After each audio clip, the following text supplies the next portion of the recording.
what will you do if the Supreme Court judgment is against you? If the interpretation which you are offering about the constitutional aspect of this election, if it is against that of the Supreme Court and they find against you? And he kept saying, no, it's not even open to analysis. The word says and it's very clear. And the Supreme Court, in its wisdom, had better give this, in other words, his interpretation. I mean, this is trying to dictate to the supreme arbiter of the nation. Whatever you think of the Supreme Court, it is an institution we all revert to sooner or later. If not today, then tomorrow. If not about this election, maybe about the next election. But Datti kept saying, no, the Supreme Court has got, in its wisdom, to agree with me. That is what is known as fascistic language. It is not acceptable.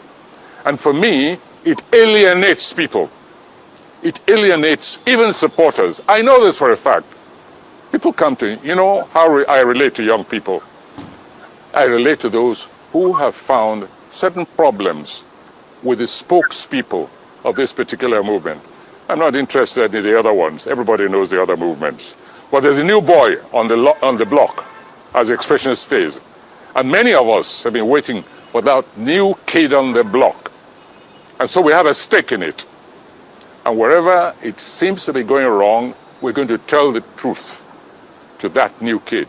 And the supporters who also say they have allied thinking with us, that's all. But go and watch that tape all over again.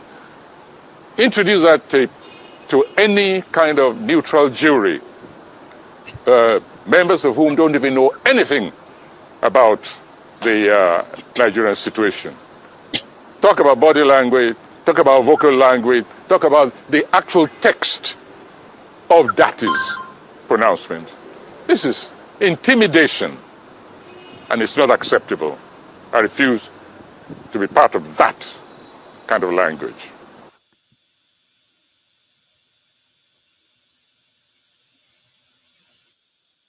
For Peter Obi is because I think that he will make a very good president. I'm an Igbo woman, and I am proud of him in the way that one is proud of a person who has achieved something and who also happens to be from one's place.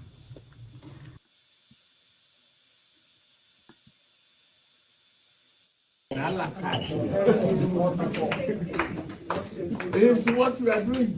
Is being determined to do it at all costs.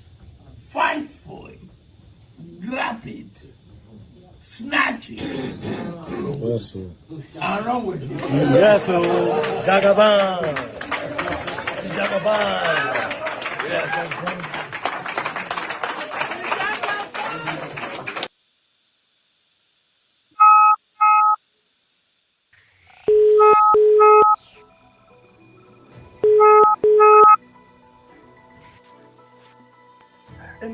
Good morning, Daddy. Praise the Lord. How are you, sir? Fine, Daddy. Good morning, Daddy.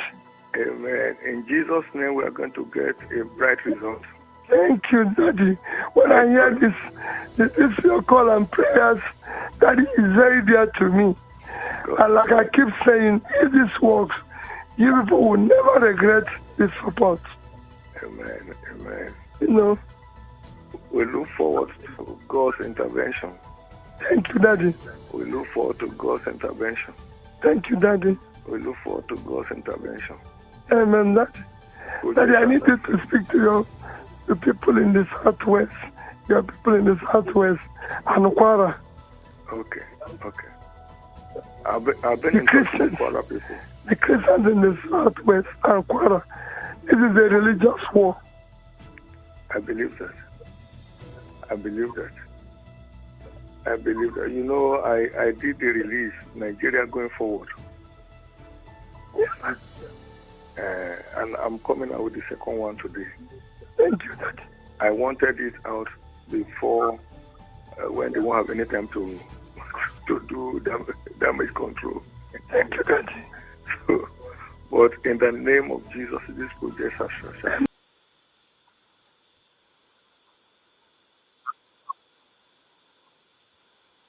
Tenure, because he's living on a very sour note, a note of sadism. I'm referring to the policy which overnight impoverished millions and millions of Nigerians. You know, the currency change, etc., etc. If he was hoping to go out on a high note, I'm sorry, he will find himself, he has disappointed. That single action has really wiped out the major part of his achievement, because to have embarked on an action like that and to have attempted, in fact, not just attempted, to have moved to disobey the judgment, the decision of the Supreme Court over the currency validity is for me a sour legacy to leave to those who believe in democracy and who believe that the primary duty of any leader, any national leader, is the welfare of the people. So whatever, if he's hoping history will be kind to him, his final act in office, I'm afraid, has soured the assessment, the possible positive aspect of the overall assessment. And let me use this opportunity, by the way, to go back to what I said about decentralization. You saw in what happened, the action, the initiative taken by certain governors, you saw decentralization is action, in action. I'm talking about when governors like El Rufai, Akeredolu, Sanwo-Olu in Lagos, and some other governors, I forget which ones now, not only took the government, the central government, to court, but told their people, you ignore the center and obey the decision of the Supreme Court. They said, in our states, the old currency remains valid for as long as the Supreme Court pronounces it so. Said, so forget what the center says. Now, that, for me, is true federalism in action.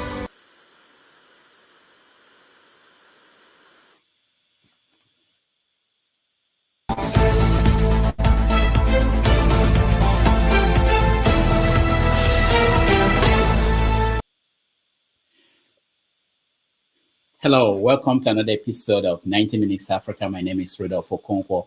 It's Saturday, April the 8th, 2023. Happy Easter and happy holidays for everybody celebrating. Happy Passover. And we are here today for a special edition of the show where we're going to talk about issues as they concern Nigeria. We have several issues that are of interest to us, including the entrance into the political arena of two prominent Nigerian writers, Wole Soyinka, the Nobel Prize winner, and Chimamanda Adichie, and the backlash. We want to talk about that. Where is Nigeria going? Where is the center? Why is everybody so angry? We want to hear from you. And already in the studio, we have some of our friends, and we want to invite them on to join us. Ngozika from Enugu, welcome to the show. Thank you, Doc. Good evening. Okay, Jonava, welcome to the show. Thank you for having me, Doctor. Paul, welcome to the show. And thank you, and good morning. Yeah, good morning. Let's start by happy Easter to everybody. Janaba, I thought today you'll be busy with the church. Is a church celebrating Easter? It's a crime to be here. Everything about Nigeria is upside down. I wasn't expecting to see you. I thought you'd be trying to. I think where is Jesus at this point? Where is he in the process? Oh, he's keeping watch. He's in the tomb. Oh, he's buried. Okay, yeah. The Jesus of Africa is still on the cross. He's the Jesus of the Bible. Because we are not free yet. All right. So I could understand. I was just wondering, I think there are people who are waiting there. Abi, welcome to the show. By the way, I'm not in the country, though. So give me enough time today. Quickly, then I'll leave. I'm not in Nigeria. I'm not in You're US. not in, okay, no wonder I've been calling you. That's good. That's true. Ebi, welcome to the show. Hi, Dr. Damages. It's been nice. a while. It's been a while in the studio, but yes, I never left you guys. Hey, Paul, hi. And Ngozeka, my daughter said you are beautiful. Oh, thank you. Thank you. Yeah, Good morning.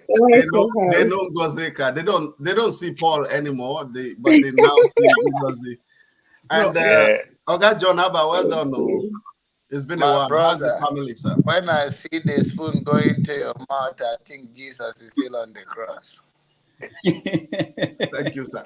You know, the funny thing is that people when I'm out there, people know John Zika, Paul, and they know more than they know. They remember that I there was something I used to do. All the question is, how about what is wrong with this John Abba? What's wrong with Paul?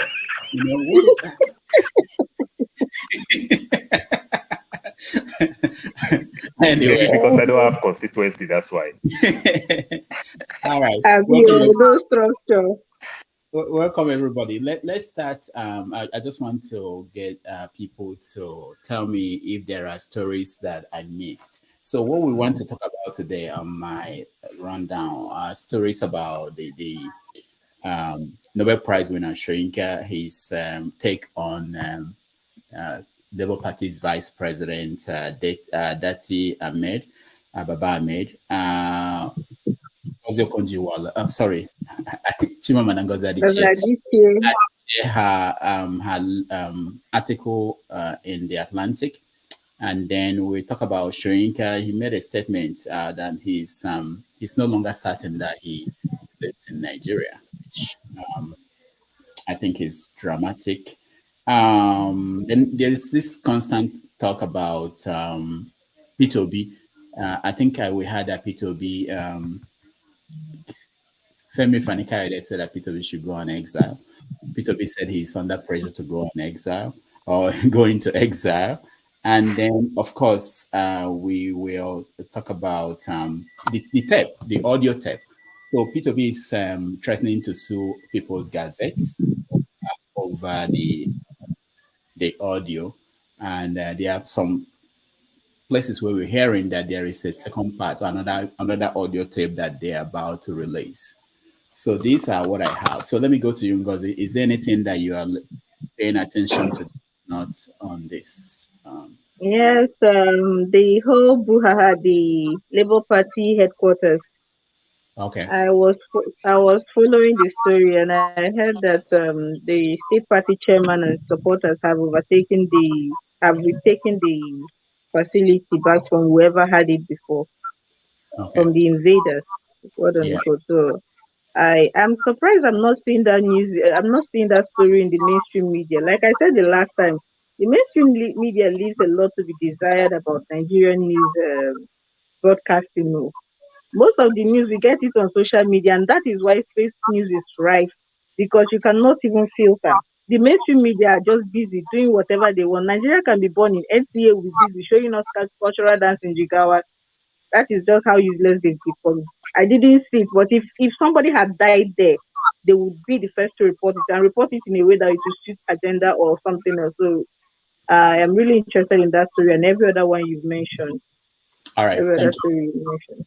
Thank you. John Abba, what are we missing?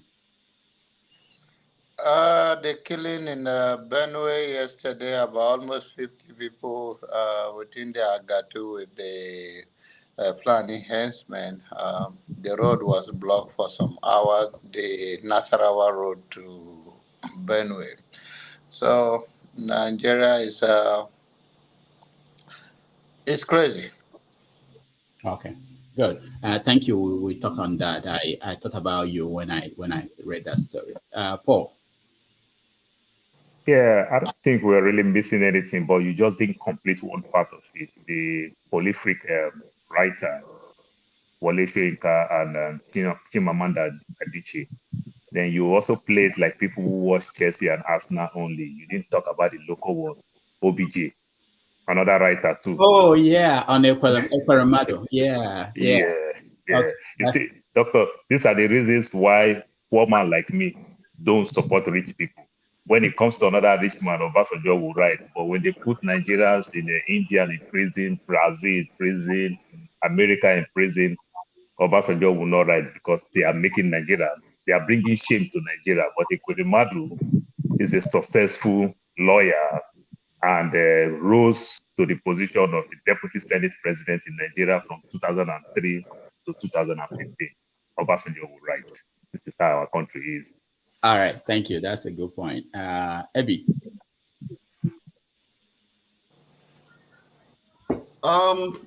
Yeah, you said it all. I think Paul spoke my mind a bit. First of all, I'm really embittered as usual. My family know that anytime I read the news from Nigeria and of this killing, I always feel sad. I mean, 51 people have been murdered in Benue. Zamfara, another, I posted it in a forum this morning. Let me see the numbers. So I don't know. I don't know. They held on for a while. Now 80 in Zamfara, 45 in Agatu in Benue, which is about 51, I'm told now, and 56 kidnapped in Niger State. This is what we're talking about. This is just, it's just sad, and we're just going on and as if nothing has happened.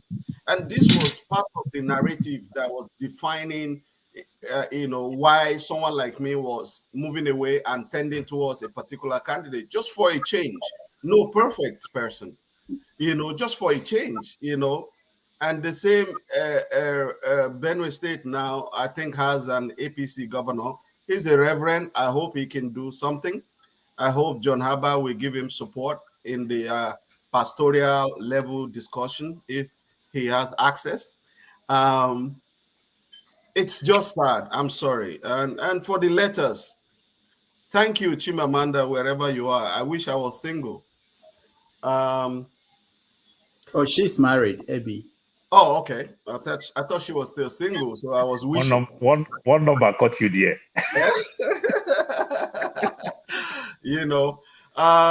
And then for Oga Kungi, I'm surprised that the professor that I respect a lot just appeared from the blues.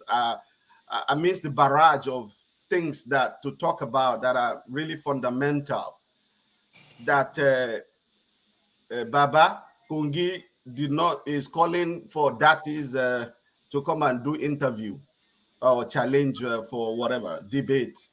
Datti didn't say he read literature like him. He should face his thing. I'm a Yoruba man and I respect Wole, but on this matter of his of that he's talking about, he goofed, and I can tell him to his face, he goofed so badly, and he should make clear where he stands. But we know, some of us know. Just use the perfect word. He's completely partisan. Yeah, that's how we'll call it. Yes, I know his antecedent. We know that who his son was, a commissioner under APC. We know, so we know where he tends. I don't care what anybody says. That's a fact, And let's leave it at that. I think we need to also talk about. Okay, one of the title, because I have a few time. I'm gonna jet out soon. The kids are gonna drag me out. Talking about the Yes Daddy audio.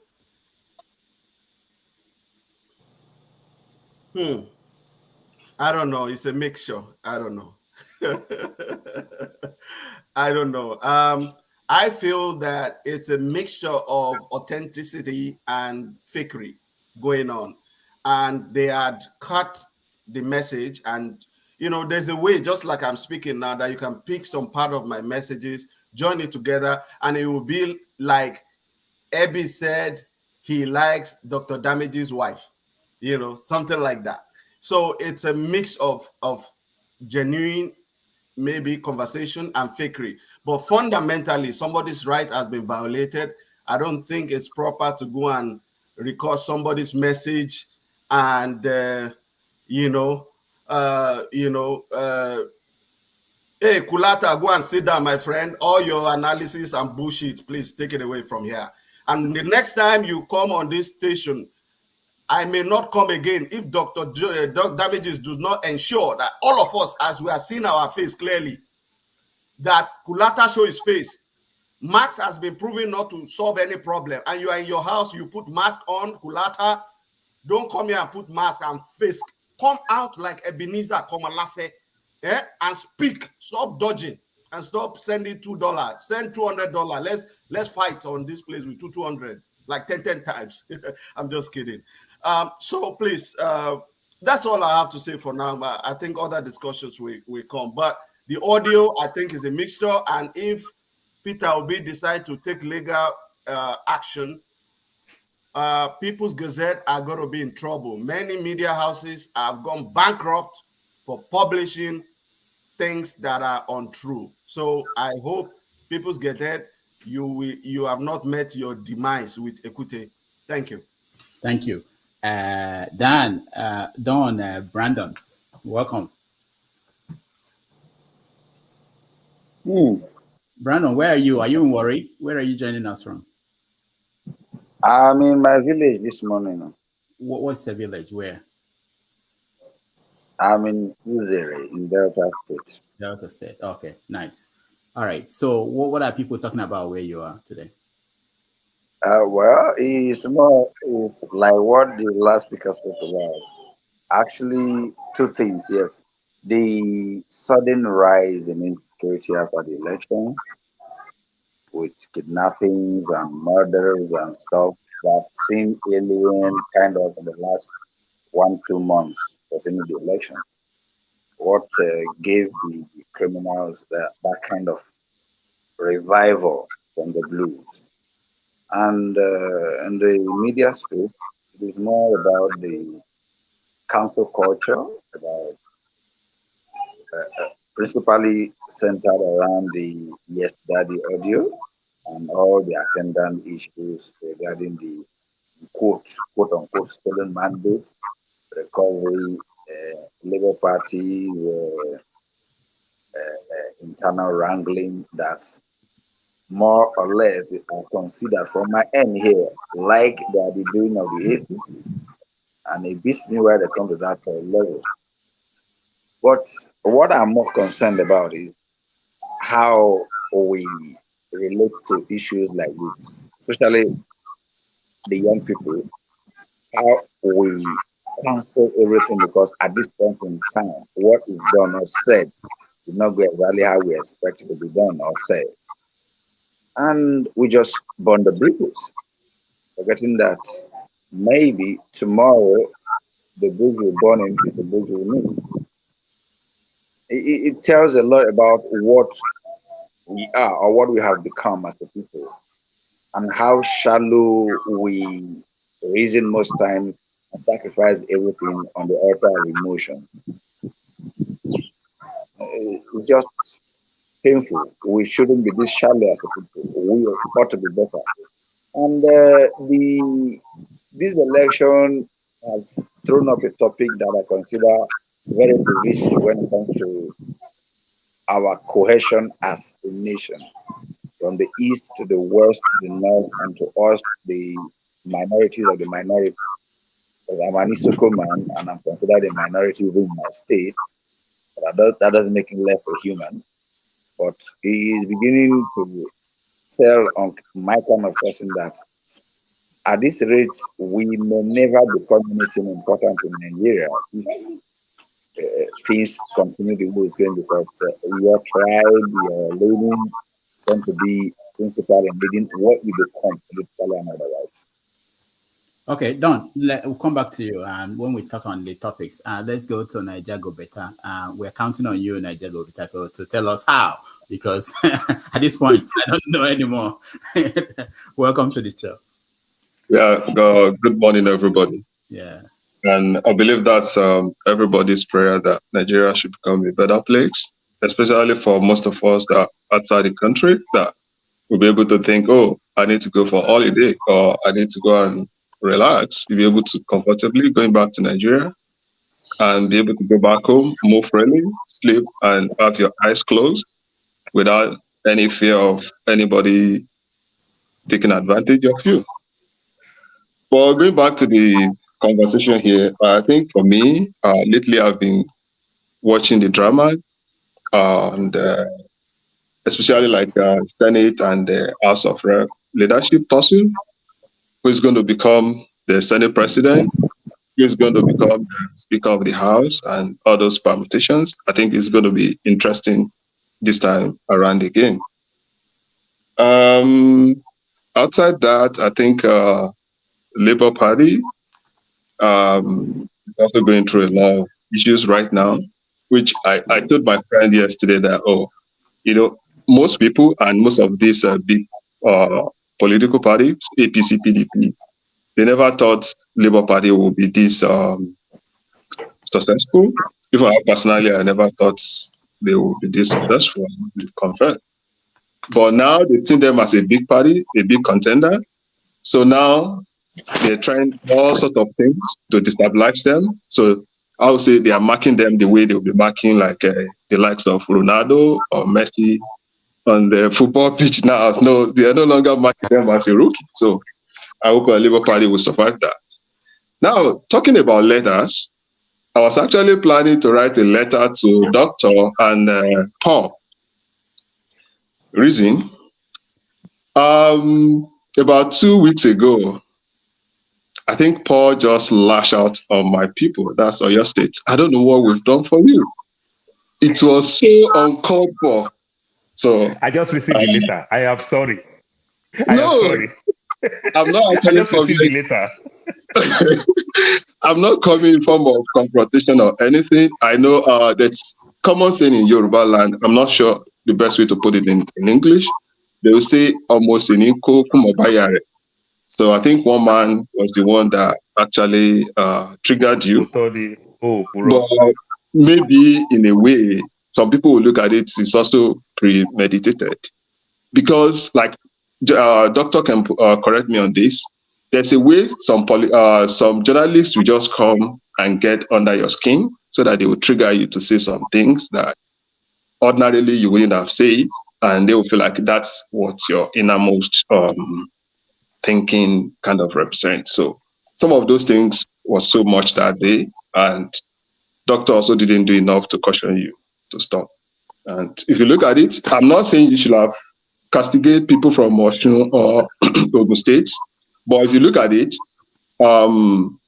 people governing Lagos today, I hardly see anybody from Oyo State. I stand to be corrected. Mostly they are from Ogun State and Ekiti and Osun. But nevertheless, it has happened. But we're not what you portray us to be. We love you. We love Dr. Damages also. So, but overall, I just want us all to accommodate each other. The ethnic tension in Nigeria, it's uncalled for. Most of us who are in a foreign land, we're enjoying ourselves. And I do tell my family that the freedom I'm enjoying in US today, I don't think I can enjoy the same freedom in Nigeria. Anybody can, for whatever reason, deny you your rights in Nigeria, and you just have to walk away unless you want to collect more than what you've gotten. So I think that's it from my side. So, and I will leave. Nigeria go better. I am sorry. And on that same day, I think I apologized to the doctor. I am sorry. I will recommend a book for you by Mehdi Azam by MSNBC, Win Every Argument. So what I'm trying to do with one man went to more, I want to use his word on him back. But I think I generalize and use the word on your state. You understand that? You can see even one man try to defend himself to the extent he said, I was never raised in Oyo State. I was raised in Lagos. So I try to do that. But when I am sorry if I try to generalize it. And also we know the Ekiti and the Ondo people argue a lot. You understand? We also know that the Ibadan people curse a lot, but to generalize it, I don't think it's proper. We don't curse. And I don't want to say another tribe in Southwest curse, but definitely we all have our weaknesses and our strengths. So let's love each other and let's move forward together as well. Thank you, Niger Gobeta. What I found out is that it's difficult. So basically, we may have to keep stopping the show if we have to correct everything. I'm hopeful always, like what you just did, that people who are listening will also be able to jump in and say, we shouldn't generalize. It shouldn't. This is not right. That will help. Otherwise, it will look as if my job is simply to keep stopping people to correct them. But thank you so much for bringing it up. Prince Akwachi, what we're doing now is we're just saying we listed the topics we want to touch. We can't touch everything, but if there is anything that you think we missed that is important to you, we want you to tell us now before we start. Go ahead.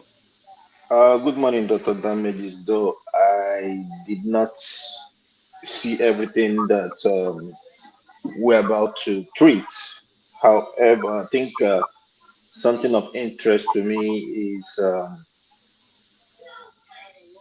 I would say, Donald Trump, being in court, never say, never say die, or whichever way we can put it. Some people will say, oh, if you take him to court, the Democrats are finished. Nah, it's even now that the Democrats are making gains. No one is above the law. You err in law, you go and face the law. Another thing that interests me too is the Mississippi thing, the lawmakers that were being expelled. That's ridiculous. Tennessee. Is it Tennessee or Mississippi? Tennessee. No, it's Mississippi. Tennessee. I'm telling you. No, it's Mississippi. It's Tennessee. It's Tennessee. No, Paul. Tennessee. It's Mississippi. I think Tennessee. Where they kill the kids in school. No. Yeah, where the lawmakers that were that expect joined 2 black Democrats and leave 1 white Democrat. Tennessee. No, it's Mississippi. It's Mississippi. Okay. I could bet it on anything. Okay. When you finish your session, just go online and check. Wait, let's see. Let me see. Jones. I don't know what I'm talking about. Yeah, so those ones being expelled, I don't know what the Republicans were thinking, but I know for sure they will lose this. All right. In terms of Nigeria, I think the kidnappers are back to business. It's back to business now. So yeah, that one also interests me too. All right. Thank you. CM, welcome to the show. Okay, good afternoon, Damages. Good afternoon, everybody. Good afternoon, everybody. Welcome. We can hear you. Go ahead. Okay. Oh, I'm just saying. Okay. What I'm doing now is we just want to know if there's a story important to you that we missed on our topics. We have to move on. A story important to me.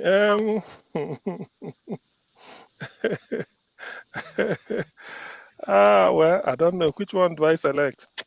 Let me say pass for now. In the interest of national peace, let me say pass.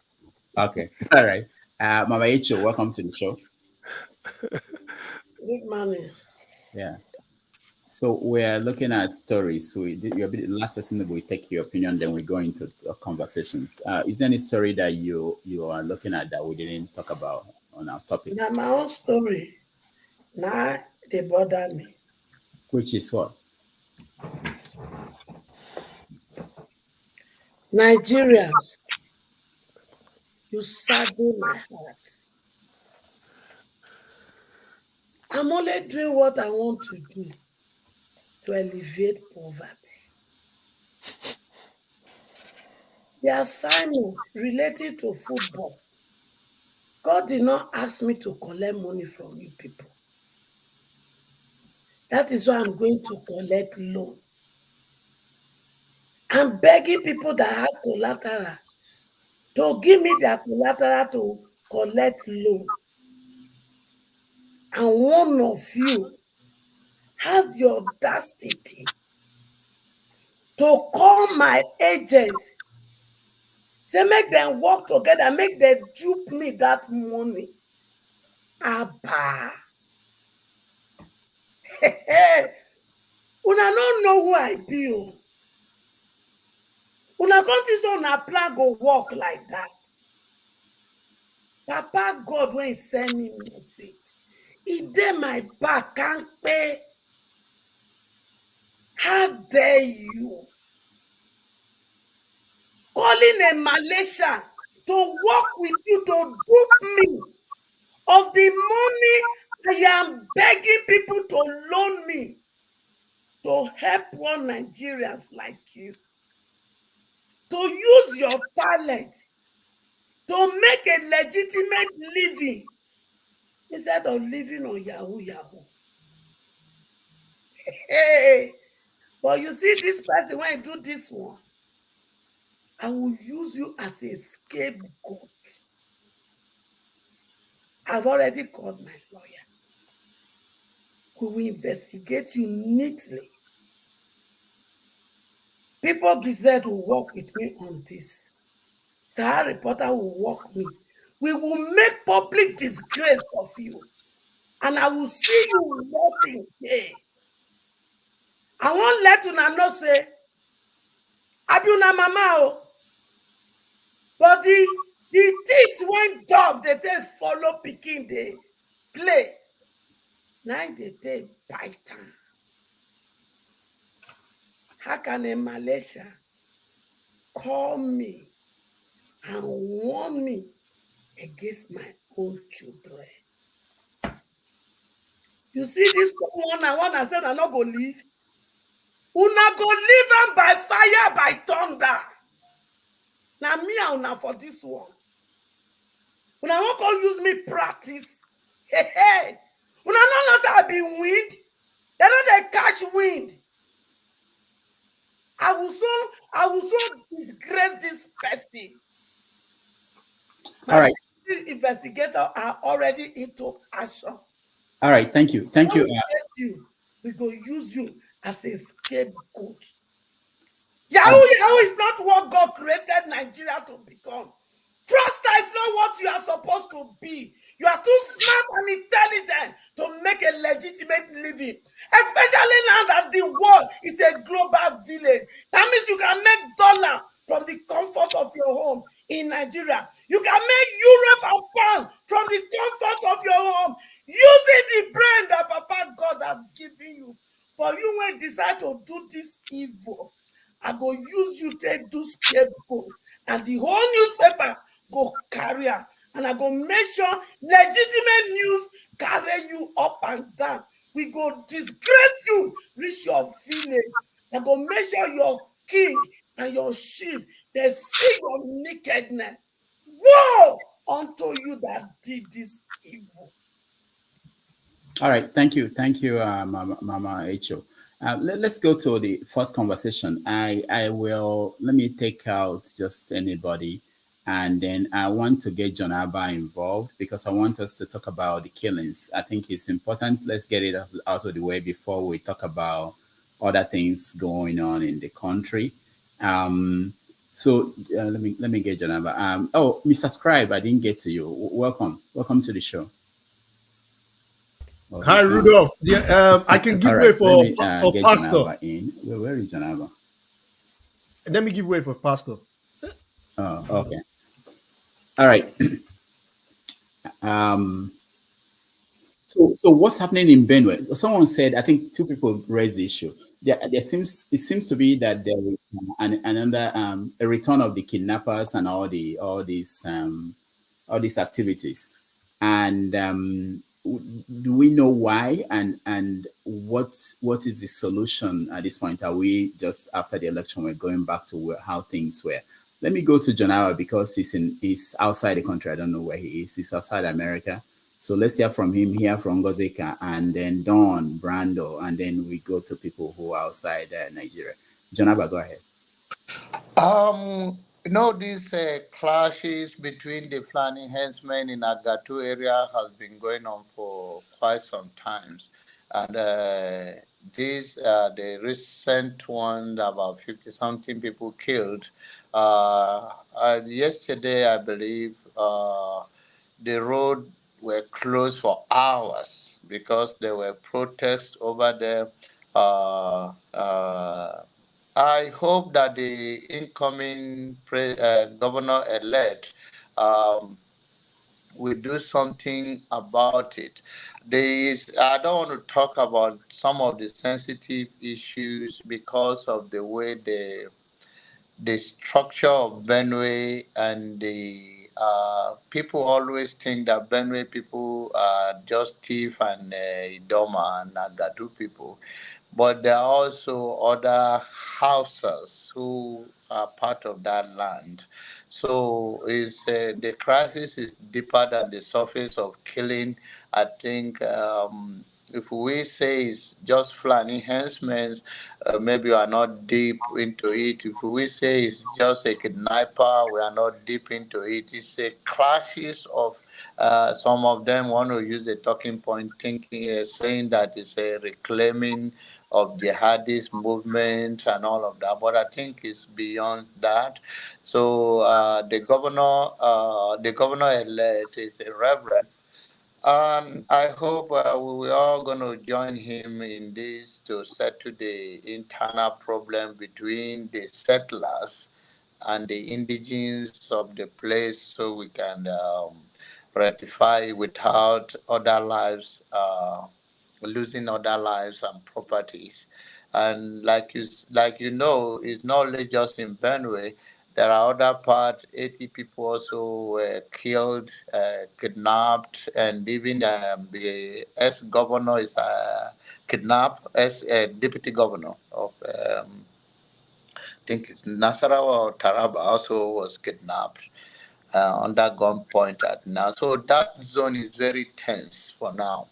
I hope with the incoming governor-elect of Benue State, we all join hands to see how we can settle this thing, the internal fight. And then, like you know, Nigeria is a very, very dangerous place because I always say that we all throw fingers of or pointing fingers, blaming people. But the people that we all serve us are our citizens. Law enforcement is not working. The people are just they are just at God's mercy. If you fly, you are on life support. If you go to hospital, you are on life support. If you travel on the road, you are on life support. I was in the airport in Nigeria the other day for 5 hours for a flight that is meant to take us in. It was scheduled for 5:55. I never take off. 5 hours later, nobody to talk to. No, you are just at your own. And then we blame government. Of course, there should be regulations, but then those people own those planes. They connive with foreigners and they will open one airline and they leave Nigerian people at the mercies of God. And Nigerian people are I applaud some of the people out there. I wanted to send you the video because they say nobody is going to enter. It's one gate in Abuja Airport to Lagos. It's one gate, whether you are going to Abuja or you are going to anywhere. So the people occupied there, they say some came by 6 a.m. trying to make a flight of 8 o'clock. They stayed there 3 o'clock. No, was no answer. So this is the country that we are going through in every ramification. Nigeria is in trouble, and I think we should all turn the mirror on ourselves and look. Before you blame somebody, if you are in position of leadership, of influence, of anything, are you going to have a neutral mind and to speak to the need of the masses? Now I bought 500,000 naira for 40,000 naira from bank in Benue State when I went there. In bank, it's not POS that they say. This is in bank. Is that how we're gonna live? Is it if somebody get upset and started going crazy and do something crazy?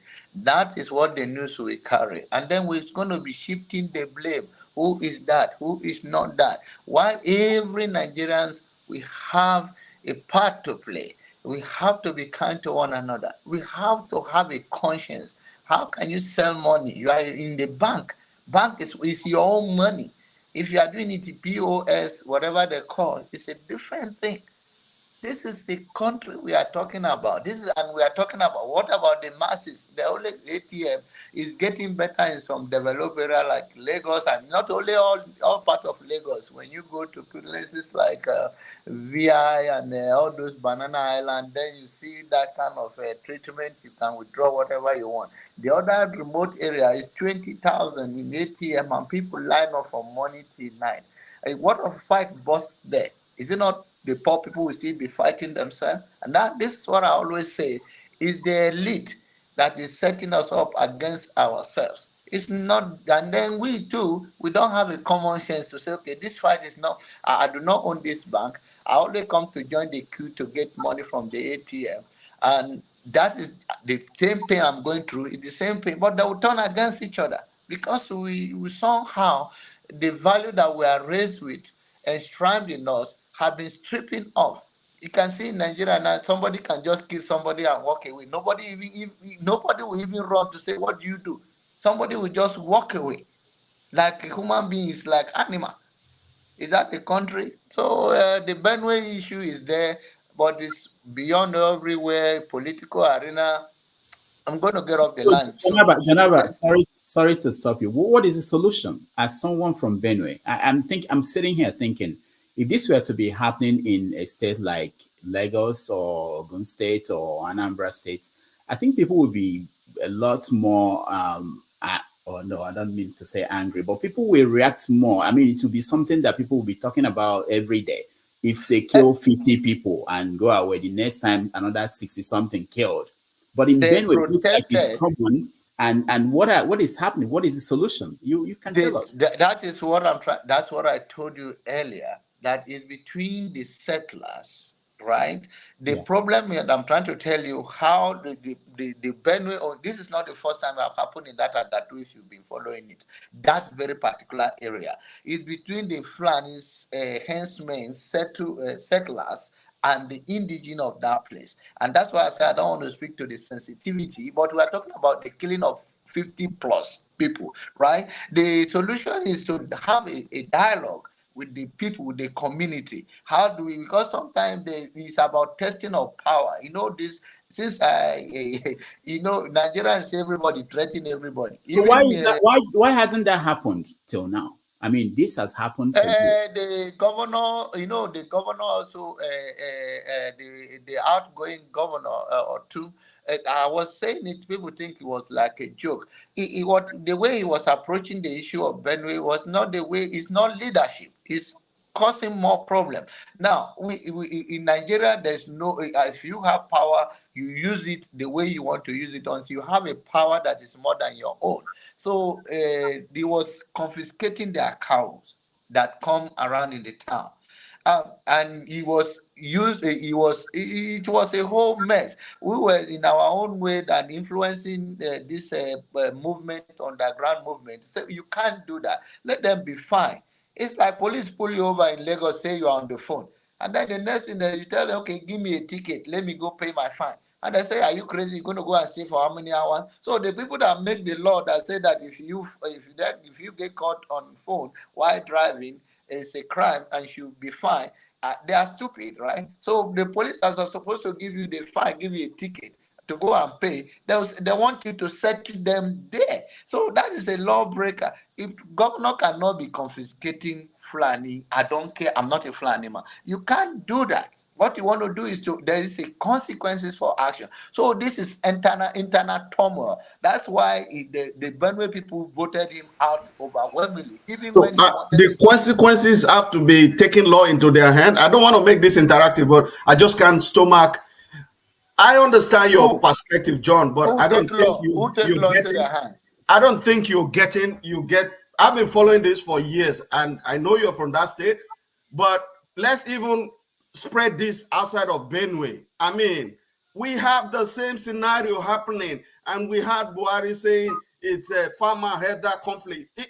How about in Plateau State, where they wipe out the whole city? Who was seizing their cattle? In Niger State, who was seizing their cattle? No. We are talking every demography. No, listen to me carefully. So why are we having a lot of similar conflict of killings that relate to a common denominator? Okay, across different states. So I every don't know state their they are confiscating motive, but people's I'm trying to cows. tell you. Just an opinion, bro. Let me tell you. It Jonaba, go. Let me contribute to this don't aspect. interrupt No, me. go ahead. When you finish, I want to contribute. Yeah, okay, then. This thing have happened in Otukpo, in the GRA. The Fulani people kill about 20 people in the past. And we at least we have a property close to there. You will see them live. There is no excuse. I'm talking about the leadership of how do we stop this kind of thing? How do we rectify it? And I said to you guys, I'm not going to stay here and tell you who is wrong, who is not right. But it's all I'm talking to about who pour fuel in the fire. That it shouldn't have, it could have been done in another wise way. Then we talk. Let's talk about Boko Haram when it happened in Borno State. I grew up in Bama. You can't go to Bama right now. A tree grows on the street on Bama. So the thing is that, and then the new governor is now stepping up the leadership, and now there is road between Bama and Chibok area and all of those places. So the issue I'm trying to say, no shift or blame whatever, but the killing, how long will it go? I think that's what Dr. Damages say. Okay, why if 50 people die in Lagos today, it will go crazy. People will know that. But when people, the least they can do is what they did yesterday by blocking the road, bringing attention there, and that's why you can hear it now. Okay, the incoming governor he have a lot in his hand to address the issue between the Fulani herdsmen and the people of Agatu, this is not the first time. It will happen again in the next 3 months. How did this happen? One of the things I will tell you is that this is one simple thing I will tell you. There's no reason anybody should die. But what happened is that the local leader, it's all part of corruption. We sell a land to these people and tell them that stay here, don't move, it's your own. They will pay them. That is what happened in Otukpo. And when the people the local leader, they don't own the property. They belong to the other people. When they come to their own property to farm the next day, then they say, oh, the chief have sold this to us. Say, how? How can chief sell my land? It's not chief. Go. Then they know they can't get their money back. These are the little sensitive things that have been going on over and over. That is the fact. So we will talk about the movement with that. And if you see the village burned down, they burned the whole place down. And that is the thing. How do we rectify it? How do we talk to the leader that don't take money from these people? We are trying to say there's a grazing where these people will have a setting and they stay there. They cannot be moving around, going through people's farm. And then what do people have farm? Benue people are known for yam. These people will go through it one time and the cow will clear it. And when the people come and say, oh, why do you clear my district? It's a fight. So we have to come with the approach. All right, John, thank you. I will go to Paul, but let me see if I can get Niger Gobeta. Do you want to say something before you? I think you are driving or you're going somewhere. Let's see. Go ahead. Yeah, I would like to say something, and I'm actually going out to go and play soccer. So, okay. I think what Jonaba is saying can reason with it. It's kind of similar with what's happening in Kaduna and some other places. I understand that the state needs a law, which makes sense, but there could be a better way of doing it. So maybe the state coming up with and this might not be a perfect solution. I'm just making a random suggestion. Like you have the law that kind of punish them also for building a ranch and all of that. Maybe for start to encourage them, could make some things free for them, and later on, maybe 2 years after, 3 years after, they start making payments, so that they'll be able to see that having a ranch is going to solve their problem, rather than them seeing it, oh, you want to change our life, don't know what's going to turn out to be. So maybe a way of kind of a bait for them to keen into that new way of doing their business. But the other thing I want to say before I actually leave is the story about the online newspaper People's Gazette. I think 2 or 3 weeks ago, you invited one person from that news platform.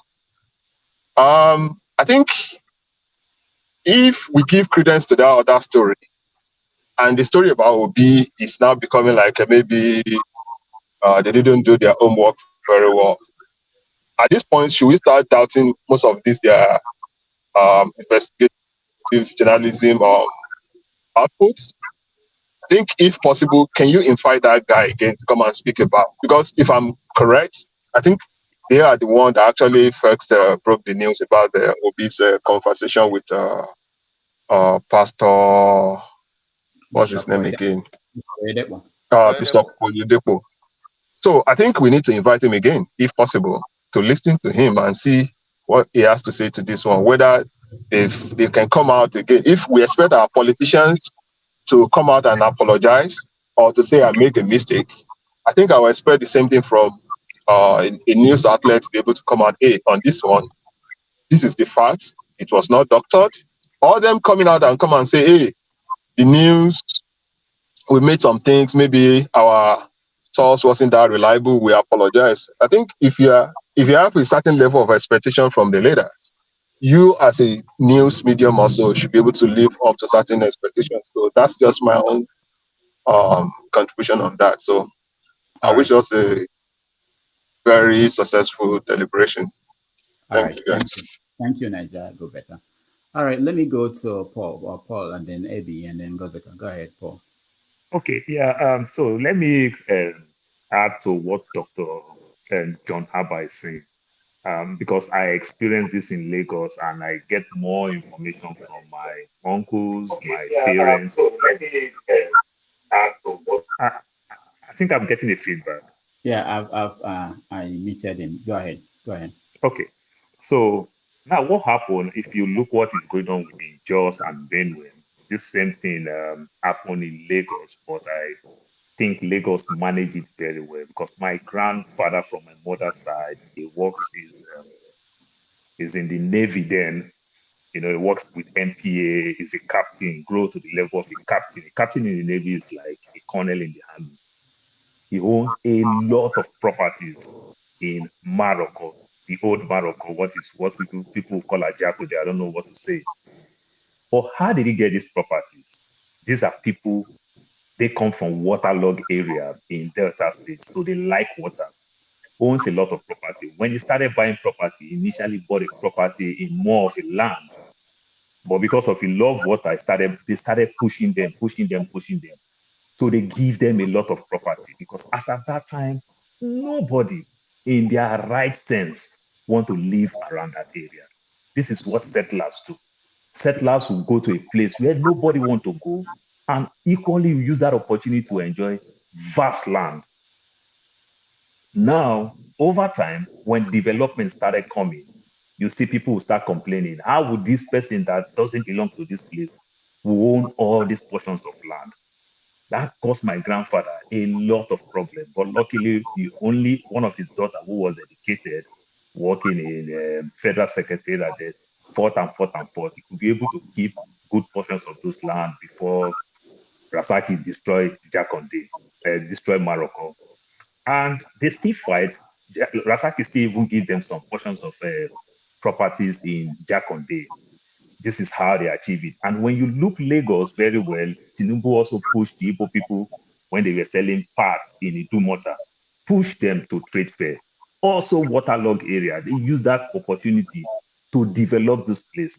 Now in Jos, now in Benue, people bought this property for a very long time, where the so-called indigenes don't see themselves live. But when development catch up with those areas, then it just look like some people just say it like, these people just come here, just claim all our land. I don't think anybody in this right thinking will just go to another man's state, village, town, and claim land. They bought the land, they might enjoy all those things. Then, in the name of probably no good paperwork, nobody want to live there. The indigenous never live there. They enjoy vast land. But over time, then people start fighting. People don't know the history. Then they start fighting here and there. I think these are the things that is causing all this problem here and there. And it's time for government to learn how to do the same thing. Tinubu did something some years back when the traffic was in Lagos over these tankers. There's somewhere close to Badia. It's called White Sand. They play ball there, play ball there. Back then, Tinubu give the trailer people vast portion of land to build their trailer park and everything. And what the trailer people did, and they did the right thing. They said, give us certificate of occupancy. Then we're going to develop this place. But if you don't give us good paper, in the future, one government will come and kick us out. And that is the problem that is going on up to date with those trailer parks. Because somebody coming from Kanu, somebody coming from Nasarawa, from Gombe, from Bayelsa to come pick this thing. Where did the person stay? If traffic meets you on the road, you just stay there. So some extent, it's not even the trailers people's fault. They are coming from somewhere. They met themselves in traffic and they stay there. But if the governor has done the right thing, say, okay, I'm giving you people this portion of land, probably they'll pay and park in and park out, just like we do everywhere in the world. Things going to be solved. So I'm just using that as a more example because it happened with my grandpa in Lagos. And when you look Lagos very well, there's another thing they do in Lagos. You see a particular tribe, you see the Akwa Ibom people, what we fondly call back then the Calabar people. They group themselves in the Jesha area up to Lawansin. You see the Igbo people, they have their place where they dominate. You see the Hausa people, partly in Ajegule, partly in Alabarago, partly in Agege. You understand? Then one young boy come from nowhere, started fighting that, oh, they claim all our land and everything. I don't think it worked there. When you find out the history of those places, they are the first settlers there and they bought some of those properties. So the government should find a way to manage it very well than creating more problems. All right. Thank you. Thank you, Paul. Abi. Yeah, thanks, Doc. Paul, I almost said, what exactly are you talking about? You know, with all due respect, okay?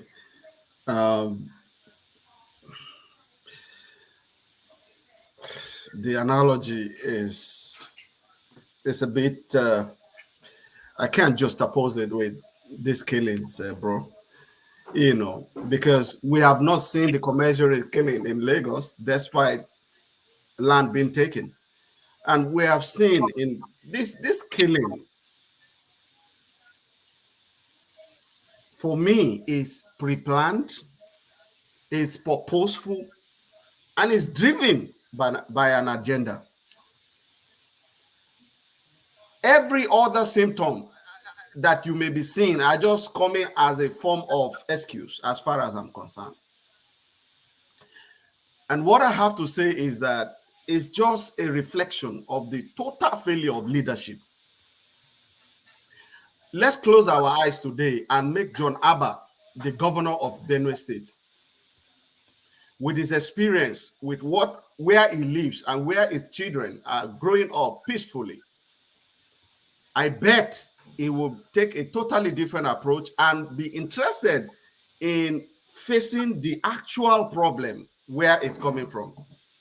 You will be surprised that you will eliminate, you will solve the problem of, you will not seize people's cow like Autumn, whom we think has failed. And I want to prophesy here, right? I'm not a pastor, I don't even do religion, but I want to prophesy like them or predict that the reverend that have become the governor will not stop this killing if he does not face the real issue, that is the real issue, and also speak out quickly about his inability and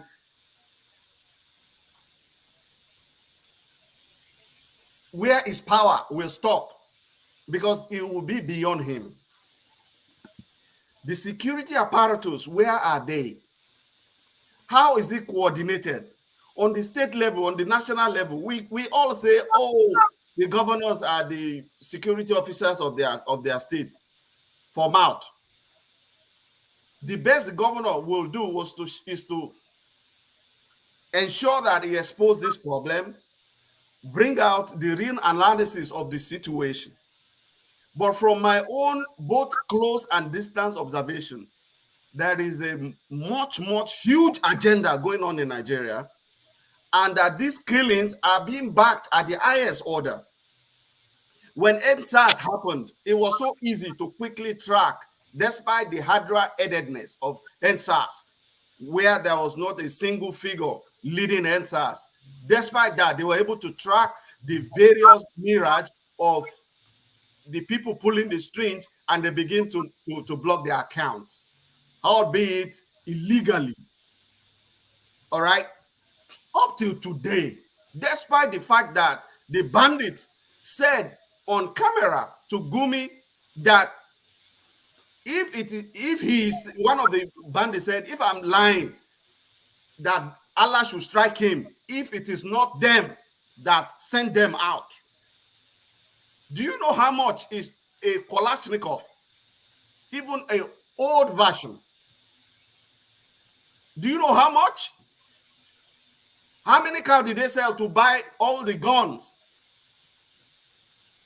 Something fundamental is wrong with Nigeria, and a government of a general or former general is in government for 7 years now, is almost going, and we are going to, they have just, president-elect is coming in, and he said he's going to follow, carry on the good work of the current one. And somebody is asking what they are going to do. We are in big trouble, guys. That's all I have to say. Thank you. And I may step in aside. I'll be watching. Thank you, everyone. All right. Thank you. Thank you so much. And Ngozika, you're next. Doctor, okay, let Blessing talk, then I talk, I go. I wanted to comment on two things that both Mr. Janaba and Mr. Paul said. Whenever we are talking about these things, I am just happy that all the topics you're going to be dealing with today, your line is not very okay. She's Okay, can you hear me now? Okay, all right, go ahead. So I think I was glad that all the stories we're dealing with today have a common denominator. Words, power of words. You see, when these killings occur and we come here to whitewash, we say it is thieves that sold lands to these people. It is business gone wrong. So it is settlers, and now the indigenous are trying to reclaim after seeing that the police we are not being sincere. This same thing that is happening in Benue is happening in at least, off the top of my head, at least 10 other states. And the modus operandi is almost the same. They come in the dead of the night, attack indigenous, kill them, raise their houses down, and take over whatever is left. They make sure they repeat these attacks to the point that the people who live in those communities are scared to come back. It only points to one thing: taking over.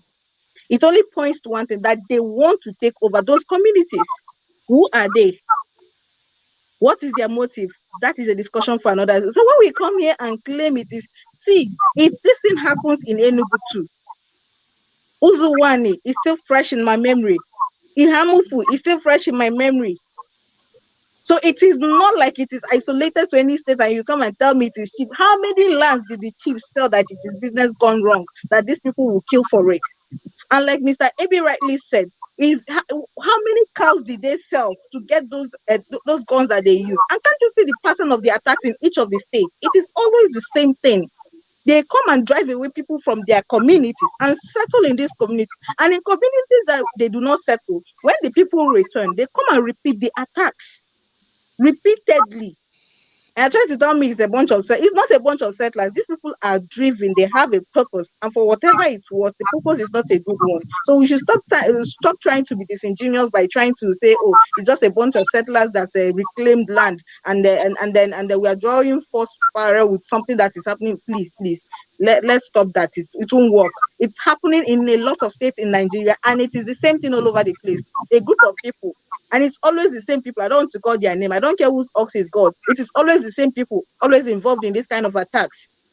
Always the same people. Over in Benue, in Enugu, in any state they attack, it is always the same people that have been pointed at. Why? and we are here sugarcoating words that they are chief paid words. The one that they did, okay, let me give you a funny story. There was a time these people started moving into my place. They started bringing their cattle very close to our in every village, at least from where I am from, in every village you have a place that you have the settlement, then you have farms that are close to the settlement, then you have farms that are further from the settlement. Now, when people farm in those ones that are close to the settlement, it's usually vegetables. All right, Ngozika is frozen. Let's go to. Let me talk and then I summarize. I'll go, doctor. Okay, go. No, everybody need to talk. John, before you talk. No, my Rachel, hold on. I want to answer. So in the Benue, help me tell Oton. Tell her say that shenanigan when he used 8 years do for Benue State, and they come for her. And maybe settlement. See children. Mama Rachel, hold on. Mama Rachel, hold on. Let's be. Sorry. Point is that. Sorry. Hold on. Mama Rachel, let's actually moving forward. There's no way Jonaba is going to see Autumn and to talk to Autumn. So that's of the. This is serious conversation we should be talking about. Jonaba is not going to see Autumn to tell Autumn anything, but you can say what you want to say in terms of this is what the governor should say. But let's go to Ngozika to finish up. Ngozika, go ahead. So, and when these people started moving in, they started with the farms that are far from the settlement.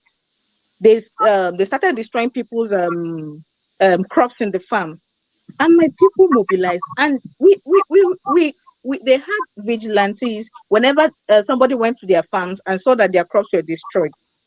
They called the vigilante people, they go down and inspect, and then if they see them, they tell them to move further away. Then they got bolder and started moving from those farms that were very far from the settlement to the ones that are closer, to the extent that you feel walk out from your house, come on, see them, they pass that road way the back of your house with their number of cows. And we did not sit back. This is where I'm coming to. You asked Mr. John for solution, and he just went on. I didn't hear any viable solution. And I'm glad that he has finally come to Nigeria to see, because sometimes when they are talking all these things, Mr. John will just be making jokes of it, and it's really irritating. We started by these people. When they come, they don't hide it. They don't hide it. They don't disguise. They come in the daylight. When you give them an inch, they take a mile. They come in the daylight, they will move their cows, and when you leave them, they will come again. And then when you start making it clear that you are not welcome here, then they will not go back and strategize. And if they strike the first time and you let them be, they've started to. The next thing you know, that place is wiped out. So we're able to push them further away. I can't remember the last time I saw them moving into our village. It won't happen. They can go to the further farms and destroy things there, and they will run away before the vigilantes will go there. So when we keep coming to say that it is business gone wrong, it is a settlement reclamation gone wrong, we are not being honest with ourselves. It is a particular set of people doing this thing. And like Mr. B said, it is for a purpose and it is driven. And we need to call a spade and start thinking of a holistic solution. Is ranching the solution? I don't really know. I don't think so. But we need to first of all accept the problem for what it is. It is not business gone wrong. It is not reclamation matter. It is a bunch of people trying to chase away a group of people from their community to take it over. So we need to start from the truth and then find a solution around that truth. That is what I want to say about this topic. All right, thank you. Jonaba. All right. Okay, Sister Blessing, I think we are missing two things together here. Let's have the knowledge of what we are talking about when it comes to Fulani henchmen and jihadist movement, whichever way you want to place it. There are two different things. There are many places in Nigeria that we have Fulani henchmen, or you call it Bororo, or whatever you want to call them, that they settle with no problem, that they never have problem with the community. They become part of the community. If you're going to conflict that with the killing of people, whether they mean a takeover, whether through jihadist agenda in the whole West Africa or Africa or around the world, it's a different thing. Those are bigger body that we cannot talk about it here. But there are many Fulani settlers in the local area that they don't have a problem. When you want to buy a cow, you go if you don't speak Hausa or you don't speak Fufude, which that they speak as a language. Most of them understand. The community relate to them. So the problem is that in this a few months ago or few years ago, the politicians find a talking point and divided Nigerian between Hausa Fulani, and now we are talking about the settlers and the other Fulanis. They are all two different things. So let us not conflict the issue when we talk about the settler. Now, the word Makodi means Mekudi. So the word, that is a historical thing that they think they have bought Benue people. The Makodi mean Mekudi. So they have their own, it's a two different thing. So we have to differentiate it, which means the name Makodi that you hear is a modern English way of pronouncing Mekudi, which is they believe they are the owner of Benue State. So that is why I told you that I don't want to go into it. So I don't come here to say that we are trying to brush something. There are certain things that we don't have time to explain it here, the history, the movement. I live in Texas. There are part of Texas people who... All right, Janaba is, we lost connection with him. Let's go to Dr. Mohammed, who is joining us. Mohammed, welcome to the show. Why you just jump me? Because people look, Mama Echo, you've spoken now. There are people who are yet to speak first. Which time I take talk? No, because that's what I do. Mama Echo, just calm down. We come to you. Dr. Mohammed, go ahead. Look at CM. CM didn't say just once. Done only once. So just calm down. I know what I'm doing. Dr. Mohammed, unmute yourself, please. Good morning, ladies and gentlemen. Yeah, good morning. I'm glad to be part of this program today because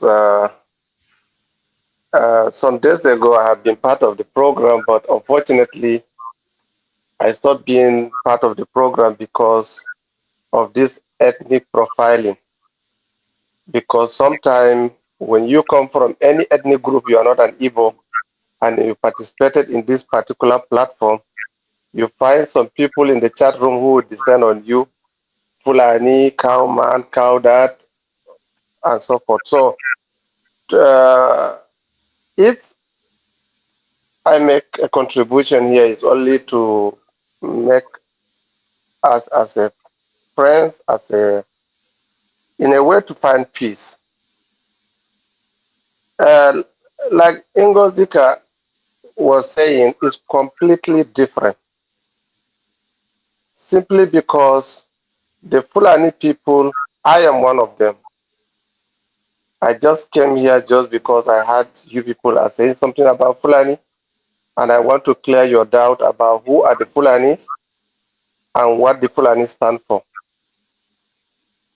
If now, for a few days ago, when this election took place, and we have issues regards to the election, this platform become a hot base for all Obidients, where people pour their mind, say their mind, do all what they want to say. Because why?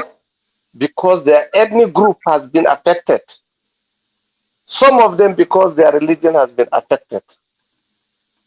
Now, to be honest with you, the problem we are having today with the Fulani people is not the Fulani tribe by se, but the politicians use it because they are a group of machinery that can be used to make impact in their own political situations.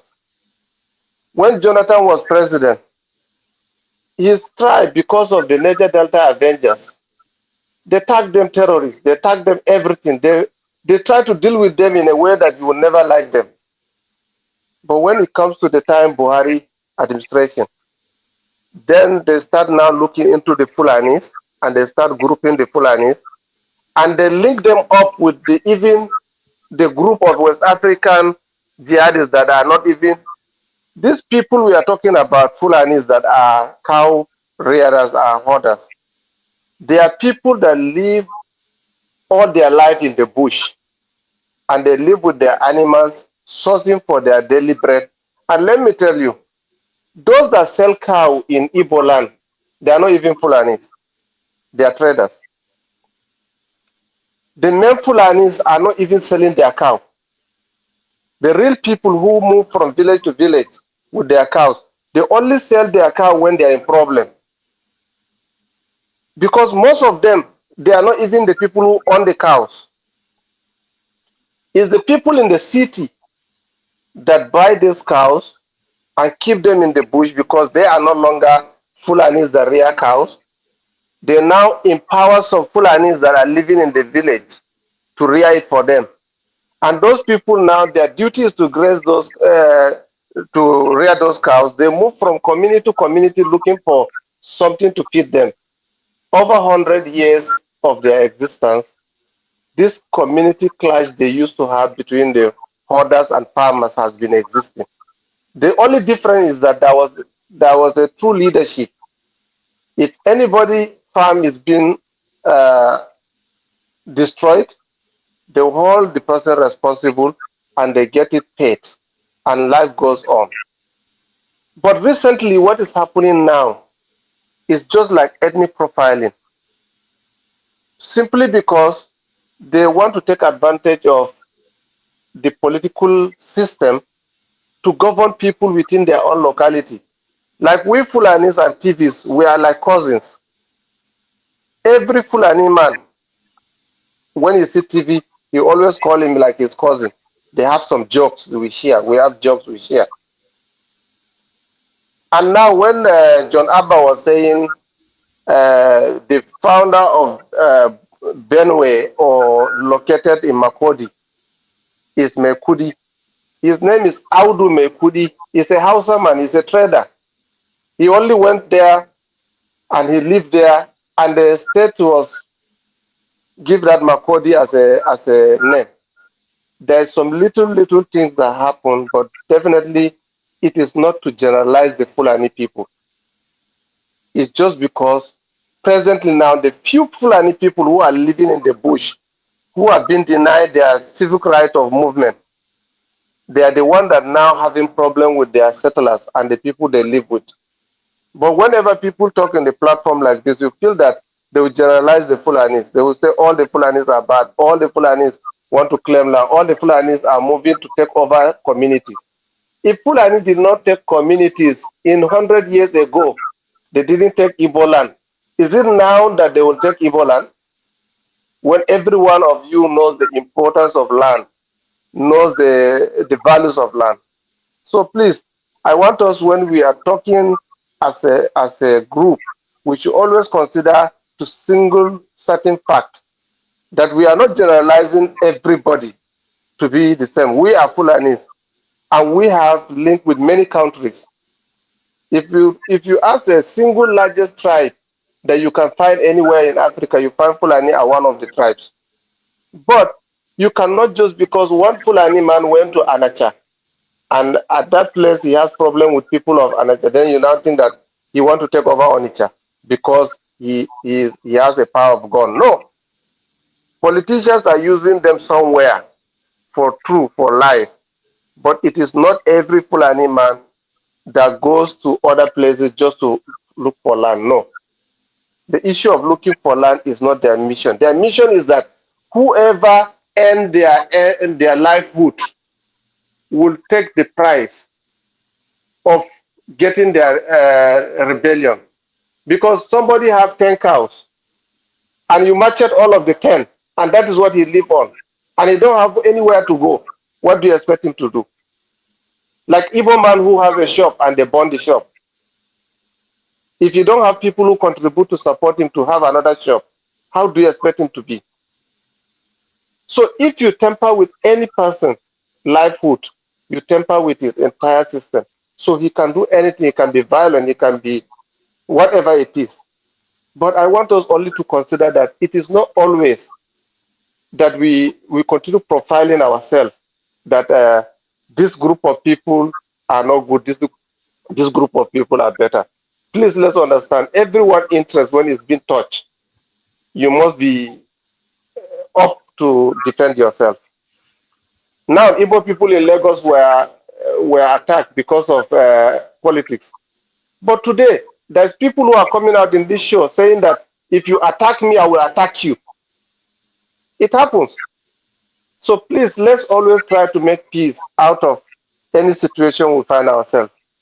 If we say we burn Nigeria because Nigeria is no longer working, I don't think if we have anywhere to go.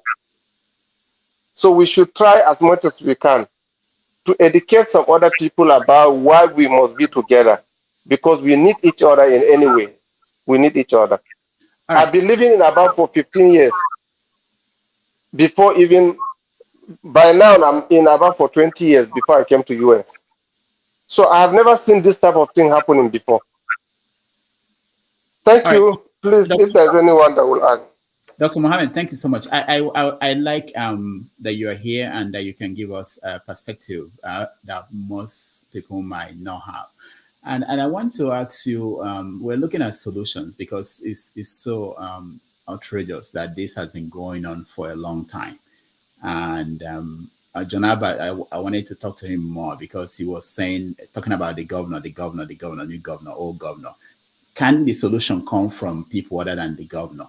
Can't other people find solution to the problem? Why must we wait for governor? So from your own perspective, Dr. Mohammed, what do you think is the solution to this? Because it's a total failure, all of us. I mean, the solution is still the governor. How? Okay? Yeah. Because the governance is what caused all these challenges.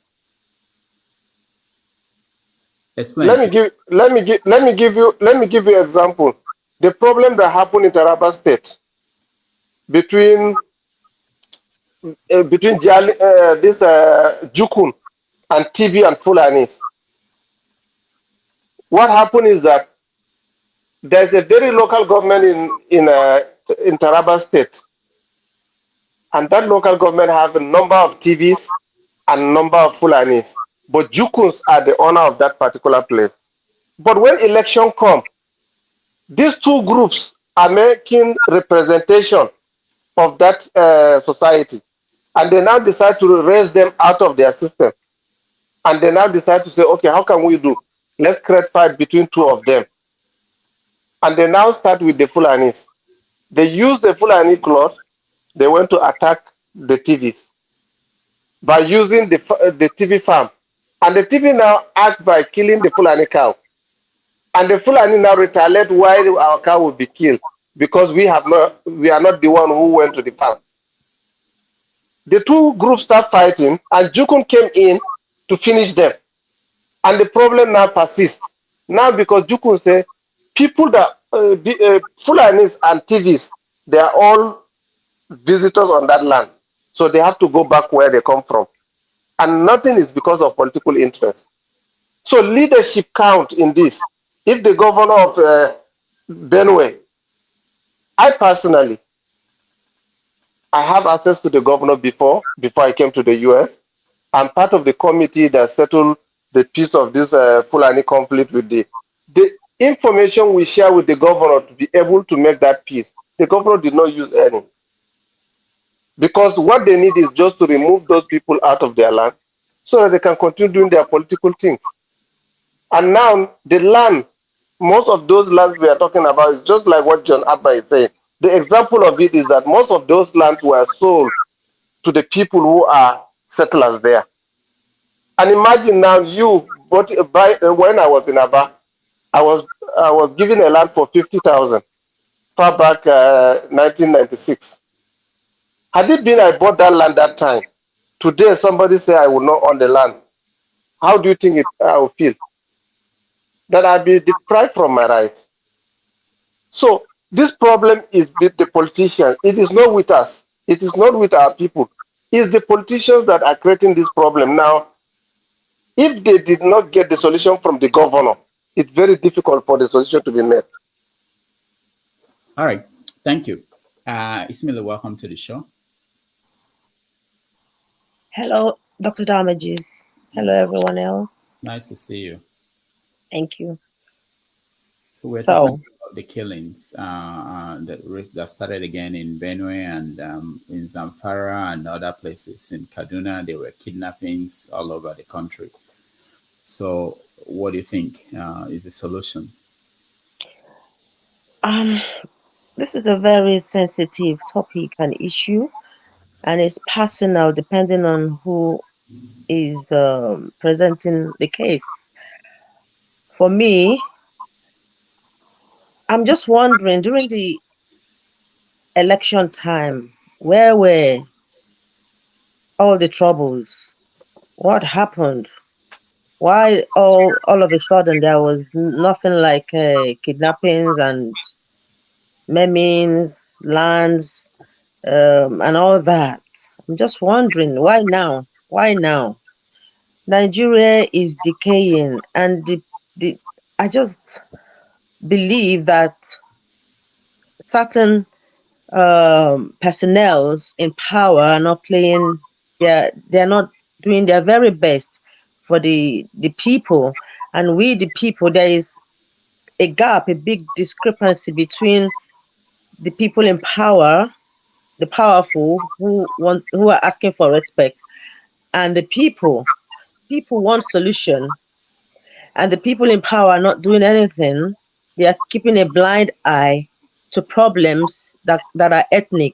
And during political periods, they harness those political, ethical, and religious lines for their own selfish interests, forgetting that humans are involved. It's disheartening. Be it Fulani, be it Igbo, be it any tribe. I just want peace and the best for everyone in Nigeria. We want the way forward to solutions.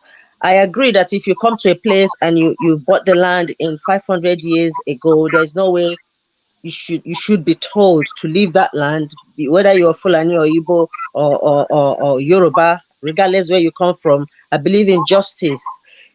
The Ezes, the kings, the people of authority, be it from the local levels to regional levels to national levels, should be involved and be fair. Kindly remove politics, if I would say, into things and factor the human lives. Be merciful, be kind. We should learn to be kind to our fellow human beings. You should not dream to have what is not yours. Fight for just. I don't know. I'm just tired of this Fulani kidnapping and all that. I am not going to criminalize any tribe. I am going to say, if I see something that is bad, I call it bad, regardless. But so far, I want peace for Nigeria going forward. We are one big family, regardless our tribe and our languages. We should have open arms. We should show love. You know, in love we thrive. One day we're all going to leave these lands anyways and decay and go. I don't know. I'm just tired of all these forms. Thank you. All right. Thank you so much. Man of Prestige. Yeah, good morning, good afternoon. Can you hear me? Yeah, we can hear you. Yeah, thank you very much. I greet everybody.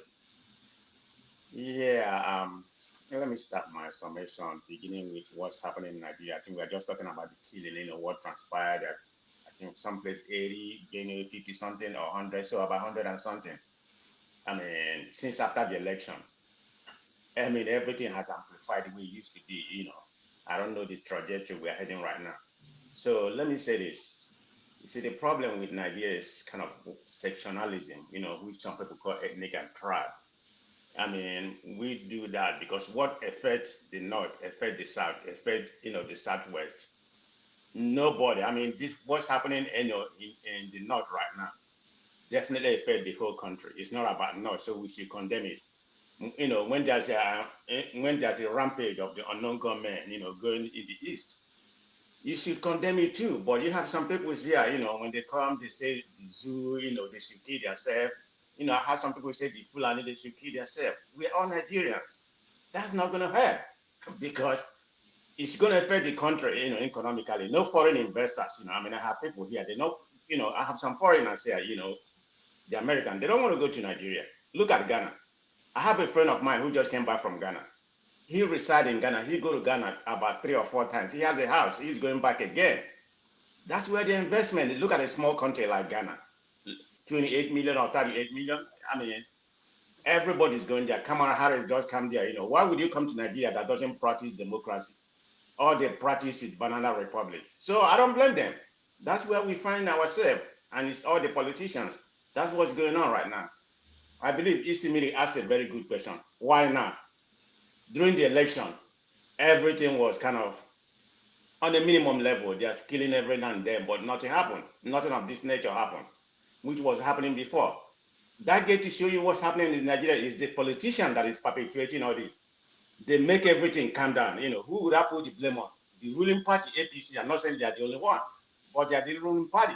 They make everything calm down. You know, they don't want to perpetuate what they've been doing in the north and everywhere because of the election. They just want to win the election. I'm not saying it's only them that do it, but they are the ruling party. So I will put the blame on them. Now, after election, what's going on? It's going to get worse. I don't want to be pessimistic, okay? You know, I mean, here, that is going to get worse, but I hope everything get better, but I don't see it. I'll be very honest, okay? What's going to be the solution, like you asked? The politicians, it doesn't matter what ordinary people do. What can ordinary people do? All the politicians do was divide you, Igbo, Hausa, Yoruba, whatever. They're going to still, you know, they are profiting from this. It's just like the oil, where they are profiting from that oil. This is a business. They've started again. They wait for after the election, then they start their business again.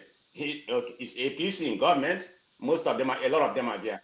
So it's going to continue happening. So for anything to happen, what can ordinary people do? You're going to go carry arm. You don't have any, you know. I mean, you can't carry gun in Nigeria and go fight them.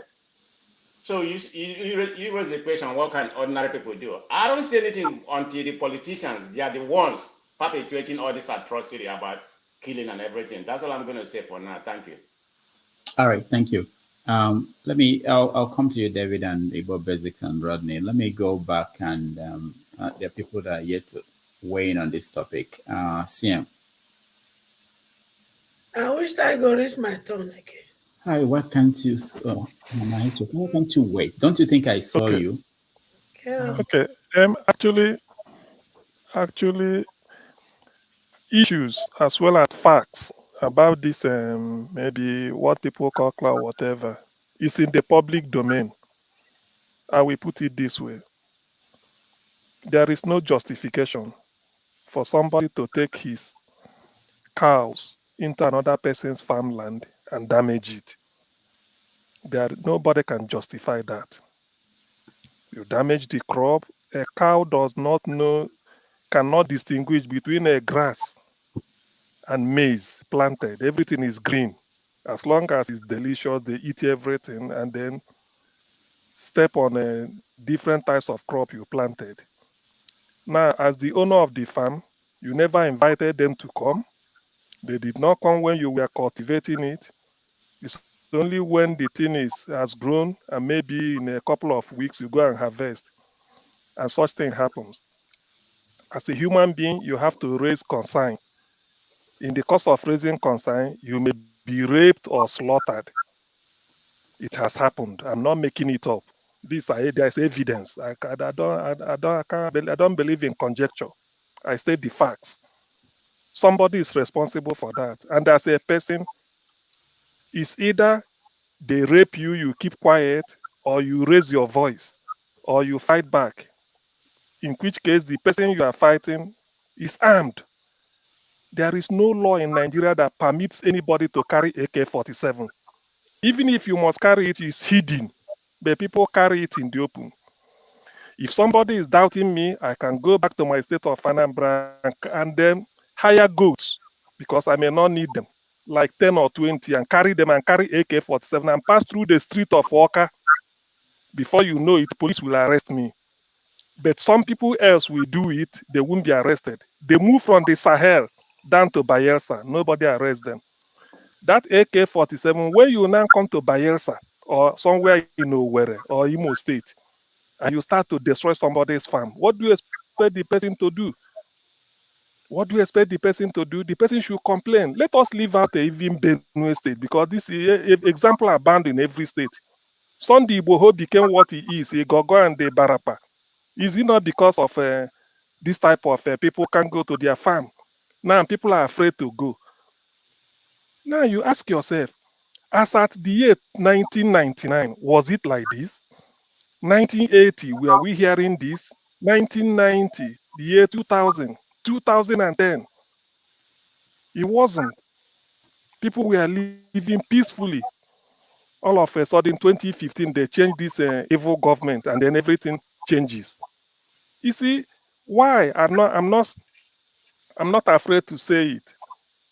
If Peter Obi reclaims his mandate and the new sheriff is in Aso Rock, the body language will change. Because people commit crime if they know they have a godfather in Aso Rock and they get away with it. I do not see why. There's no justification for slaughtering people in their land. We all know, you go to any part of Nigeria, you find a Igbo man.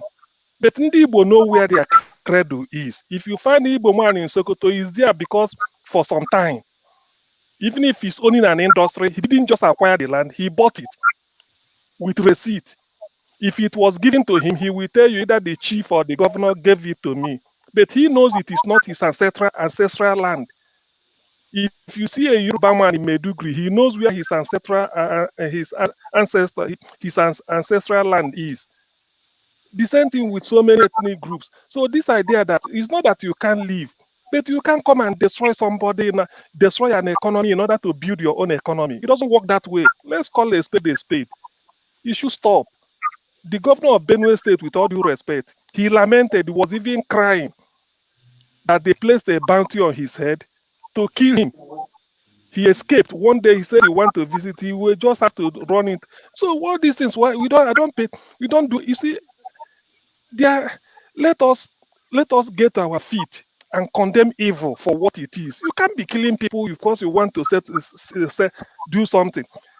The only thing that pains me in all this, in terms of cattle business, is that my people in the Igbo that are billionaires, they are yet to realize the value chain, the money that could be made through animal husbandry, rather than importing spare parts that Yorubas that some people will burn down at the slightest provocation. If they invest it in animal husbandry anyway, ranch it, you will get milk. You can even do a lot of things with it, with meat, and you don't have to depend on dollar fluctuation.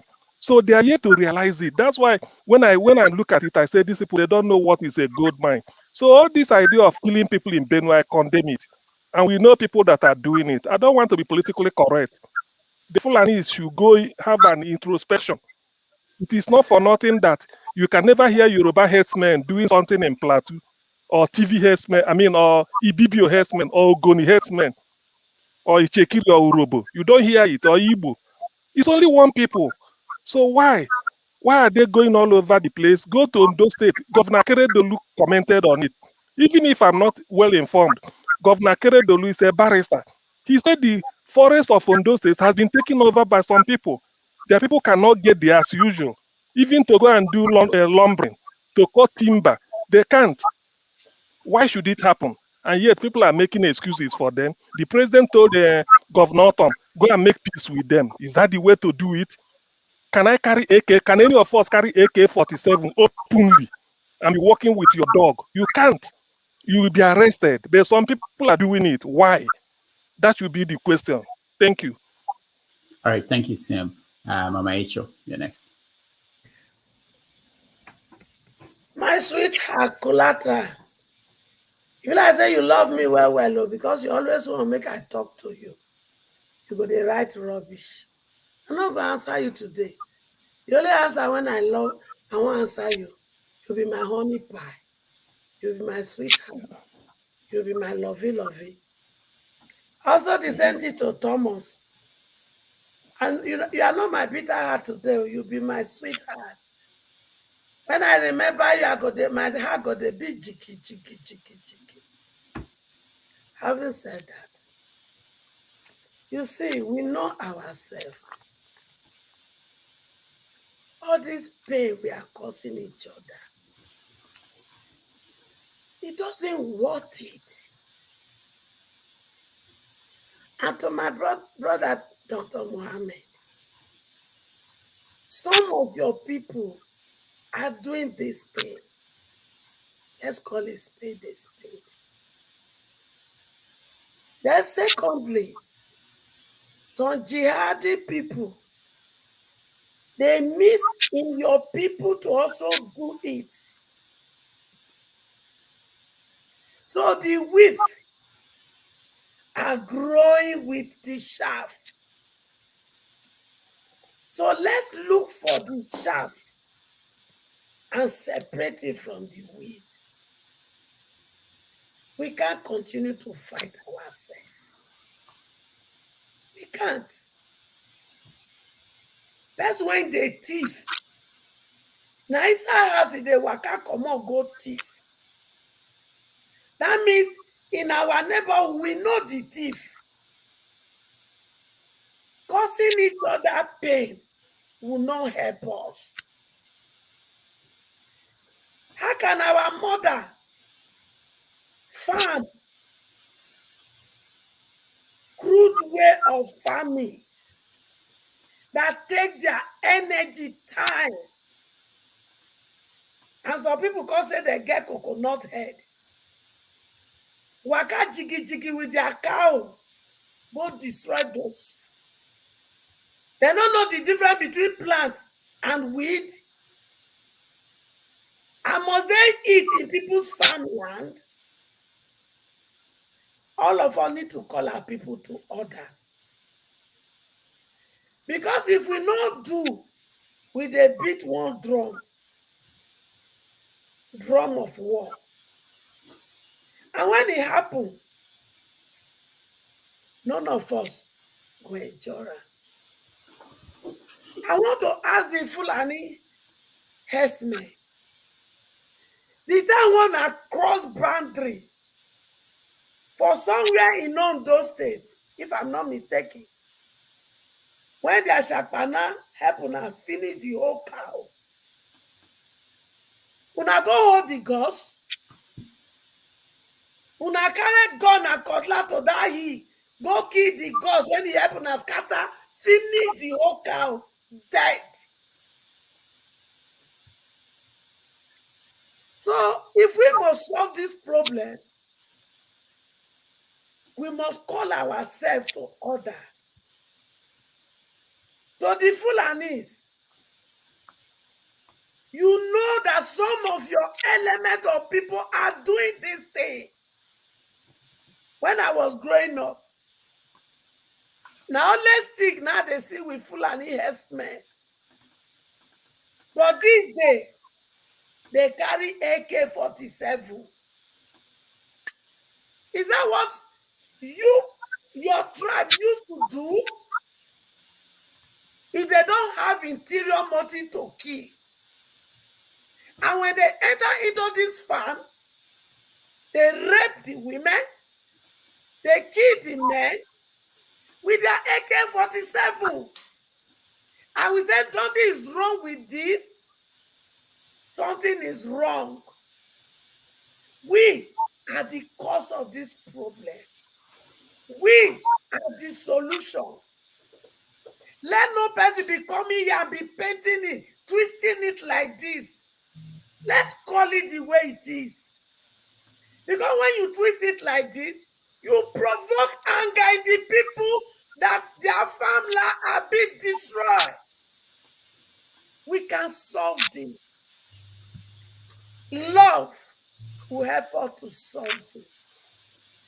I believe in one thing.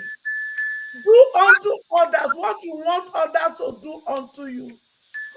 Let love prevail in our heart and in our midst. If you own those farmland, will you like what is happening to happen? If the answer is no, then let's change the topic. Let's call our people to others so that we can know who our enemy is. But by the time some of us are perpetrators of the evil, we can't differentiate those who are the jihad in our midst.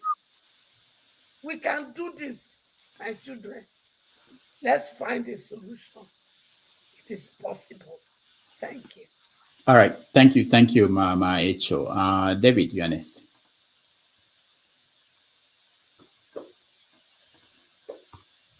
Unmute yourself, David. Can you hear me? Yeah, go ahead. Oh, thank you. Good day, everyone. Thank you very much for having me again. I would just like to start to say my point in regards to the topic we're discussing about. And there's something man of prestige said earlier on, that we should all be able to stand up and condemn whenever anything evil or wrong is done. Whether does it affect you or doesn't it affect you? Because the problem we have is, like some of us have already said in here, when it's happening in the north, we all just pretend as if it doesn't affect us or nobody says anything. Or when it's happening in the west or when it's happening in the east, I think we should all be responsible and speak out whenever any evil is happening any part of Nigeria. Because if we say we are one Nigeria, if anything that affects people in the north should be able to affect the people in the west. Now, having said that, the question that was asked, I believe, was why has the killing started again, which stopped during the election? And I think, in my own understanding, I think the cashless policy or the new money change probably has affected them in one way or the other, because they know people do not have the cash. Because I believe, the cash is not fully, back now, but at least it's not as it was before. So that's probably one of the reasons why they're all back in business again.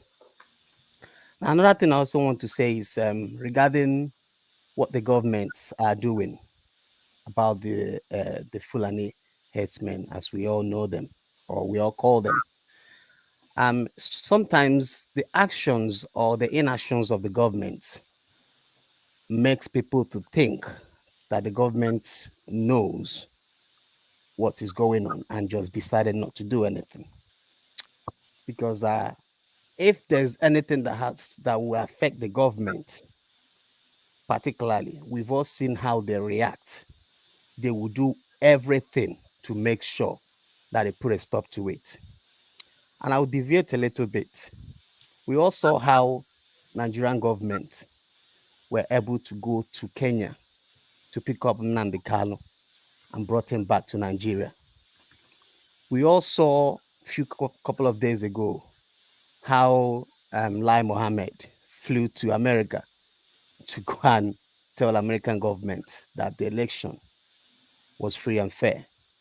So if Nigerian government really want to put a stop to what is going on in Nigeria, they have everything in their means to be able to put a stop on it. Thank you. All right. Thank you, David. Thank you so much. Rodney, you're next.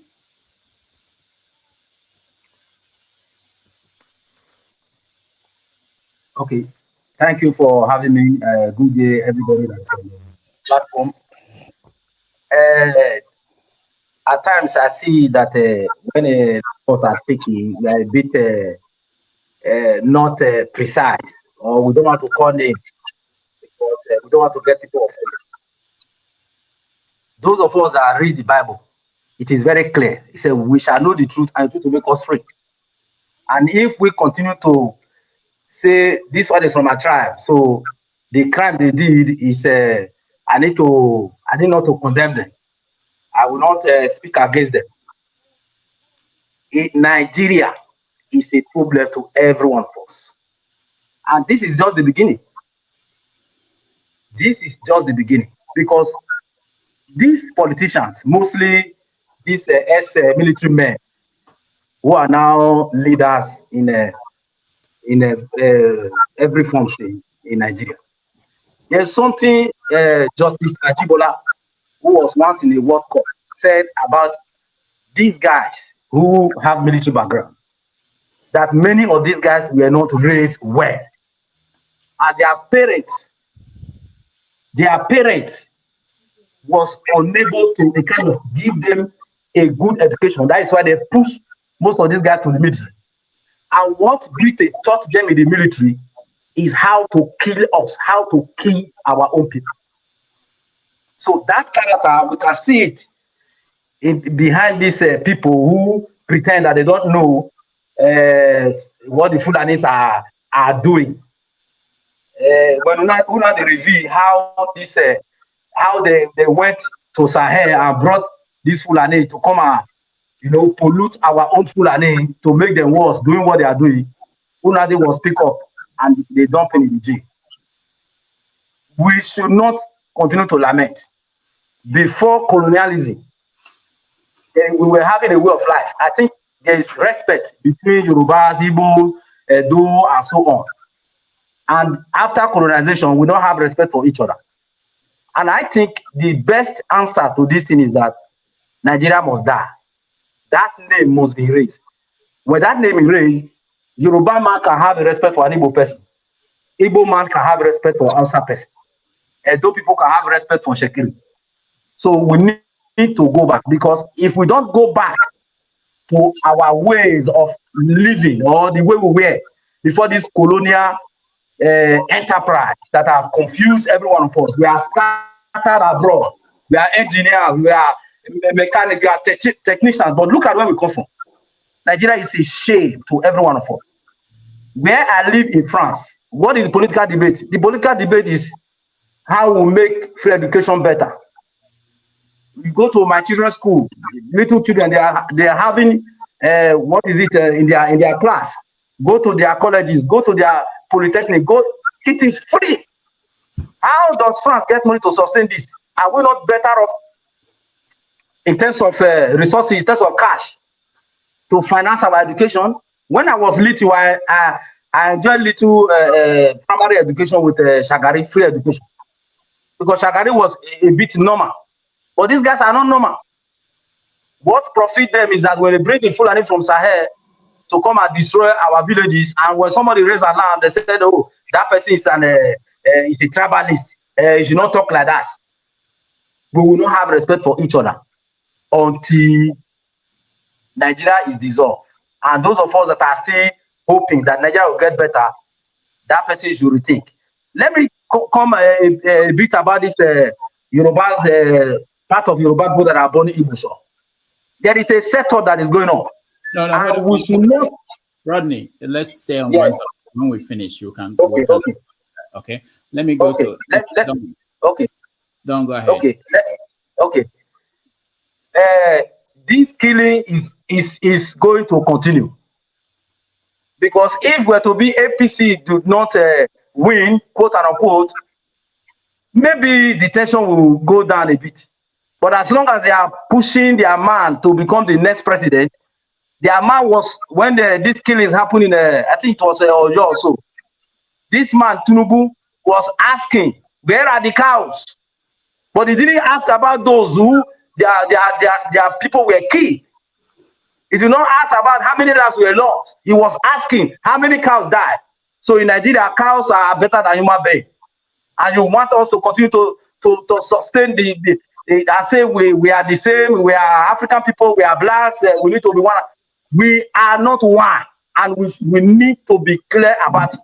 If that is the way of their life, that in 21st century, they can still carry cow from Kara to Lagos. While in Holland here, in France here, where I am, everybody do ranching so that your cow cannot get to the next compound. And people are saying, yeah, it is their way of life. How can they use their way of life to destroy another person's property and destroy another person's life? It is unacceptable. All right. Thank you, Rodney. Thank you very much. Thank you. Don. Yeah. Thank you for having me once again. First, I want to try and draw our attention to something. I think we started this on the note of what's happening regarding Chimamanda, Soyinka, and the likes, but somehow the discussion has tilted towards not just this is what happened. This is what, let me explain to you. I come up with topics I want us to discuss, and then I try to find out from people that joined at the beginning what they are thinking about, what stories they're following. So we felt that this killing, especially the one that happened in Benue, should be the first thing that we should talk about and get it out of the way, and then we go to our topic. So the next thing we're going to talk about is Soyinka and Chimamanda. But I want to finish up with this. Three of you that are here, you, Igbo Basics, and Austin. Then we go to Soyinka and Chimamanda. Yeah. That makes a lot of sense. So it will be that time. There's something I want to say. Are we interested in solving this problem, or we want to win? I am the politician that is here. So when they keep saying the politicians, I think they are referring to. So what was the solution? If you were governor, of Benue State, what will you have do now? I mean, what will you have done all these years? Okay, this thing boils down to history and long history. And don't give if you want, what's the solution? The solution ordinarily would have been simple. It's a give and take. You can't have it all because the land in quote, no one came with that land from anywhere. We are all migrants at one point or the other. So wherever you came from at one point to become the owner of that land, someone came after you. And like someone rightly said earlier, the lands that are given to settlers most times are distant lands or marshy land or unused land because the community, as it were, then is cultivating and using the land closer to the settlement. So they can take you to somewhere closer, maybe hilly, maybe marshy, and the likes. But now you stayed here for a long time, you are kind of naturalizing here, so you are relatively claiming ownership of the land as well. And we have all grown. The community itself has grown, the settlers themselves have grown, and the land is not growing. So the need to get more land increases. And to me, to a large extent, even if it is a small portion you give to the settlers today, it will be enough if we apply technology. It is totally absurd that at this age and time, we are still discussing cattle being. So Don, because you don't have time, let me stop you. I want to know. So why are your people, your fellow politicians, why are you not doing it? If you have the solution, I thought there's no solution actually. Why are your fellow politicians not doing it? The other side of it, one thing I would say from the politician perspective is this: politicians do what works for them for the purpose of politics most times. If I have to speak to Autumn will keep the Fulani story on the top burner because it favors him politically, not solving it, but keeping it and screaming about it makes no political sense. So you're saying he would rather have his people continuously being killed because it will favor him politically? I am being blunt here because I am a politician and I'm a human, and I will tell you the truth. If Autumn has not sung the the Fulani Herdsman song, he wouldn't have been elected for the second term. He made a drama out of the event that happened, exacerbated it. Did you forget that Autumn is that man who said he went to his farm and Fulani herdsmen militia chased him and they were shooting bullets at his ears? He was running and was able to identify those who were shooting at him as militia and Fulani herdsmen. And it turned out the next day that the people whose land he was taking were those who came to him, and they came out to say, "We came to chase you from our land. Fulani was not here." But he kept the song of Fulani herdsmen because it favors him politically. This is where it comes to a head. When we the people, Don't you a politician? You're not part of we the people. You are a politician. So what should we the people do to you, the politicians? If you have the solution, what should we? Don't tell, you're not part of us. What should we the people do to you, the politicians? The politicians are part of the people too. We are not aliens. The thing is, frankly speaking, I started by saying that politicians do what alien to us, una be alien to us. If I come out to campaign on the ground of religion or ethnicity and you don't buy it, I won't do it the next election cycle. But because it works, it favors the argument and gives me the required vote, that is why I'm going to do it. That's why I'm going to exacerbate it tomorrow and get the votes I need.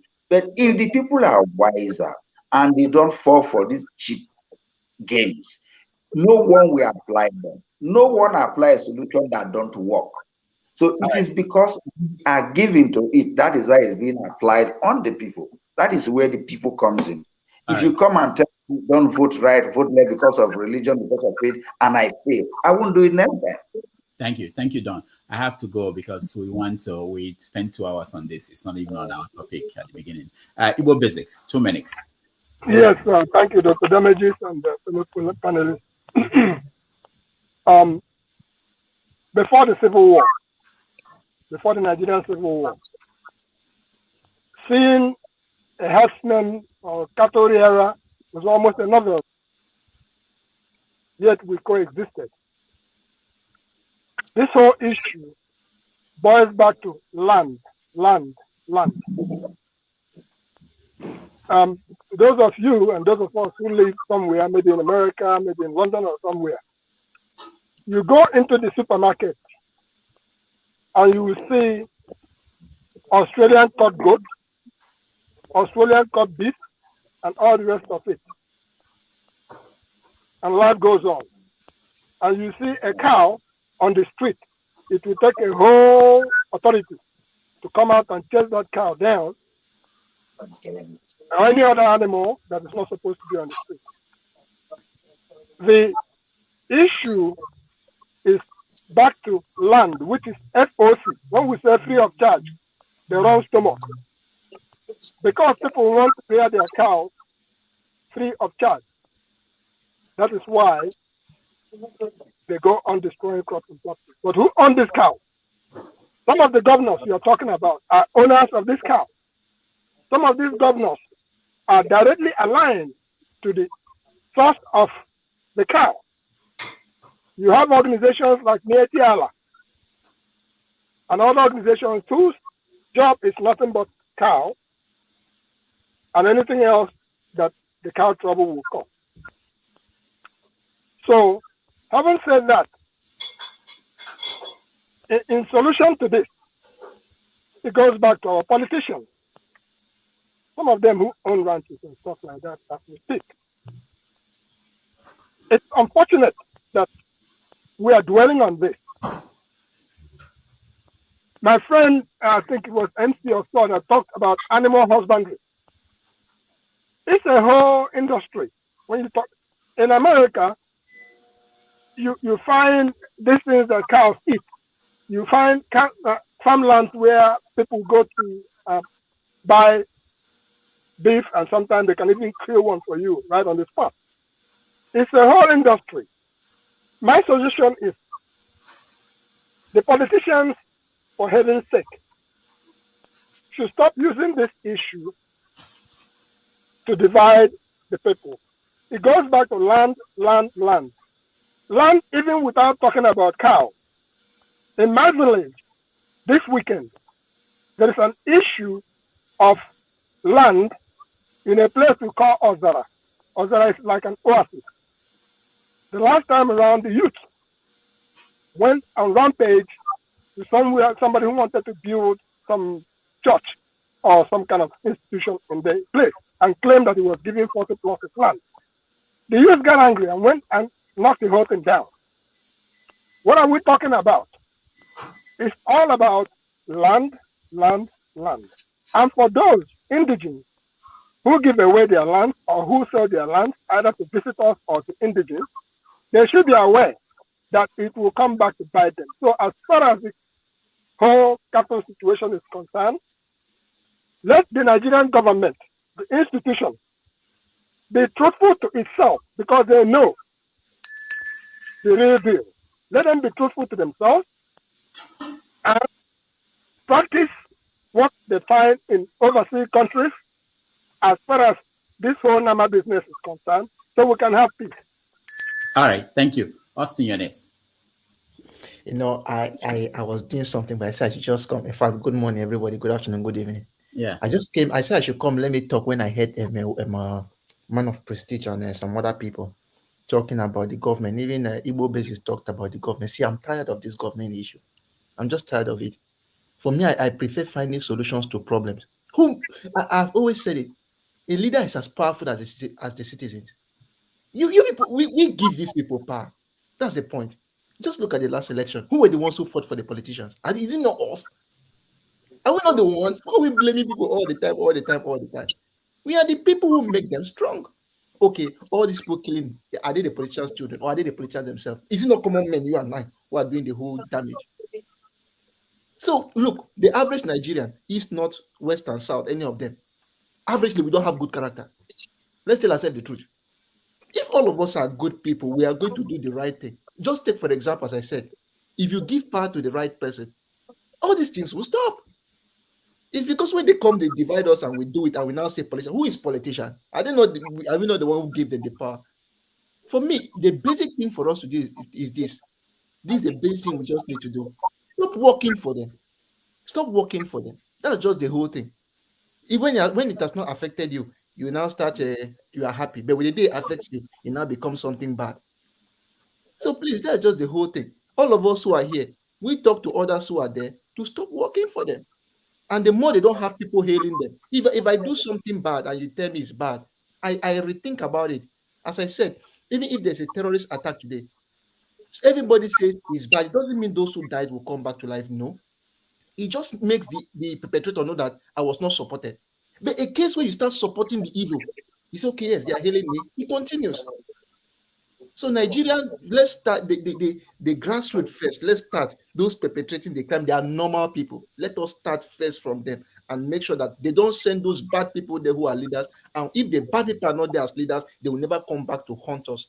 I remember, as I said, I don't know what I said. There was a time where a politician came to my place to bribe people. I refused the money. The man spark. The man spark. Who are you? Who is your father? Where are you from? The way I see the man and vex, then I say refusing his money was a big crime. So let us tell ourselves the truth. Let's first of all try as much as possible to be good people. If you are good people, look, let me put it straight to you. There was a time I posted something, I started laughing on Twitter. 85% of Nigerians can try to be good. They can try to be good. But the remaining 15%, they do the worst things where even the whole 100% was supposed to do. So there's one thing we need to do. Let's start from the grassroots. There are some people who work for these politicians. They are normal people on the street. Let us start first with them. If they can do the right thing, then politicians have no power over them. That's just the whole thing. Let's stop this governor who will make person governor, who will make him president. It's not you and me, considering the last election we just had. Let's just do that in our deck. All right, thank you. Ismail, go ahead. What do you want to say? Hello, Mr. Austin. I just want to say something I'm not countering him, but from what he's saying and where I'm sitting and watching, is like during the election, the people came out to vote, especially people who never believed that their votes would ever count, that there would be a change. They came out and voted. And then what happened? Who rigged the election if it was rigged? Some people are going to wait. Well, let me finish. Some people are going to court now for what reason? There is something they call power. When people are in power, they do the undoables. Not that they can't be good. But if some people are good, say 85% people are good, and then 15 are in politics. Some of those people that are 85 will still go into politics, and then the bad eggs. So I understand where you're coming from. It's good to have the mindset is very important. Do the right thing, stand just. But evil, there's always going to be evil. People that go into politics, as we are human beings, why do they behave the way they behave? And then when things were happening and people were they captured someone now who is a criminal and submitted to people in power who's supposed to be good. And then one person, released. Do you know what I mean? Release the person. Then perfectly well, but they just want to make you know that the person who stole that ballot box is a common man. Everyone is responsible. Everyone is responsible in Nigeria. I understand you, but as long as we play politics that are not good, that good will not shine through. That's my point. Thank you. All right, thank you. We have to go. We have to change this topic. I want to hear from Osazele and two Niger forefathers. Then we move on to other topics. Go ahead. Doc, I have not said anything on this topic, and I've been wanting to say something. All right, well, I'll add you to that. Okay, Oza, go ahead. Ozazela, I don't know if I'm pronouncing it well, but Oza, welcome. Can you unmute yourself, Oza? Are you talking to me? Yeah. Ozazela. Oh, I'm sorry. I was okay. Yeah, I have not been following the topic. It's not a long time. I just hook up here, but like what the brother just said, that is the responsibility of everyone, and that's a fact, because what we have now, because we're talking about leaders. The leaders are taken from among of us. They are we. That is what we can offer, and that is why every great nations of the world always have the best of them to lead them. Because we are all born the same, but we are not the same. The way we reason, the way we view things, our opinions are different. Until we understand that, so that we can be able to be giving platform and leadership to those who can lead us, who have visions and dreams for the country, we will never actually go nowhere, But because what we have right now are leaders that are who's supposed to be in the farms. Those are not leaders, but those are the people that we keep voting for. They don't know what it means to have virtue. They don't even know what it means to belong to a country. Can you just imagine Nigerian leaders, every time they go to United Nations, they are fumbling even to read. They are fumbling to do anything. This is already an image for your people, because at the end of the day, everywhere you go, you are not actually going out with your house, your big cars. You are going out with the image of your country. And your leadership is your country. That is that image. Okay, so but look at Tinubu, look at the people that want to lead the country, and you just laugh and say, well, this is what we can offer. It's a shame, So I just want to contribute to that they are part of us, and we're supposed to be electing those that are very good, the best among of us. That's what leadership means, but we are not doing that. All right, thank you. Prince, you're next. Thank you, Dr. Damages. I have so wished that Dr. Mohammed is still on here, because most of my question or most of my comments was directed to is being directed to what he said. First, when he talks about how it is that the platform is kind of like majorly Igbos or whatever it is, I wanted to correct the notion to him that it's not. Probably he sees everybody as Igbos, and every time everybody make any comment, or it's always Igbos. It's not. Some people use fake accounts, they use fake names just to attack people, and that happens. However, that's by the side. To the topic we're talking about, Dr. Mohammed lives in US, and I wanted to ask him the state he lives in. Now, whatever state he lives in, I want to ask him, does he see, has he seen people moving with cows on the streets, or going towards going to the farms and eating up the crops and all that stuff? Has he ever seen that? If not, then why should we be having people who are going to be moving around with their cows and destroying people's farms? They can have a ranch. They can have a place, keep their cow, buy food and feed the cows, and then sell. It's a business. The same way it's done every other place. Why move around in people's villages, and then on getting to the farm, they destroy the farm? When they see the women, they rape the women and then even kill them. And then when they start all these killing, they even kill the little children. Are those little children part of the people that kill their cow? Are those little children part of the people that kill the cows?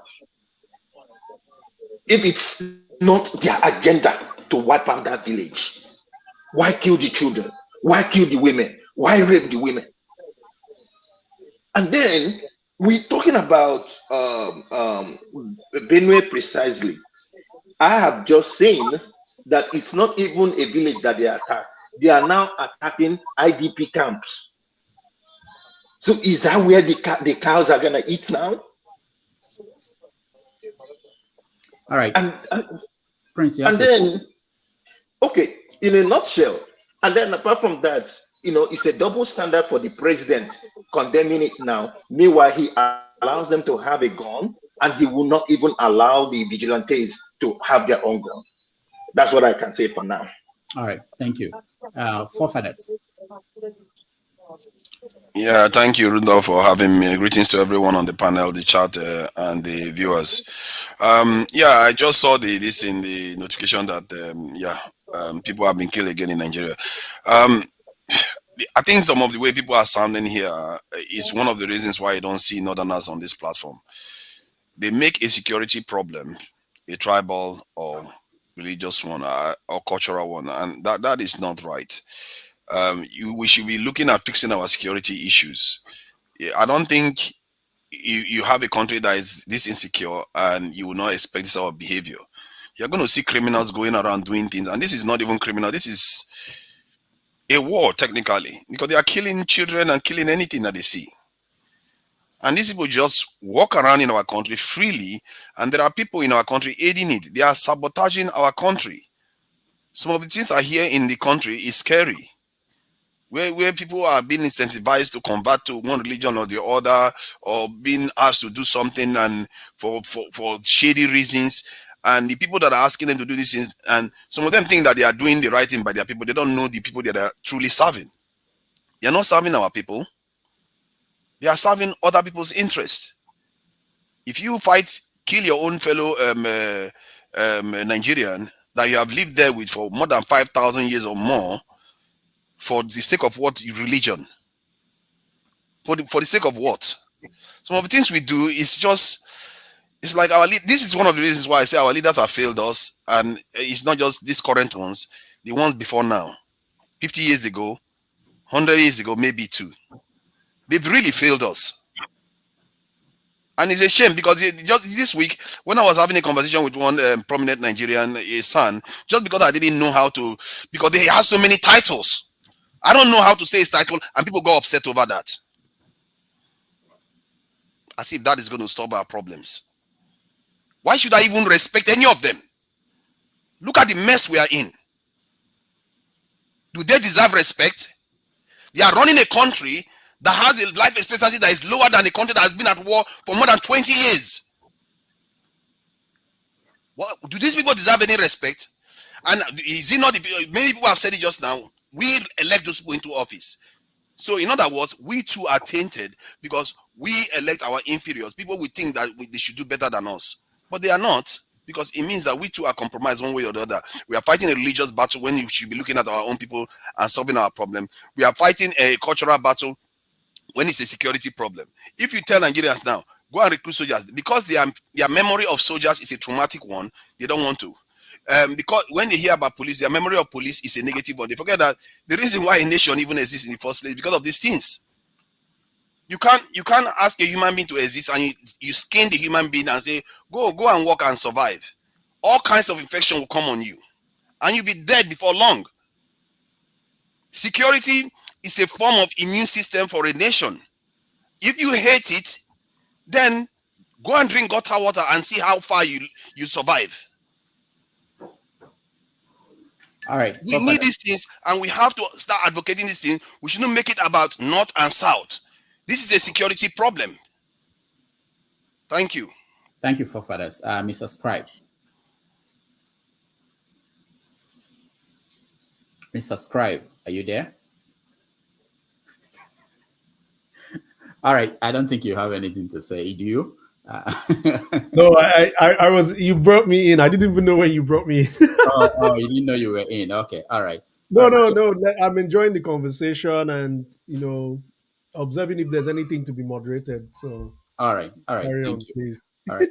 So thank you guys for this topic. It's totally it wasn't on our list, but we spent 2 hours and 20-something minutes on it.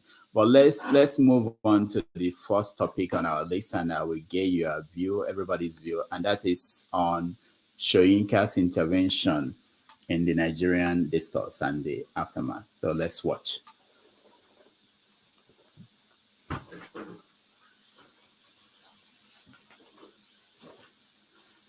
Okay, I think the first name. Datti Ahmed's statement was unbecoming. Okay, nearly the totality. Listen, the interviewer asked him several times. He said, what will you do if the Supreme Court judgment is against you? If the interpretation which you are offering about the constitutional aspect of this election, if it is against that of the Supreme Court and they find against you. And he kept saying, no, it's not even open to analysis. The word says and it's very clear.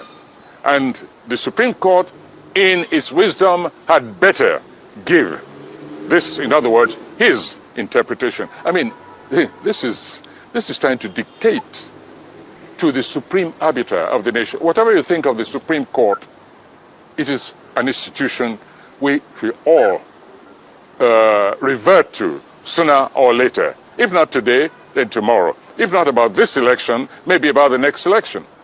But Datti kept saying, no, the Supreme Court has got, in its wisdom, to agree with me. That is what is known as fascistic language. It is not acceptable. And for me, it alienates people. It alienates even supporters. I know this for a fact. People come to me, you know how I relate to young people. I relate to those who have found certain problems with the spokespeople of this particular movement. I'm not interested in the other ones. Everybody knows the other movements. But there's a new boy on the block, as the expression stays. And many of us have been waiting for that new kid on the block. And so we have a stake in it. And wherever it seems to be going wrong, we're going to tell the truth to that new kid. And the supporters who also say they have allied thinking with us, that's all. But go and watch that tape all over again. Introduce that tape to any kind of neutral jury, members of whom don't even know anything about the Nigerian situation. Talk about body language, talk about vocal language, talk about the actual text of Datti's pronouncement. This is intimidation, and it's not acceptable. I refuse to be part of that kind of language. All right. I refuse to be part of that language. Okay. So, what do you guys think about?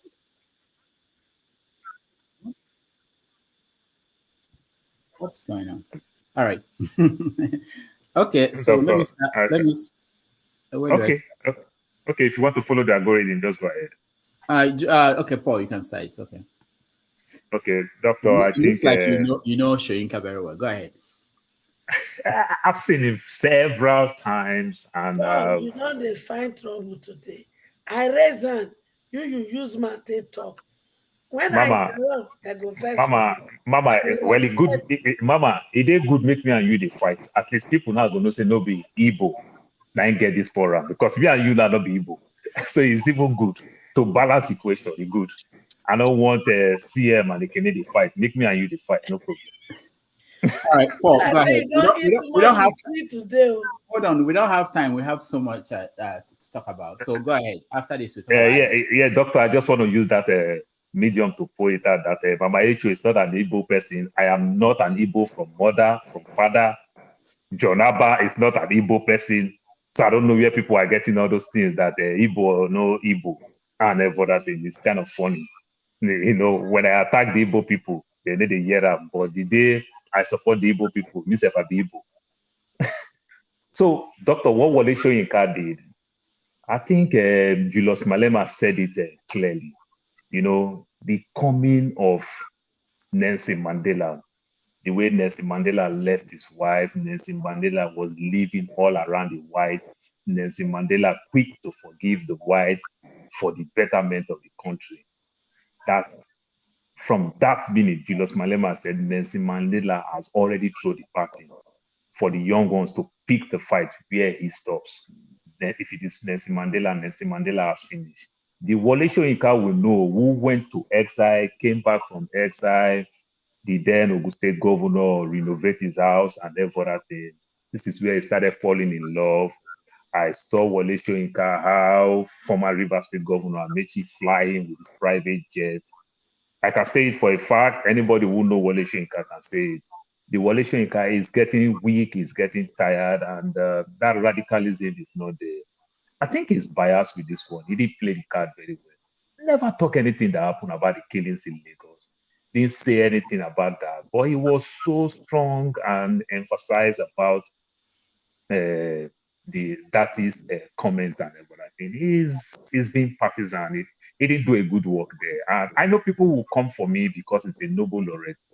But doctor, I will tell you, one of our biggest problems in Africa, it is still the old people.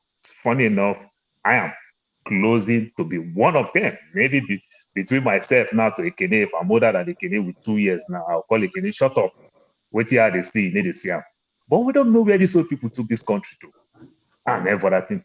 Wole Soyinka messed up with this one. He didn't do very well. And he's arguing, he's jumping from one place to another place, start talking that he is not here, it's not here. People said something, this is going to bring out $1 million, $1,000 and the likes.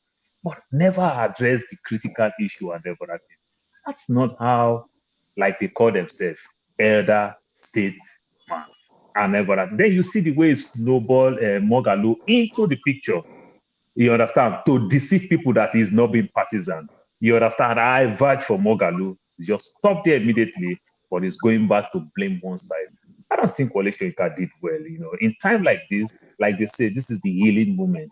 This is not a time that Wole Soyinka will start even eating the politics, because people who are being biased towards one direction will say, even a statesman like Wole Soyinka, well respected, but Wole Soyinka didn't do well as a statesman at all. That's all I would say for now. All right, thank you. Let me go to CM. CM. Everybody, 2 minutes. Go ahead, CM. Okay, yeah.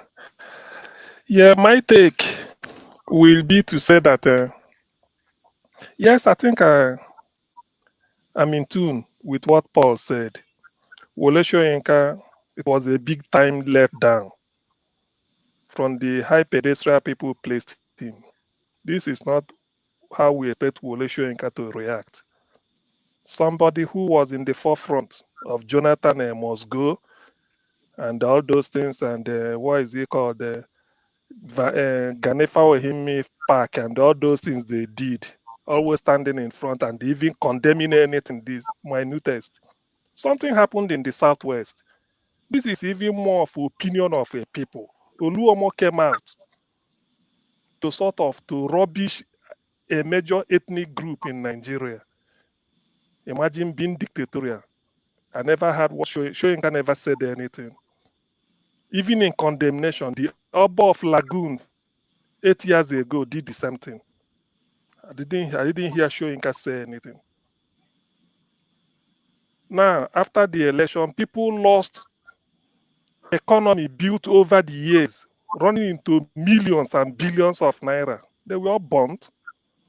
Soyinka never said anything.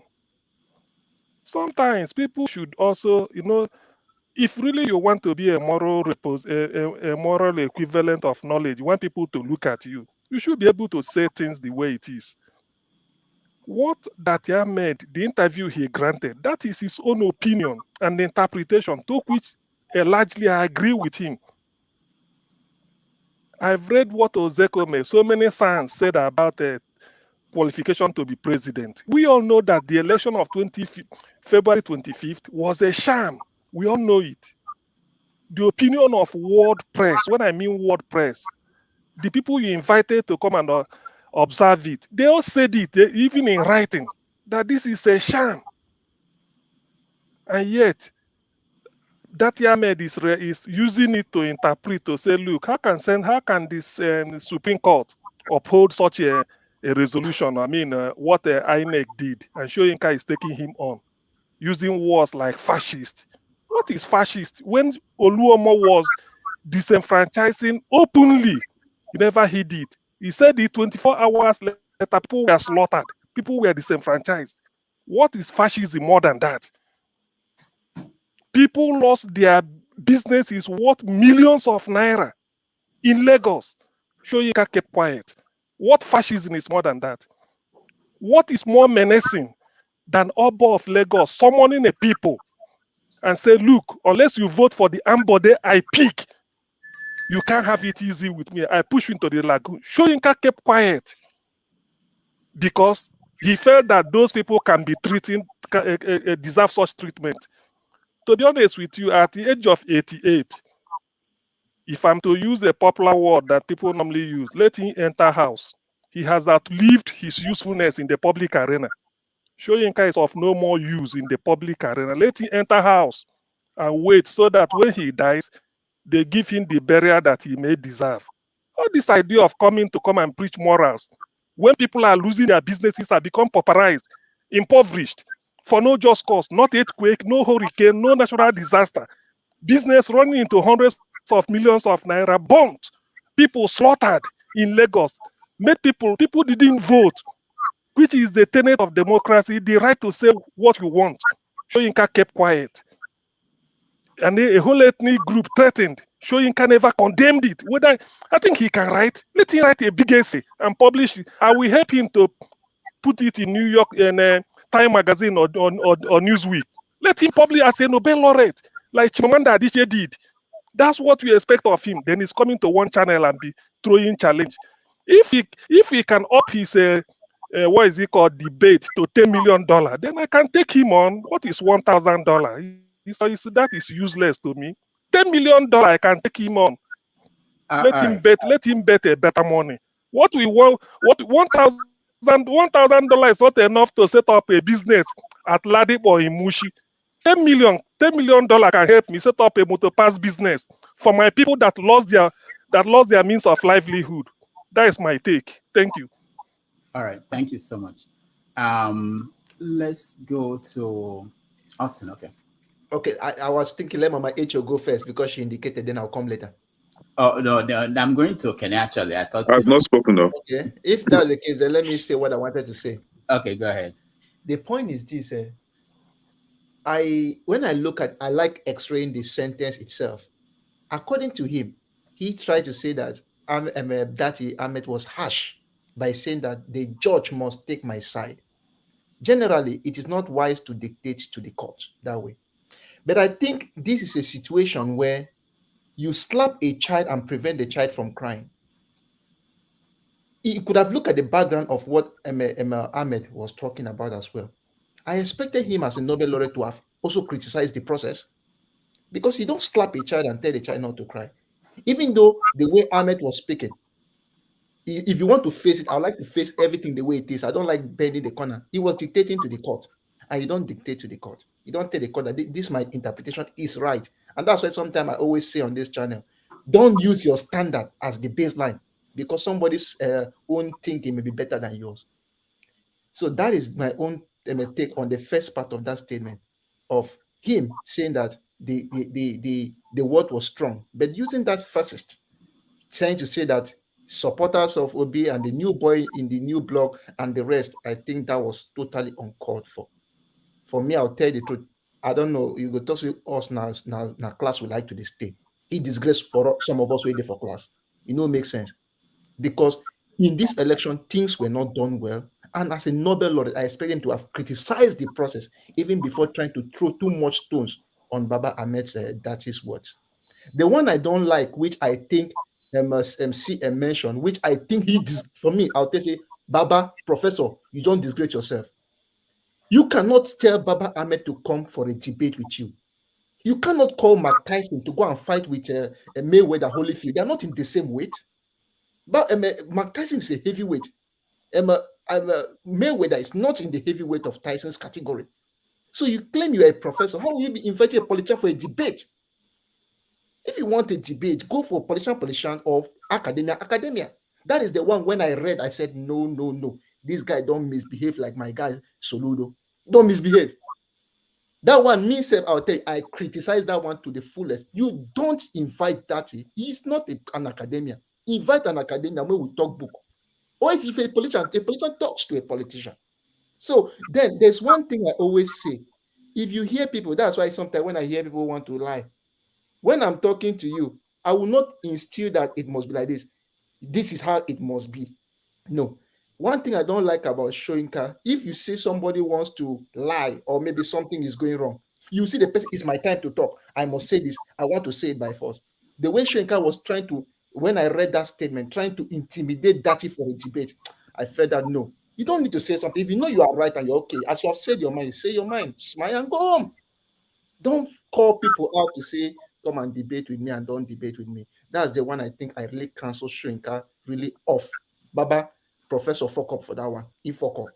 Go meet your academia, talk with them. Leave politicians, may they talk. If you want academia, una talk book. Don't call an academia, it's not your category. And you, he's too, he's a politician, it's not in your category. He'll be Oga for inside, you will be Oga for your own side. So I don't see any reason why you could have told him to come to a public debate. It doesn't make sense to me. All right, thank you. Kene, you're next. Yeah, thank you, Dr. Damages. I actually called in because of some things going on, but I think you've passed that topic. But let me just touch light on those things. Mr. Paul, I greet you, sir. So, last time, that was last year, we were having a conversation about, what was going on in the Southeast, how the Igbo people were being killed by the Fulani herdsmen. And Mr. John Abba said something that really, really touched me. Since that day, I tried to, take my mind off of that, what he said, but it was so very difficult for me. And this was what Mr. John Abba said, not literally, but he said that he was happy how the Southeast people were killing themselves politically is to his own advantage. And I wonder, why? How would anyone be happy for killing another, whether for political reasons or whatever reason you think that is of your advantage? But he said that. And today, the people of Benue State have been killed.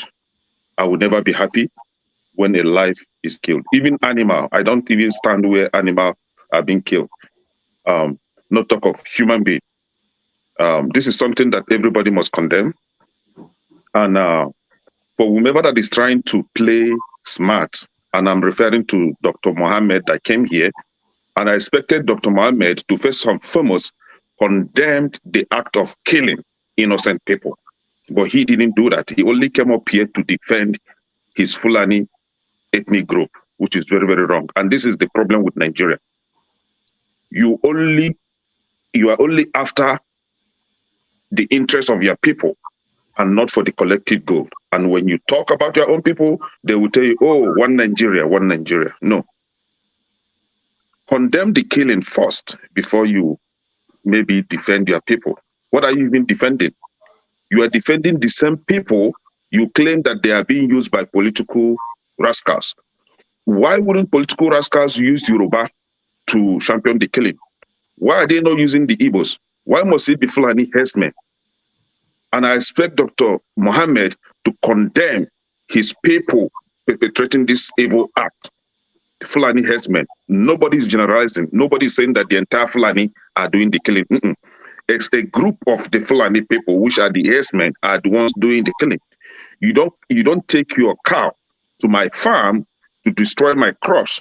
And when I kill your animal, you will not kill my people. And then somebody like Dr. Mohammed will come and defend his own people and give reasons, because his reason will be because the cattle of his own people were being killed, and that is why they are angered. No, that is not the way to judge. And for forefathers, please, I beg of you, please, just give me, for forefathers, you stated that people are not coming on this conversation because of ethnic sentiment or whatever, or trying to make it look like Igbo. Please, I want us to take a census here. How many Igbo people are on this platform right now? How many non-Igbos are here? See, when IPOB... Father, whether is an Igbo man. Thank you. Thank you.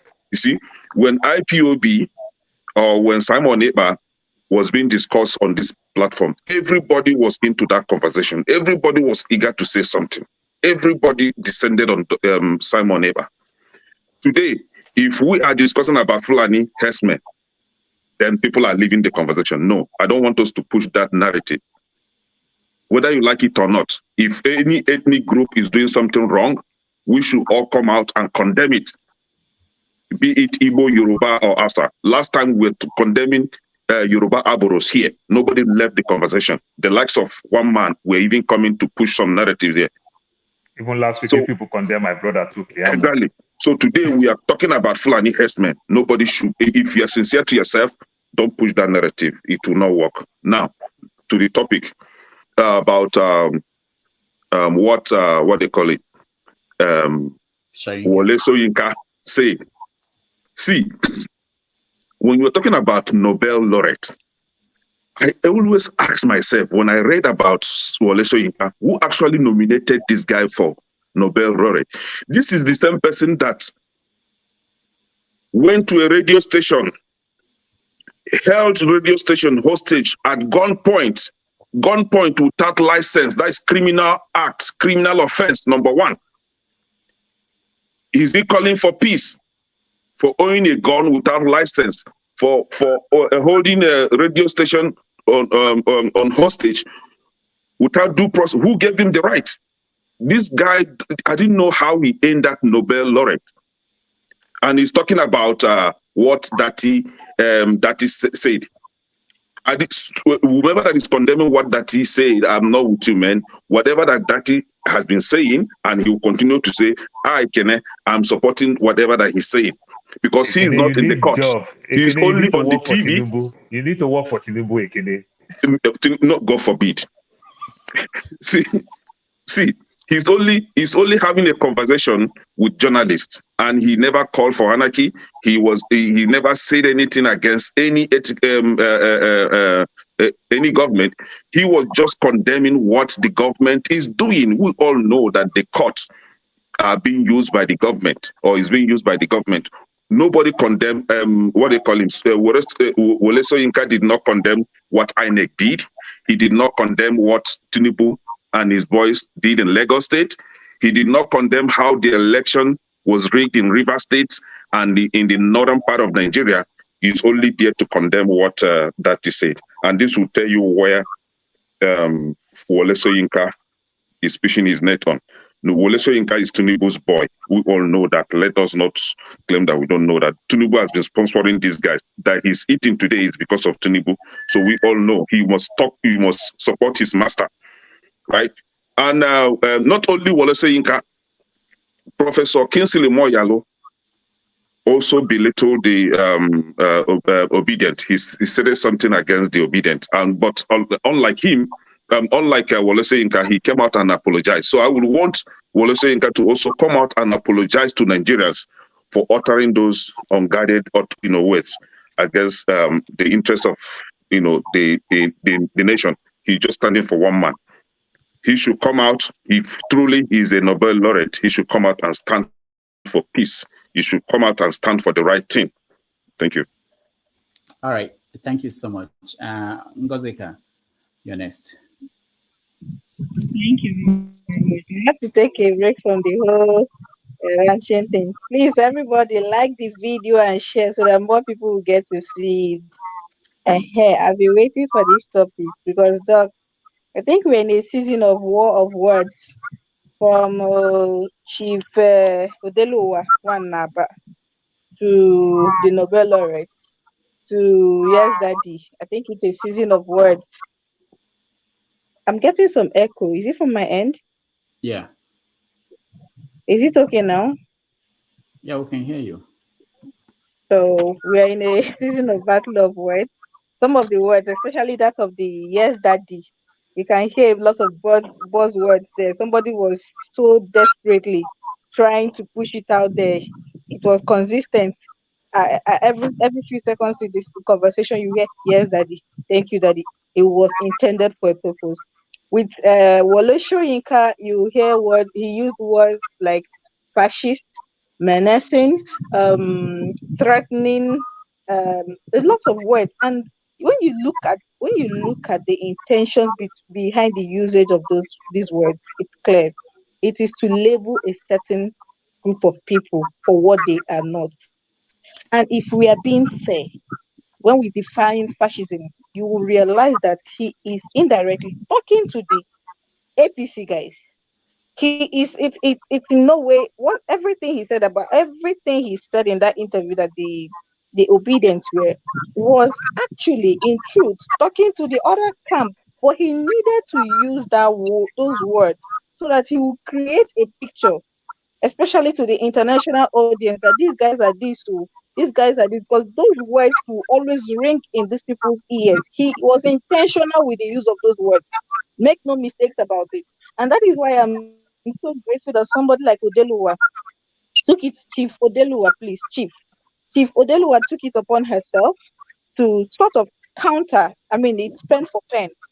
The Nobel laureate took his pen and then tried to push some narrative, because that is what he did. Let's not even pretend. He took a pen and tried to spin a particular narrative about Datti, about the obedient movement. It was at this same time that somebody else was in the US.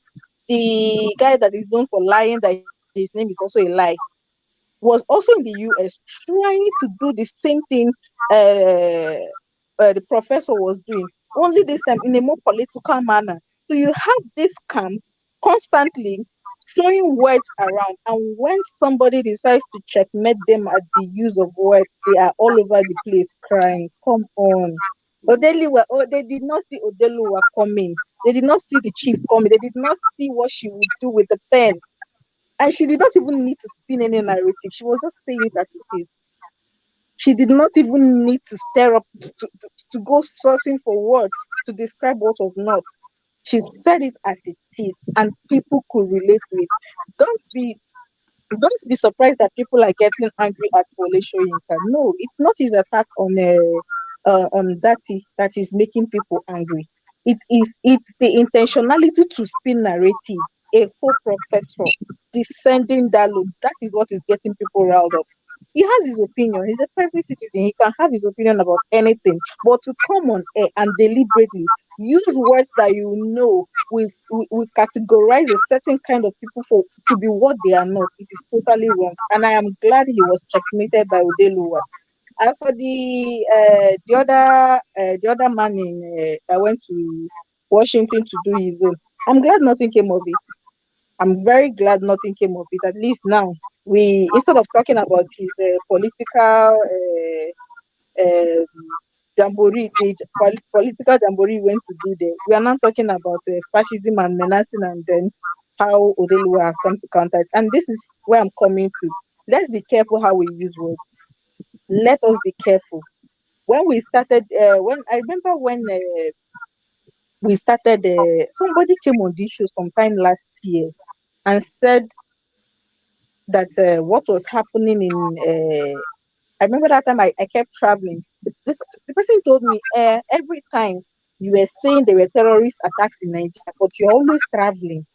You were always traveling, and you people are using the word terrorist, and you're always traveling. If there were terrorists in Nigeria, how come they have not killed you?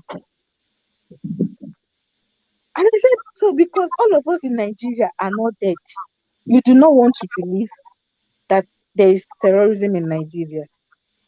Is it when all of us are dead and you are coming and you come back here and you see a bunch of dead bodies that nobody wants to believe before you? And the person was like, why are you using terrorism? Why? It is the same people that are defending Wole Soyinka for calling obedient fascists. The same people that had issues with describing when they were trying to give bandits a naming ceremony, when they were trying to give them baptism, you are calling terrorists bandits. Who does that?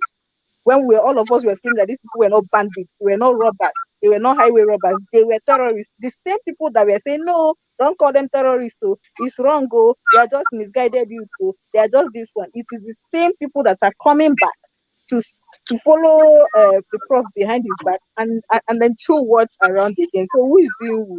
Let us be careful with the use of words. And I'm happy Odeluwa did her thing. I can't even hide my joy at it. I'm just happy she checkmated the professor. Thank you. All right. Man of prestige, next. Okay. Thank you very much. Can you hear me? Yeah. Yeah. Wole Soyinka, I mean, I listened to some of what he said. I didn't listen to the whole point, he was trying to make, but partially listened to it. I mean, this is a man that I respected in Nobel Peace Prize, which I consider to be the number one, among the people coming out from Nigeria in that, in that space. I was kind of disappointed to a certain degree, but the point I'm trying to make, he didn't have a balanced point of view. I mean, he came here, to talk about the obedience and talk about Datti Ahmed. I mean, he has his opinion. I don't know his political affiliation, I don't know. I never really followed him in terms of politics, I just look at him as a statesman of Nigeria. But the statement that he made, I mean, look at what's going on in Nigeria. He didn't talk about the election, whether his election is right or whatever, what happened in Lagos and some other things. But his main point, is that the most imperative or the pressing point going on in Nigeria? Is that what Datti Ahmed said? Look at his body language. I mean, he seemed very upset about that. Like that's what's, holding Nigeria back, or the issue we'll be discussing. Yeah, he can talk about it, but he didn't have any, balanced point of view, to come there and talk the way he narrated and everything that he said. I mean, Datti Ahmed, he made, the word he used. I may not agree to a certain degree what he used, like, that the Supreme Court must do this, but that's his own opinion. But what Wole Soyinka kind of amplified APC talking point, that he should be charged for treason. That's exactly what he did, whether they send him or that's just his opinion, because he's a well-respected person. But when he came on national TV and amplified their own talking point, there's no doubt that's what he's doing. He's not supposed to be doing something like that. So I completely disagree, what he said. That's not right, And calling Datti Ahmed to come and debate with him, that's even below him, So I completely disagree with what he said. That's what I'm going to say. Thank you. All right. Thank you. Man of Prestige, Isimele, you're next. Thank you. Professor Wole Soyinka, I sort of feel a bit sorry for him. He's a man who had built a reputation for himself, and no disrespect to him,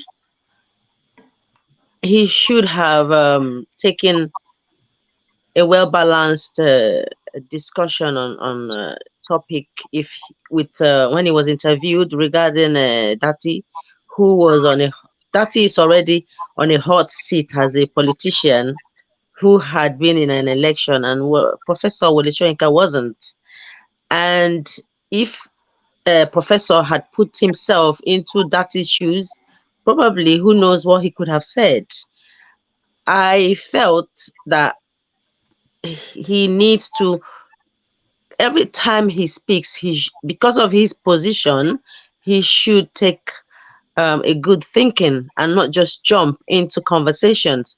He doesn't have to speak all the times, because his voice somehow may count. So he needs to be very careful when he's contributing in a national TV, knowing the way that people would take, some people will that his words will be looked upon in either positive or negative way. But this time around, I think I felt he just needed to say something. All this while the election had been going on and stuff, I don't think I had much from him, but he needs to, does he need to rekindle his fame? Is this something about fame and power? I don't understand. Professor, I respect you. You don't have to always, come out to say certain things that would cause divide, whether you mean it or not. That's why I really don't want to be too hammering on him. But what he's done, obviously, is an incitement, and it's not nice. He's not even a lawyer himself. Is he a lawyer? He's a writer, poet. Yeah. Why should he be judging Datti as if the interview was in a law court? If Datti had done something wrong, let the court decide. Yeah, that's my position on this. Thank you. Mama Echo. Pale, you forehand big time. Why you gonna join Mamadou? They use prof like this. You fall my hand. I'll not give you respect today. Where you there when they do election? Pale. Showing, you see, Wole Soyinka, where you there when they do election, Pale? Where you there when MC Oluomo made that threat, Pale? You want tell me say you not see the video, you not feel comment, Pale? You don't inform my hand to that go tell you the truth. You start a court group. You say na for waiting I call her when you start her. The time when they come turn out to bloody occult group, you keep quiet and they key. So now lie now you tell us from the beginning. You be set up for the bloody assignment what they do today. And as they buy themselves up and down, they go to buy your occult group when you fall. They go to buy, go disgrace on need. They go Istanbul, go disgrace us need. You know they talk. You can't get audacity. They can't condemn waiting that he talk. Who give you that moral audacity to talk? When the court group, when you form, they disgrace us left and right. That means they give us red card for Dubai. Not be your court group. Not be your fraternity. They do all this evil. You never want the corrector. You tell us enough for good, now you start her. Now we don't know enough for evil. And they don't display the evil. Where you there? When two talks say they collect election for her to become president by all means. You keep quiet, Pale. Soyinka, be what they call you. See, you form my hand and you lose respect. The only thing why going to make you get this respect back, you must come and apologize to us. If you don't do it, we go take you drag ground until you payment. You don't hear me? Because you are nothing but a disgrace. Your white hair, what do you mean? Wisdom. Instead of talking with your wisdom, you can't begin to segregate. You are part of our proverb, Pale. Soyinka. Èmi ò jí sọ̀rọ̀ ẹ̀. Ṣó ti gbọ́? Èmi ò jí sọ̀rọ̀ ẹ̀. Ẹ̀yin bàbá àgbàlagbà tó ti dàgbà yà. Tẹ́tí da ilé rú. Tẹ́tí pa wá. Tẹ́tẹ̀ ń pa wá lẹ́kún. Ó sọ̀rọ̀. Wọ́n ń jí ìbò àwọn ọmọdé tí wọ́n ń jìyà fún. Ó sọ̀rọ̀. Ìwọ́dẹ ní audacity máa sọ òṣù fún wa. Níbo ni wọ́n ti ń na ọmọdé? Wọ́n dẹ̀ máa sọ fún ọmọdé kó máa sọkún. Where do you beat a child and you tell the child not to cry? You beat Datti and all they labored for with your obedient children. And you are asking him not to cry. You are nothing but an evil man. You are wicked. If you don't receive this statement, we would disrespect you until you go to your grave. This is not normal. This is no longer business as usual. Pale. Me and my children, we did first. And we did first because we don't do disgrace us. We not make us or become what we not be. Enough is enough. If we not want respect, including a passenger, you need to apologize to Nigeria for putting us in this mess. If you are not apologize, me and my children, we go use a two poster, take demonstrate everywhere to let them know say none of you is allowed in this Western world anymore. That you receive all of you, your Nigeria, until you repair what you have destroyed. You people are evil, evil elders. Shame on all of you. All right, thank you. Forefathers. Yeah, thank you. Yeah, just to address Kene quickly, I think when we criticize the attacks in Lagos, we criticize them and criticize their backers, but not the entire Yoruba people or their culture.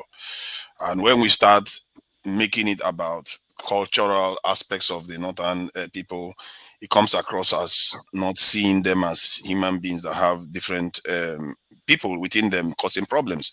Most not in this country, Northerners have died more under this in government. So the failure is on all of us. And this is, going back to this show, this is Soyinka stuff. Last week when I came here, I was ranting about how there was no leadership in the country when all this hell was going on. Where was Soyinka then? Where was Soyinka when Luomo and all those people were doing all they were doing? El Rufai was defying the commander-in-chief. The state was basically being used for politics. You can see within a short period of time, Inspector General of Police, CBN, governor, EFCC chairman, Okupe, and many people, they were all almost arrested or taken to court. Some of them were actually taken to court and convicted within a short period of time, using the state, including the court. And now, when somebody comes around and say and threaten that court that you better not do what we know you people have been doing, you have all been weaponized against Nigerian citizens, and you say, oh, the victims should not cry out. This campaign, clearly, the people that have taken most of the casualties are the Obidients, aren't they? The so-called fascists are the ones taking the body bags from their senator, the senator candidate to House of Assembly, and political party activists, and they were being attacked and killed. Most of them, including innocent traders in Lagos and all the rest. And then that's your priority. And most people don't necessarily criticize him for saying that maybe Datti was a little bit overbearing, but the fact that he kept quiet about the other stuff, no balance. And so for me, from my point of view anyway, the lens I see things through now has changed from the way I used to see things before. And because of that, I already had issues with Soyinka from last year. I start seeing that most of these our leaders, they lie to us. Either they deliberately lie to us or unwittingly do it. Is Soyinka a very talented writer? Yes, he is. Is he a very courageous man? He probably is. Carrying a gun to a radio station, whatever license he needed, he didn't need. He was courageous. He did what he did. Does he have this thing? Does he deserve respect? Maybe he does, but I don't think he has enough vision for the future. The future that the Nigerian people need.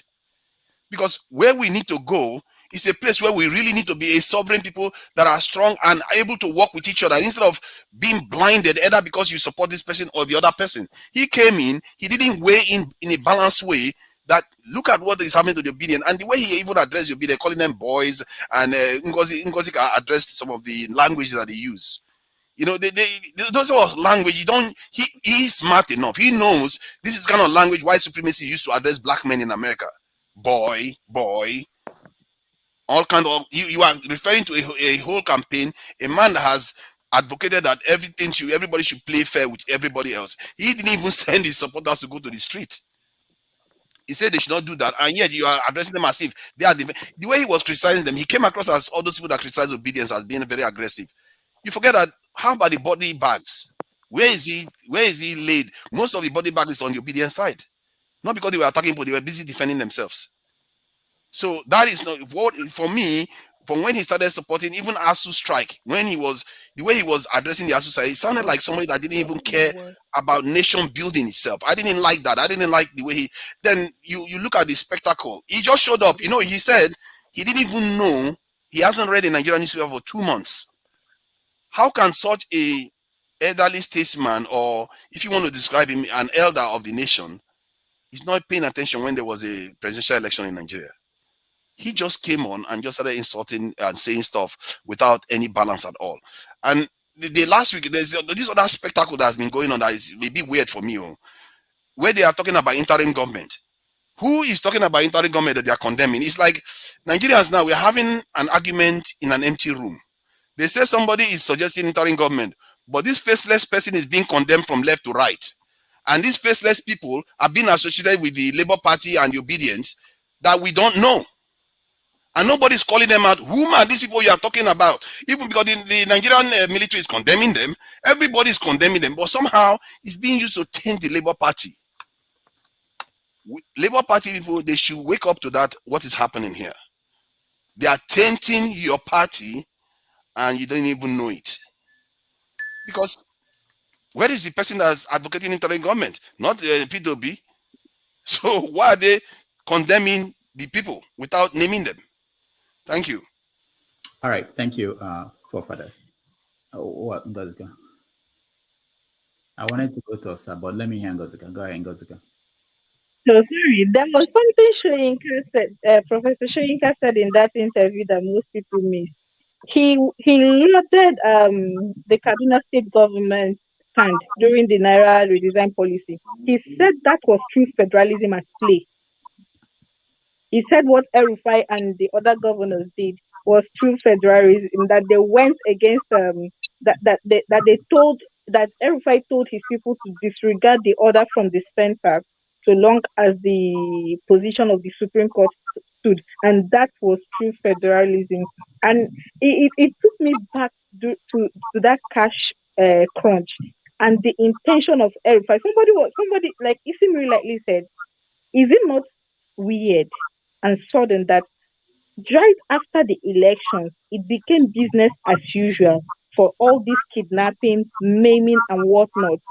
And you can see how these things are connected. It is not rocket science.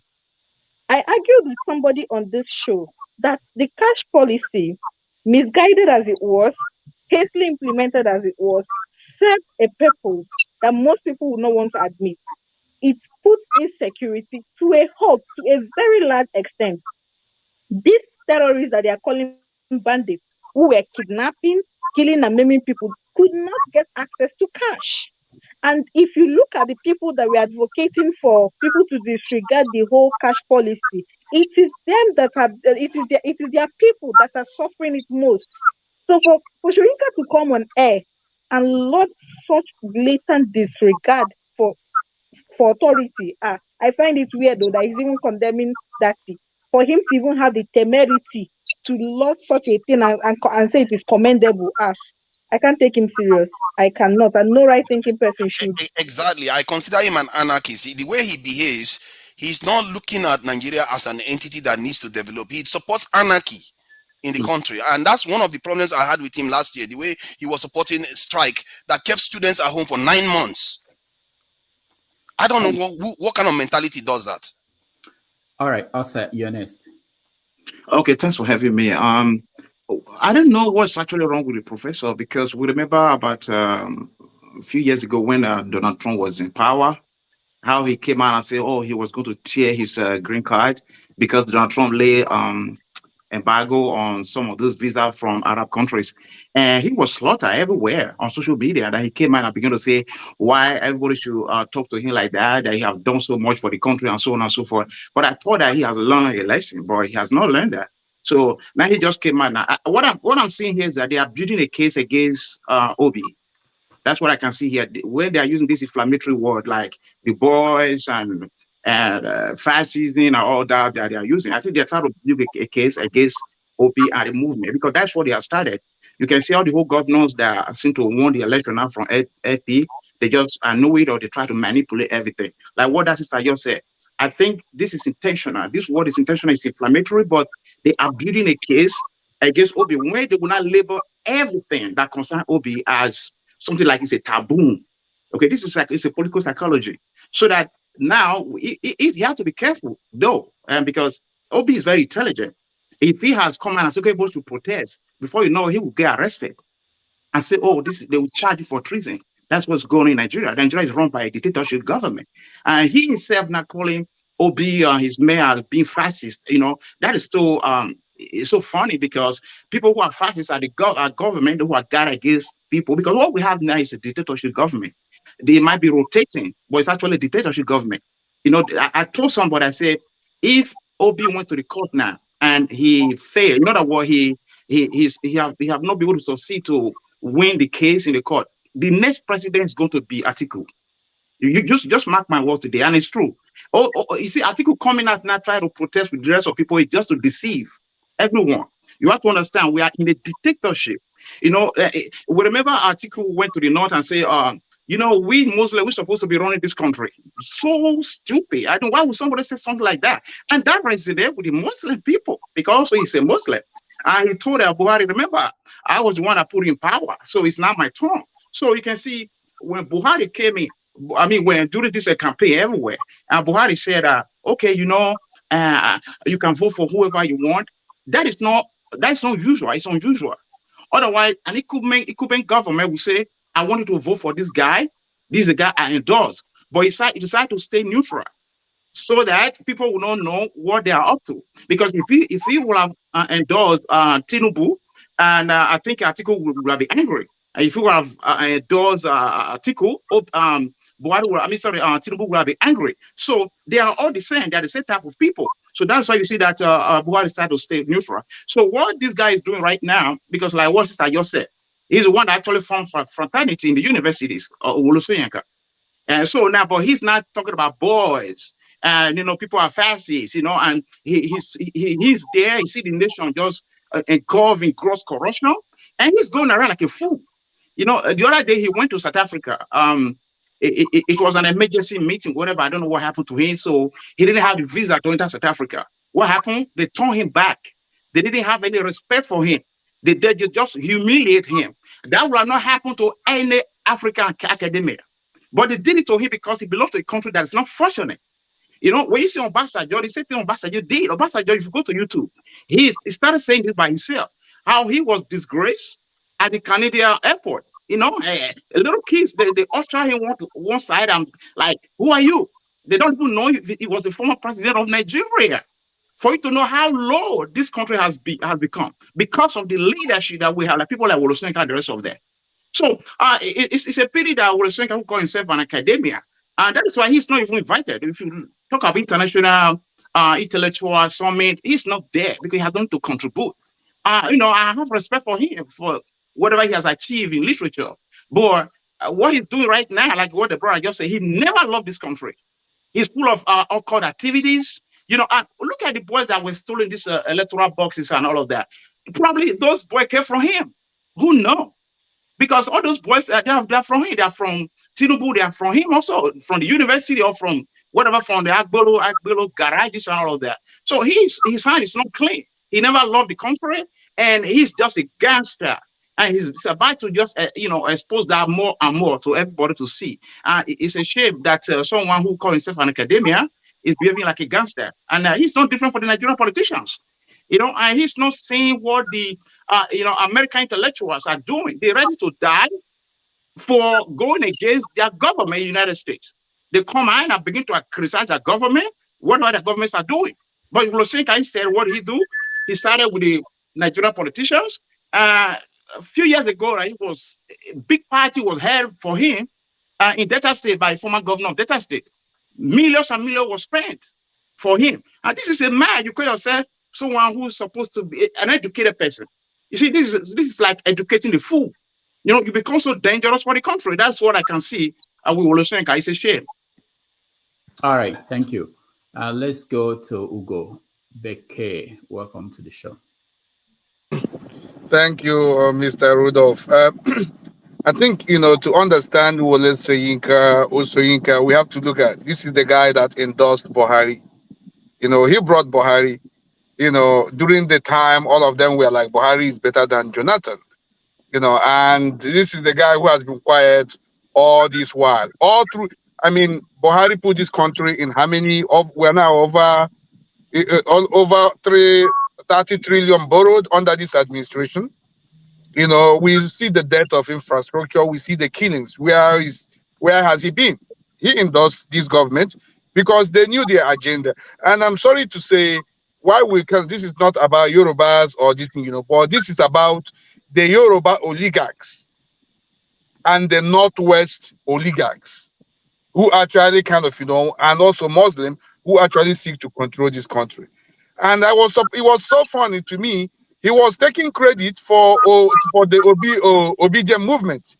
He said that it was his advocacy that gave birth to the Obidients movement. So I was reading that and I'm like, is this guy really nuts? So a lot of you have done justice to Soyinka and all that, and we cannot transport his achievement in literature to politics. It doesn't work that way.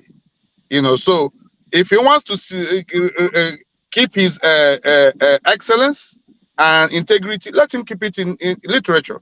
When it comes to that place, we can actually, those who still value old literature can talk about him, and can also give him that respect. Well, in politics, he should be out of it. And even in modern literature, I think he should be a little sober to learn from the new writers like Chimamanda and co. Thank you. All right, thank you. Let's listen to Sydney. Sydney next. Thanks, Rudolph, and hello everyone. Quite interesting topic. What I want to say is that all this is just the drama that is being created to deflect Nigerians. Immediately after the election, the APC had a press conference, and all these words they started spewing. The first one, I noted it, I said it. They first talked about insurrection. And then even Peter Obi had not made a statement, PDP had not made a statement. And he began to wonder, why is it that Ashake and the guys, FFK, we created a press conference and talk about their victory that has been announced. And the first thing they say is that they will not tolerate insurrection. So it tells you that there's a grand playbook. The truth is everybody's eyes must be on the ball. The judiciary is the focus. All this other thing is a distraction because they have few days to put in their response to Obi's petition. Obi's petition is strong and they have few days. So they are creating all sorts of propaganda. They told us earlier on that they will match propaganda with propaganda. They will set everything alight. So what we are seeing is a typical playbook of what is going on. Soyinka is unapologetically part of the Bat army. That's fine enough. That's fair enough. He's made his own statements, what he wants to say concerning different things, obedience and all that. I listened to the whole interview, and he tried to balance it by saying, okay, he understands what the obedience are trying to say, but he's against the vice presidential candidate. And that's just being unnecessarily not truthful. And he's being unnecessarily untruthful. And so, because if you look at what APC had done, the vice president Osibanjo said that they will create a parallel government. He never made a statement about such. So there are real issues here. But I think the most important thing is for the Nigerian people to create focus. Focus on what is the next thing. And Obi is quiet and is focused on what the next thing is, no matter the distractions. That's why you are seeing Labour Party issues, they're trying to distract it. Everything is a distraction. And so we must rise above it as a people and understand that the focus now is the judiciary. The petitions are on the line. In the next few weeks, we need their response. And then Nigeria will start seeing more things. So all these other things are going to be massive distraction. But the truth is that those distractions have failed.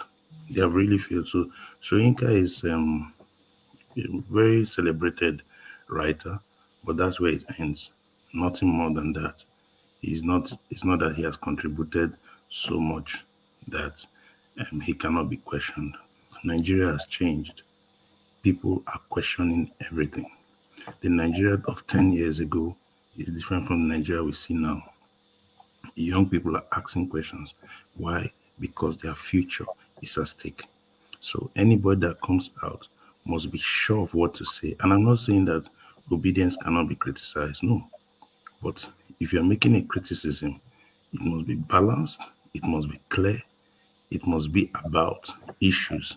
There have been a lot of wrong issues about this election. And none of these guys have come because they gain from the establishment. They gain from the system. Soyinka gains from the system. So, and he's going to gain from a bad system, because Bat supported him during the Nadeko years. So I think it's important for these things to be reflected. I think that's where I will end for my statement. Yeah. All right. Thank you, Sydney. Henry. Yeah, good evening, everybody. Good evening, Mr. Rudolph. What I wanted to say about this Wole Soyinka, he made a big mistake for opening his mouth to speak like that. For real. Every Nigerians who were born in the 60s sacrificed a lot for Nigeria too. I sacrificed a lot too in June 12th time. I was born in 1968. I sacrificed a lot. I lost 2 friends during June 12th. She should not come out and start ranting. His time is over. His own son was the Minister of Earth in I think Ogun State. What he did there, he stayed their money and went back and run out from the state. So he should not come out and criticize Datti. Datti made a statement. He's saying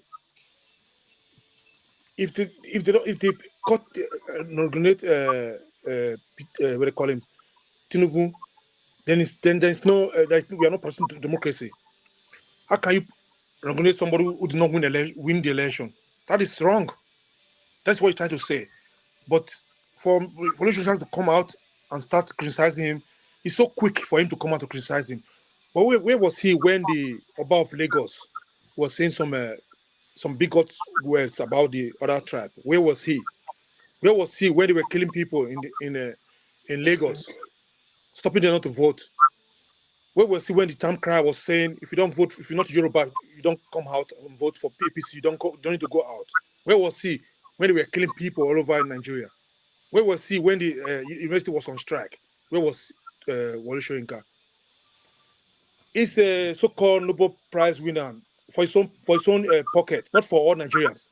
Nigeria, this time around, Nigeria don't care about his so-called Nobel Prize winner. The same professors that they are the same professors they are using to ring the election. It's not some professors. We should respect Eda. Eda would not even mean well for the country. We should respect them. I'm going to be one of the headers too. So I don't give a heck about the so-called headers who's killing our country. By now, Wole Soyinka it's not patriotic Nigeria. If it's a patriotic Nigeria, it should be fighting for the betterness of that country. Wole Soyinka is enjoying for this corruption system. He's enjoying for this corrupt elite that's bringing Nigeria backward. So I will not come here and somebody saying we should respect. It's an hero for what? What has he done to Nigeria? What has he contribute? For what? What has he contribute? Every of us who are here, we already contribute for that country more than he does. Why is he fighting for his own selfish stomach interest? We know, everybody knows, he's supporting Tinubu, but he's not man enough to come out to say, I'm supporting Tinubu.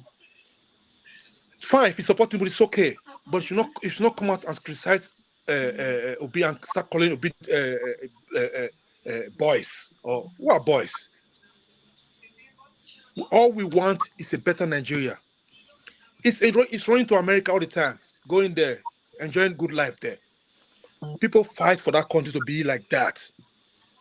Mm-hmm. People fight for that country to sacrifice their life for that country to become America today. If they don't fight for America, they will not have a good governance. They will have good roads, electricity. It's not too shameful for Nigeria to be boasting. Say, I'm going to give them a light. If they are doing election, they will say, "I will give you light. I will give you good road." It's not a shame. We should be thinking about 20 years. What we're going to do for the 20 years in Nigeria. People are going forward. We are going backward. Are we not ashamed? The so-called professors travel all over the world. Can't you see anything that will change that country? These are shameful professors, we should call them. We should give them professor of shame. We should not respect those kind of professors who don't contribute to our society. He made a big mistake. You need to apologize to the Nigerians. You need to apologize to Obidients. You have to apologize just like Christy Mogalu, he wanted to go off the track. He came back to apologize. They should be careful. All we are fighting for is better Nigeria.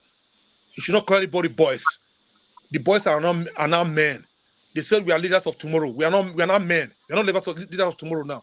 The young generation don't care about we 50s now. They don't care about us now. They want a better Nigeria now. All right. Whether they like it or not, Nigeria will be better. So Wole Soyinka should keep his attitude somewhere in his house, in his own village where he stay. And Mr. Rudolph, you get contact with Shore. Shore should focus on his Nigeria and forget about Obi, all this stuff, because sometimes it's gone out of track. If he loves Nigeria so much, you fight about the corruption is going on in Nigeria. So you should leave. I know it's an investigation journalist. He could not even know that audio was fake. That audio was fake. He should have known that. All right, we will get to that. We'll get to that. Let's talk to him. Henry, let's talk about Chimamanda Adichie, and then we get to that story. Okay, can I stop or I should go on? No. Huh? Hold on. It's because I think that he will make a very good president. I'm an Igbo woman.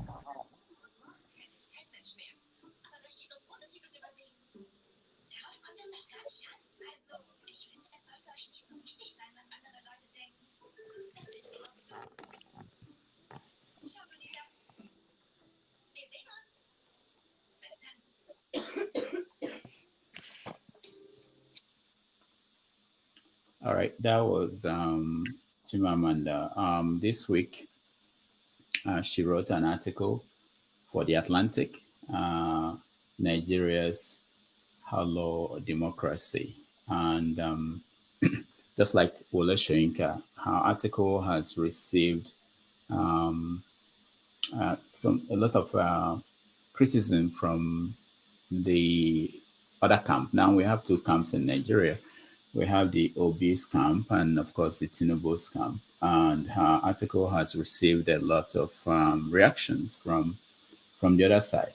So I want us to have a conversation on what this means for conversations and for people's right and ability to air their view in discussions about Nigeria. I know that some people have mentioned here that Soyinka has a right to speak, and some people believe that he should not speak. So what does this mean for the right to speak and for us to have a conversation? Let me start with Doctor, please, can you just give me so that I can take a bow? I'm about to leave. Okay, Paul. Yeah. But at the same time, I still want to beg you. I want to deviate a little bit. After Mr. Paul, can I go next? I need to go and prepare for church. Okay. So, Doctor, I want to talk a little bit about my industry. I'm an aviator. I believe you saw what happened when the Minister of Aviation said the new airport, they're going to demolish some of partly the old wing of the airport to create a room for the jetway so that they can use the new airport that they commissioned February of 2022 that cannot be using. I know this topic before, we raised it some months back before. This is a shame. You can see the type of money they're throwing away because of a dictatorship government. Like quote Julius Malema again, when we have a governor, when we have a president, they are more powerful than the state, than the country. They do things anyhow and everything. You can see the way the airport is so messed up. Nigerians, people are going to that airport, are going through pain and agony because of the way the government is doing. It's just a shame. How do you commission an airport but you can't use the airport because you want to invade on another person's property? Now they are choosing to do the right thing by creating another big mistake instead of you to just go settle out of court and pay this man what they deserve and let things work. Talking about Wole Soyinka, Chimamanda Adichie, what Chimamanda Adichie did, there's nothing wrong. You understand? We still meeting in Turkey, Spain, England. Tinubu travel here. I don't even know whether Lai Mohammed is still in the US right now. I don't even know. So what did Chimamanda Adichie did that some of them are talking about? She writes an open letter like OBJ used to do. She writes an open letter. And then for that thing, she has not even started going to Congress to go and brief the people how the country is being run and everything. This is the step we need, because when we carry those things and raising our hands to say we want to protest and everything, I think they don't really listen much. It's time for us to start going to Congress so that all those funds that they get from the US government, will start stopping them and every other thing because of they're doing the wrong thing. It's just a shame. What she just did the right thing. Like they say, he that goes to equity must go with clean hands. If you feel your hands are clean, what you're doing is a just cause, is right. You don't need to talk anything about Chimamanda Adichie. Is she an obedient? Okay. Is she the voice? Okay. Did she insult anybody? Because they will find all type of excuses here and there and everything. She wrote a good letter, an open letter for all of us to read, for all of us to see. Where did she go wrong about that? It's just a normal thing. And truth be told, you understand, that is what they call seasoned advocate. And these are the purpose of why we have embassies all over the world. Some of us may not really understand that the position of embassies is to represent their countries and talk what is going on in our country. We are our Nigerian embassy cannot represent us. I've flown 5 hours, 25 minutes to New York to go renew my passport. Check in an hotel, check out in the hotel by 9 o'clock because I have an appointment for 10 a.m. Only for me to go to the embassy. They say, well, system are down, there's nothing we could do. And I asked the director over there, this is the Nigerian embassy. Put me here as an asylum seeker because I don't have anywhere to go. I'm coming from the West Coast to the East Coast. It's like Lagos to Italy, 5 hours, 25 minutes. Everybody started laughing. This is the height of stupidity. You understand? I want a whole director in the embassy cannot represent a citizen. Do you want to put me out as an homeless person? So if this lady is writing as a citizen advocate for the country and for his people, I don't see anything wrong. That's my take, and thank you. I'll join you guys later again. All right, Ngozika. So let me just say this. Just to go to the comment section, yes, Lapa is blatantly lying that Chimamanda says she's supporting Obi because he is from her ethnic group. Lapa, that's a blatant lie. You cannot lie so blatantly and nobody will call you out. Chimamanda said that she is proud of Obi as someone will be. She said that Obi as somebody will be a someone who is from his place. And she's supporting him because he is competent. When would they fear God? No. When would they fear God? Not in the name of propaganda. You come to the comment section and lie so brazenly with your full chest. Now back to Chimamanda's letter. I said it when I was talking about Soyinka. I have no issues with a Nigerian having political opinions. I have no issues with a Nigerian. I made a motion for it, but it should not be an issue that a Nigerian is supporting a political party. I might not like the party you're supporting. I might not like the candidate you're supporting. But as long as you stay on the issue, and I am an advocate for staying on the issue, we won't have problems. And that is the difference between Soyinka and Chimamanda. Soyinka was just spinning a narrative. I'll keep saying it. I'll keep hammering on it. He was deliberate with his choice of words to paint a certain picture. And that picture is false. Chimamanda, on the other hand, stated clearly in very simple terms what happened without lying, without cursing, without even trying to spin any narrative. She just stated facts. Were the results tampered with? Yes. Was it done shabbily? She used the word shoddy and shabbily. Were the results that badly tampered with? Yes, they were.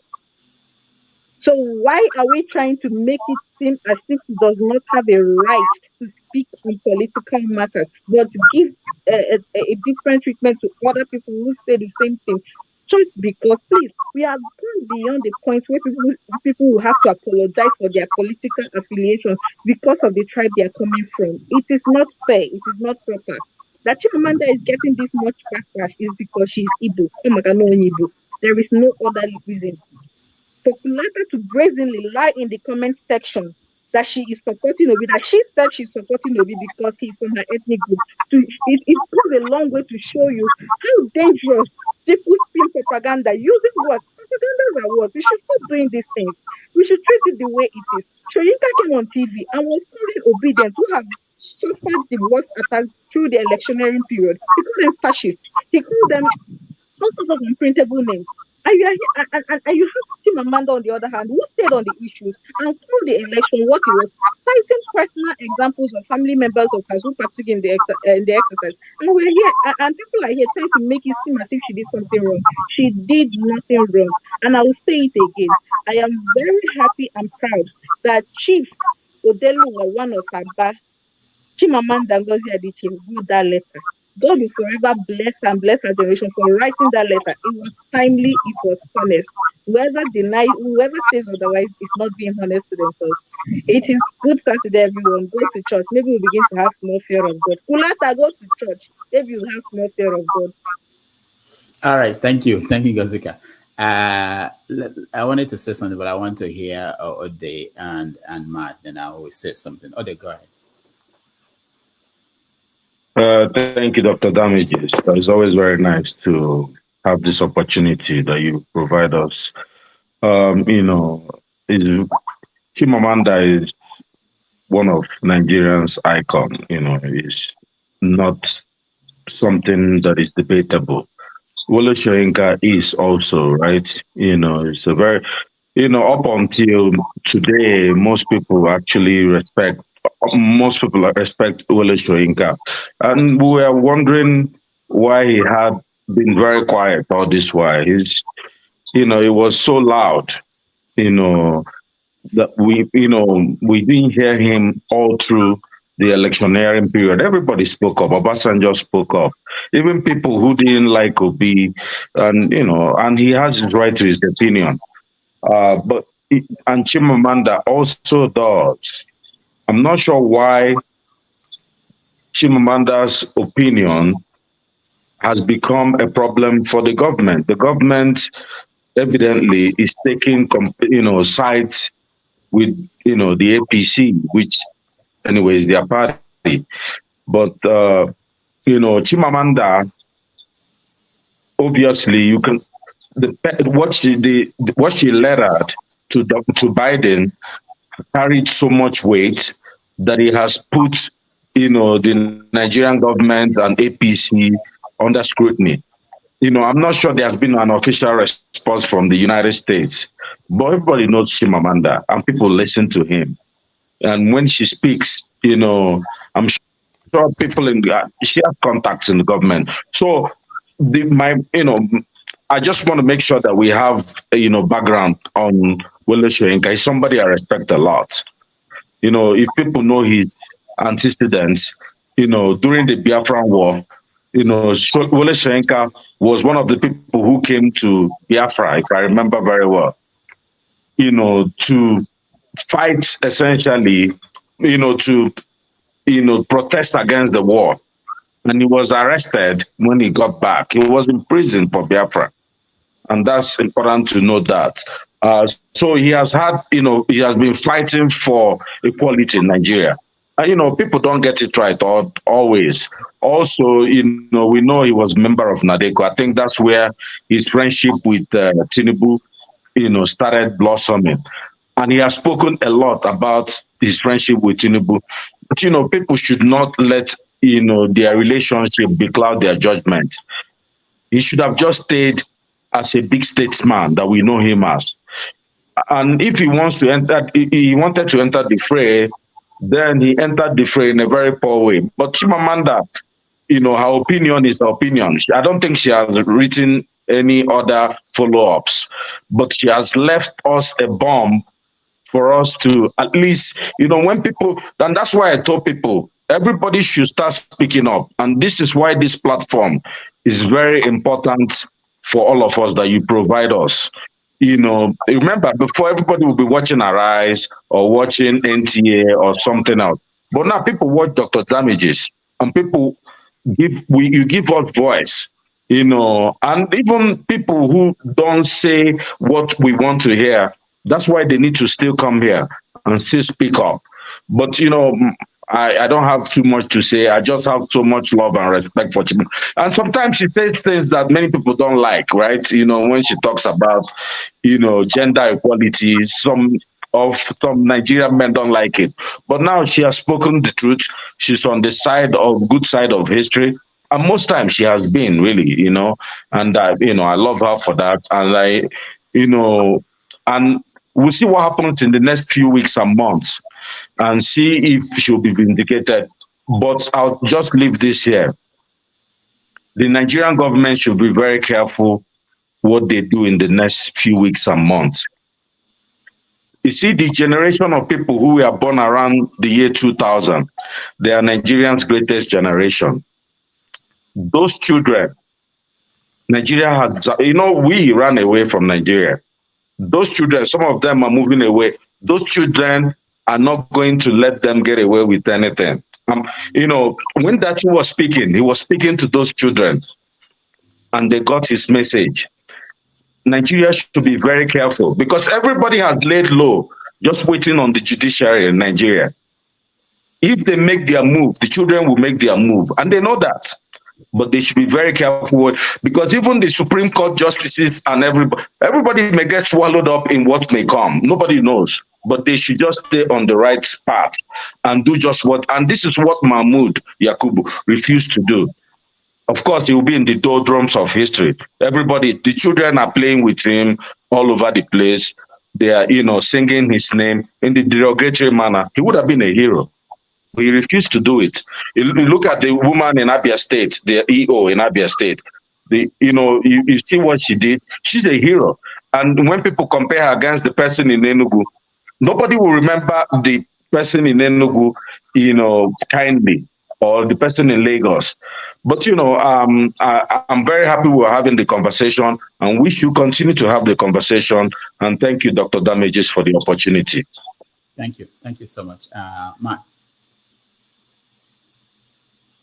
Yeah, good evening, everybody. Good evening, Dr. Damages. Thank you once again for this wonderful opportunity and time that you have given to me to speak.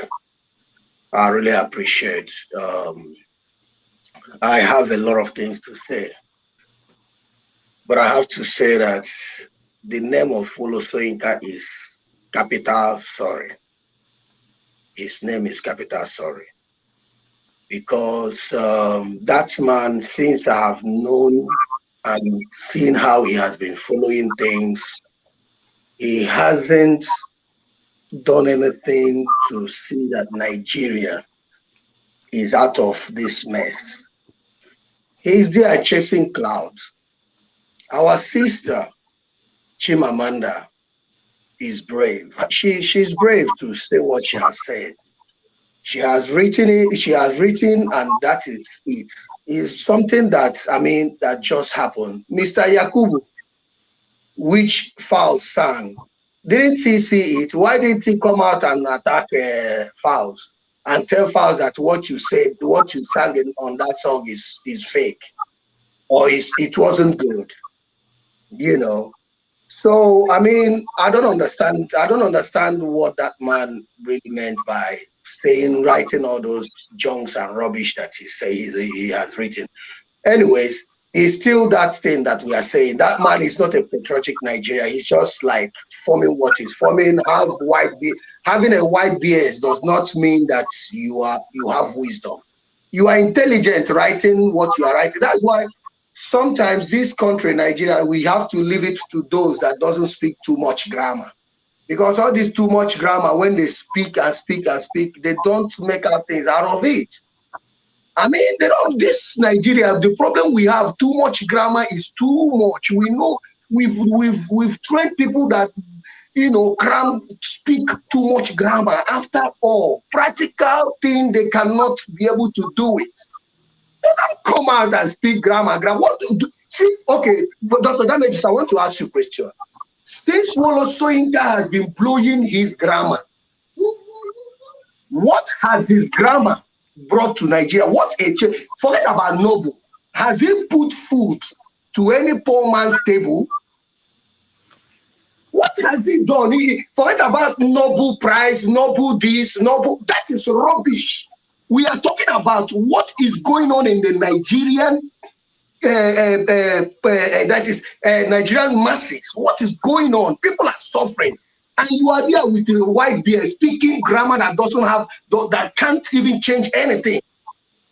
This is very wrong for an old man like Wole Soyinka to say the things that he's saying at this time. You know, the name he called Obidients. Let me ask you a question. In the village, when an old man starts insulting a young or a child in the village, if that young child starts insulting back that old man, you will see that nobody will caution that small child, that child, because the old man that has, you know, crossed his or her boundary. That man shouldn't have said what he has said. I'm an obedient. What does it? You are Wole Soyinka. You have your novel, whatever you have. It is your family and it's for you. It's not for me. Not for me. It has never changed anything. What we want is somebody to be where we can change things, where the masses can breathe. The masses cannot breathe, for crying out loud. Look at the media, whatever they call for APC. Look at the kind of insult they are, you know, unleashing on Chimamanda. What did Chimamanda do? You know why? Our brother just said, the person that just finished speaking right now, he said something. You know what Chimamanda did? I just learned something. If Nigerians can just learn this thing, that when you close your mouth in Nigeria, say, oh, it doesn't concern me. These people keep doing that evil they know how to do. But if everybody starts speaking, anywhere you are, speak. Anywhere you are, speak what, in fact, speak anyhow it is in your mind, whether you are saying it the other way around, as long as it is something that can change Nigeria, say it out. Because they don't want us to speak. They want to shut us up so that they will keep doing the evil they are doing in Nigeria. They have called, that is how they have called Rufai on Arise Television. You watch the kind of caliber of people they are calling names. It's the people that always rise up to say that evil is evil. But whenever you are supporting evil, you will see them, they can never come out to speak against you. We have to start speaking. For Wole Soyinka should go and take his nap, sleep a little bit, stay with his parrots and whatever he has in his bush, and speak to them, not to Nigerians, for crying out loud. Thank you. All right, thank you. Before we continue, let me just say a few things. My thoughts are not well articulated yet on the conversation going on. I think there's something that fundamentally changed in Nigeria. Maybe the election and the way it happened made it worse. And maybe we're getting to an epiphany. But I have to say that I'm not comfortable with the tone of conversation across the board. I don't think that someone like Wole Soyinka, whatever you think about him, and someone like Chimamanda, that they should be attacked the way they are being attacked for whatever view that they're airing out there. It troubles me. It troubles me that there is no middle ground in Nigeria today.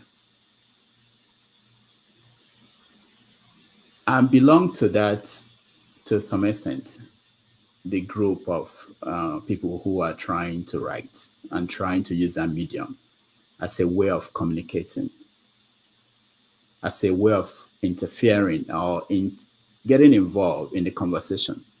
And I know, and I can tell you this, that Soyinka did not wake up one day and say, I want to go on TV and talk. Or that Chimamanda decided that I have nothing else to do but to write an opinion article for The Atlantic. Sometimes people, regular people like us, approach these people and say, you have to get involved. You have to say something. Something is wrong in the country. And it doesn't matter who you are. I can open my mouth and say, this is what I think. And people will disagree with me. Nobody will say everything you like.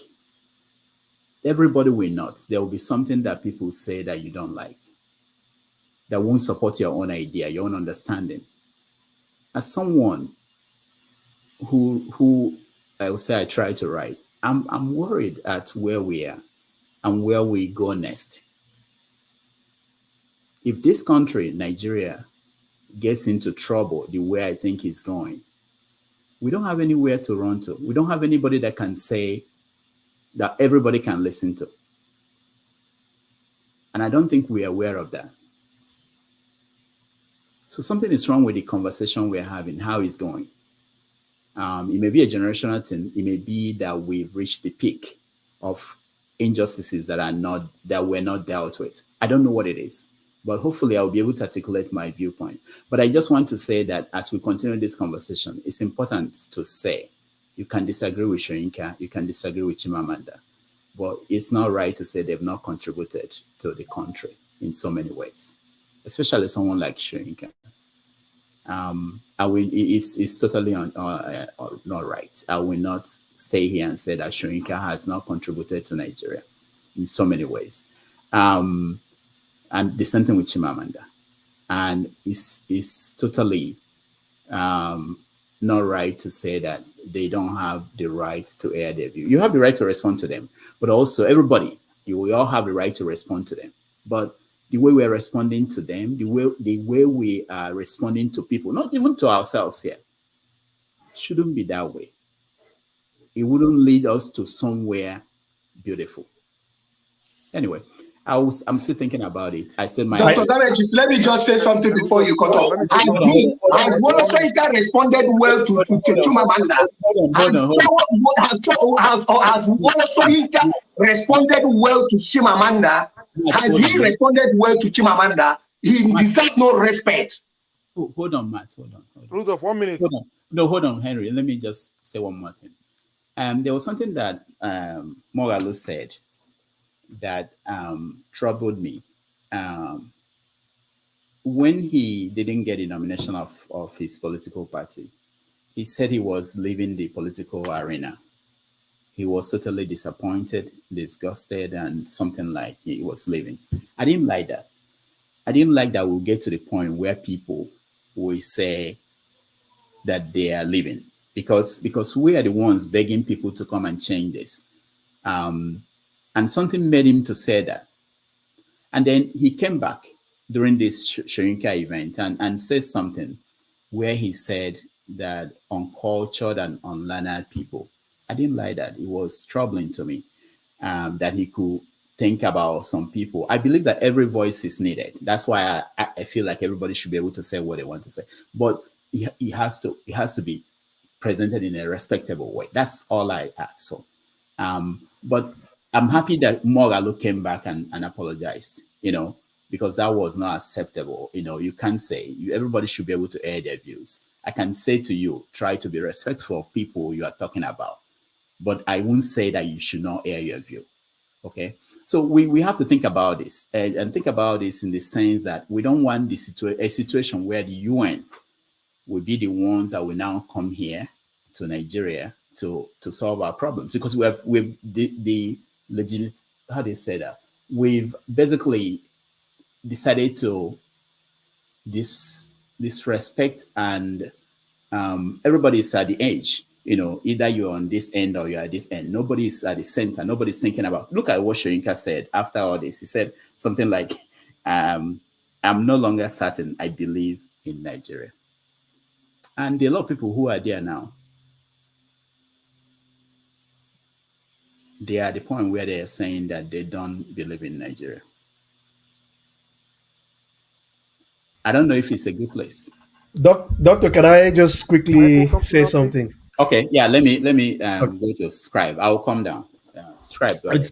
I apologize, Henry, but I just came in for something very specific. So to Soyinka and Chimamanda, I think with what they are doing is not wrong. It is expected that you would always protect your own. And I think that's what they're generally doing. They're protecting their interests. And it could be ethnic interest, it could be whatever interest. Because if you want to throw stones, even at Chimamanda, you can also might as well throw many stones. You want to throw stones to Wole Soyinka, you can also throw stones. But I don't want to go that way. I want to go back to what I've always said. What is the meaning of Nigeria? There is no confluence, real confluence spots that we go to that brings up so certain ideological commonalities that we don't that have not been espoused enough, in my opinion. Nigeria is just there, nothing, we don't feel anything to associate ourselves to Nigeria. And then when these kind of conversations or comments being made by Soyinka, and they say it's very difficult for people to decipher it. Another thing, with respect to what you said about Moalu's statement, and I feel like yes, Moalu did well by apologizing, but I take you back thousands of years ago. Pluto, what did he say about democracy? Pluto said democracy should not be practiced by the unlearned. Quotes. Now, I'm not going to apologize like because I'm metaphorically speaking here. But what Moalu was espousing there was the word of Pluto. And this is the fundamental problem with the obedient movement. Because the obedient movement refused to see something. And that is that whatever your opinion is, yes, you say, NSAS, everything, you're annoyed. But the truth is, you cannot fight fire for fire. You cannot do it. You will end up, I mean, before this election, I'm on record, I predicted, because I saw the energy, I saw the venom. Yes, they were right. Yes, they were trying to fight for the right thing. But the manner in which, the direction, it was, to me, it was reeking. And I still hold that position that the Bolshevik revolution is still very, very possible. Because if you look at the way the venom that's coming out, it does not make sense. Yes, you might be right, but the veracity, the energy that you're pushing behind this, it's bereft in some ways of kind of a direction. And that direction, I still hinge it on that our founding fathers, yes, they espoused the idea to be liberated, but they never had the time to harness and hone in the identity, the ideology of a Nigerian. And that is fundamentally where these, confusion and divergence of opinions are. Because everybody's going to, everybody's, to me, the two statements are just basically two people protecting their interests or in any way. But to Soyinka, what Datti was saying, he was expressing his opinion. And technically, what he said, is the way is based on his understanding. So for Soyinka to have gone in and just pick one thing, and he didn't go in and talk about all the myriads of stuff that built up to the election. You see, where Asina, okay, no. So, but to Chimamanda's own side, I wanna also throw some stones at her. Where were you when the IPOP guys were your brothers were being killed? Where was that letter? Where was that letter, Kebino? Where was that letter when women in Umuahia were grieving of their children? Email the letter. Where was that your letter? So you see, this is the fundamental thing. There is no confluence point to that identity of a Nigerian. Everybody is just like, oh, they should, like Chodaba said, they will kill people in Benue. Nobody, there's nothing, there's no camaraderie. So I say this loosely, but not in any way venomously at, the people who have made comments. They're entitled to their opinions. But then, we should understand that we need to go back. We need to correct back, our history here a little bit, and try and find that that idea of the Nigerian. Where is it? How can we find it? That is the only way out, in my open opinion. A GRV will come out and you face all that kind of primitive nonsense. These things, I can go on and on and on, but I just felt I wanted to express my opinion. Howbeit it's very wrong. I know people don't like what I said. Thank you, Mr. Scribe. All right, so let's weigh in on Chimamanda. I think we are continuing with Chimamanda, and yeah, Henry, yeah, go ahead. I want to, like what my brother just said now about the Chimamanda. Where was she when they were killing people, IPOB, whatever? What I wanted to say, she's not the only one in America. She's not the only one who have the same authority to write a letter. They have a lot of IPOB members in America. They can do the same thing too. What she did now, right now. I don't think she's happy that way they're killing people in the East either. Me, I'm not an Igbo, but I'm not supporting the way the Nigerian police, the Nigerian authorities think killing people in the East or the IPOB members. Those people have right to say they want to go out from Nigeria. Everybody have right. So what I'm saying, what the lady did, Chimamanda did, if I be in a position, I will do this. I will do more than that. I'll write more than that, because we cannot compare what she wrote and what what do you call it? Wole Soyinka said. Soyinka said he could not even go deep to the ringing of election, the killing of people in Lagos. He could not go deep on those issues. What he just go deep on this. What that he said. That was what bring this talk about Wole Soyinka. He should have think twice before he opened his mouth to say something like that. Like, I support what Chimamanda did in America for this letter he wrote to Joe Biden.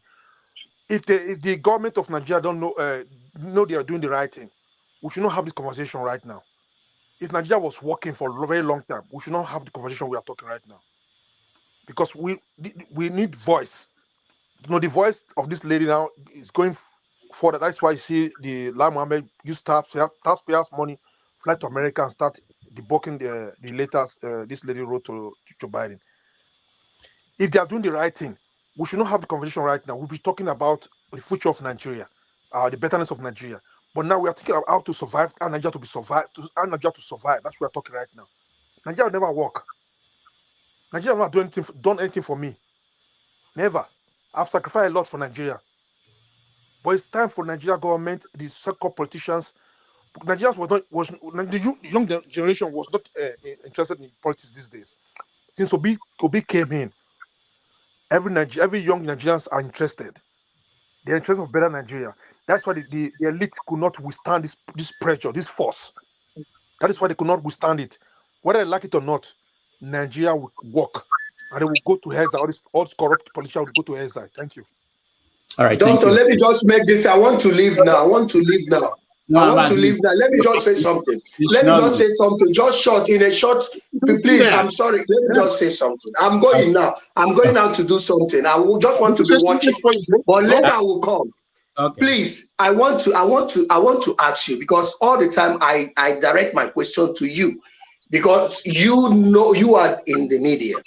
When they talk about this issue of Chimamanda, I don't know why they see Obidients as if they are very aggressive, like what our brother Scribe just said. You understand? I mean, Wole Soyinka and Chimamanda Adichie, whatever they are doing, whether individual or not, Chimamanda Adichie was speaking based on he saw everything that happened in Nigeria. Wole Soyinka was he was alive. Everything that happened to Obidients during a presidential election and governorship election, he never responded, he never did anything. Look at Lai Mohammed. What did Obi did to Lai Mohammed, who went to US to speak against Obi? Now, if Obi respond to the way he will respond to Mohammed, what is his name again? Liar Mohammed. People will say Obi is arrogant, Obi is this, Obidients are arrogant. All these things, they are the one going step ahead to provoke us. And when we respond to them, they will now tag us with one useless name. But let me just tell you one thing. They have managed to divide Nigeria. It's a good game for them. Let them continue. Because what I'm telling them is that anything they do, any outcome, they will use their head to carry them. We are in Nigeria. and we are not running. We are Nigerians, we are not running. Anything they cause in Nigeria, whatever that will be the outcome, they will use their head to carry them. I have said something here to you people, Igbo people. If Tinubu is an Igbo man, I'm telling you, no, if I'm telling even me, you see me as I'm here, I'll be the one. Bring what do you call it, Ojo Zokano, to represent Obi, to see. You will see what I will say. You will marvel. You even ask me if I'm an Hausa man. This is character. We are talking about character here. So this is what I'm trying to say. We should always mind what we are. You see about that thing they are doing.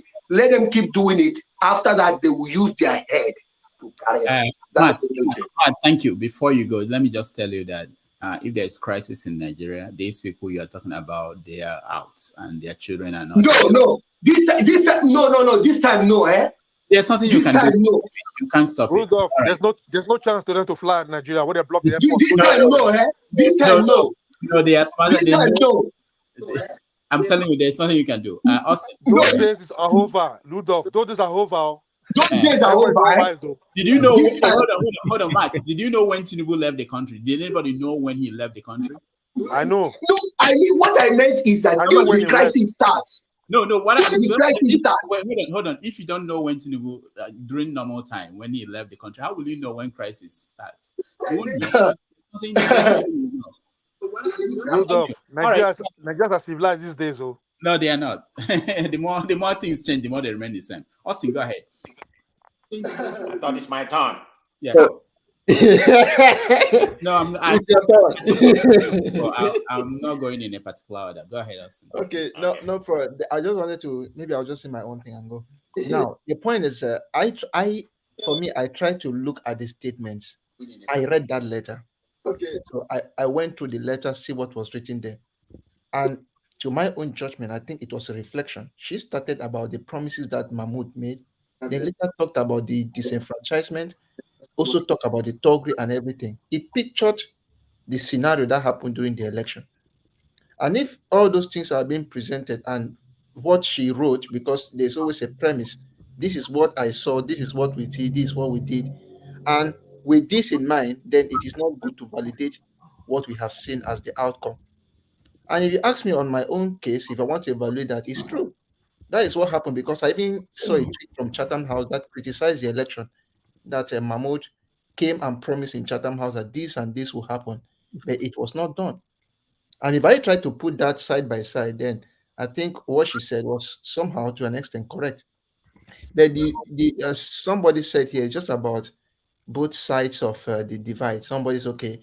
I'm support you. You think I'm saying this because he's my brother, or he's my sister, or he's my this, or maybe Soyinka speaks this way because Soyinka is Tinubu's brother, or Tinubu's this, or Tinubu's that.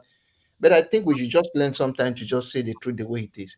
We saw all what happened, so I don't think the criticism towards her is anything. For me, I don't even see that as any problem, because your own is say your mind. Anybody wants to say anything he wants to say, go ahead and say what you want to say.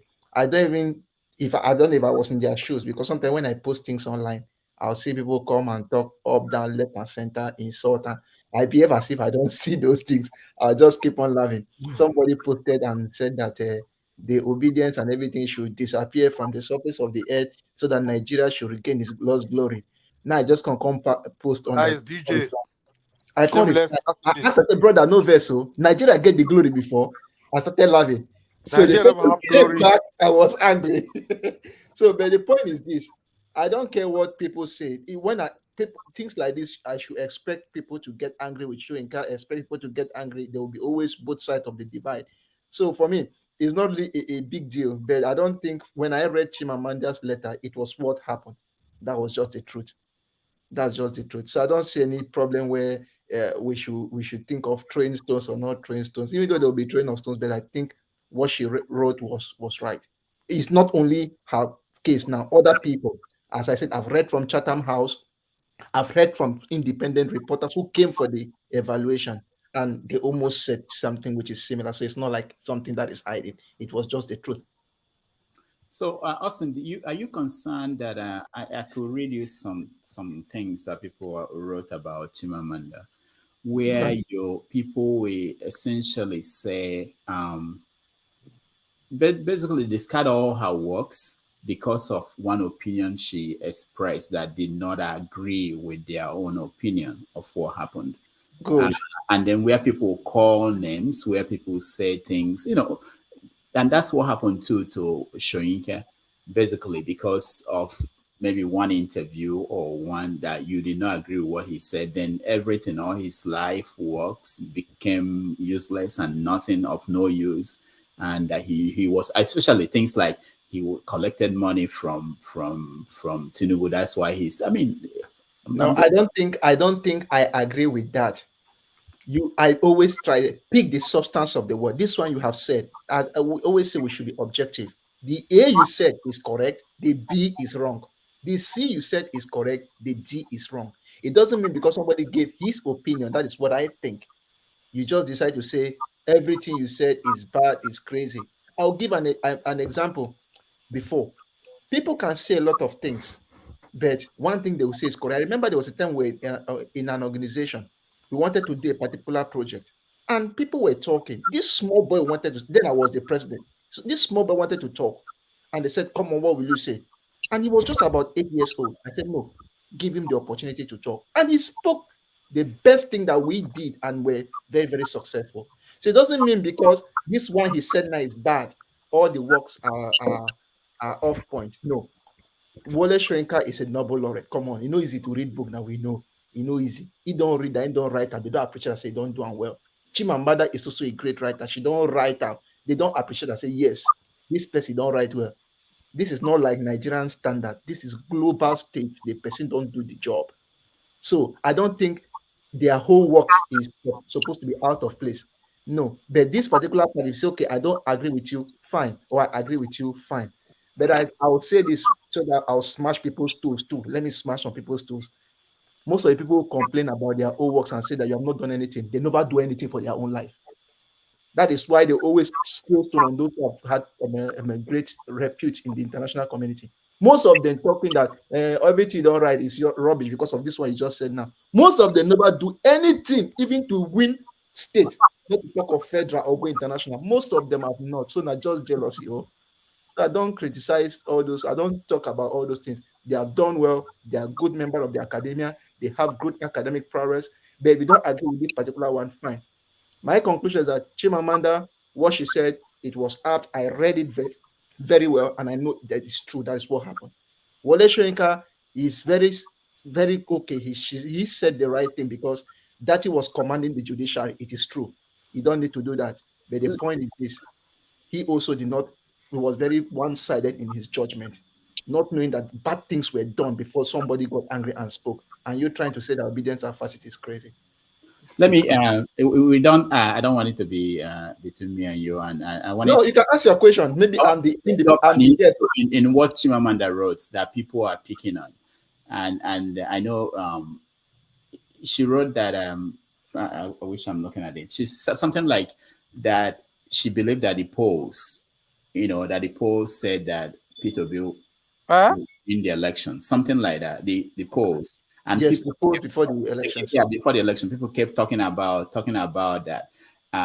It's something technical that I don't know if it's good for conversation for this kind of platform.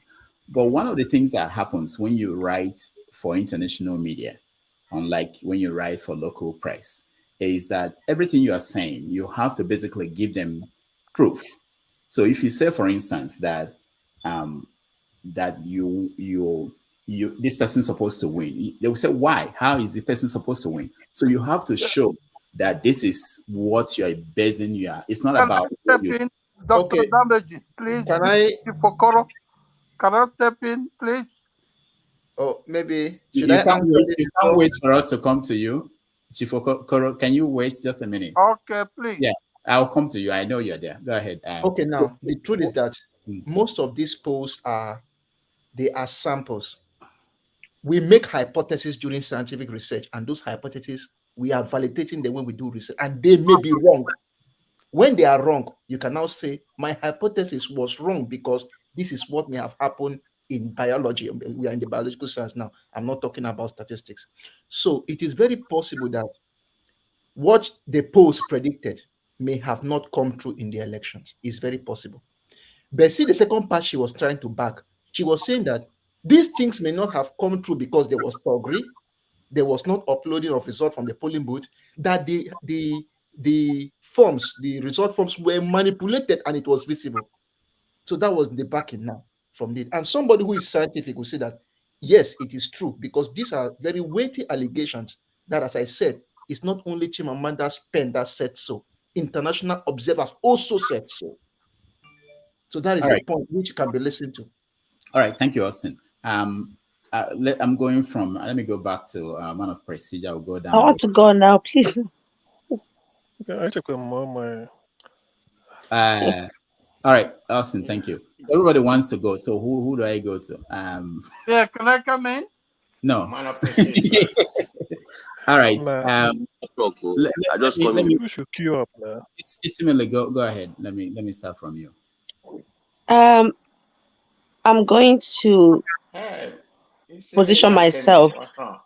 in a different perspective. Is it just Chimamanda and Professor Wole Soyinka that have written something regarding this election?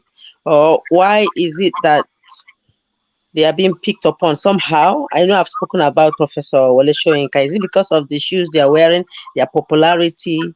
Does it mean that people who are more popular should not have a view in anything in Nigeria, even political?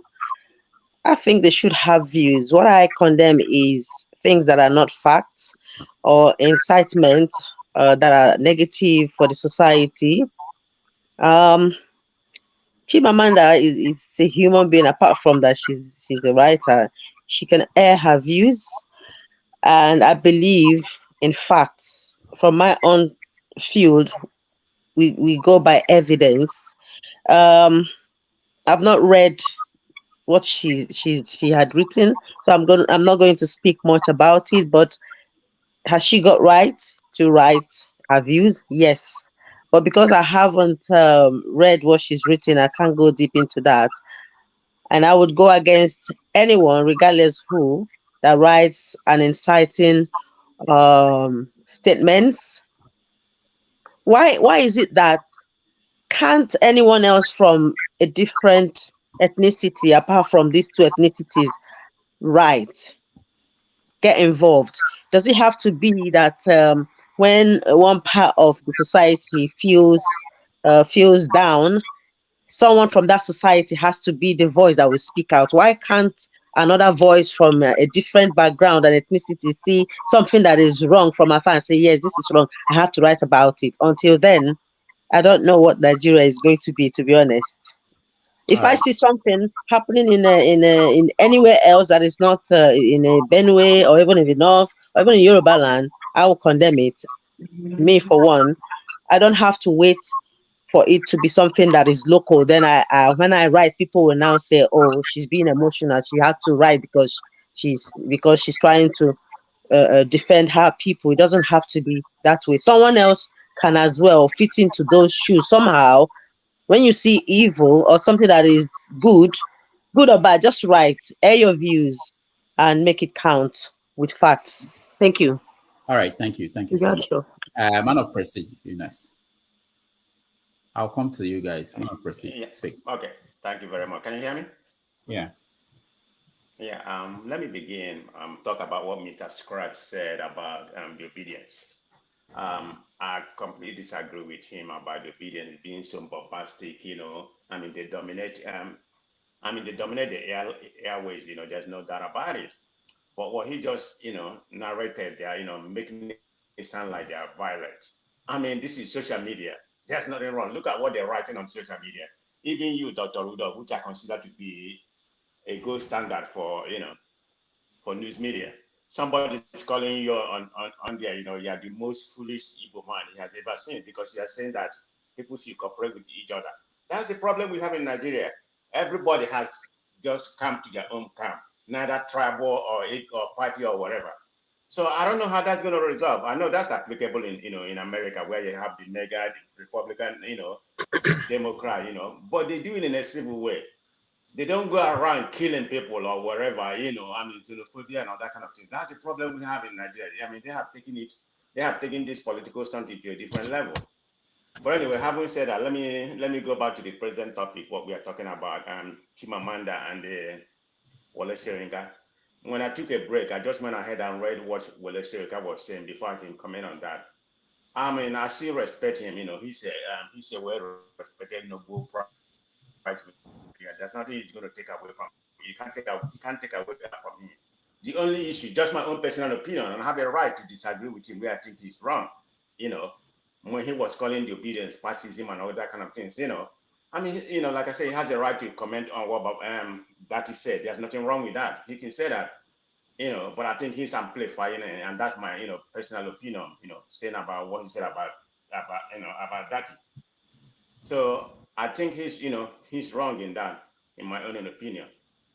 So if anybody coming here and say takes, hello? No, go ahead. Can you hear? Okay. Anybody coming here to condemn him or whatever, to say whatever him and say what he said was wrong.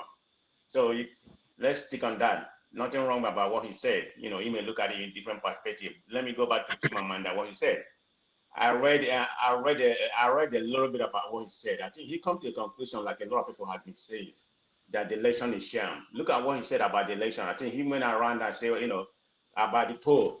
He was basing the poll, he said if the poll has come out right, he think the poll would have been, the way they predicted that Obi would have won, he would have won if there's no this shenanigan that went on into the election. So that's the premises he was coming on that.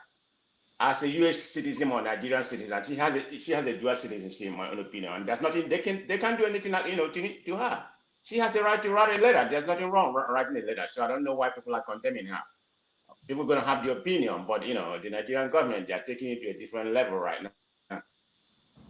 All right, thank you, man of President. Let me go to NBC has not said anything. Man of President, you're Ferdinand. Hello, doctor. Hello, everybody. Good afternoon. Yeah. Good afternoon. Yeah. So I'll be quick. I've been following your comments. Let me start with the prof. Prof aired his comment, his views on. He took a side. He took one issue, so to speak. The issue is still about the election, but he didn't start by talking about how the elections went, how the planning was done, how INEC executed the election, and all the violence that occurred during the election. He took only one side, and that side he took was an aftermath of the election. So in that basis, that is why many people attacked him. I still have utmost respect for him. And I guess even now, he must have observed what people have said, and except if it is pride or arrogance, he may have known that he strayed in some areas. People who watched what Datti said in that interview channels, Datti was not calling for an end to democracy. Datti only pointed at, maybe they didn't understand the way he put it. Datti was only saying that if they didn't follow the provisions of the constitution, where, according to him, the constitution said 25% must be received by a candidate in Abuja to also be declared winner, alongside 25% in 2/3 of the statistics. That means democracy is dead, or that means it's not democracy. That means it is the end of democracy. That was just what the man was saying. Datti is a responsible man. He wouldn't say anything that is out of the place. So, but what I have observed is that this APC government, from Buhari and the president-select by INEC, they want to shut everybody down. They don't want anybody to say anything about the elections. Just some people just say, okay, it has happened. Let's move on. Let's plan for 2027. Nigeria, we make progress. We now have a president-elect. Let's allow him to be sworn in to choose his cabinet, and then let's see how he's going to do, how he's going to perform. That is not it. They want to continue the old system that has led us to where we are. But like somebody said, these young people we have now, they know that the country is really going the wrong way. And they don't want to allow it to happen to them because they are the young people. Their future is at stake. So, Lai Mohammed going to America to talk to the press is their usual way of trying to go do damage control, try to talk to some people who will now blow their messages up to the world to know. It will not work. The counter narrative by other Nigerians who want a better Nigerians like some of us here will continue. This is not the way a country should be run.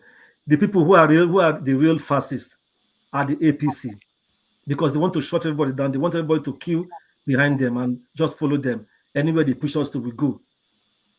Look at the killings of again. Doctor, please give me 1 more minute, please. I've not spoken for a long time. Why now? See, the killings have started again. And we say we have a government in Nigeria. We have a government in Nigeria. Killings are going on and they are keeping quiet. They're not doing anything. I just saw on one news report now, Boris said, Boris to rejig.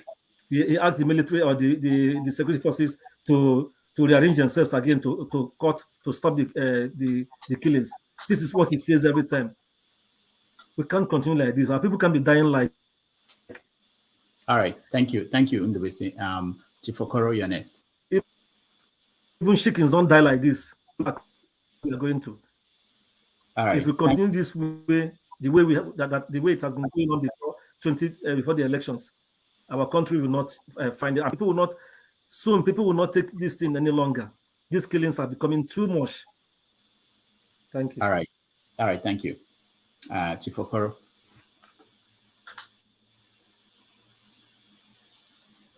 We can't hear you, Chief Okoro. We can't hear you. Unmute yourself, please. Are you hearing me now? Yeah, go ahead. Yeah, I don't know why people are talking too much about Wole Soyinka. He's a friend to Tinubu, and all he's trying to do is throw in a monkey wrench because the election is in the hands of the judiciary. His own contribution to Tinubu is to throw in a monkey wrench to make them think and people start talking about other issues while the judiciary, or to influence the judiciary. That's all. He's an old man. He has contributed a lot to Nigeria. It's time for him to rest. We're not going to take that away from him. He's an intelligent man. So if he wants to throw in a monkey wrench to help his friend Tinubu, let him go ahead. But he's not the judiciary. He's not the one to make the decision. As for Amanda, that girl is an intelligent girl. Everybody knows that the Tinubu clan, APC, they have been waiting for approval from Washington. They have not heard from Biden. They have not heard from the Prime Minister of France. They have not heard from England. They are waiting for this important Western world to approve the Tinubu as the president-elect. So when Amanda wrote what she wrote about hollow democracy, it reinforced what the APC have been thinking. Why are these people not calling us to congratulate us? That's all. Both of them are writers. They are doing their own contribution, but throwing in monkey wrench. Wole Soyinka is there helping Tinubu. Amanda is there helping Labour in their own way as writers. It's left for us to think and find and absorb what they're saying, and then come to a better way to resolve the matter. Not to spend the whole time I don't respect Tinubu, I don't respect Wole Soyinka, I don't respect them. It's nothing. Everybody's trying to contribute in their own way by throwing in monkey wrenches. That's all. It's politics. Don't take it personal. Thank you. Not Thank you, going to change Wole Soyinka. It's still going to be Wole Soyinka with the gray hair. Amanda is going to write another big important article tomorrow, and people are going to praise her. But they're all contributing to the same thing. How are we going to come out of the mess we're in? The country called Nigeria. How are we going to come out? That's what we should be talking about. Not worrying about Wole Soyinka, not worrying about Amanda. Well, who else are you going to worry about? Me? I hope not. My children worry about me. All right, That's thank all you. about say to you people, let's stop talking about Wole Soyinka. Let's stop talking about them. Let's talk about what are we going to do to come out of our mess. Our children are looking up to us. I'm an old man now. I'm 70 years old. I can't wait to see Nigeria be in a better place so that when I die, when I'm going, I'll be happy that my children are going to be in a better country when I'm gone. Instead of when I'm dying, I'm worrying that my children are going to be homeless or have no place to stay. That's what we should be talking about, not what about Wole Soyinka. Tinubu, a whole country like Nigeria, all we can afford is Tinubu. Please, all of you, give us a break, please. Give us a break. Please give us a break, young people. Give us a break. That's all I can say. Thank you very much. Thank you, Chief. I just want to applaud him for saying something. There's something he did here that people may not acknowledge. He said that Soyinka is a friend of Tinubu, and that Chimamanda is a friend of Peter Obi. Sometimes some people here will just see one side and won't see the other side, and that's what I'm really trying to make sure we see all the time. Mazio Bonne, you're next. Brother. Can you give me a minute, Mazabone? I'll come back to you. Let me go to someone who is driving. Shegun, please speak. Obone, I'll come back to you next, okay? Good evening, everybody. Can you hear me clearly? Yeah, we can hear you. Okay. Good evening, morning, and greetings to everybody in the panel. I'll just make it quick since I'm in the car. Personally, I think we have been unfair to Wole Soyinka. Based on the interview that he has provided. It may be because we probably haven't listened to the totality of the interview or the context which he had said it. And thanks, OD, for pointing out the contribution he made during the Biafra War.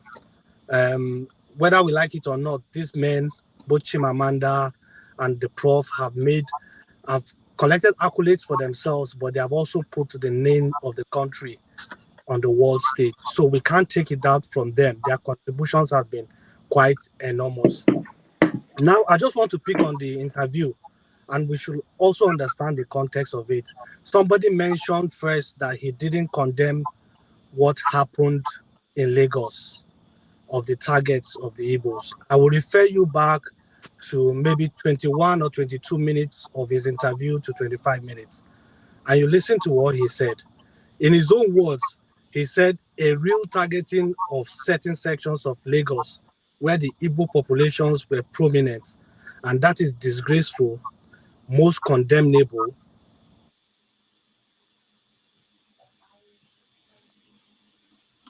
All right, I think we lost Shegun. Let's go back to... Hello, can you hear me? Okay, go ahead. Go ahead. Sorry, I was cut off there. So he actually condemned what happened in that election, and I think it's unfair to say it didn't come out. But in any case, even if he didn't condemn in that interview, we should also understand the context of that interview. If the question wasn't raised, then maybe he wouldn't have spoken about it. About the comment he made for Datti, for me, I think he was drawing a note of caution. He said, if you are in a revolutionary mode and you make such statements where you are saying to the courts that your interpretation is the right interpretation, then maybe in a state of revolution, that may be acceptable. But if you have subjected yourself to the court processes, it will be better to use languages that will just allow the court processes to go. If after the court processes come out and it's not favorable, then maybe there could be some form of revolution or movement that could take over. But in my opinion, I think it was a cautionary note, which for me, I don't think anything is wrong about it.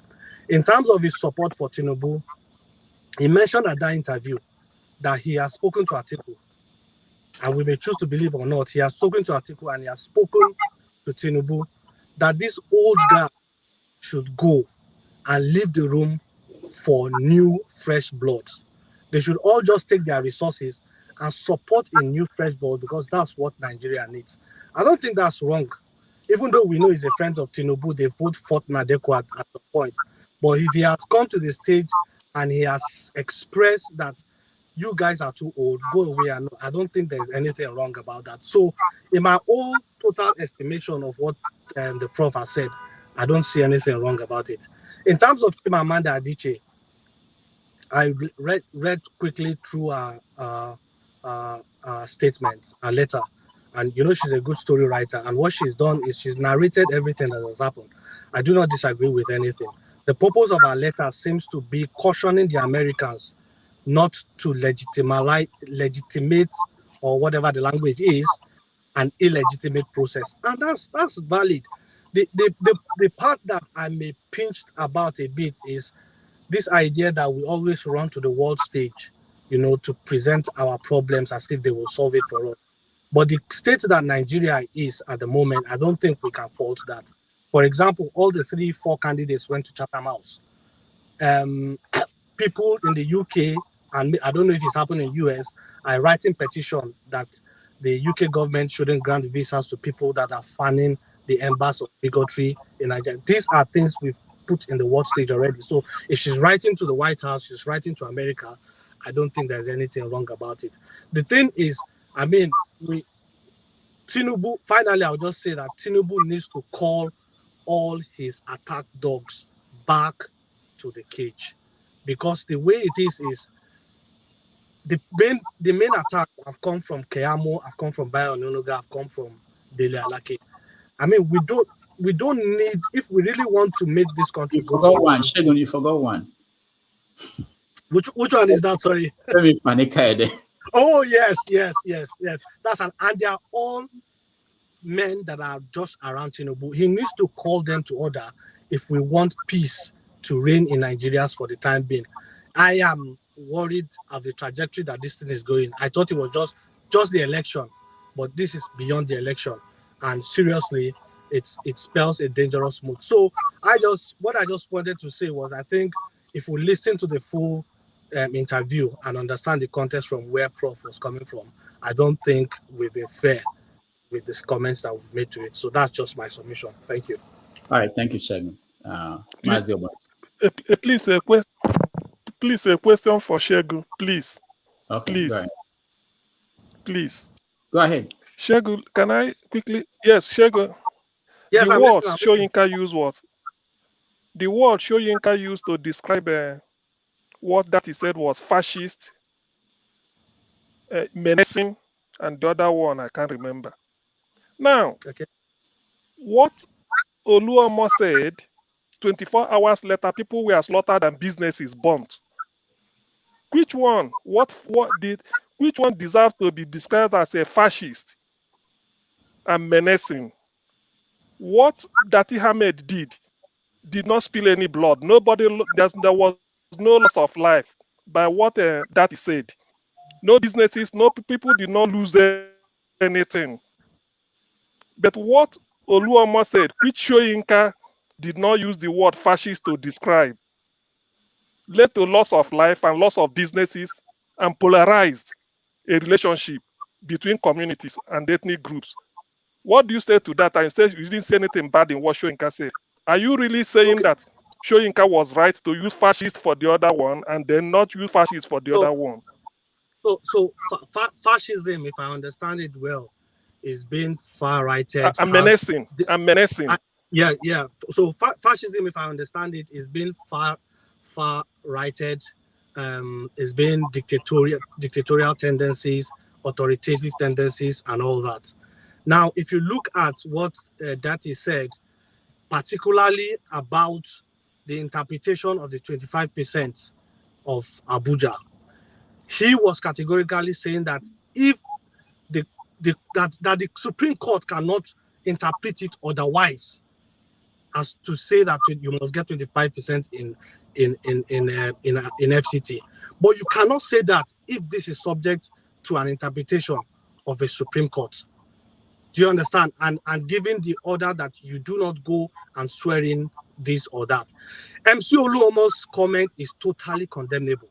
You cannot find any justification. Is it dictatorial? Dictatorial? Hold on. It's totally condemnable.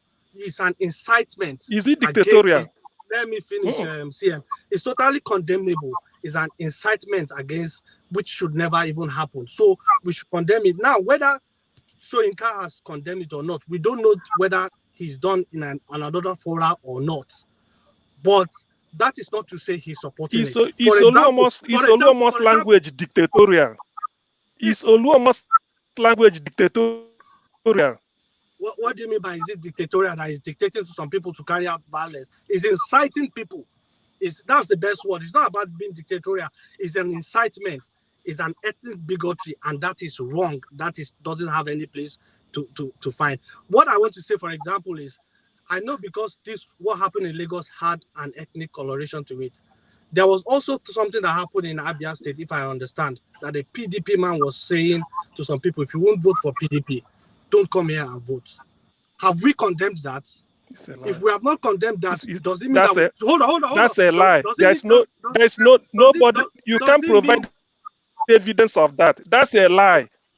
I'm telling you that if you like, provide evidence. There is a video to that effect. You shouldn't come here and say it did not happen. If I dig the video, send the video. It did not happen. That's a lie. Send the video. That's a propaganda. You don't know. Don't send the evidence. Oluomo is on tape. No, Shego is correct. You that know, send the evidence. Shego is correct. Shego is correct. Allow him to Where is the allow him evidence? his time, please. Let me finish. Shego is correct, please. Don't interrupt, because if something doesn't favor you think everybody's against you, against the Igbo. That's not wrong. So what I'm trying to say is somebody has done that somewhere in Abia State and said, if you are not voting for BDP, don't come here and vote. Have we condemned it? No. If we have not condemned it, does it mean where is the evidence? No, we don't support it. So what I'm saying is, if we have not seen Wole Soyinka come out to condemn what Oluomo says, doesn't mean he supports it. His statement in that interview, for me, is all encompassing. His words are clear. He said they are disgraceful, they are condemnable to every serious thinking person. And what form of condemnations do you want apart from that? The thing I would say, and just like I tried to round up my thoughts, is that Tinubu should call all his attack dogs back, because they are the ones that are putting more fuel to the fire that is already brewing. And that's where I stop. Thank you. All right, thank you so much. Mazi okay, I think it's okay. I will address when it comes to my turn. Mazi Obonia, next. Yeah. Good evening, everybody. Good morning. Good afternoon, whatever you may be. Me, I did for Nigeria. As you can see, there's no light.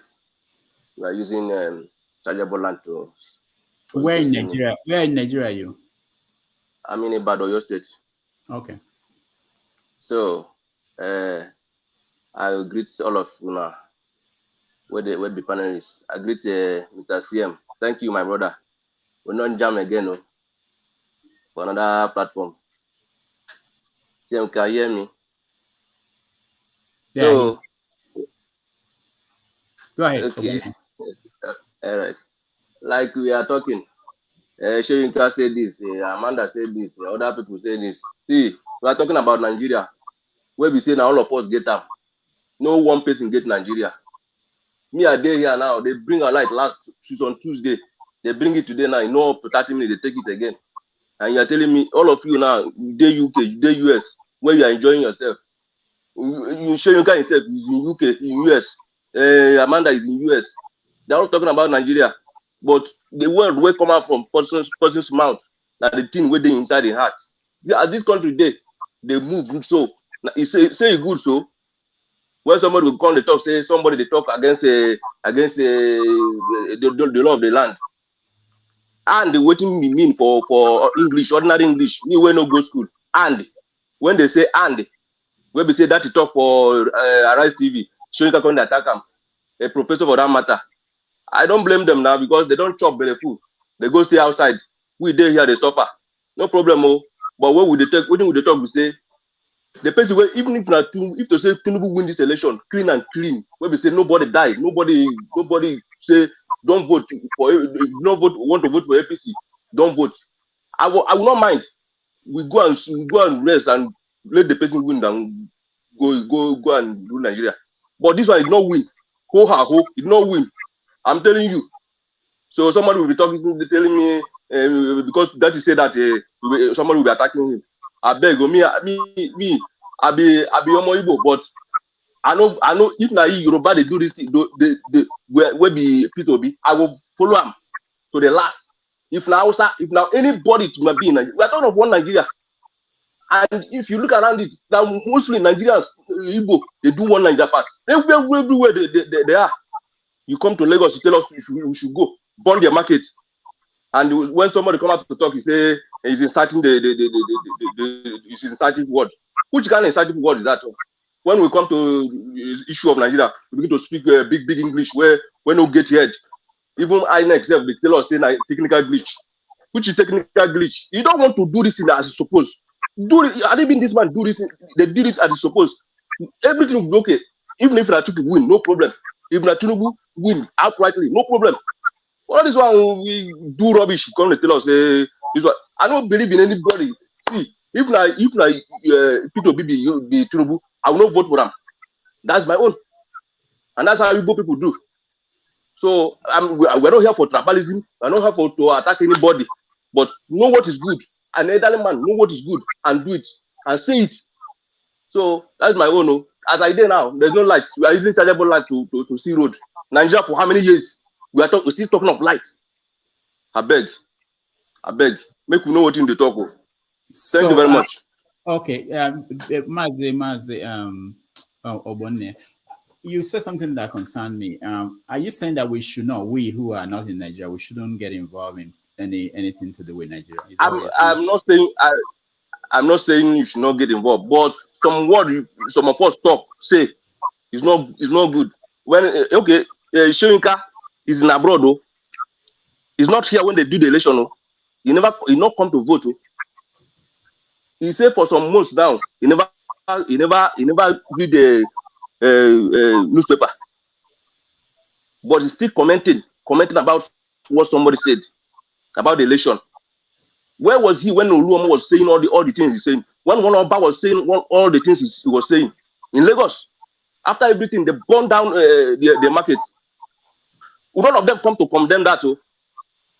Did they come to condemn even the man himself, the Tinubu himself? Did he condemn the thing that happened in Lagos?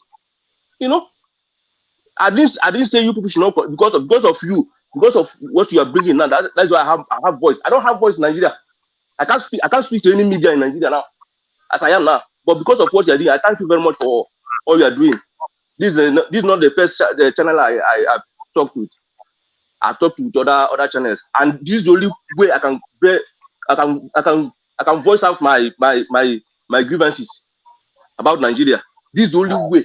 I can't go to any radio station or any TV station to talk. I thank you very much for all you are doing. But let some of us know what we say when we are talking, because we that are here. If not that Peter Obi say we should calm down, that is going to court. What do you think could have happened? Yeah? Thank you, Mark. Thank you very much. Maxi Obonne, thank you. I want to speak. I know you want to speak. I appreciate your time, but we're going. I'm trying to get to everybody. You know, if people will make it just under 2 minutes, it will be fast, and we'll get to you. Mark, you're next. Yeah. Hello. Good evening. Yeah. Hi. Yeah. Everybody has already said what I wanted to say. Okay, so let's move on to somebody else. Go ahead, man. Yeah, the Datti interview. For me, I don't know, maybe some people will say I'm biased, I don't know, but I saw nothing wrong in what Datti said. Datti was speaking his mind, he was being genuine, he was speaking for the good of the nation. It's an end of democracy. Tell me, what's the difference between armed robber and narcotics trafficker? What's the difference? I think the sentence is the same. What's the difference between someone doing forgery and then another person who's doing forgery and has to go to prison because of it?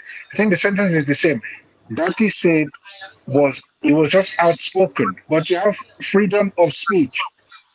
You cannot say you're going to take somebody's right, freedom of speech. You cannot do that. That's his right. So, unfortunately, I don't see anything wrong with what Datti said. I think he just spoke genuinely, and I don't see anything wrong with it. I think that 5 million naira fine is very, very harsh. Is it not just a couple of decades ago, if they caught you doing drugs, they sent you to firing squad? So that means Nigeria is not going forward at all, but going decades backwards. Anyway, that's my contribution. All right, thank you so much, and we appreciate you. Let's go to Sally. I can't see the names here. Go ahead. Yeah, Sally, you're next. Unmute yourself, please. Okay. Okay, thank you, Dr. Damages. I appreciate your platform. I've been listening in for some time. I'm speaking to you from Anambra State, Nigeria here. Okay. Yeah. Go ahead. Yeah. What I want to contribute, first of all, from the prof's angle, Soyinka, I want to say I don't find so much fault with what the prof said. But then what I want to call the attention of, what I want to say about all the political actors, those people that their voice is louder, the profiling, that in fact, that is what has gotten us to this stage we are now in Nigeria. If this election has done anything to the nation, it's more and more of disintegration than uniting, because of a lot of profiling from people we looked up to. Profiling a particular group of people, that is a problem. That is the problem we are facing. When calling a particular group of people names, not just by what Wole Soyinka called Peter Obi supporters, calling them fascists. Not just that, a lot of people have been profiling others. You see, what happens on social media ends with social media. It ends there, especially when it is coming from, ordinary citizens. Their voice is not loud. It just ends there. It's the bickering, the back and forth on social media. You talk to me, I talk to you. You talk to me, I respond. But when it's coming from responsible people, spokespersons of some of these presidential candidates, that's where the problem lies. And that is the ones we take very seriously. And that is why it is important that those, I think I buy the idea of Shagin when he said those spokespersons should be called to order. Because when they profile people, call people names, that is what the citizens take up. If for example now, what the interview by Wole Soyinka, if not Soyinka, if it came from another person, we wouldn't be discussing it today. But Wole Soyinka is a person of high reputation. We respect him so much, and that is why we are discussing him. So those people whose voices are heard in the nation should be very careful with what they are saying. That's my point. They should stop all the profiling. That is very bad. That is what the ordinary citizen, the man in the street, takes up, and they start fighting his fellow man because he had it from someone he's respecting. That is all it. Right. So they should be called to order. That's my own side of it. Thank you. I appreciate your contribution. Maazio Bonne, I sent you a message on private chat. Can you look at it and respond to me? Okoye, welcome to the show. Rudolph, good evening, or good afternoon, or morning. I don't know the time in New York at the moment. Yeah, I think it should be afternoon. But anyway, I think with regards to the discussion of today, Chimamanda, there's nothing really much to say with regards to what she wrote, because she just narrated the events of what happened in the election. So there's not much discussion about that. However, I felt that the Nobel laureate Wole Soyinka was a bit disrespectful, and for a man of his intellectual sort of capacity, should weigh his words properly before he sort of uttered them. I believe he just was a bit flippant on that day, making all sorts of all manner of statements, calling people fascists and all that. There's no need for that. There's no need for such harsh words for kids that that don't have a future in Nigeria, that is fighting for their own existence. You call them fascism, call them repulsive. That doesn't make sense. That does not make sense. I mean, for an old man, for a father like himself, he should have been, a peacemaker. But he came swinging and as if he has a dog in the fight, which to me is a bit, insensitive. He should have, acted like a true statement and call people to order. The way he went for Datti is completely unnecessary. It's completely unnecessary because Datti, did not say, something that, people hasn't said in the past. APC were making far worse comments 2011, 2019 when Buhari was, contesting. So I don't know why they're singling out, Obidients, generalizing so much, because Soyinka, even directed the comments to even responsible Obidients, calling us repulsive. That is harsh words. Well, I'm not repulsive. I'm obedient. I'm not a fascist. That is a big generalization, from somebody intelligent like himself. So that's why I think it's very disrespectful of him, because you can't just disrespect somebody and then expect respect, regardless of who you are. You got to respect people, even if a child today deserves respect. You live in the Western world, you can't just disrespect anybody and get away with it. You have to respect people for you to get that respect back. We know that his achievements and everything that he has contributed to Nigeria, but that doesn't give him the authority to just, shout people down or call people names and names that don't even make sense. And fascism cannot thrive in Nigeria. Nigeria is not ideological. Fascism is an ideological way of life, and people should just leave such big words and try to scare people with words and all that. We should be telling politicians to do the right things for these kids, for these children that are agitating for a better Nigeria, for a better nation for themselves, a place where they can call home, a true home. Not all these names and trying to bring people down, trying to knock heads together, which to me doesn't make sense. I'm sorry, Rudolph, but we must, like you said, we must try to find a way of using words properly, not you know setting the house on fire. We must try to find a way to speak each other, with some kind of decorum, with some kind of respect, with some sensitivity. Because what I found in this whole conversation with Nigeria is that a lot of people are insensitive. A lot of people have become indifferent to anything that goes on in that country. It's like anything goes. Even laureates are swinging from their chairs in their homes. Everybody's just swinging left, right, and center, which to me, it's like everybody wants to burn the house down. Even the people that should know better, they're not even, hiding it anymore. They're not even, trying to be reasonable and rational anymore. These are people that is well read, well traveled, well exposed, saying all manner of things just because of, bare power. What is the power they are really fighting for? What are they going to do with it?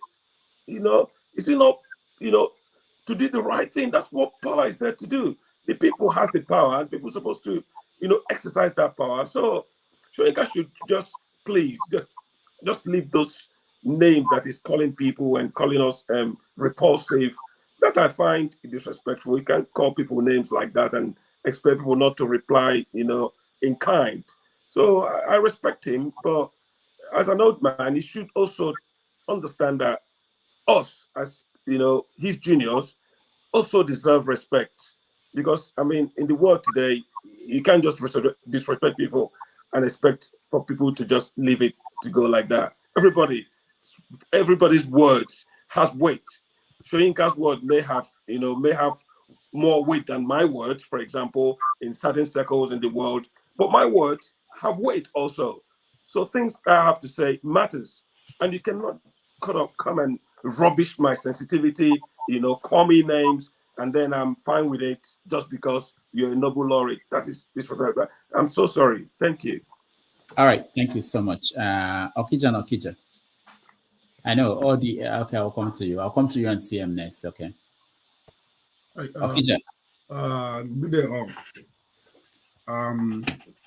Professor Denta, he was on a rise, and he was saying something about the cloud of doubt, before Soyinka, and Rudolph, Dr. Damages, he said something that I think you were echoing what a contributor said. He said that something about these people are protecting their friends. Soyinka protecting his friend Tinubu, and Chimamanda protecting his friend Obi.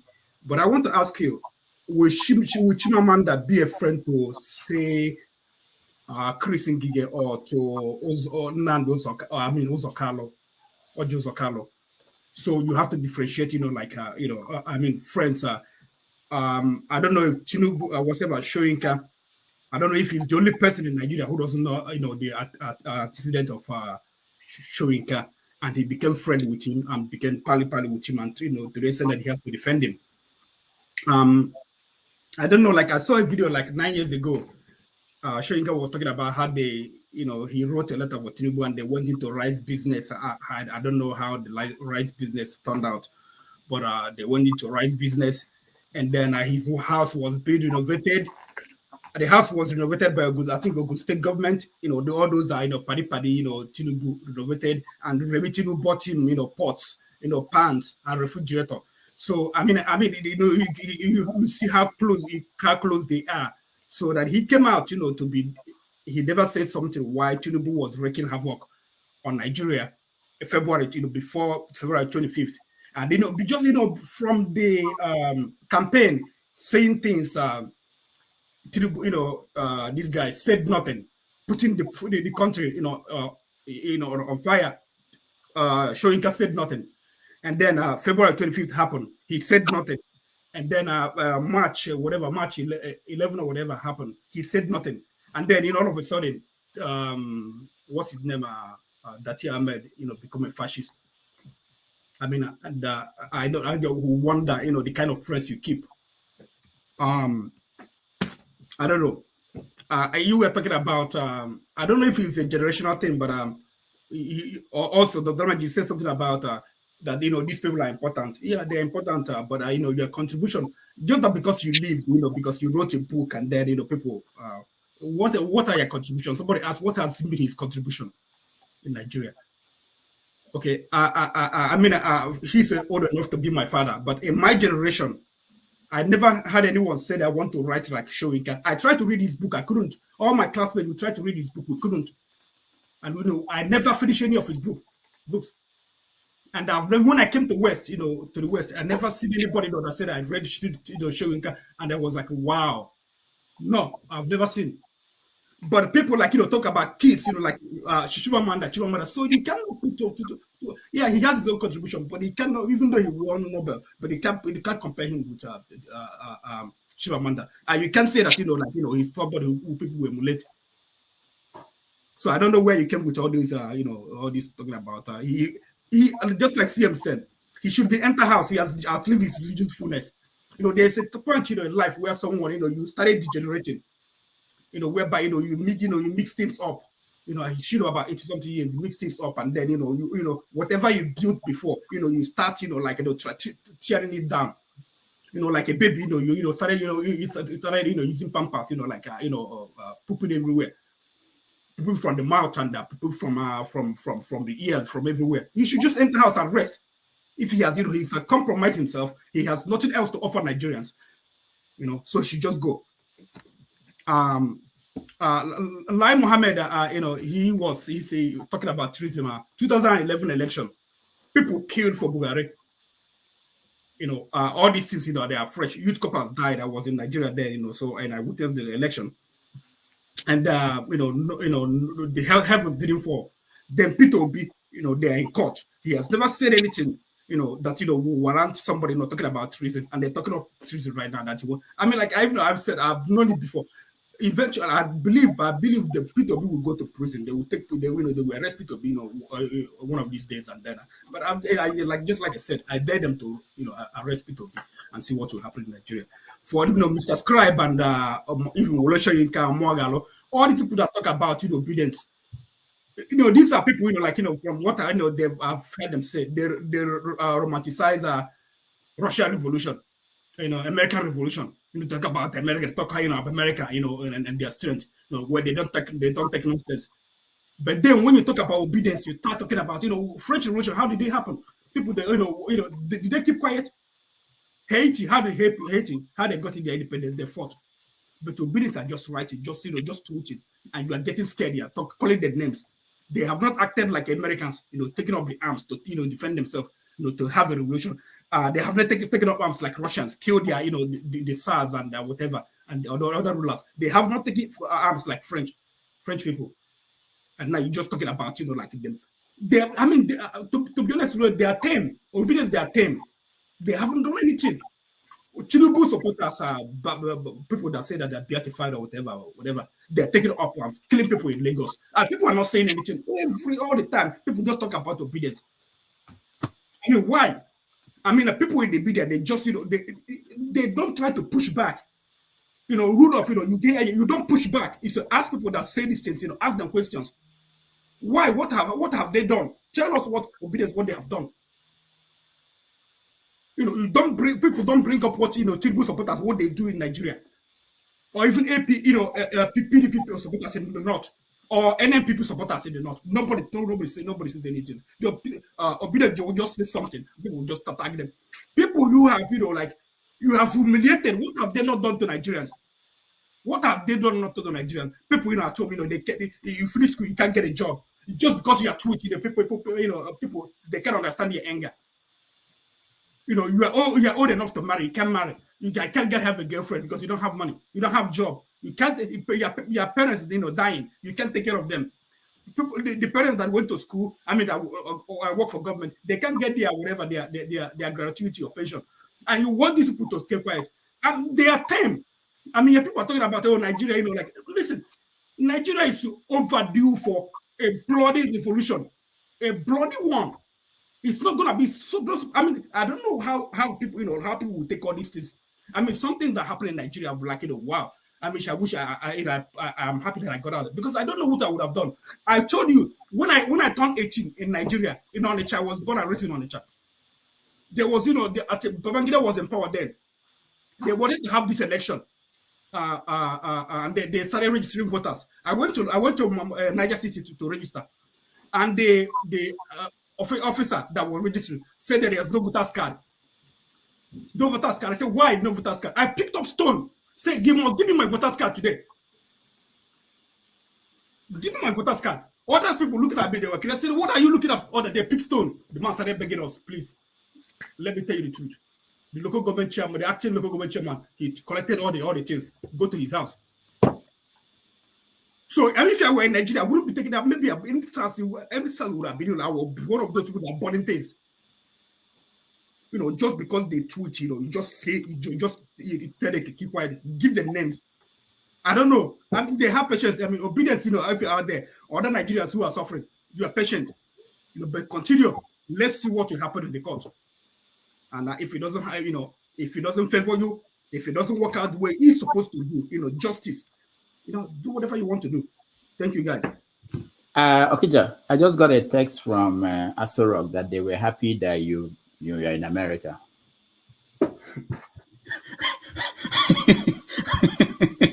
All right, thank you. Let me go to, where did I say? Odi, yeah, go ahead, Odi. I'll come back down. Odi, go ahead. Yeah, Okija. I really share many of his sentiments, but I want to talk about, Shegu.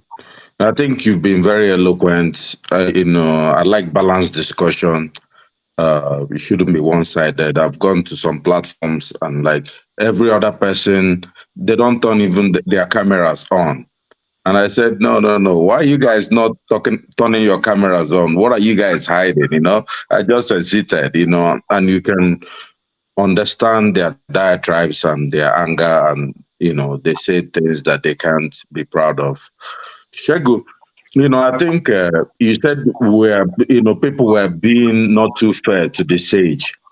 I slightly disagree. I disagree with you, and here are my points. People have so much respect for him, and I do. Someone like me, I respect him, despite But I'm from Abia State. What we say that if you are scared of the king, at the point people will carry basket on their head, cover it, and throw stones at the king.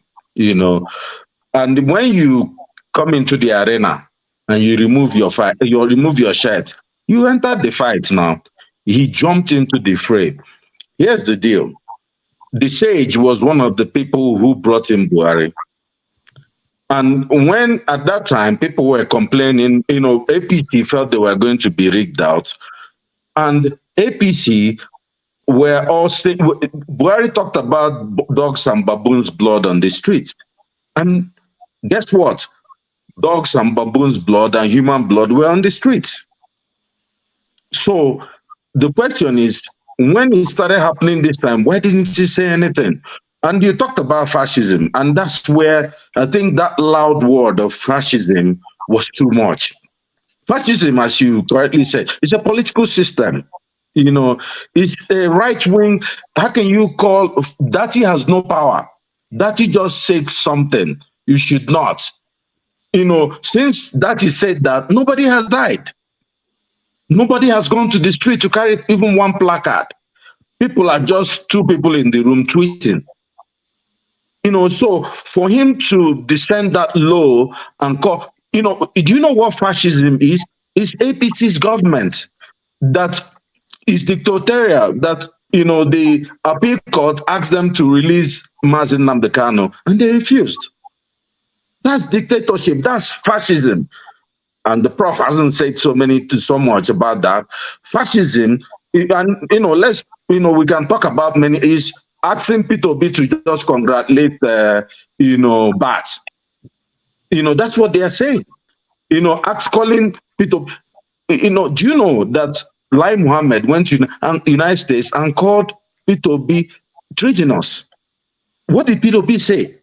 He said, "Oh, because your vice president, running mate, said this, you are committed treason also." How could he say that? Like somebody was saying, of course, if you arrest Obi, you have Nigeria will disintegrate very, very quickly. Because it's not just Southeast fighting again. It's you fighting against all the children in Nigeria. They can't survive that fight. But, let me tell you, you said something also about MC Oloma and what happened in Abia State. Yes, there was a guy who came in Abia State and said, if you're not voting for PDP, he's from Ngwa, right? And if you're not voting our guy who is an Ngwa guy, don't come out. That's what happened to that guy. He was arrested. The problem that people are having with this two-phase system is, why is MC Oloma still here? And guess what? Nobody was beaten in Abia State. Nobody died. Guess what? When MC Oloma made his statement, people died. And he's still walking the street. He's probably going to be a minister or some senior aide very soon. And this is what people have a problem with. Fascism is NBC finding channels TV for, even if you watch the guy Shehu push back against Datti, they still find them. So what they're trying to do is to kill free speech. They're trying to control the media. So what people are saying is, how could this sage, someone we respect so much, it's like the vice president coming to make some kind of comments that, if you see how the vice president, he has just respected himself, stayed very quiet and calm. If you want to speak, you have to speak like a father, about all sides. Like, Dr. Damages wants everybody to be balanced. But many times, you can't just be balanced. You have to just speak truth to power. The sage did not do that. Truth to power is to talk about how did we get here. He just came to talk about how bad Mr. What's his name? That he was. No, that's one-sided. That brought, because everybody knows he's Tinubu's friend. And that's exactly what happened. He now just brought himself so low. And that's how people destroy their career. Anyway, I'm just going to be, I would like Dr. Damages to bring Dr. Moalo, Professor Moalo to this show. That would be a very nice one. I'm happy he apologized. I'm going to say something, maybe if he's here, I think he's looking for political appointment at a point, at this point. You can see his write-ups, he's trying to be balanced. If you see when that small boy rigged him out of his ADC, how angry he was and his statements, and now he's trying to talk about obedience, and people just don't learn. Everybody, people have tried to these children. I'm telling you that were born around 2000. You're not going to win those children. See Okija. Many of them. You have so many Okijas like them. They showed us a little bit in NSAS, but NSAS, they had no final destination. Now they know that they can have a president they want. Well, everybody had better be very careful, what they do.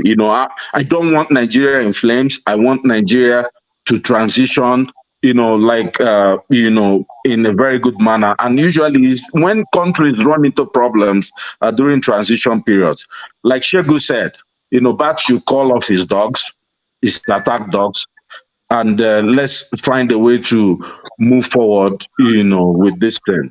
But Shegu, I'd like to talk to you later if I can get your maybe contact or something.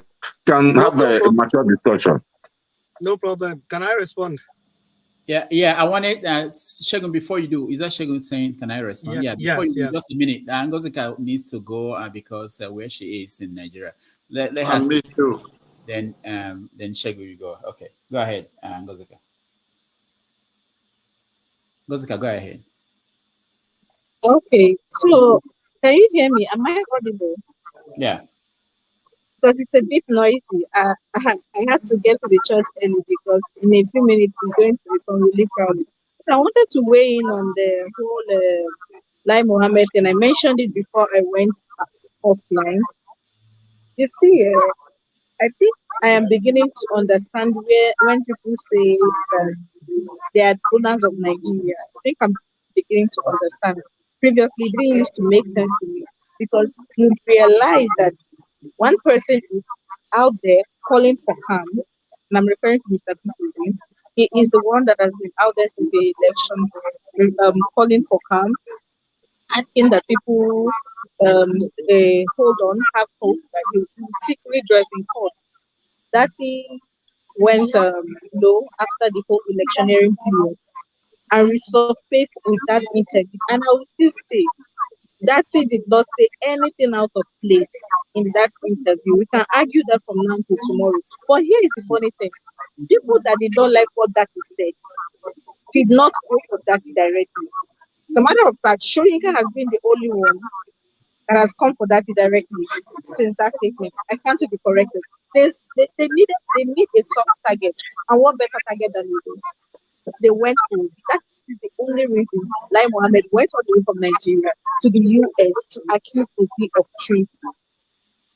Obi that has been calling for calm, Obi that has been suing for peace, Obi that has been generally minding his business and streamed a petition of 5,430 naira is the man that is suddenly taking the hit. Why? Because it's the soft target. And that's the issue.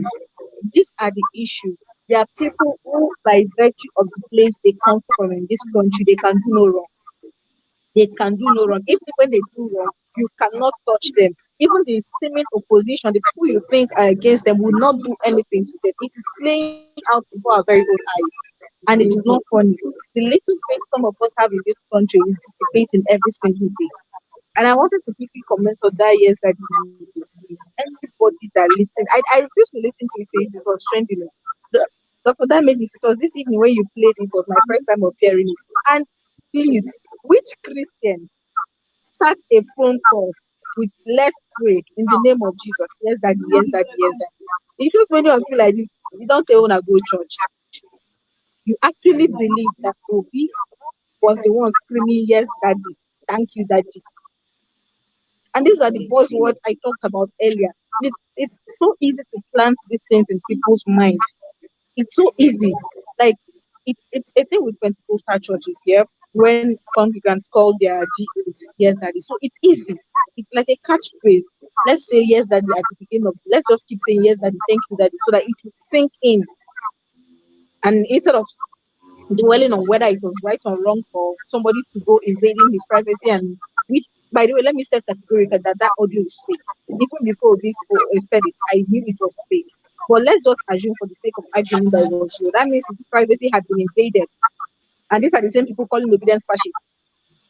They are now tapping private individuals' phone calls, manipulating it to suit their propaganda, and then throwing words everywhere to further drive this narrative that is going to blow up in our faces. I keep saying that we should be careful of the words we say, because sooner than later this whole thing is going to blow up in our faces, and it's not going to be funny.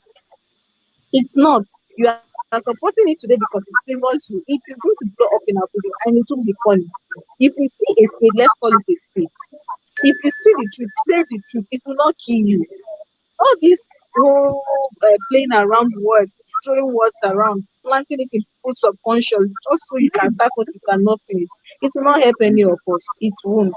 And the whole thing will come back to bite each and every one of us in the ass, whether you supported it or not.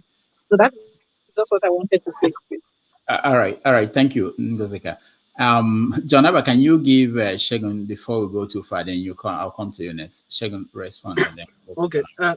Thanks, Odi, for your perspective. I think this whole discussion is about arguments for and against, and even if we disagree, as long as we put our points there, that's fine. Thanks also for confirming my comments on the Abia video and all that. So CM, if you're looking for evidence, that's one for you. But you see, when I came up and I said we've been unfair to the prof, the reason that why is I not said evidence.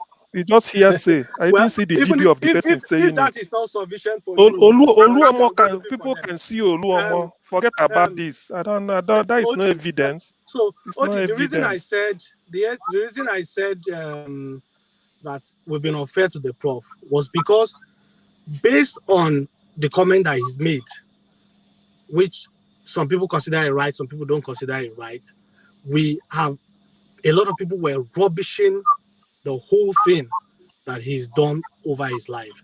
I don't think that's sufficient to rubbish his contribution. Somebody said that somebody on this show, I think was Henry, said he has contributed more than Soyinka. I don't think that's a right first statement to say to a man who has done whatever he has done. People do things, get accolades for themselves, but they still put the name of the country in front. He's contributed politically. He's contributed even during the Civil War. He had his stand. There are people who has done this, but because of the comments he's made on Datti, it's not sufficient to rubbish all those things. Again, there were comments about his affiliation to Tinubu, but if you go on the basis of the interview he gave on Arise, he made a statement that these are people he knows, but he's called them to tell them to quit the stage. I mean, if he's running a show for Tinubu, he wouldn't say that to Tinubu to quit the stage and support a fresh blood. In that interview, he also made statements to the emergence of Peter Obi as one of the fresh bloods that has emerged out of the many consultations that I've done.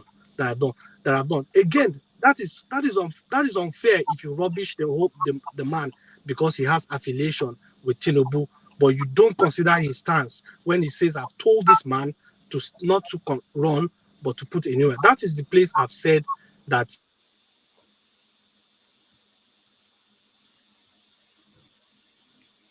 what happened to Shegun? He disappeared. All right. I want to go to CM because CM has not said anything. Yeah. Sorry, I think I was Thank you very much. On Chimamanda's letter. Oh dear. On Chimamanda's letter to. Sorry, Rudolph, can I just conclude? Okay, CM, can you hold on? Let him conclude. Okay, so I'm sorry. So that is one thing or the other. And then when I mentioned the word fascism, and I was specifically referring to to the statement about the 25% of FCT. There are different lawyers. Some have said you need 25% in FCT.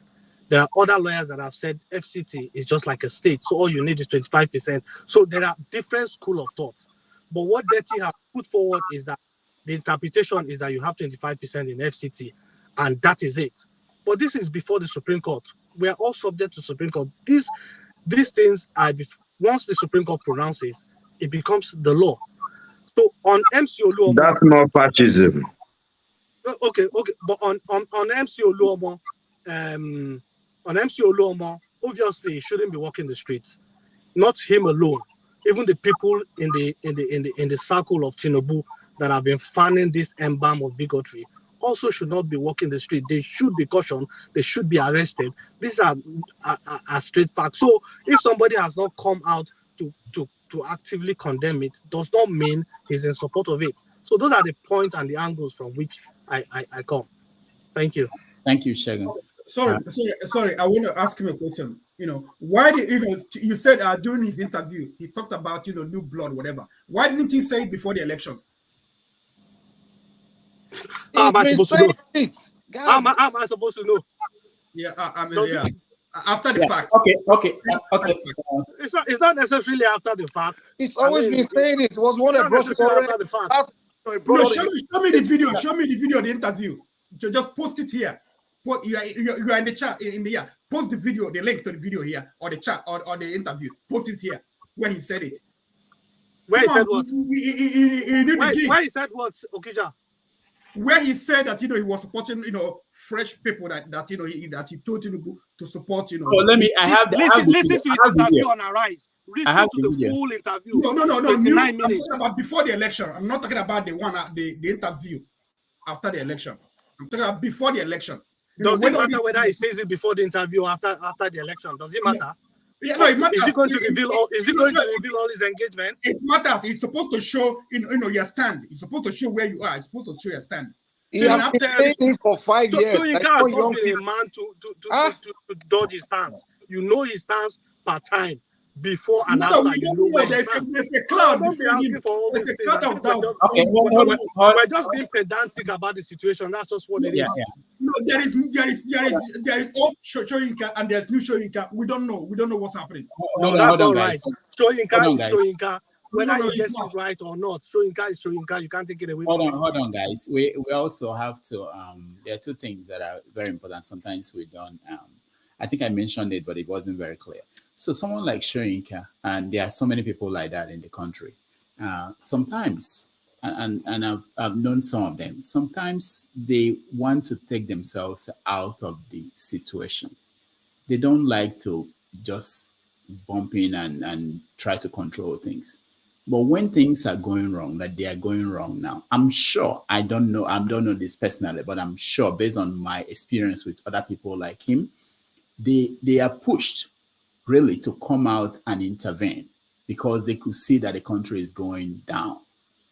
It's not every time that they want to be out there talking. I'm not speaking for Soyinka, but I know 3 or 4 people who are highly placed that way too. So it's always important to understand. So like what Okija is trying to ask, why didn't they talk before the fact, or why this? They don't really. People run to them because situation is bad.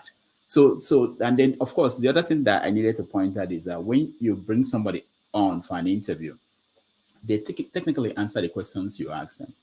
They are not going to answer questions you did not ask them.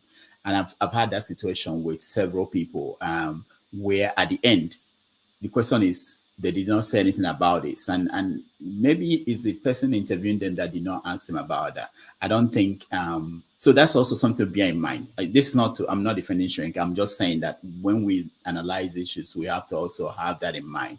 There's no interview where somebody will sit down and they will be able to take all the questions that are possible. A lot of things go underneath. But anyway, sorry, can I add quickly to what you just said? To be fair to Okija, the Shegun was trying to say that Soyinka was saying that new blood should be coming in. And regarding the timing when to come out to say something, I would have thought this is too late. If there was, this is a very late time. He should have come out, It should have come out during the time when people were being attacked on the streets of Lagos, when Oluomo was making those statements before the governorship election or before the presidential election. He was quiet throughout all that period, and that is scary for our leader. Even Obaseki now is saying, "No, let's bring the country together." How many weeks after all the elections? Where were all these people? Was he obligated to come out? Is he like does he have Yes, a kind of actually, position in the country? yes. What position did you appoint him to? Because he's part of the country. If your country is having problems, if I was the one, I would be out. If you care about your people, other professors, I'll be out. I will be out. See, if your children are fighting, you don't say, "Oh, let me just hang around and pretend as if I don't see anything."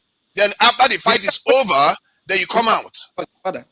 You see, Pardon? but you see, for him coming out before the election, he's not taking side. He's not saying this is who he's supporting. There are more than 10 candidates there. I don't know why we make excuse for this nonsense. We can't have people when there is tension on the streets everywhere. There is ethnic tension. This is a problem that has plagued the country for a very long time. And you say, "Oh, it's okay, let him just sit down." And what is the point of leadership? What is the point of your respect? Okay. Hold on, guys. Everybody, hold on, everybody. I'll go to CM. I don't subscribe to that school where we just sit down because I saw it happening. I don't like it. That is how the civil war happened. Leaders will just sit down and watch it happen, and then they wait after the event, then they will show up and start protesting and talking nonsense. Soyinka is not the leader. Hold on, guys. Nobody said he was the president. He's in a position of authority. Listen to. Why are we criticizing him now? Forefathers, hold on, Mike, hold on. I want to go back to CM. But before CM speaks, let me say this. There's something else that Soyinka said that hasn't been brought up here. He said that he told Peter Obi more than 3 times in one of the interviews. I don't know which one now. More than 3 times that if he should lose the election, that the blame should be on his supporters. Now, why I brought that up is that this is something that we didn't hear during the election or before the election, but this is something that he revealed during the election. So it's also important that sometimes we have people like that have conversations with a lot of people out of the front pages of the newspaper, because sometimes it's more effective way to talk and get involved in, see if you can influence things. It's not by coming out to the newspaper or to the TV station and hearing your view. So that's how some of these people operate most of the time. How is that even fair? Saying the people that are going out on the street and killing people and fighting people, those ones, you don't blame them. You are talking about blaming the Obedients that are airing their opinion. No, come on. Hold on, guys.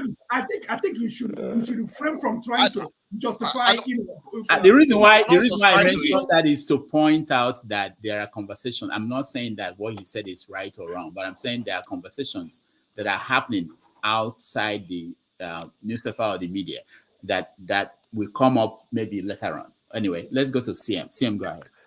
Okay. Thank you, Rudolph. Rudolph, if you notice today, I've been quite well behaved. I didn't jump into anything. I've been waiting, so I should be rewarded somehow. So at least I know. So I'm being a good boy. Anyway, the thing is that on Chimamanda's letter to Joe Biden, let us know that this is a personal letter from somebody to somebody. He wasn't addressing the world. He said to Joe Biden. You see, the central point of what Chimamanda was saying was, why would the United States, which prioritizes the rule of law, endorse a president-elect who emerged from an unlawful process? So that is the central point of what she wrote. I support Chimamanda 1,000,000%. We need, in a situation like this, we speak up, because people like to go and misinform anybody and twist facts in the hope that because they control the media or they have access, they can suppress the other side. I support what Chimamanda did.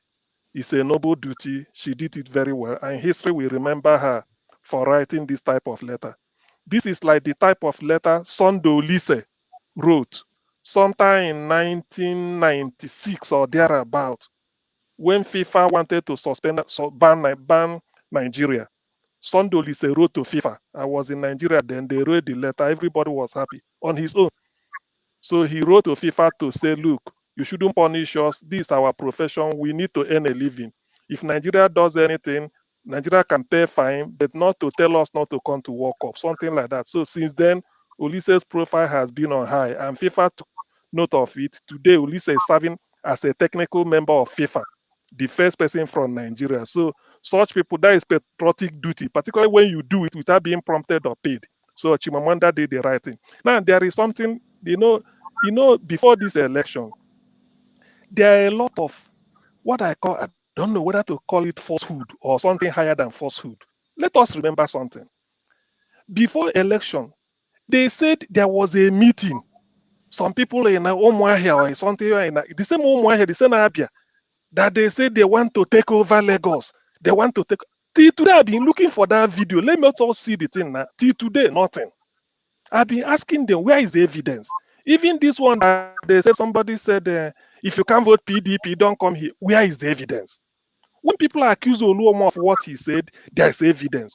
When people accuse people of using a bell, going from one business to the other, said, if you don't want to vote APC, better stay in your house. There's evidence. They are not made up. This issue of PDP in Abia, who has seen it? Who is the person? Is he, when he was saying it, was he not recorded with all this mobile phone everywhere? So when people fabricate lies and then they now bring it up and pin it on some set of people and then invite you to defend it, that is what I don't like. It's as simple as that. So all these things are just fibs. It hasn't happened. Till today, I'm still waiting to see the video evidence that some people had a meeting that they want to come and take over Lagos in this. It was spread all over. Now look at where it has left Nigeria. So the thing I want to also touch on is this. Nigeria like to, if you are not losing anything, you will feel that everything is normal. Before election, some people were controlling business worth at least 40 or 50 million. Some people in their business, that is before February 25th. Now, if I come to vote, there are people that were disenfranchised due to Oluomo's outburst. If you tell me not to vote, I go home. Some people went home. They are not only Igbos in Lagos. Some Edo, some Urobo. They went home. But why must somebody lose over businesses worth over 40, 50 million? Where is the compensation? And today we are moving on. And these are people they call a fascist. If Obidient, I've never heard somebody say Obidient killed an ant. I've never heard that Obidient went and burned down businesses owned by other ethnic groups. I've never had it. I've never had Obidient disenfranchise anybody. Never. But yet they insult them. So Obidient are this. Forgotten that the number one Obidient is Paaya Adebanjo. That is number one Obidient. So Paaya Adebanjo is a fascist. Has people forgotten? Paaya Adebanjo, 95-year-old living history, political history of Nigeria. He's obedient. Number one Obidient, I rate him. Is he a fascist? What is he do? Is he insultive? What of the Balogo of Ekiti, somewhere in Ekiti? Akioshun Toku. Is he a fascist? Can I call on Doyo Okupe? Is he a fascist? Kofoworola Akerele Bokno. Is she a fascist?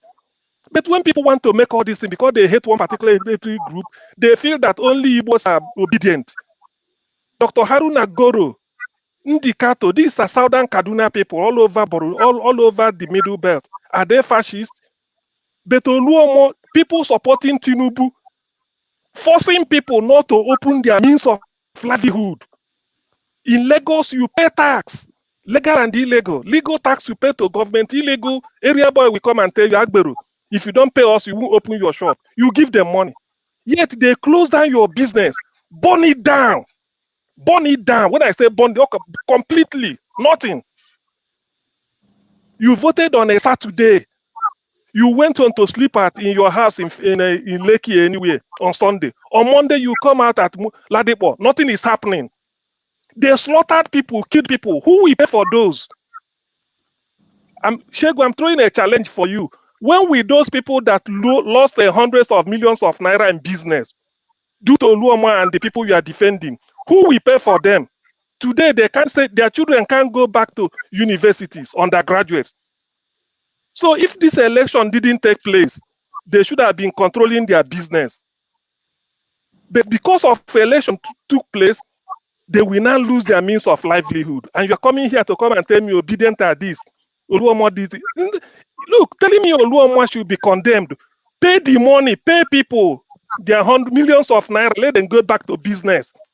That won't, even if you like, bring Oluomo to there and kill him, it will make people to go to send their children back to university. That is what we're saying. If they want to burn down Lagos, there are markets in Chankara where they sell expensive lace by Yorubas. Why didn't they burn it down? People bring cow to Lagos, cattle. Why didn't they burn it down? Because it's not a business dominated by Indigo. If you go to Teju Osho, you know Lagos very well. Go to behind Teju Osho market. They say timber. It wasn't burned down because it's not controlled by the Indigo. You go to my 12, they bring trailer loads of beans. It is not controlled by Indigo. Why wasn't it burned down? Telling me Oluomo apologize or something, that is badadash. Who will pay for the millions? Who will pay? How will the children of those people go back to school? Shegu, I'm challenging you. Tell me, who will pay? It's not enough to say you condemn it. Where is the money? Where is the money? Pay them. It's not enough. You don't go and steal somebody's goods and say you apologize. You have to return that first. So what I'm telling you now, Shegu, who will pay for those things? Those people are crying. I have their numbers. I can give you some. You talk to them and pay them so that they go back to business. That is the rating we are discussing. Thank you, Sia. Shegun, you shouldn't answer any question. No, let me just respond. The reason I want to say something. I want to say the reason I stayed behind was to respond to CM so that I can just shoot up. Okay, you will. But let me first of all get to CM. CM, there's something you said. That was where I stopped observing all you are saying. You said Shegun was defending MC Oluomo. I don't remember him defending him. You can make your point actually without, so that's the only thing. At that point, I felt like you went where you shouldn't, If he had defended him, of course, but I don't think he did here, at least here. I don't know whether there's somewhere else. So are you taking that back, or you want him to respond to you? Because that will color whatever he will say to you. And I don't another thing is said, Dr. Damage, another thing is said real quick. He was talking about when they make a or someone said something in the East, he was asking for evidence. Where's the evidence? Where's the evidence? But when it's time for him to accuse that the market are caught on fire, that it was Yoruba people that went and burning people's business, he didn't come and give us evidence of that Yoruba person that went there to burn it on fire. I'm not saying whether Yoruba person did it or not, but he didn't say where's the evidence, because we don't know who did that, who caused that fire. Yeah, it's likely going to be argued. It's a lie. It was them that did it. They came out to do. It's even on video. Didn't you even hear the journalist saying it? Didn't you even hear the journalist saying it? Didn't you hear them saying it? It was on network news. Did you not hear it? Did you not hear it? Is it you that did it? Is it you that did it? How can they arrest them? Has Oluomo been arrested? Or it was Yoruba people that are burning Igbo people's business. That's what you are coming to tell us, right? Okay, Mike, hold on. Let me hear from Shegun. Shegun, go ahead. Yeah, okay. So I just stayed behind because I knew CM was going to say something. And CM, Dr. Dabiji has given you an opportunity to take back the words that you did not hear me say. I didn't see your language, your import, the one you said when you started earlier. You never found something. It was later. It was an afterthought. So you defended Oluomo when you started. The first thing you said, let me play it back.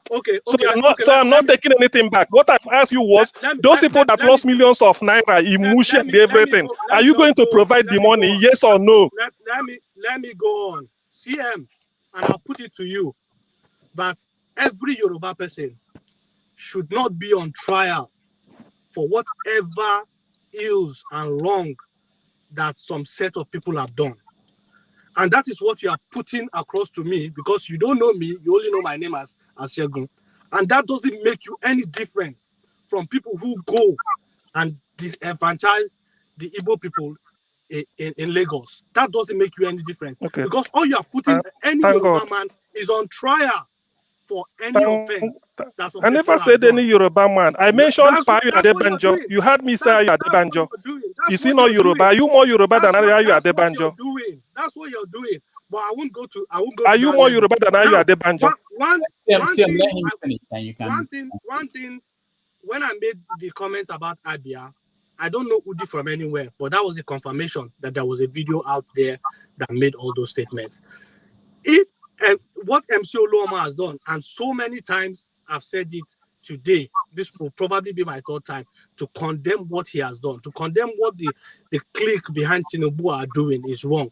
What should be the next thing following this election would be for people to seek reparation as long as there are evidences, and to get all those people who have incited people to cause all this violence, to bring them to book. It's not the process. So you can't come to me and tell me to give them money for what? What have I gone down to burn any places or something? So you don't come out to people and start telling people that you're supporting when you have not seen any words from them saying that they are supporting anything. Things have happened in Lagos. It is quite unfortunate. It shouldn't have happened.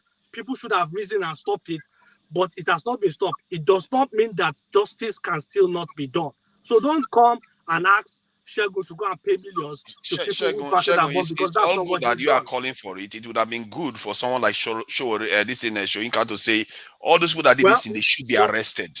No, well, that's where accountability comes from. That's Soyinka. We're talking about what we're discussing here at the moment. And if you put it to me that I've done something, I have not done it, and you cannot come here and say that I've supported Oluomo. I do not benefit anything from them, and you cannot make that statement. That is a statement you should I'm asking take back, you. whether you like it or not. I'm asking you. It is not enough. Where will those people feed? Why wasn't Yoruba businesses burnt? That's what I'm asking you. Why? Justice should be. Why was it selective? Justice. Why was it fought for. selective? That is what it is. Hey, why forget about justice? Justice is letter. Justice. He said what has happened. Why wasn't that done bomb? I gave you instances and you are being selective. I gave you instances of different markets in Lagos. You had me mention different markets, different areas. I know Lagos very well. Some areas were not touched. Why? That is what should worry you. Please, excuse me. That is what should worry you. That is what should worry you. If your conscience is clear, you should have asked yourself, why was the burning selective? That is what should. If you have a good, if your conscience is clear, you ask yourself, why was it selective? Why was it selective? It's not accused. It happened. It happened. So CM, it is obvious why the selection, the burning was selective. The question should be asking ourselves is that why are the elders or the leaders of Lagos not saying we are going to investigate this, we are going to find out who did all these things? None of them. They just say, you just said they should bring at first you said they should rein their dogs in. Okay, then later on you qualified it by saying they should go and try them, they should find them. If someone like Soyinka, someone like the governor of Lagos, all of them come out and say we need to find this. Hold on now. 100 million naira. He came out. No. He didn't say he's going to chase those people. He didn't arrest Oluomo. He didn't do anything. All he's just saying is he gave them money after the event. This is not good. We're not because there are casualties to this, and don't blame them for crying when you have attacked them. And the worst of it is that then they blame the other side that has been attacked as the one being violent, as the one being very, very, negative all the time. First of all, you have to know who did what before you jump to the conclusion. They have we to know arrest who did what. People were there when they burned that place down. Wait. They have to arrest who did the crime, know who his identity, who he is, and then they have the. Are they even looking for them? Say, okay, imagine. They are not even looking for them. That's the problem. Wait a minute, man. Drop in the conclusion. Imagine. Who's going to arrest them? Can you imagine? Mike, who's going to arrest them? Can you imagine? The APC government that sent them there is going to arrest them. You don't know what to talk about. Do we think Do we think that Do you these listen people to cannot be yourself? brought to justice? Do Do you we listen? think they People cannot be lost brought their to means justice? deliberately, and you are Do coming we here to think say these who people did cannot be it. brought to justice? Is Do that you what know? we're saying? See, let me you let, know let, that let, let me what? just say something. Let me just say something about our history. Something that has resulted in serious problem in our history. Like when the first coup happened, before it led to the bloodshed in the north, Agui Rosie didn't respond the way so people that killed the first prime minister of Nigeria and all those people should have been treated. They didn't punish them enough. They just put them in prison and that was it. And the North got angry because of it, and it resulted in a lot of bloodshed on the street. This type of behavior, when you've seen people die on one side and you pretend as if, oh no, it's just no problem. Let's move on as if nothing happened. That's the kind of stuff that leads to division. Leaders should be leaders and be impartial and say, you know what? People died here. We need to investigate this. We need to compensate those people, not just compensate them and say, oh, let's just go home. And then you blame that side for being the most vocal, violent, and very, very passionate people. While the ones that are killing people are not passionate, are they not? Come on, let's be fair here. This kind of stuff that leads things to be spin out of control. Have you heard what CM is sounding? The way CM is sounding. CM is one of the calmest people I know online. Not like me. He's one of the calmest people. But look at CM now. Nigeria has basically broken him. You people have done so much damage that you don't even understand. When people start reacting to this now and start killing people all over the place, then you wonder why it's like we are cursed. People like Soyinka, this is why I'm angry with them. People like him, they should have come out on time and said this is unacceptable. We've seen this in Nigeria before. We can't have this happen in our country again. Sorry, this kind of stuff annoys me. All right, thank you, forefathers. And hold on, Hold on, Dr. Damage. No, man of Precision. You said something. Hold on. You said something earlier. Hold on. What? I said, hold on, man of Precision. Hold on. So I think what we don't do well here is to put the conversation together. We leave the ends, So I think there's a trait. There's something that is common in what we're saying. So CM, for instance, is pointing out the fact that, after all these things, people have to continue to live their lives and nothing is done about it. The question is, who is responsible for doing something? I don't think I support, putting Shegun and asking Shegun to answer questions that the government should answer. But someone has to answer those questions. They're important questions. And I think what is needed, and that's where I miss someone like Gani Faromi. If you guys follow the history of Nigeria, there was a point where he was the only one who decided to sue the federal government and force them to register his party and any other political party that is out there. So sometimes you follow legal means and achieve something. So I think that for the people who own businesses that are being burnt, they are the ones who will take up that responsibility, or people who support them to force the government to pay compensation for this. And that could change this pattern of behavior. But sometimes we leave things hanging. We expect the same government who may not have that interest to do things that we want them to do. So I think we need to also take this conversation beyond where we normally stop and then continue there. There's a legitimate question about who will take care of the people who lost these things. In the past, I've talked about whether they should all have insurance. And then the question is, who will insure them if the insurance company knows that these businesses are prone to being set on fire? But these are the next thing that we should discuss, because we can't say that for more than 30 years this has been going on and we can't find a solution and we are waiting for the government. If the government is not going to do it, individuals can do something and that will change things. Okay, but it's a very good point CM is raising about what happens next to these people and the implications, because sometimes we don't see it. All we see is that a business is burnt, and then what happens to the people who own those businesses. Anyway, let me go to who hasn't said anything. I think Mike. Okay, Mike, go ahead. Okay, thank you. So, basically, jump straight to the Soyinka issue, and I think you kind of brought he said what I wanted to say, really wanted to say. Okay, when we all know interviews, journalists control the interview. They pick the question they want to ask somebody. So if you watch an interview and a question is not asked or is not addressed, we're supposed to hang the journalist like, oh, why didn't you ask question. We wanted that person to talk about this and that and that and that. But this is not what we are saying. Everybody is just saying, Soyinka didn't talk about this, he didn't talk about that, he didn't talk about this, he this, that, and they just attacking the man. If a journalist asks Soyinka a question about Datti, is he supposed to be talking about Daddy or somebody else?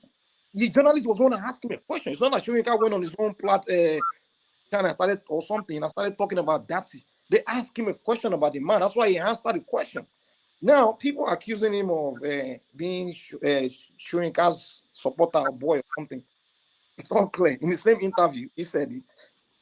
He told Tinubu, you are too old. He told Atiku when he met him there, too old. He said it, he made it clear. And when he met Obi, he said, hey, you are young and things like that. It's very clear. And in the same interview, or probably the other interview, he said something about what he wanted was a Southeasterner to become president because he felt that we cannot heal the wound of the Biafran war. So that suggests to us that he was probably leaning towards Obi. And within the same interview, he said he felt like the Obidients cost him the election. And following the timeline, way before the election even started, in the beginning of the campaign, when the youth were marking Tinubu saying Baba we know where that when they caught those is it Ake boys or that odd boys, he came out and said no, that's and he was quoting the Yoruba tradition and spirituality and things like that. That in the Yoruba land there's a deity called Batala. It's in Yoruba land, it's a taboo. Most people are not Yoruba, they don't understand it. To mark someone that's physically ill or sick or an old man. He was trying to give them that message back then. And he was trying to indirectly tell them that, listen, it might cost you a lot of Yoruba votes. It might cost Obi a lot of Yoruba votes. He was saying that back then. And I think that's what he's trying to communicate this time. Like, listen, I am hurt that who I would have linked, who I linked towards to win, didn't win because of you guys. That's his frustration towards the Obidients. Not that he was, that's what people don't get it. Well, I'm a Yoruba person, so I understood where he's coming from. That he's saying that thing that you guys did might have cost you will be a lot of votes in Yoruba land. Because in that culture, it's like that thing is almost called as insulting Prophet Muhammad in the north. There are taboos in different regions that people don't know. But if I'm not a Muslim, I don't know anything about Islam, I may have just marked Prophet Muhammad and expect people from the north to not vote for my candidate and things like that. So that's what he was trying to communicate. But people don't understand it, and people need to do more research. And it's been very unfortunate the way people are just talking about Soyinka in this very insulting manner and everything. It's nobody. Someone like Fofana is saying it should be out. He's 88 years old. Do you know what Soyinka was doing when he was younger? I remember when Ken Saro-Wiwa was being now. Bro, chill out, man, chill out.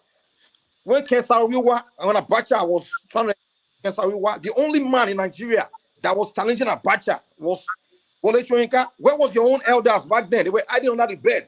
And you are sitting here, you are sitting here talking about it. Where were your elders from where you come from? You didn't have activists where you come from. They were hiding under the bed. So fighting Abacha was such an accomplishment. Let me talk, man. Chill out. I have my time. Go and study his pedigree.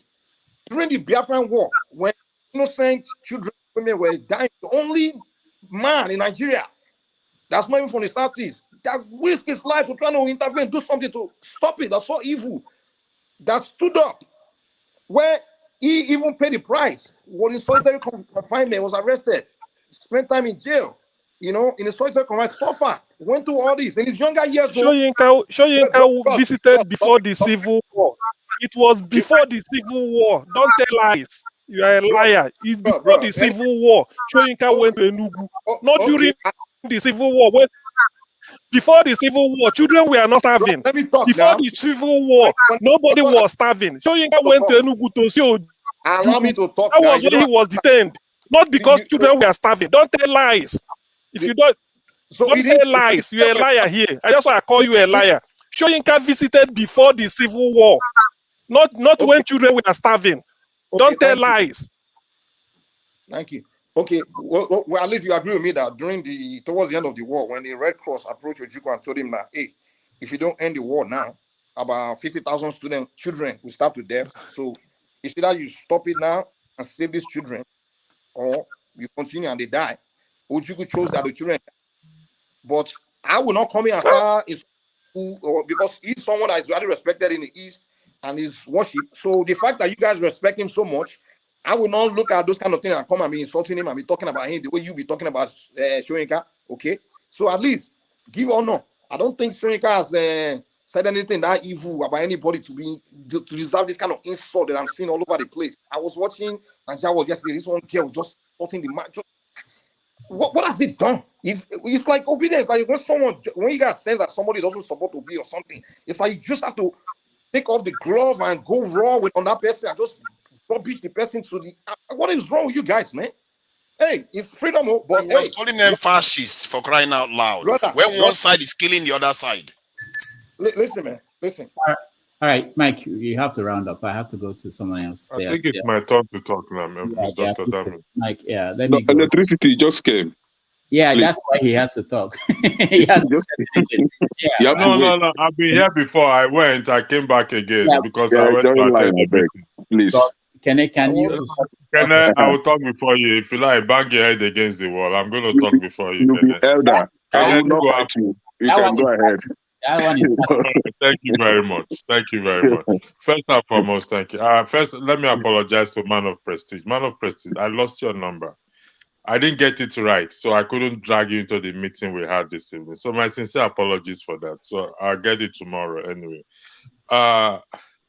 CM, with due respect, I was there earlier when you were telling somebody they are liars.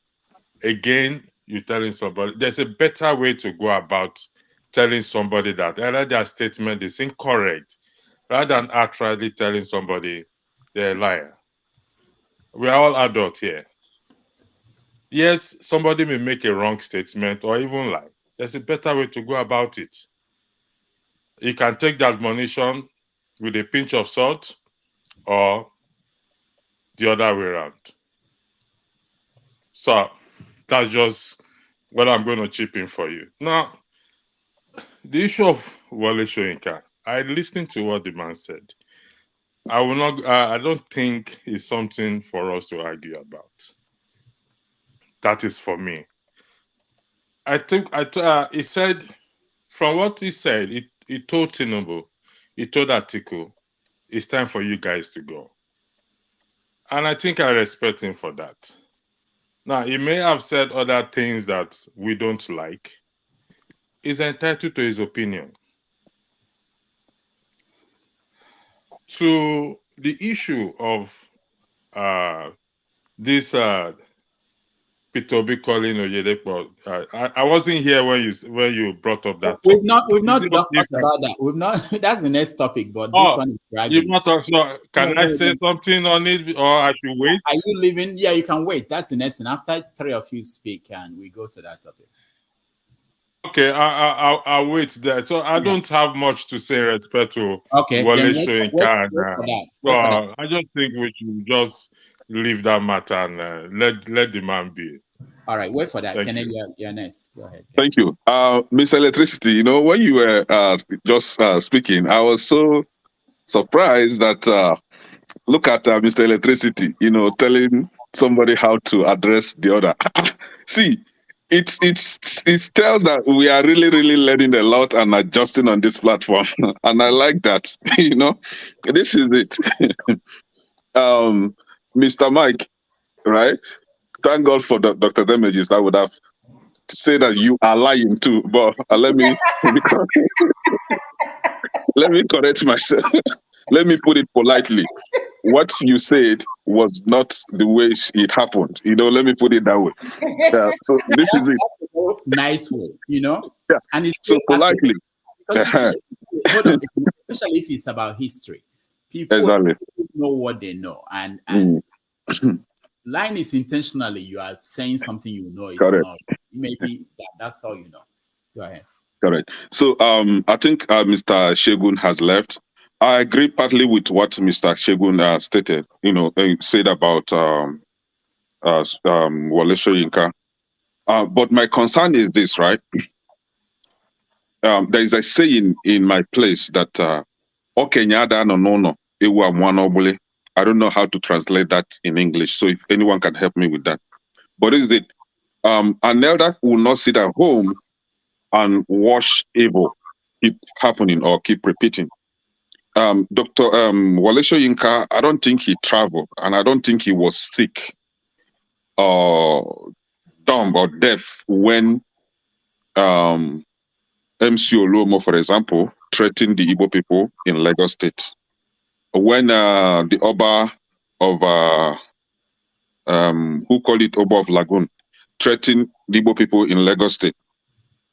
I don't think he was unable to speak when Igbo people or Peter Obi supporters were being attacked in Lagos State or disenfranchised from casting their vote in Lagos State. He did not go to any news platform to say anything against that.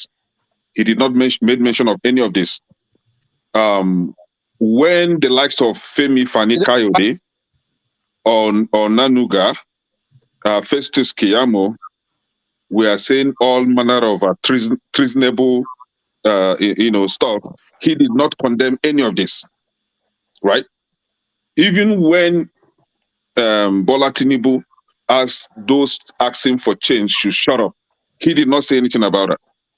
But he was quick to run to Channels TV to condemn what they call it, Datti. I think his visit to Channel TV was just to go against Datti and maybe condemn Labour Party. And this is it. I don't have problem with Wole Soyinka, but for the person of Wole Soyinka to open his mouth and call Labour Party supporters fascist, I think he should go to his book dictionary and revisit to check what fascist is all about. And also I will put it to Mike. Mike, please also do yourself that kind of favor. Go and open the dictionary to check what fascist is all about. As far as I know, the fascists that we know are APC, the likes of Femi Fani Kayode, Festus Keyamo, or Nonuga. These are the fascists that we know. And people like Wole Soyinka should put it straight to them, not coming on a news platform to disguise. We all know where he stands. He's standing for his man, which is Bola Tinubu, but he should not come and insult the entire country because of his selfish interest.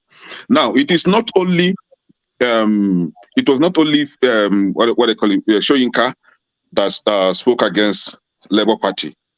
So I made mention of this, the first time I called him. Professor Kingsley Moyalo called them unlettered, uncultured, lazy social media age. He referred to them like as that. So two professors. If you had visited my Facebook, I was insulting two of them, Wole Soyinka and Professor Kingsley Moyalo, with their pictures. I don't even send any of them. However, Professor Kingsley Moyalo later admitted that he said something that he wasn't supposed to say. He came out and apologized. And if Wole Soyinka is that educated as he claims to be, he should be able to admit that what he said was wrong. That is part of education, your ability to admit that you are wrong and try to make amends makes you an educated person. He should be able to admit that what he said, he's wrong and apologize. We will forgive him, right? So please, Mike, tell him that if he is that educated, he should do that. So somebody here, he's wrong for not kissing your ass, right? He has to kiss your ass, right? He should kiss my ass. My ass is very clean, self, actually. So he should kiss it. But this is it. Hey, get up. So now, we are here supporting our own. What I mean by that, Mike, you are here supporting your own, maybe because you share the same ethnic affiliation with. That is not the way to go. We all witnessed on this very platform. We condemn Igbo politicians that say things that are not acceptable in the society. We condemn them outrightly. So why is it now different when we condemn what a Yoruba person says? You would take it as being tribalistic. What is really, really wrong with us? Is that the way we are? Seriously, sometimes I will sit down, I will be thinking, so in this world, some people will be living their life like Mike.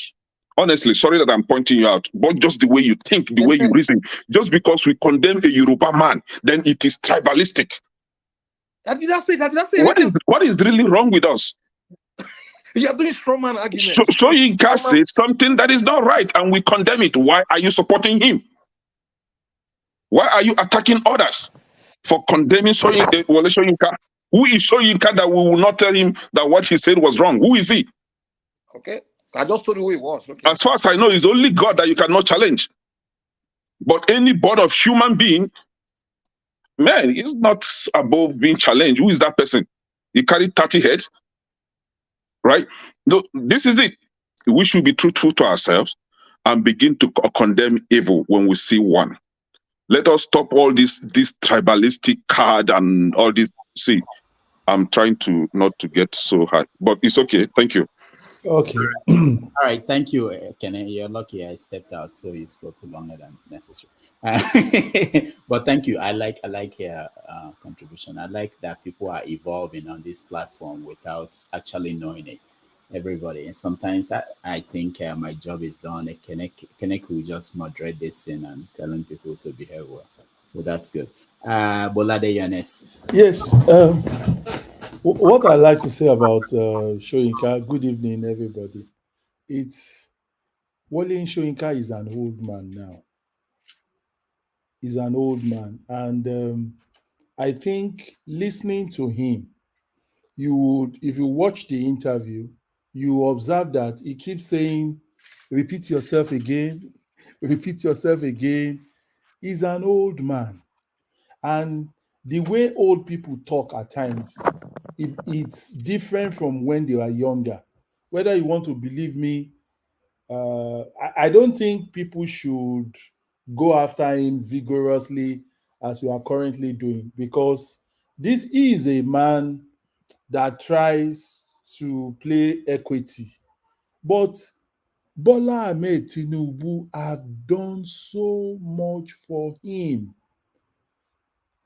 Most people that are supporting Bola Ahmed Tinubu, he's been planning this for a very long time, and he's doing one-on-one to them. That is why it is very difficult. Now, if a Soyinka comes out and begin to speak against the emergence of Bola Ahmed Tinubu, he will look like an ingrate. I'm a Yoruba man. When they had all those problems, it was Tinubu that was helping Soyinka. Even when he came back from exile, it was Tinubu that equipped his house with everything and all that. See, regardless of what we are talking about, politics, the way it is practiced in this our Africa, is all about how many people have you done stomach infrastructure for. Let me use that word. I didn't support my ethnic person, but considering the way Soyinka talk, it's very difficult. When somebody has done so much for people like that, it will be very difficult for them to go against him. So what Soyinka said, what I don't like about him is that there is a Yoruba word that says "Agbaki wa loja kore omo tuntun owo."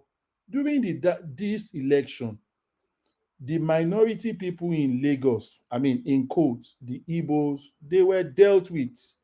It's not good. Even my wife looks like Igbo and she's not Igbo. They will have hammered her. People, Yoruba people that looks like Igbo, maybe fair in face and all that.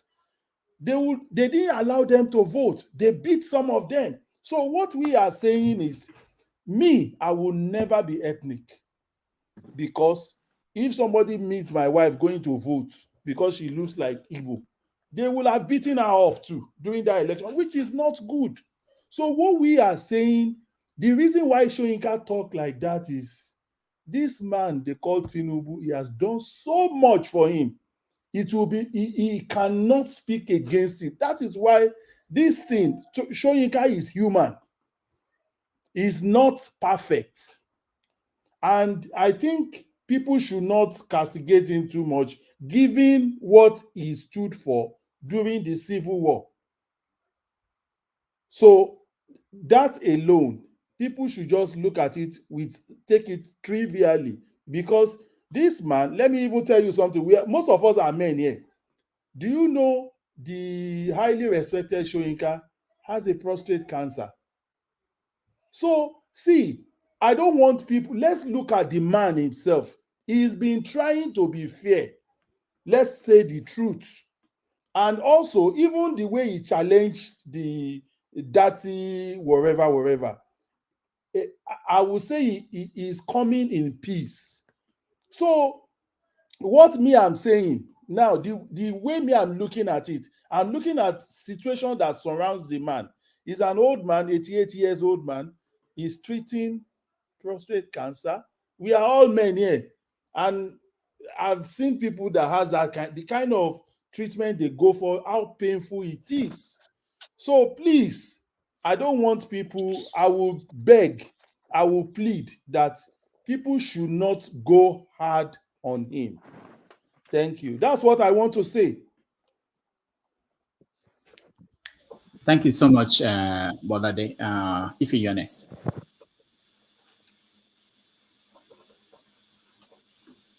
Hi, good evening, everybody. Hi.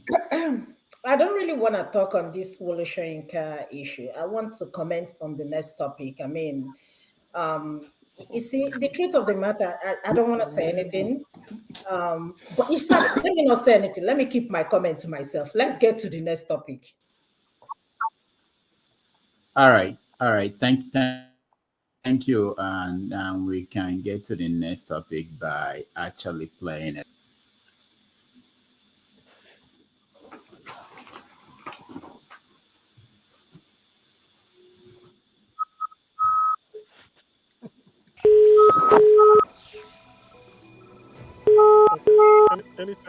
Any chance for a butter for me? Good morning, Daddy. Praise the Lord. How are you, sir? Butter. Fine, Daddy. Good morning, Daddy. Butter, please. Amen. In Jesus' name, we are going to get a bright result. Thank you, Daddy. Okay. When I hear this, okay, then. this is your call and prayers. Daddy is very dear to me. And like I keep saying, if this works, you people will never regret this support. Amen. Amen. You know, we look forward to God's intervention. Thank you, Daddy. We look forward to God's intervention. Thank you, Daddy. We look forward to God's intervention. Amen, Daddy. Daddy, I need you to speak to the people in the Southwest. Your people in the Southwest and Kwara. Okay. I've been in touch with Kwara people. The Christians in the Southwest and Kwara. This is a religious war. I believe that. You know, I did the release, Nigeria going forward. Yes. And I'm coming out with the second one today. Thank you, Daddy. I wanted it out before when they won't have any time to do damage control. Thank you, Daddy. So, but in the name of Jesus, this project shall succeed. Amen. You know what I said into this one? A sickly nation like Nigeria will require a strong and healthy personality. Thank you, sir. And I said anyone whose source of wealth cannot be verified should not have access to governance, particularly in a dry economy like Nigeria. So all we are doing is appealing to the wisdom and conscience of people. Thank you, Daddy. To know where to go. Thank you, Daddy. But I want to assure you in the name of Jesus that the result shall be favorable. Thank you, Daddy. That the result shall be favorable. Thank you, Daddy. That the result shall be favorable. Thank you, Jesus. In Jesus' name. Amen. So relax yourself. Don't be apprehensive. Are you in Lagos or Abuja? I'm in Onitsha now. Good. So you'll be there for the election? Yes, sir. Very good. Yes, Daddy. That's where to be.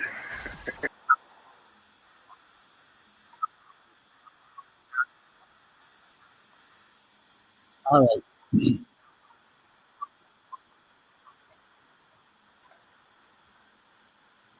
All right, guys. That's the audio, and let's start from Ife.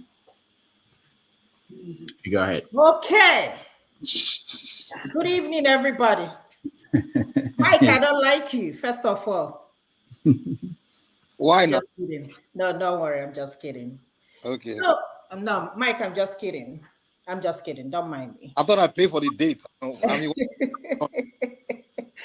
Mike, no, Mike, I'm just kidding. No, I'm just kidding. No. So, I mean, this has been trending, throughout this week on social media about this Say Yes Daddy. It's now beginning, even at work now. One of the Niger doctor will say, hey, yes, mommy. So it's beginning to, people are beginning to make fun of it. So the only thing I understand, people are just going off the chain about what people, if that's true, I don't know. I cannot sit down here and say, oh, this is true or this is not true. First of all, if this is true, why should somebody's conversation be tapped? This is exactly what Donald Trump was accusing of Democrats, spying him in his penthouse. First of all, that is not right. I think that if this is true, or let me play the devil's advocate. If yes, it is a true conversation, but why should you record somebody without permission? Even when I'm talking to somebody and they have me on a speaker, I always ask them, do you have me on a speaker? If you do, please take me off from speaker. So that is number one.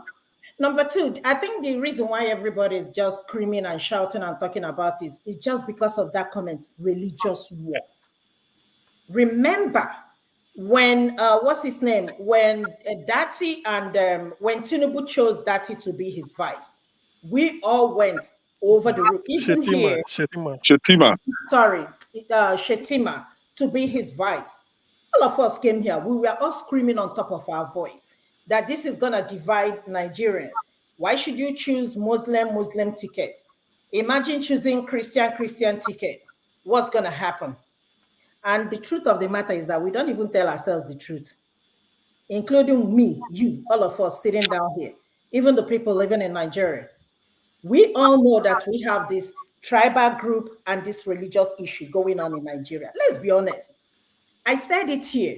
I said, for example, I'm not going to stay here and say, okay, because I'm supporting Peter Obi, that I'm defending him. That's not what I'm saying. To me, there is nothing wrong in what he said.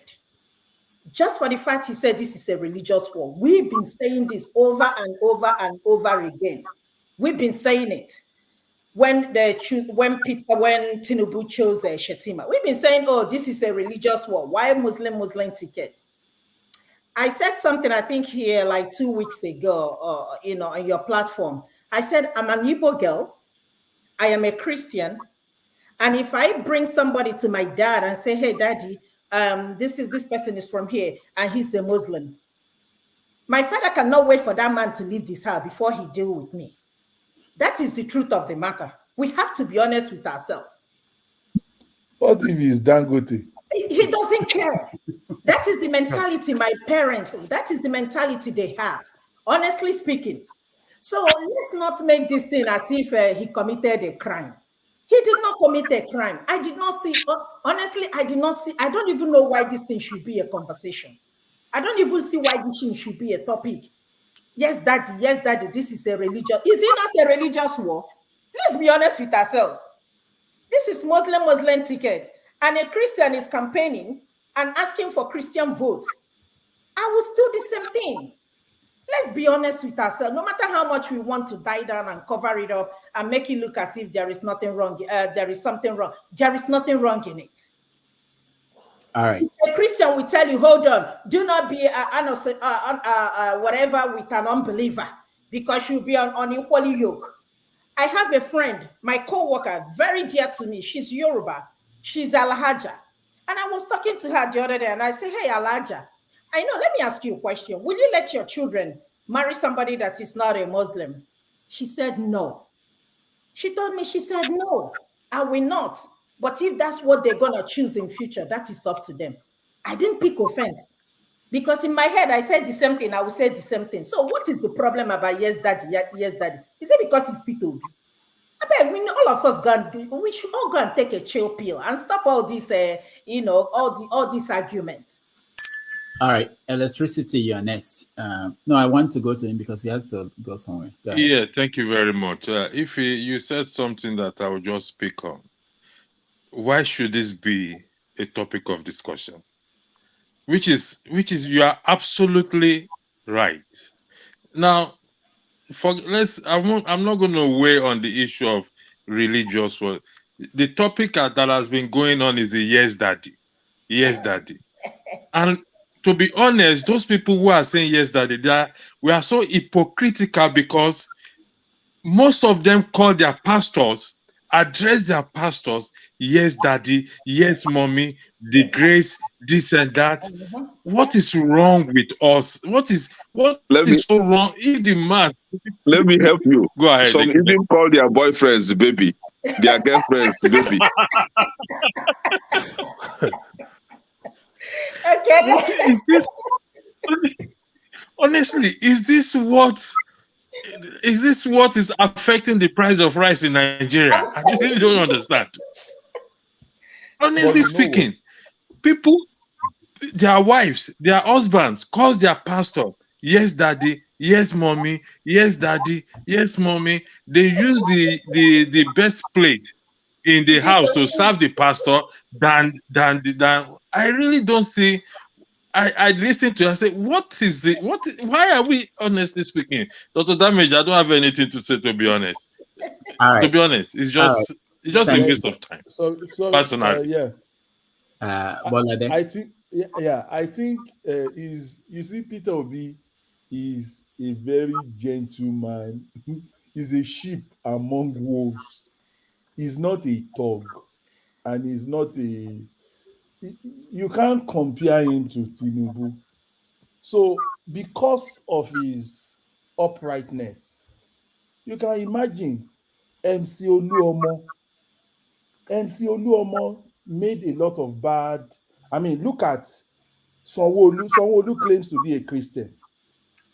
Then MC Oluomo claims to be someone working for Tinubu and Sanwo-Olu.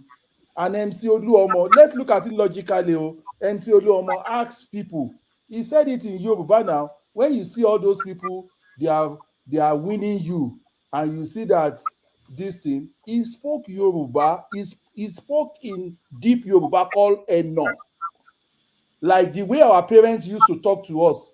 There is a way they say it. He said it in Eno that once they are counting the vote and you notice there is a mistake, I know the mistake is Eno. Mike, you will understand me. There is what they call Eno. He gave them express authority to disrupt it, even if it means fighting. These are the people gentle Peter Obi is contesting with. Now, there is Koko Zaria, which is very, very difficult man also. Is also in the camp of MC Oluomo. And these same people, they will now go to Redeem Church. Sanwo-Olu will go to Redeem Church and get some Christian vote, Yoruba Christian, not to vote for the Labour Party candidate. I'm just describing the scenario. Now, gentle Peter Obi now called a pastor. He now said, yes, daddy, and you are picking on him. He's not telling lies. But the fact is, I think Peter Obi is a good man, but he's too gentle for these people. He can't. I'm in support of him, but how do you think we'll have mass transit in Lagos if we still have MC Oluomo? So those are the kind of evil he's going to fight with. It's like Ajebota, somebody that is well brought up, go to Catholic, go to school, and is now fighting somebody that grows up in Mushin, is ready to fight with charms. And these people also, Remi Tinubu, the wife, who are the people paying all these people, carrying Oro everywhere? So those are the things. It's a very complex thing. So Peter Obi, I pray, but the people he's fighting, it doesn't have their liver, because they are too deep into all those bad things. They disrupt election, they turn it over, and MC Oluomo made a statement. Police didn't arrest him. They killed some people. So what I'm saying is, I like Peter Obi. I pray he wins. But it's looking like mirage. All right. Thank you. Yeah, let me say something very quick and go. I think I agree with what Ifi and Bolade said, concerning the phone call. See, I will have to admonish somebody here, and that is that should be People's Gazette, a Gazette, or whatever they call themselves. I think they are being too apropos. The apropos is getting too much. See, when it comes to that tape recording, we should be asking ourselves. I think somebody asked the same question here. Who actually leak that conversation? spy that conversation? Who actually brought it out?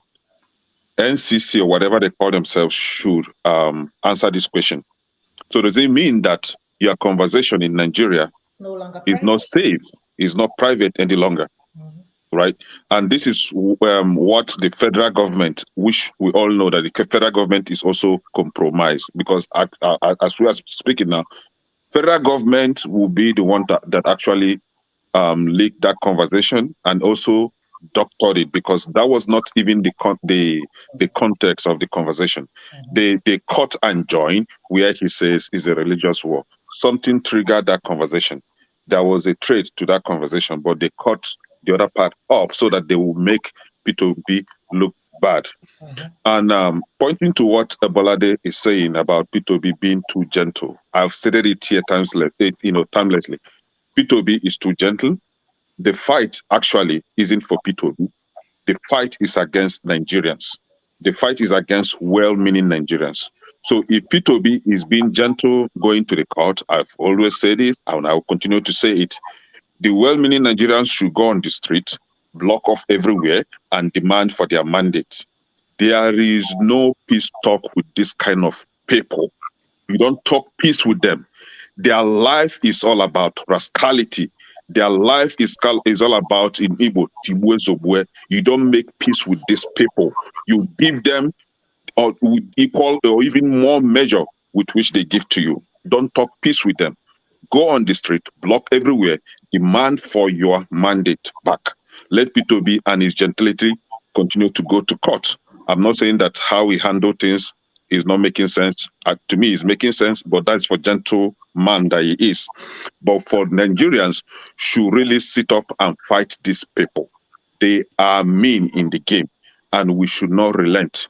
Now, for the video, for the audio recording, this shouldn't be a conversation, just like Ifi stated. Shouldn't be a conversation, and I don't think we should be stressing on this. We all know that it's a religious war. Picking the president Muslim, the vice Muslim, this possible speaker of the House Muslim, the possible president of the Senate Muslim, secretary to the state, to the federation Muslim, everything Muslim.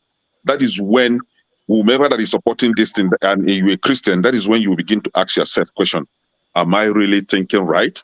Do I really get all these things right from onset? But now we are speaking it out. We are trying to put it to a halt, and you guys are pushing for yes, daddy, yes, daddy. I've ordered my yes, daddy customized shirt. And I think on next Saturday, you'll see me with my yes, daddy. So let them go and knock their head on the wall. All right. I want to go. Let me just say something. No, they're coming now. Everyone wants to go. Man of proceed. Go ahead. Okay, thank you very much. Yeah, I think we are making a lot of noise about this yes, daddy, and the tape. I mean, it doesn't even make sense. I mean, let's be real. Like if he said, we already have a religious war or religious division in Nigeria. I mean, this started when APC went and chose Muslim ticket. I mean, there's no doubt, I mean, the Senate president, maybe, Muslim, So in that context, there's a religious war. I don't see the hoopla about, whatever is on this tape. I think the ruling parties try to propagate this, in order to make Obi leave Nigeria. Because right now they are persuading him, they want him to leave the country. So my question to the ruling government and APC coming back again, if they really want the election, I'm not saying they don't or they do. If they really want the election, why are they doing all this? Writing all this. Just to, why are they trying to drag? Why not decide? You won. If you really won, why are they going up to this length, doing all this treason and all that kind of things? I mean, if you won, you won. I don't see the big deal. Look, this APC government, like somebody said, the whole Nigerian politicians, they are corrupt, PDP, APC. But what APC does better, they are the biggest crook in Nigeria. I mean, they have congregated people from former PDP to APC. Now they know how to manipulate Nigeria. That's what APC does in other parts in Nigeria. They know how to manipulate this country we have. I mean, they have experts among them. This is why, no PDP didn't have any leg in what's happening right now. The best of the worst of Nigeria, they are now in APC. That's what people don't understand. And I don't know what's going to happen in the next, even in my own generation, how far that's going to go. So let me go back to the tape. I mean, you can dot the tape. There's nothing wrong. There's no way. I mean, you can dot the tape and do whatever you do with the tape. We don't really know whether it's authentic or not authentic. That's what I'm not defending. I don't really know what happened. But nobody trusts APC. This is APC, who can go and buy, who can go and buy anything they want to. What is it that they can do in that country? In that country, APC, this is APC who went and buy the priests or whatever to represent them. There's nothing they can do. So nobody believes whatever they say. Like I said, they say somebody in the People Gazette, the guy that whatever released it or whatever had it. I don't really know if that's the truth. So maybe somebody here inform me about that. To me, I don't see anything wrong with what Obi said. If it is true, I'm not here to defend Obi or whatever, whether it's true or not. Yes, he's too gentle. There's nothing wrong. He said he's a gentleman. So what is wrong? Hold on. You can't change. Look, hold on. A pig is a pig. You can't put a lipstick on a pig and he's going to change. That's the person Obi is. That's his personality. You can't change it. Okay, hold on. Man of Prestige and Ife. Let me ask you guys. Just anybody can pick on this. What if this came out and it was Tinubu that made this call? Okay. I will still say the same thing. Okay. There is nothing wrong. The way this thing is, I believe those people, don't let me mention their name, the opposite people from LP, they have so much money and they are well connected. There is one regulatory report which telcos sends to DSS, which is called call data record. So as it is now, if you make any phone call, MTN, Econet, all GSM company, they send call data record to DSS. Now, when they sell call data record to DSS, that is the power of this network of people in that APC. So they have so much power. They know Agbero. They know people doing Oru. They know a lot of things. So that call data record could have been from the regulatory report that have been sent to regulatory body in Nigeria, and they can easily get it. There are software that looks for words like religious war. It's just because when people make conversation, it is good not to use. There are some words that they've put in the dictionary in the software system, such that if you encounter that within a call data record, they can fish it out even to different circles. I've witnessed this at MTN. So back to the authenticity of the this thing. It might be authentic. I mean, it's about 80%. The chances that it's authentic is very high. And these people they are fighting. Sorry, let me round up. They have so much connection For INEC to give flimsy excuse, shut down server, and they resort to manual and all those things, for anybody that knows the nitty-gritty of what happened, they must have doctored it again. All right, man of prestige. I Man of prestige just spoke. I need to speak. I'm not finished. I'm still on my point. No, not that you're still speaking. I just want to know what you have thought of this. If this were Tinubu. Oh, okay, about Tinubu. If it has come from APC, I mean, they are the ruling power. I mean, they have the power to subjugate everything. So it probably wouldn't have been a hoopla, right? Because Tinubu has already chosen a Muslim ticket. So it's going to be on that narrative. It wouldn't have been a DD. It's because it's coming from a Christian point of view. This is why they amplify it and it's obedient. So if it had come from Tinubu, it would have been anything because Tinubu is on that stage already. Muslim ticket. That all right. Thank you. I'll go to Mike. Can you let Okija speak?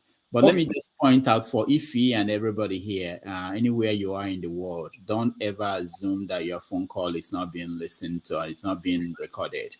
That's the safest thing to assume. It doesn't mean Nigeria or in America, all phone calls are recorded and someone can listen to it and they could use it. They may not in America use it because it's illegal, but they could use the content to now do things that, so don't ever assume that. Go ahead, okay. Okay. In 2020, there was a report Nigeria bought Pegasus spyware. The Nigerian Defense Intelligence Agency, they bought Pegasus. Pegasus is built by the Israeli company. That was what Saudi used to track, to tap into these guys, Jamal Khashoggi, to get him. So Nigerian intelligence, they bought it and about 2020, and they've been using it. They deploy it and they're using it to tap people's WhatsApp messages. So it's possible, Peter Obi and Oyedepo, they had this conversation.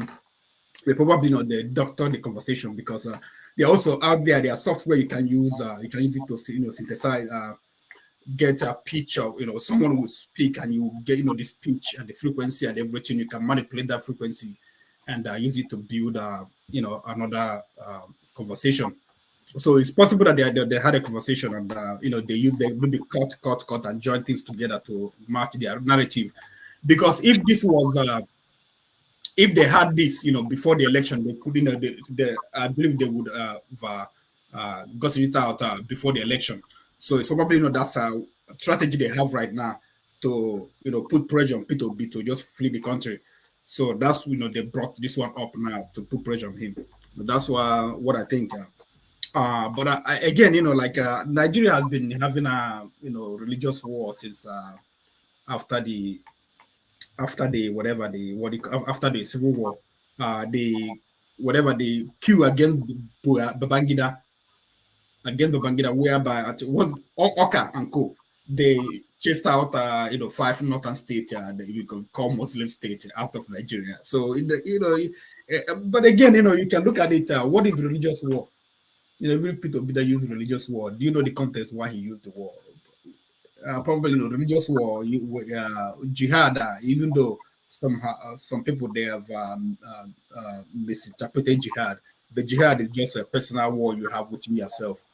In order for you to exalt your part in Islam.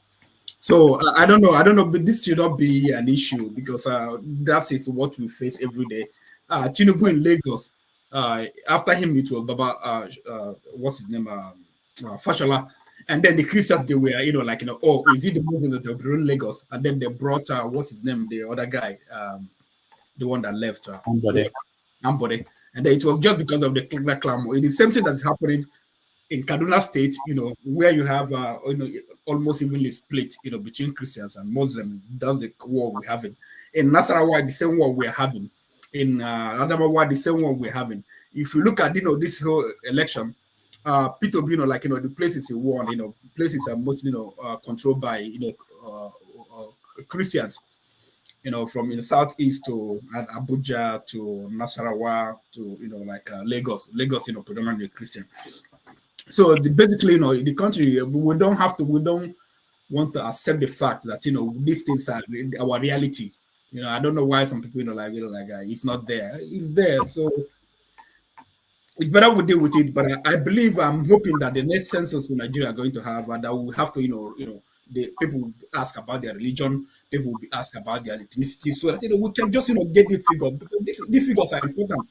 These figures are important for business purposes. For instance, if I want to advertise for a Christian show, where am I going to target? I need this figure. If I want to have an Igbo event, where do I target? So we need all these figures so that it will settle everything. How many? Oga, the census will never settle anything. No, of course, if we sorry, let me quickly point this out. The census will never settle everything. What happens to birth and death registry? What happened to all these other identity that they've created, driver's license and everything? All these schemes. These are the things that give me sleepless night. They want to do census again, and they will get to naught. When they get to naught, they will close the door. They will say you can buy shiga. So they are setting everything up for failure in that our country. Census, how many census are we going to be doing? What happens? There is what they call delta data. When you start data, you get the data. The census we have done in 1960 is enough. Let's get the delta. The delta data is birth registry, immigration data, fuse everything together with the voters' data. They will never do that. So, all these northern countries, Arabian country, Bahrain, Oman, UAE, they've moved from their data into blockchain so that the data will never be altered. It will not be destroyed. You can't delete it. You can't shut down the server. Rwanda is using Please, I caught him. So this is another fraud again. They are about to do it again. They got to go. There's somebody. But eventually, hold on. You know that there is no question about a religion in the census. I don't know why you brought it up. And the census is happening next month. I don't know. We should have it. We should. Why are you saying should? We don't have it, and we are not going to have it. So let's move on. What are you thinking? That's what we are talking. We're having a discussion here. We're having a discussion how to build a country. What are we not talking about how to build a country? If we want to talk about if I may come in, if I may come in, we are here for solutions. Okay, we should, but it's not happening. That's what I mean. But Sam, hold on, okay, because after Okija, we'll go back to Mike and then come to you. Go ahead, Okija, finish up. Yeah, I mean, you guys, you disturb my chain of thought, and yeah, I mean, okay, all right, I have to go and do and take care of a lot of things, Bye, guys. Okay, take care, Mike. You're next. Okay, all right. Okay, Mama. Mike, go ahead. Okay, regarding the audio, I agree with Man of Prestige that people are overblowing it, people are overreacting.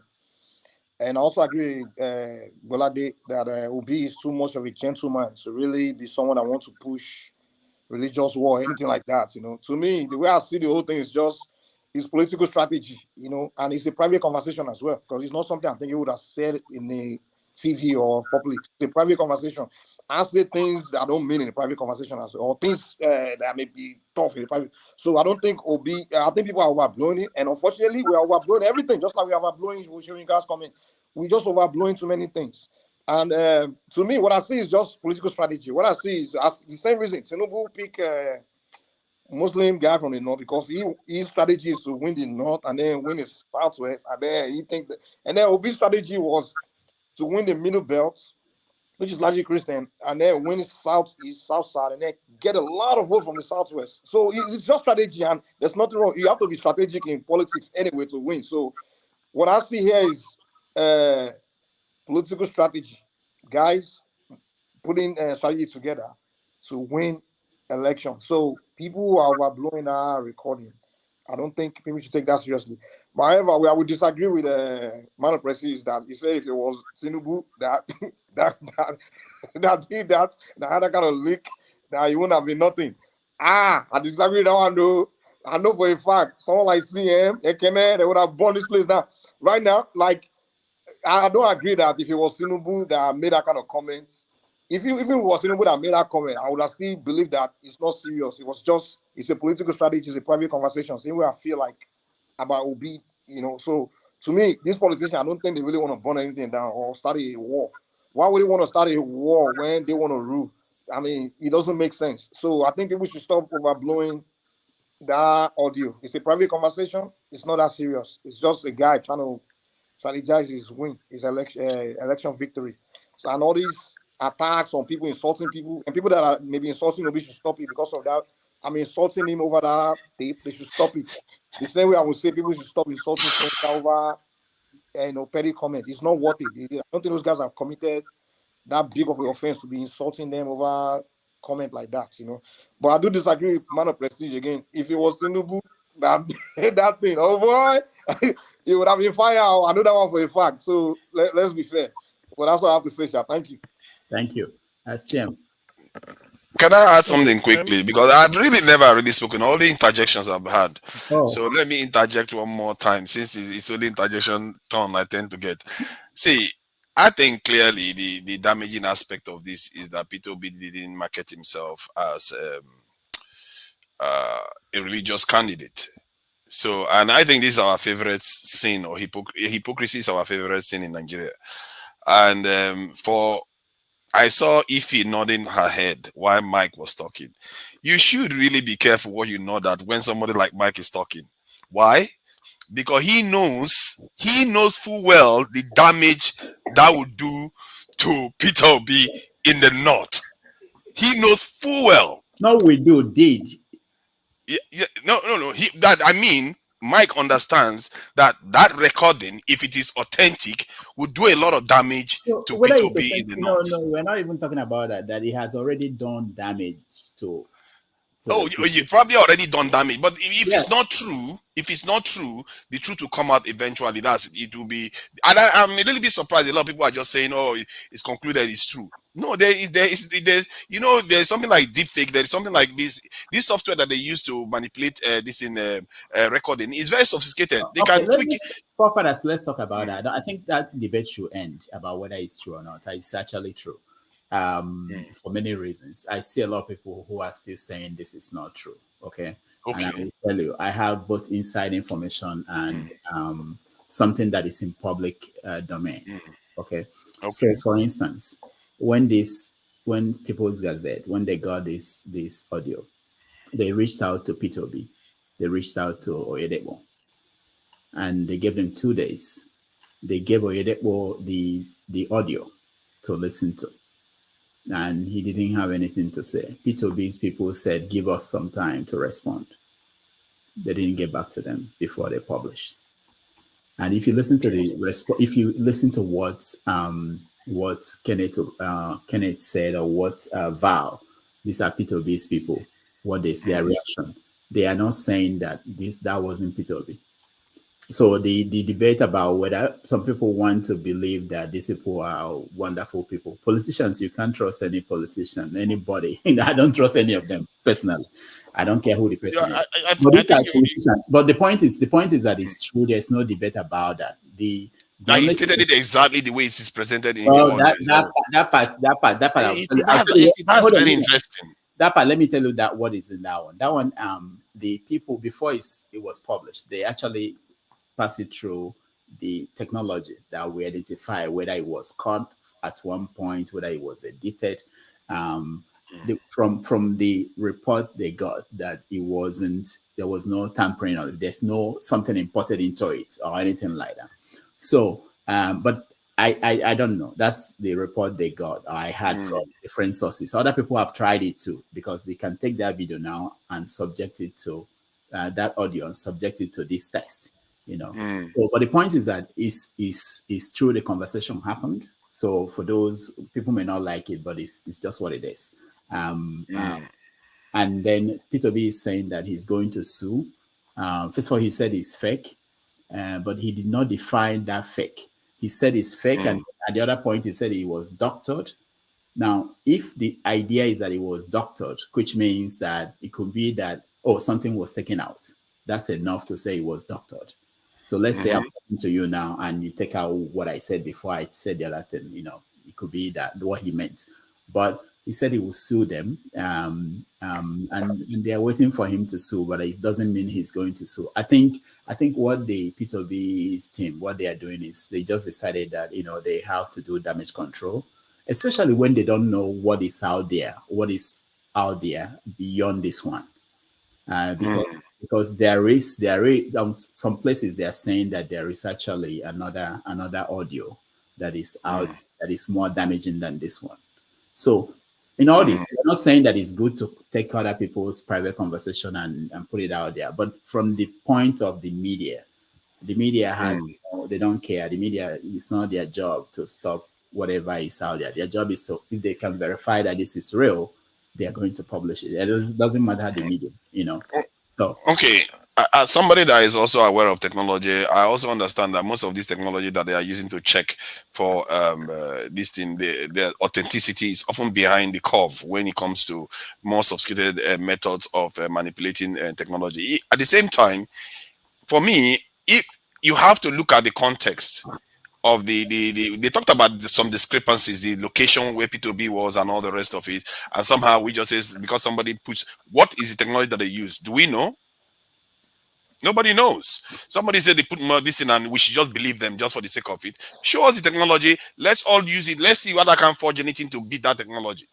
So we have to be careful. That's why I keep saying we really have to be careful. That said, I take you're taking into account that the way the Obi campaign responded to it clearly indicate that there is something to it. Whether the context was the same, we don't know. And that said, see, for me, I've heard things in Nigeria recently that really disturbs me. I even told a story once about how the reason why they're having children in the north was for a war. Then the guy asked to go and ask the guy why, and this is something that goes on the street. So this is a young guy riding Okada on the street making this summation, not an educated person. They are having children so that they can be prepared for what? A war. And I say, which war?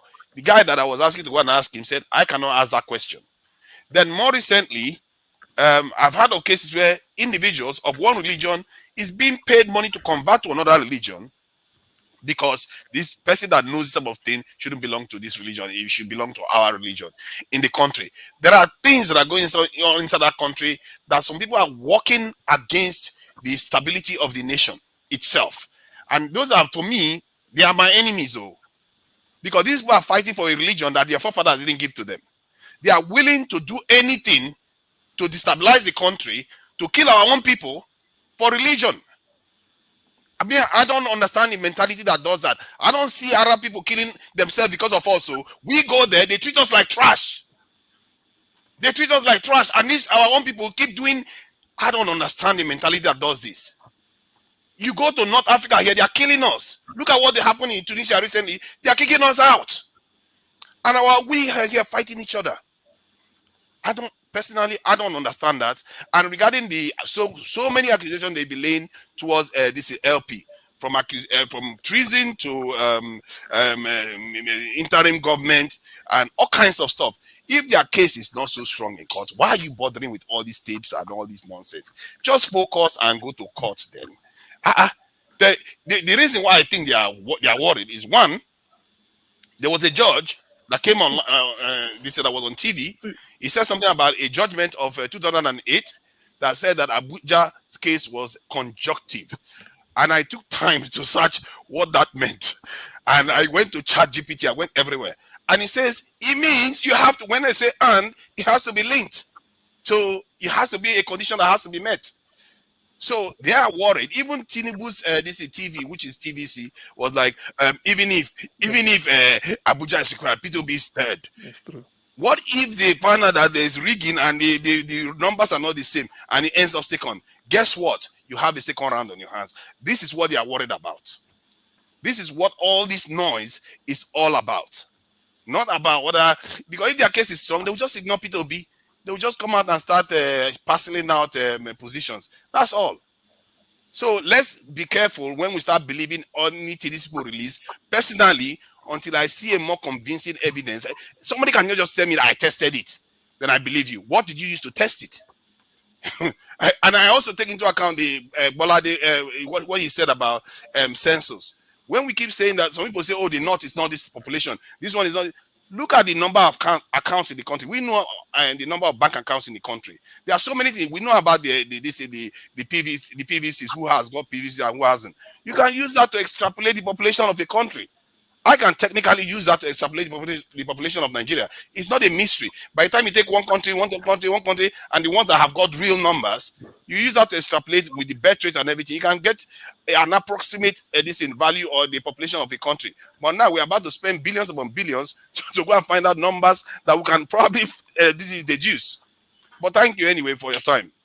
Thank you, forefathers. Eddie, I'll come to you, CM. Okay, yeah. What I want to say about okay, yeah. Can you hear me? What I want to say about that video is this. If you listen to it, just let me take it on face value. He said, talk to your people about people in Kwara State and all this, all that, about voting. And then at the end, Oyedepo said, don't worry, you will be all right, all those things. Meaning that this took place before the election. It took place before the election, before 25th February. Now, why they didn't release it then was they felt that there is no need for it, that on the outright of the deal they did, APC did with INEC, that presidential results will not be uploaded. That should be enough to satisfy everything they need. It is now because Peter Obi has gone to court to challenge Tinubu's election. They now feel, how do we distract them? By bringing this type of thing to paint him bad, and then by trying to say that maybe Lai Mohammed will now go to New York to go and tell them that, okay, we decided to shut down the server for presidential because it's gonna be hacked, all those things. So all this is because they have no case, the leg to stand on. Even Abuja, before even they said it, everybody knows that Abuja is 25. I think what Forefather was referring to is Andoaka, the former Attorney General, who said it in 2008, Yaradua versus Buhari. It was said that 25% of Abuja is a condition for you to be president. So they are now trying to, all these are rigmarole. There is no way you can avoid it. So to that extent, this video, something I don't attach much importance to it because it could have had a damaging effect probably if they had released it before the election. Yeah, but then people will not. The video was, the audio, I think it was either a day or two before the election. And even if they were recording everything Peter Obi was saying and listening in, it takes time to get to, depending on the process, to get to what they think will be damaging and to get it out and, the process. And it's not easy, the people to trust. What I'm saying is this. I'm saying that I'm just saying that the reason why they probably did not release it may not be, if they get anything that I think will make Obi lose some votes, they would use it during the election, before the election. So I don't think they kept it. Anyway, let me just play. Let me look at it from the other side. This manipulation, if they had known that Abuja is important, why they could have done the rigging exam to include Abuja so that they will say we satisfy them, but they didn't know.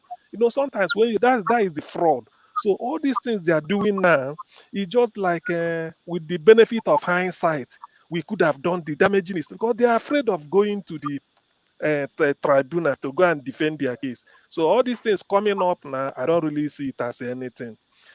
A lot of people have thought about religious war or whatever. I don't even regard them in anything. But one thing this thing should tell us is that the question is, but why? Why should somebody's private telephone conversation be bugged? Like you said, Dr. Rudolph, it's done all over the world. But until you present, even if I bug your own, I'm holding it. But until I present it, that is when you will now take action. So if they had bugged everything and kept it to themselves, no problem. No, I wouldn't know. But for them to bring it now to cause maximum damage, that is when that is when the law will cut up with you. They say the law punishes action, not the intention. If your intention is to kill somebody, there's no law against that. You haven't committed any crime. I will commit a crime, but you haven't committed. The only thing is that you are drawing police attention to yourself for people to keep you under watch. So what they are releasing now is because they felt is late in the day. The impact, the devastating effect it would have had on Peter Obi is no longer there because they are now nobody is interested in any more you cast out on Peter Obi. Call him a treason, whatever he says is does this. Nobody is interested. So personally, I'm not interested. However, to summarize, if regarding Peter Obi's personality, that is what the people wanted. Because what I'm saying is that if you look at the people that ran for this election, there is Showore, who is more of a revolutionary, if you want to say it this way. People did not listen to him. There is Atiku, a perennial emeritus, who has been contesting. They know about him. Maybe it's not warlike. There is Tinubu, who is practicing criminality all since God knows when. People rejected him. But when Peter Obi came out, people felt, yes, this is the man we want. We've been trying criminals. Let this man go. So coming to tell people that they made a wrong choice in voting Peter Obi, most people won't listen to you. Although the likes of Oluoma will tell you Peter Obi is a wrong choice. But majority of the people will always tell you that, look, this is the man for the moment. This is the man we want. He's speaking the language of the street. He knows what we want. He's with us. He's sympathetic to our cause, and he's saying exactly what we want him to do. So the rest are just money. And again, he's not interested in money. So this idea of bringing this tape, I mean, is even making people be more popular because he won't add value to whatever APC, the other camp, want to say. The horse has already bolted. The people have already voted. They're only waiting for INEC. I mean, they're only waiting for the tribunal to correct the mistake that INEC did, and then Peter Obi sells in. Then but CM, if the it is journey true, to reform it will Nigeria. be damaging for next time. That is the problem. If it is true. Yeah. All right. Hold on, guys. Is it admissible in court? Do you think it's admissible in court why the case is still going to tribunal? Is this admissible? Whether they will not at admit all. this thing in court. It's not about the public, the court. It's about the public. They want to poison people's mind against Peter Obi. The thing is that people will still believe what they want to believe. That is one thing unless uneducated people, that's who you'll be talking to. All right, Austin, let's hear from Austin. Austin, go ahead. Eddie, I'm coming to you, I know. Yeah, can you hear me? I'm having an earpiece now. Yeah. Can you hear me? Yeah. Okay, good. Now let's start this way. The first thing I want to say is this. I have some 3 things. I'll respond to some people's submissions and the rest. Look, let's put this straight. Let's assume that this conversation took place. Let's just assume that everything is correct. If Peter Obi says this religious war is wrong, because I know that if Tinubu says such a thing, it will be a big backlash. Let's tell ourselves the truth. Obedience will alarm it and it will be true. Because you have given us Muslim tickets, we said it is crazy. You now went back to say that you are now making it a religious war. So that is, if you check very well, if this video, this audio is doctored, the part they wanted you to hear more is religious war, which they are not even highlighting it online. They are mostly talk of yes, daddy. Somebody like me, they talk to me, how are you? I'm okay, sir. We always talk about this, sir, and always say, sir. So I don't see anything wrong with the yes, daddy or the yes. I know that the part they wanted to talk about was the religious war. So if it was the same thing that happened, it is wrong. Let's tell ourselves the truth. It is wrong. You don't take 2 wrongs to make it right. That's just the truth. If this could have been done by others, it's bad. If it's done by Obi, it's bad. Now let's look at the whole thing. Let us now try to analyze it. If you ask me on based on my own conviction, did it happen? The truth is that it is very possible that conversation took place. You can call Oyedepo. You can call Oyedepo. You cannot tell me you have never spoken to Oyedepo. Yeah, you are a big politician. Oyedepo is a big man of God. So somehow this discussion must have taken place. But the point is that I feel If I talk from my own conviction, I feel that there was some cutting and joining or editing that may have happened. I've not tested this scientifically, but the one I saw online on somebody who tested with different software, it was seen that some parts were being cut and some parts were being joined. So that is why sometimes for me, I don't really give credence to that audio because I know that it is just trying to cap aspersion. Sometimes when person they lie too much, you lie, they will come tell you will talk truth. People will not even take it serious. So that's one thing about APC which people don't understand. They don't they lie. Even if this one becomes truth, it's not even taken as very serious. So that's why for me I don't take the audio to be extremely serious. But if Obi says that, trust me, it's wrong. It's not correct. Now the second part, somebody mentioned that Obi is too gentle to be a politician. I will castigate that. For me, I'll castigate it. Why must only rough people be politicians? That is, when it comes to police recruiting in Nigeria, we find people who don't go school. So that by the time they hold your trouser, carry your trouser up like this, your leg no go they reach ground. But that's not how it's supposed to be. In Nigeria, we find people who don't go school. So that by the time they hold your Hello? We've lost you. We've lost you. No, I am here. I'm here. Maybe it's reverberating from somebody. So please, my point is this, that mostly when you talk of recruitment in police or some of these things, or in the military, we look at people who did not even go to school, don't know anything. It's wrong. We fail to understand that even in the police, we need scientists. We need scientists for forensic auditing. That is why I've checked how these people in this part of the world do their things. They have biochemists who analyze blood samples in crime scenes. They have a lot of forensic science who do a lot of analysis, DNA sequencing and the rest. They will not get that for Nigeria. If you tell a biochemist to join the police, he will say they insult them. It's not true.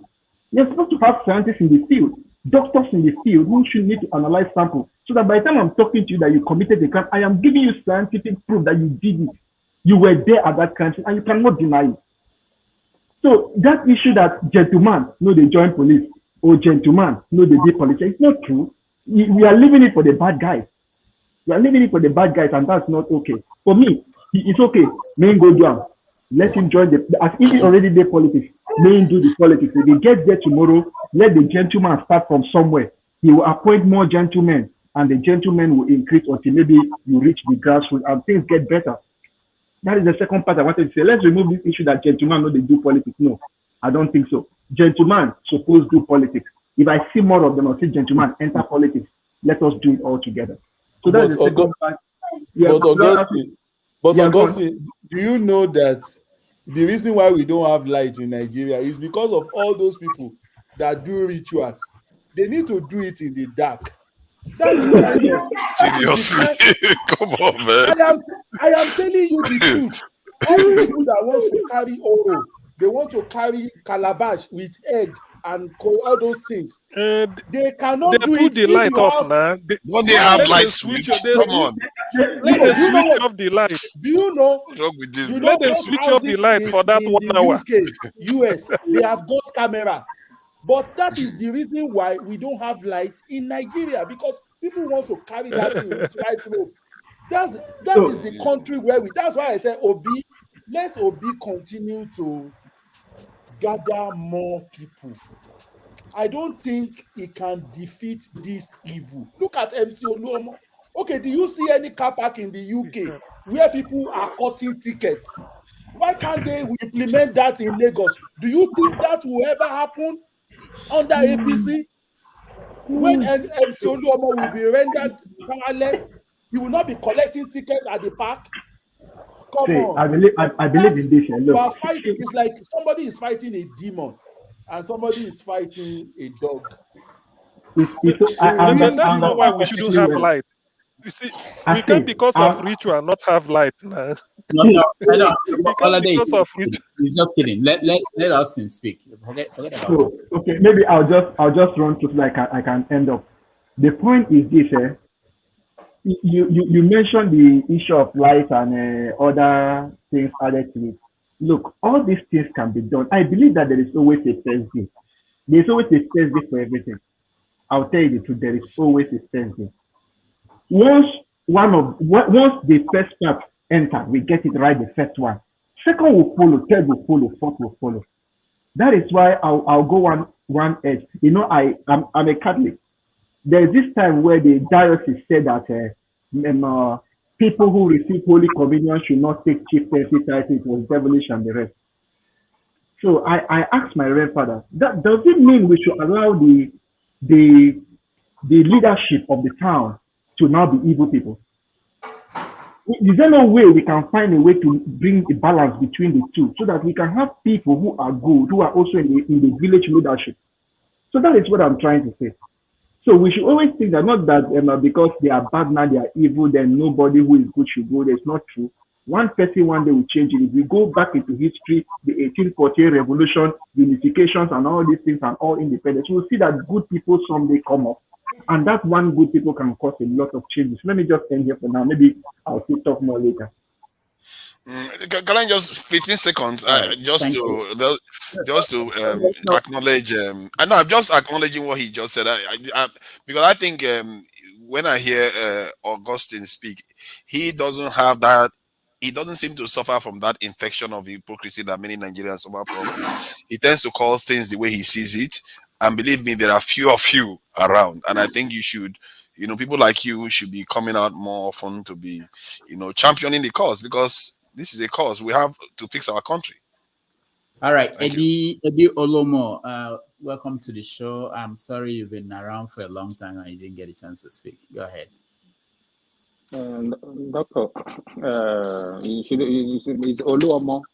Oluomo. So I don't send somebody to. I don't send Obasanjo to write you a letter. Oluomo, yeah.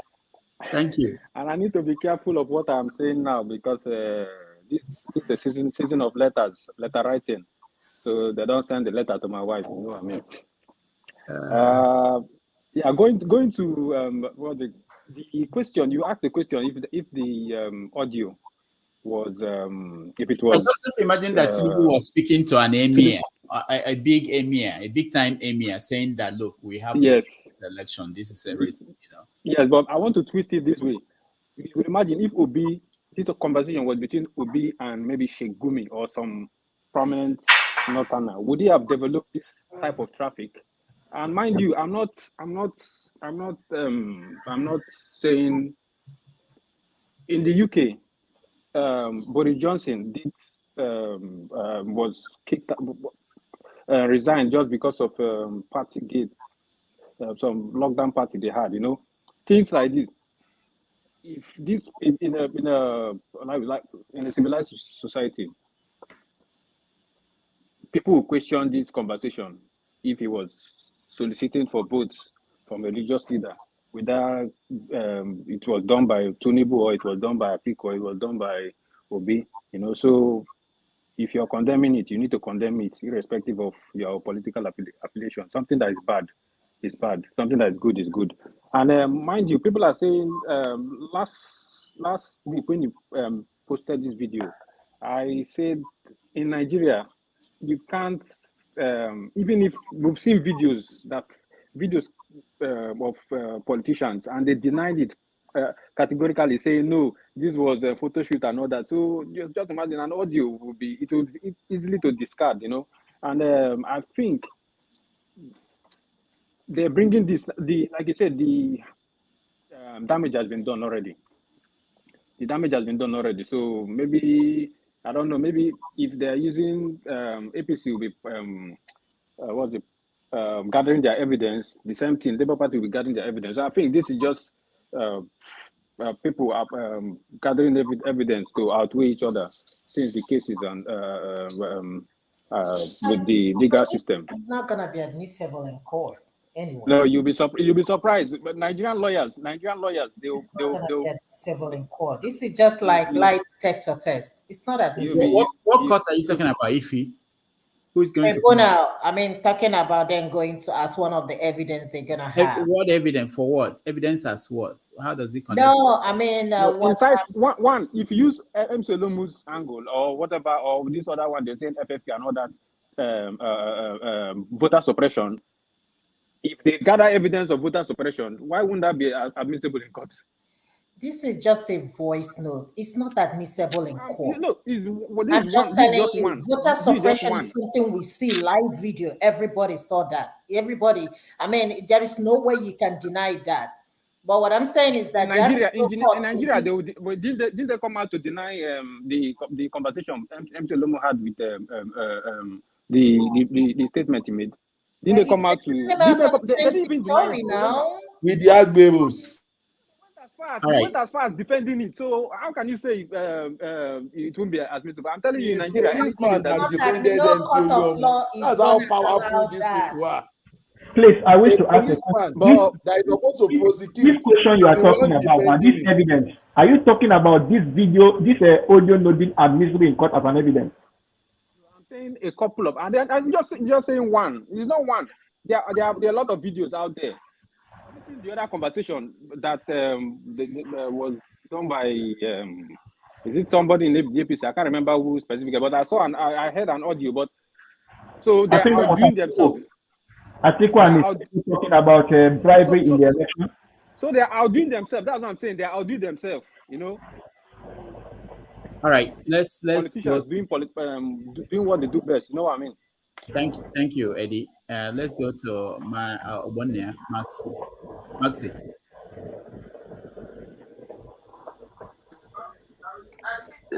Please, there's noise at my background. I beg, call another person. I'll come back to you. You come back to me, please. All right. Okay, Chick, next. Oh, okay. We can't hear you. You just muted yourself. Can you hear me now? All right, good. Go ahead. All right. Thank you so much for the work you're doing. I've been following for a while now, for a number of years. Thank you. Right from your days in Hints. We're still here. Hints? H-I-N-T. I wasn't there, but I know Hints. Oh, you weren't there? Mm-mm. Okay, then it's a different damage then. Yeah, there was no, it wasn't me. Okay, I'm sorry. Yeah, okay, I've followed your program for a while now, and all that's going on. Okay. And you are doing a lot. First of all, I want to say all you have been saying is quite correct. Before I jackpot, I was among those people who were monitoring the buying of the equipment used to monitor people's phone in Nigeria. So I want to say right out here, even your program is being monitored. So I'm sure you know that before. I can even tell you that. The situation we are in Nigeria, some people are making it look as if it's not important. They are playing with it. I don't want you to get in. Come on. So, sorry for the distraction. My son is just trying to distract me. Okay. Now, the issue that is going on, it's not one to be played with, really. I'm serious. And some people have made some comments, and I don't know. I don't know how to think. I don't want to say I'm annoyed. I don't want to say I'm sad. I just want to say it's like we're not taking into cognizance what is happening in Nigeria. We don't have a country. That's the truth. At 50, I had to run from that country. I was a journalist for 17 years. I mean, I'm not talking about being just a journalist. I was a journalist of international standard. Okay. And I worked with an American organization for 17 years. But I had to leave because now reporting your story and being an Igbo person, everything you say or do is looked at from a point of the fact that you are Igbo, and this cannot be correct. Even when your stories you are writing or reporting about is not about your people, it's about people in the north who have been massacred, okay, on daily basis. Nobody says anything about that. So to come back to our topic, you see, there are many ways that this can be discussed. For instance, before Obi's case, these guys have been going to the mosque and they've been holding meetings with their people on Fridays in Jumat prayers, even in the mosque in Abuja, and telling them what to do at elections. They were using the mosque to do registration for their people, even while we were still struggling to get PVCs. And that didn't make issue. It wasn't a problem. They have been campaigning in mosques and all the, distant in Malam and all those places they're using as points of getting people registered. And even taking those, the Obidients and all that into their environment, in their residence, to register people to vote. It didn't make sense. It didn't. Nobody talked about it. Nobody. It wasn't a big issue. Okay, they've been telling them. Okay, let's not even go too far. When you say that Christians in the north didn't make any, they don't have any electoral votes, electoral mileage, and you said to say, okay, they are not important. So you went for a Muslim ticket because you are going there to be able to win the election.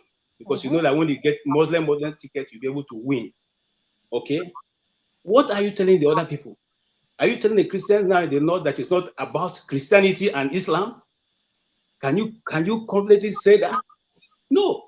You have already defined the ground for the competition. You have said, look, you guys in the north are not important. And I can say that because I've lived in the north all my life. Okay? And so, if you are saying they're not important, then what makes you think that you now deserve the right to call someone to judgment when the person says it is all about religious war? What's wrong with that?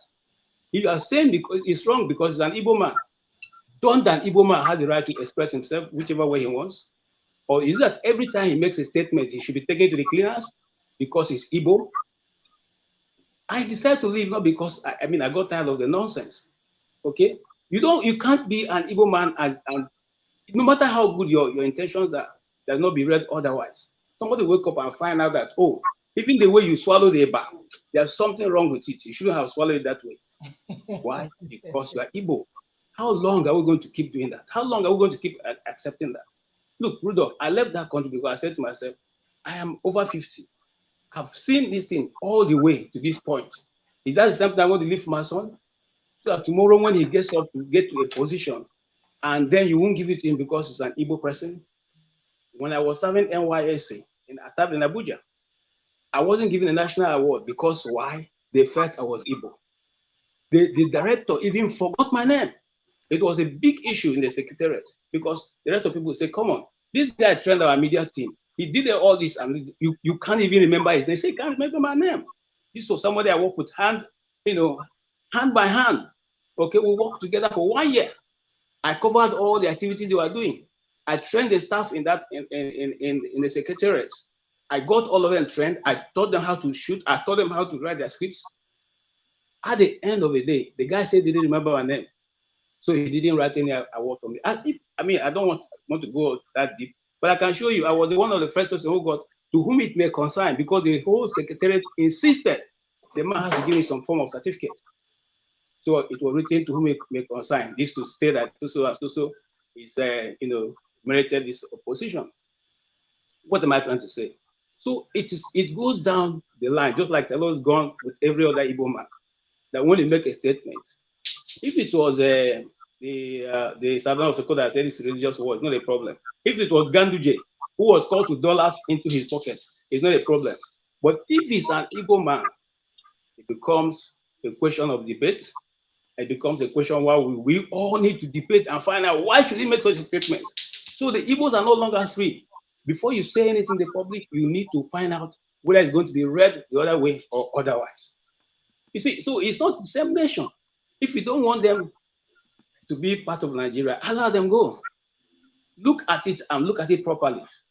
Which tribe has contributed more to Nigeria than the Igbos? There's no part of Nigeria you go, you don't find Igbos developing property. Don't care whether it's their land or not. Living freely, not minding who is their leader or whoever, just making sure that life goes on for them and their family. Is there any place you can find such things in the East?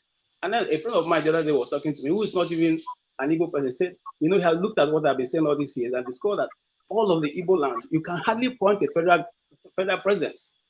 You can hardly point something that this is done, for the federal government, because those of them who fought in the war knew that everything was destroyed. So what am I trying to say? Let me try a round up so I don't hold everybody. I'm just simply saying that the statement that Peter Obi made, whether it is real or not, because I don't want to go into that. I edit, I produce, I edit, so I know what they've done in the audio. Whether it is true or not, what they are trying to hold to him is the fact that he said it's a religious war. These things are said almost on every Friday prayer meetings in Nigeria to their members. Why have they not brought it? There is somebody who is in Kaduna who is always cursing and abusing all the Christians, okay? Who is always saying that they're not going to give up until they take over the whole of Nigeria and Islamize Nigeria. Have we gone to war? Are we debating it? Are we saying bring the man and kill him? Okay? But once is now, just like somebody was saying earlier on, we are apologizing to the Igbos. We are saying, hey, Igbos, don't do anything. But every day the Igbo man pays a high price with his blood over Nigeria being one. If the Hausa man quarrels, if maybe the Northern or whoever quarrels with his wife overnight, they will come back the next day, they burn the Igbo shops. How many markets have been burnt? We're not talking about the ones who are born in Madogri or in the north. We're just talking about Lagos alone. How long shall we continue if we say we're building a nation? Does any nation go in that direction and succeed? No. I just want to say that I like what you're doing and I like the minds. I mean, we as people who have come to some form of understanding and civilization, we think otherwise and see whether we really need to be together or not. For me, I think I've hands up, really. All right. Thank you. Thank you so much. Ike, welcome to the show. Thank you, Mr. Rudolph. You can hear me? Yes. Okay. Greetings to everybody and happy Easter to all of you in the studio today and those at the comment section. Yeah, I've been listening to the program since morning while I'm walking, going out and coming in at the same time. But I just want to say God bless the last brother who just spoke now. I want to speak from the perspective that I lived in the North for 7 years. Not that they just said, but I lived in the midst of them for good 7 years in Kaduna. Like my brother just said, it is in every Friday that they decide what they want to do, the Igbos in the North. Every Friday.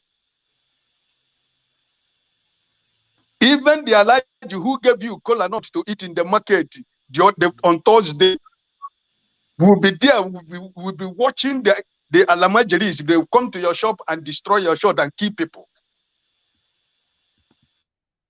I did say here one time that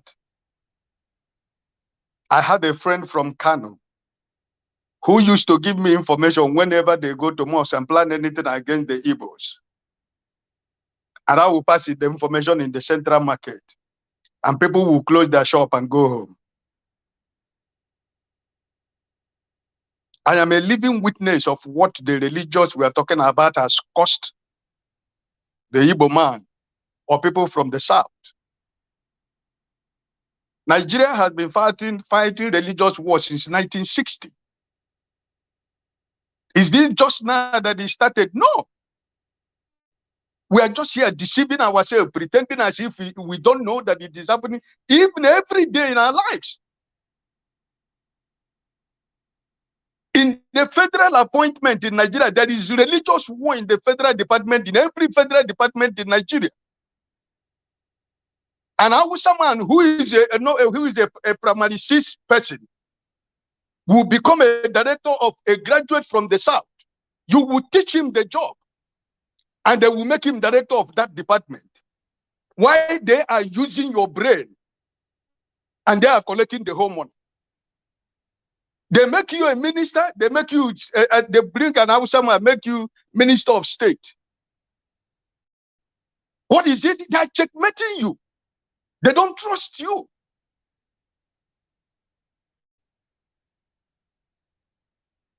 An Igbo man would go to Aba to buy product on weekend. And on Monday, you go to the central market to display your product, and on Friday, everything is set ablaze. What are we just talking about? For how long shall an Igbo man continue to live an apologetic life? Just trying to be a true Nigerian. They don't want you to express yourself of being a true Nigerian. What does the Muslim ticket? What is the meaning of the Muslim ticket? Why are we trying to be selfish? What was the reason of Muslim ticket? The Muslim ticket is what has it got to do with audio video? Which one is more dangerous than the video? The audio video we are talking about. For what they have been speaking against the Christians in Nigeria for so many years, don't we hear it? Why are we pretending as if we don't know that this thing is existing among us? We suffer this every day in Nigeria. When they need you, they will come to you. When after they see you, they dump you. They will remember that you are the Igbo man. They remember that you are a Christian. What are we fighting? What did Peter Obi say in the audio video in the first place? What did he say?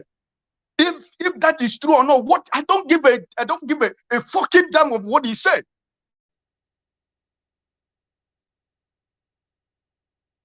What is happening in Nigeria today, the problem we have in this election is caused by the voice of political element in Nigeria. Few people. Nobody said anything. I was watching the video of what Professor Chimamanda said in 2015, that they are going to form a parallel government if PDP wins election. None of us, none of you saw that. None of you here saw that video. The problem we have in Nigeria since February was caused by only few people from the same political class, the same ruling class of APC. Fani Kayode and his group. The fire that is trying to burn Nigeria today was caused by these people, and nobody called them to order. And we are here defending indefensible. If you want to know what we are talking about, go back to Nigeria and live in the north. Spend 1 year in the north, you will discover what I am telling you. I live among them for 7 years. There are people who live among them more than 20-something years that are still living. But you are not sure of tomorrow because that business you think you have, they can decide in the morning after Friday that that business is going to go down. And there is nothing anybody can do. We finished just the election. And the kidnapping and everything has resumed. And DSS doesn't know the people that are doing it. How many people have been killed in Southern Kaduna? How many people have been kidnapped? The former deputy governor of Nasarawa State was kidnapped.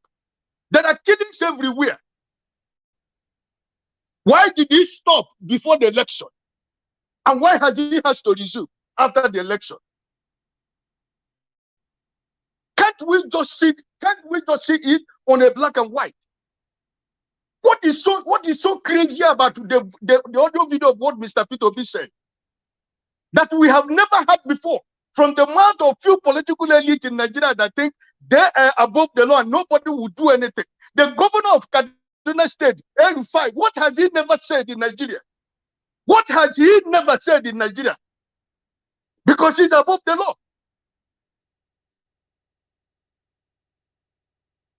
Let me tell you, like my brother said, I can decide never go to Nigeria ever anymore. I have exactly nothing to lose. But let truth be told. This election of February 2023 will determine whether we are going to have a country called Nigeria. I don't care who wins the election. All I want that let the vote of the people that cast their vote, let the vote be counted. If Atiku wins, we congratulate him. If Tinubu wins, we congratulate him. If Peter Obi wins, we congratulate him. But we want the vote that was cast on 25th of February to be counted. That is just the problem we are facing. Because they know. They never thought about Abuja. The evil that men do lives after them. It's no more your children. No, the days are gone when it is your children. No. So let us stop deceiving ourselves. MC Olumo said what he said. Nobody said anything. Up today, he's walking about a free man. Election has come and gone, but the Igbos are still losing their properties in Lagos. Nobody is saying anything. The man who said that he was elected by INEC has not even said anything. And he is the king of Lagos State.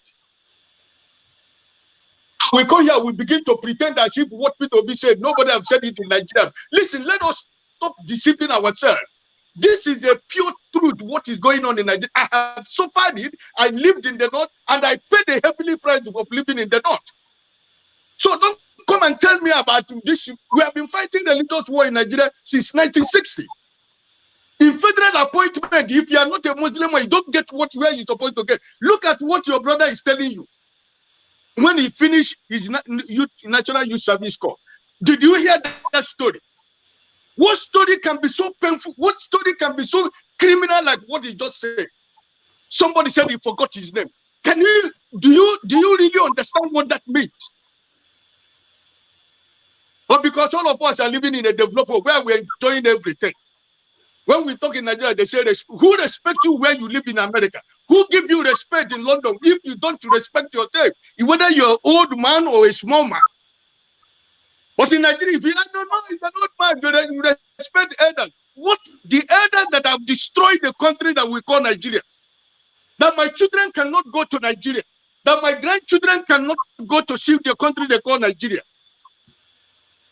And they think everything is fine. We come here, we paint everything. We say, oh no, we talk peace. Listen, we want the truth. Yes, we want one Nigeria, but the election of February 25th must be counted. We shall count the vote and let the person who wins be congratulated by the majority population of Nigeria. I don't see anything. We're not even talking about the people who released the audio in the first place. Is it legal? Is it a constitutional thing for you to go and tap somebody's private discussion? We are not talking about that. We are talking about religious war. What are the things that we had before the religious war sentence? Everything, we don't understand really what was said. But that part is what they wanted to use to go and play with. Religious war.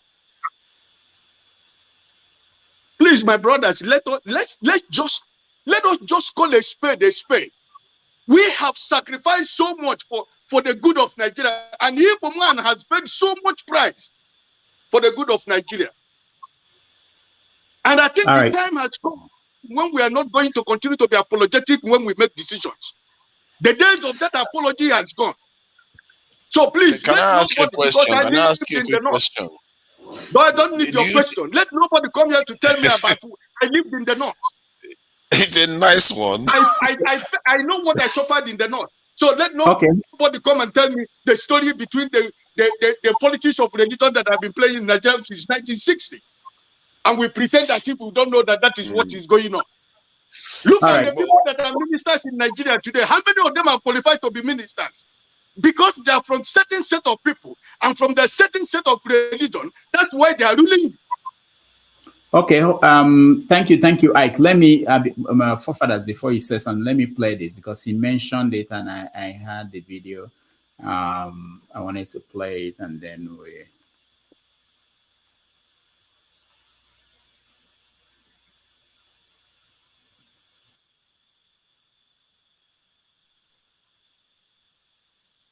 Oh, so sorry, this is the wrong video.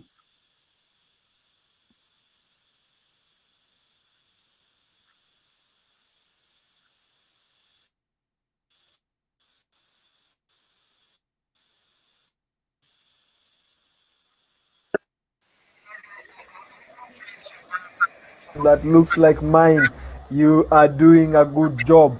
But I would like to remind you where you come from. You are just from here, Kenya. Okay? And where you come from, you know you don't ask such questions to the government. So I will give you another chance, Larry, and please rephrase your question and ask with a bit of decorum now, knowing that you're addressing a government official. You said that everybody is free. That was the wrong one. There's the right video. I just got it. Let me play it now.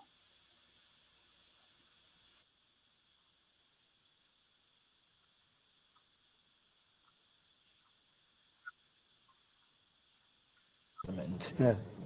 What do you make of it? Well, that is a Do position. you see it as inciting? I don't think so. I don't think it's inciting. Why is that inciting? There's nothing that incites about that. I don't think that will necessarily lead anyone to violence or lead anyone to do anything. Forming a parallel government, that's not calling for anarchy. Not necessarily. Not necessarily. But it could be. No, not necessarily. Look at cases. Look at cases. Let's look at political history. Look at cases where persons, where the government, for instance, has decided on where the government decides that they're going to ignore the wishes of the electorate and simply override the wishes of the electorate. What the opposition has usually done in such cases is to reject the results of the elections and to say that they will constitute their own government, that they will constitute a government. That is simply a way of taking a stand. It simply is taking a stand against the government and putting the government under pressure.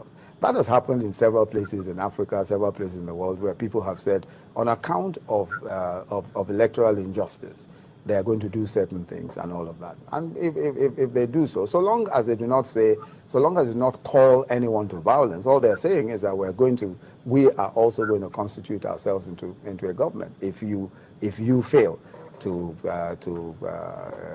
you are unjust or if you ignore the wishes of the electorate.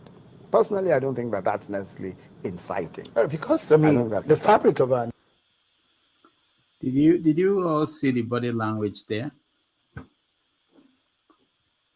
Yeah, hypocrites. I say it's our favorite sin. Yeah, you only use such language when it's convenient, right? So, yeah, but the internet and black and white print media never forget.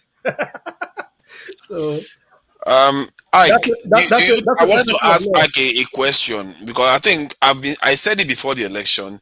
You think Peter Obi should take the bull by the horn and make a speech about our religious and ethnic divide? I don't think any leader has ever really tackled it like the way Obama did with the American racist situation. I think it will be beneficial for Northerners to hear him talk about these raw issues, because just like you are saying right now, it's a good thing that we speak openly about these type of topics. After that, it's medicine after death. I said it before the election. But most people didn't listen. I said maybe he should have, because people keep saying he's a religious candidate. Then I said, I think there was a time something happened during the editing contest when I thought that was an opportunity to come out and say, you know what, let's talk about this, because it will give people an impression of where he's at in terms of the religious issues in Nigeria. But he didn't, obviously. I remember that there was a time he talked something like that before the election. But there is something you have to understand. I don't want us to drag this too much, but if you want to go back to the beginning of the campaign to the end of the campaign and watch every statement, every video, everything that Peter Obi made throughout the whole campaign, that is enough to convince you where he stands. It's not something I remember when you said that before the election. It wasn't a good suggestion. But look at from the angle he came when he started this campaign, even before he left PDP to Labour Party.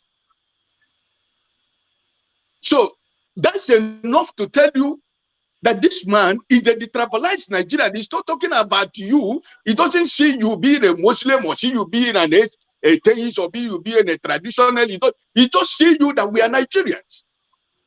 There was no time he was playing that kind of tribal politics or tribe. Peter Obi was the only presidential candidate who almost went, and nowhere any of the presidential candidates went in the north. He went.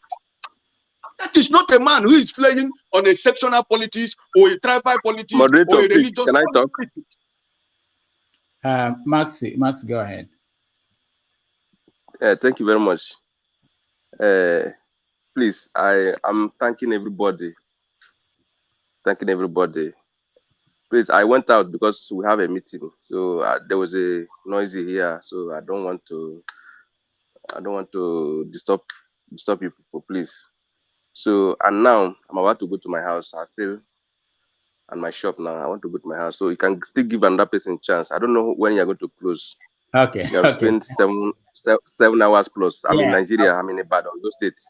Yeah. So please, Thank you. I'm on with you, but I don't want to. I will be going on the road now. I don't want to make noise. I don't want to disturb anybody. Please. Thank you. Thank so you so anytime you're going to, if who might reach my house, I will be with you. Please.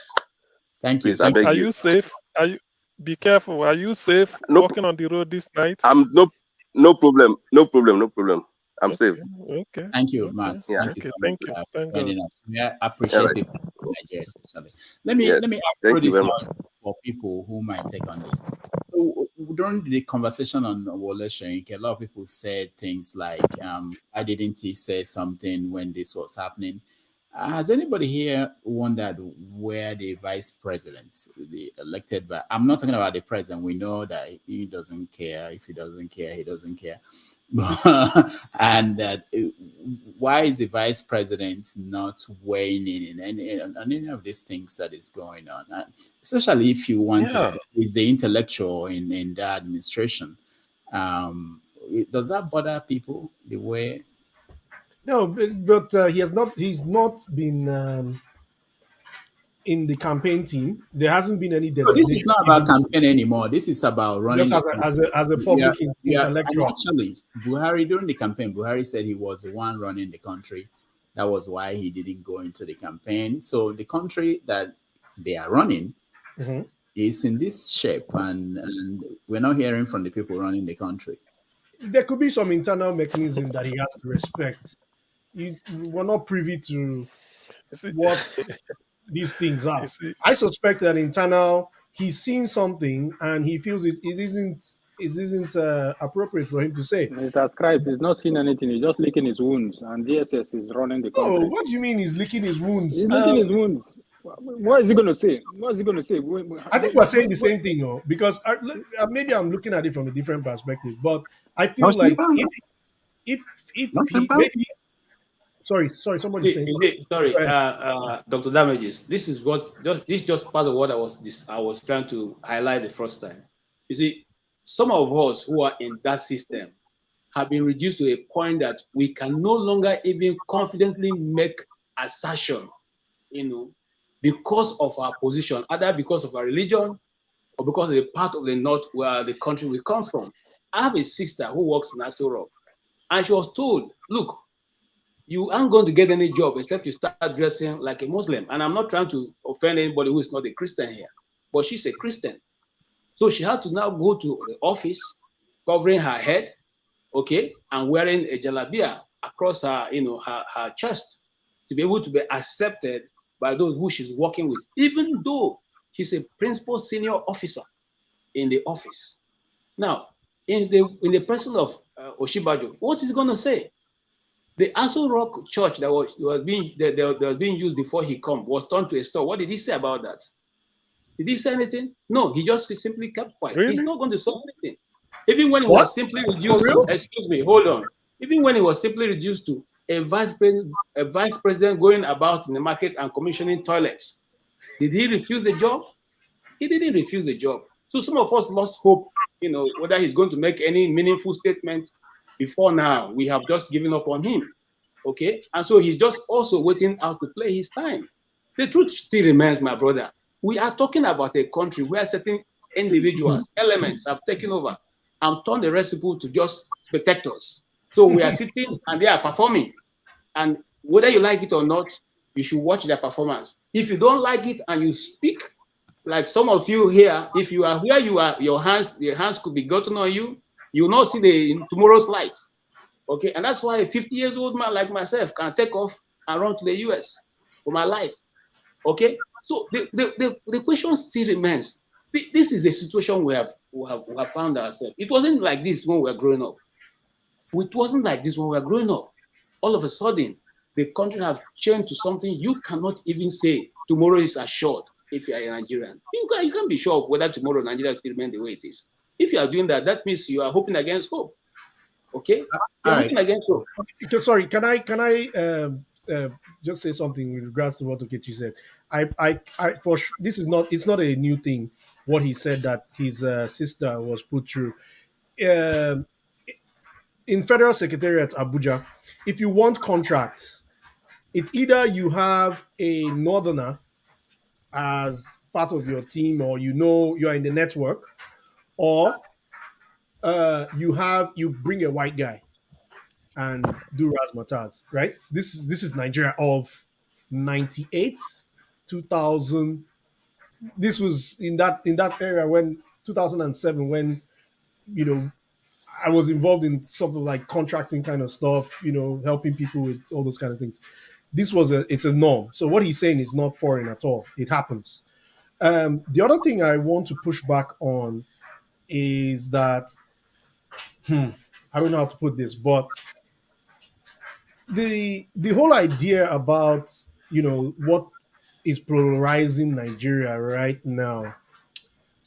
How do you guys look at it in the sense that isn't this can we ju- I- isn't this something that has to do with a mix of ideologies, the feudalism in the north, the socialist tendencies in the west, and the very egalitarian republican nature of the south and south, because I just feel like it's still going to continue to fester. Yes, we're intermarrying, but that intermarriage is not really working in the sense, it's not really working. I don't want to espouse like personal experiences, but even when you go to marry a Yoruba person, there are challenges. So what is going on here? I don't understand. What do you guys think? Hold on. Let me hold on. No, This for let's get back to I want to get on this topic before we move away from it. The vice president and people like that. There's something that the Mogul wrote. He said that the best thing that the Buhari and the federal government could do is to remain silent. Whatever he says can and will be used against him. I know that, and we know that. But if we can connect it to what conversation we had today about Soyinka and Adichie, do you think that they did not know that whatever they say, that some people will use it against them? They were aware. Of course, they know. Yeah, but they had to do it for the sake of what they believe in. I mean, the country. No, their interest. Sorry, Dr. Ramis, I disagree with you. No, it may not be interest. It's their interest. You say interest. No, I don't. You can't. How do you No, know both of them. The commonality between both of them. Read into their statements. The commonality between both of them, and this is why I will take an exception. I don't have anything against Chimamanda. My first daughter is named Chimamanda. I'm a big fan. Okay, I'm a big fan. Okay, but let's be very, very fair. When you listen to Chimamanda's Hard Talk interview from many years ago, they asked her a question: which comes first, your Nigerianness or your Igbo-ness or whatever? She said, I'm both. She said, I'm both at that time. And then when it comes to how how cola should be distributed to women and the ideas, this is where I draw the line for her. Like, it's always about the interest. When it's convenient for Michelle Obama to bring back our girls, they will carry it, right? The thing needs to be balanced, and this is where I criticize her and Soyinka. Soyinka also, when Olusi Oluomo and the rest were doing it, you didn't say anything. It wasn't timely what you said. It was until Datti gave you the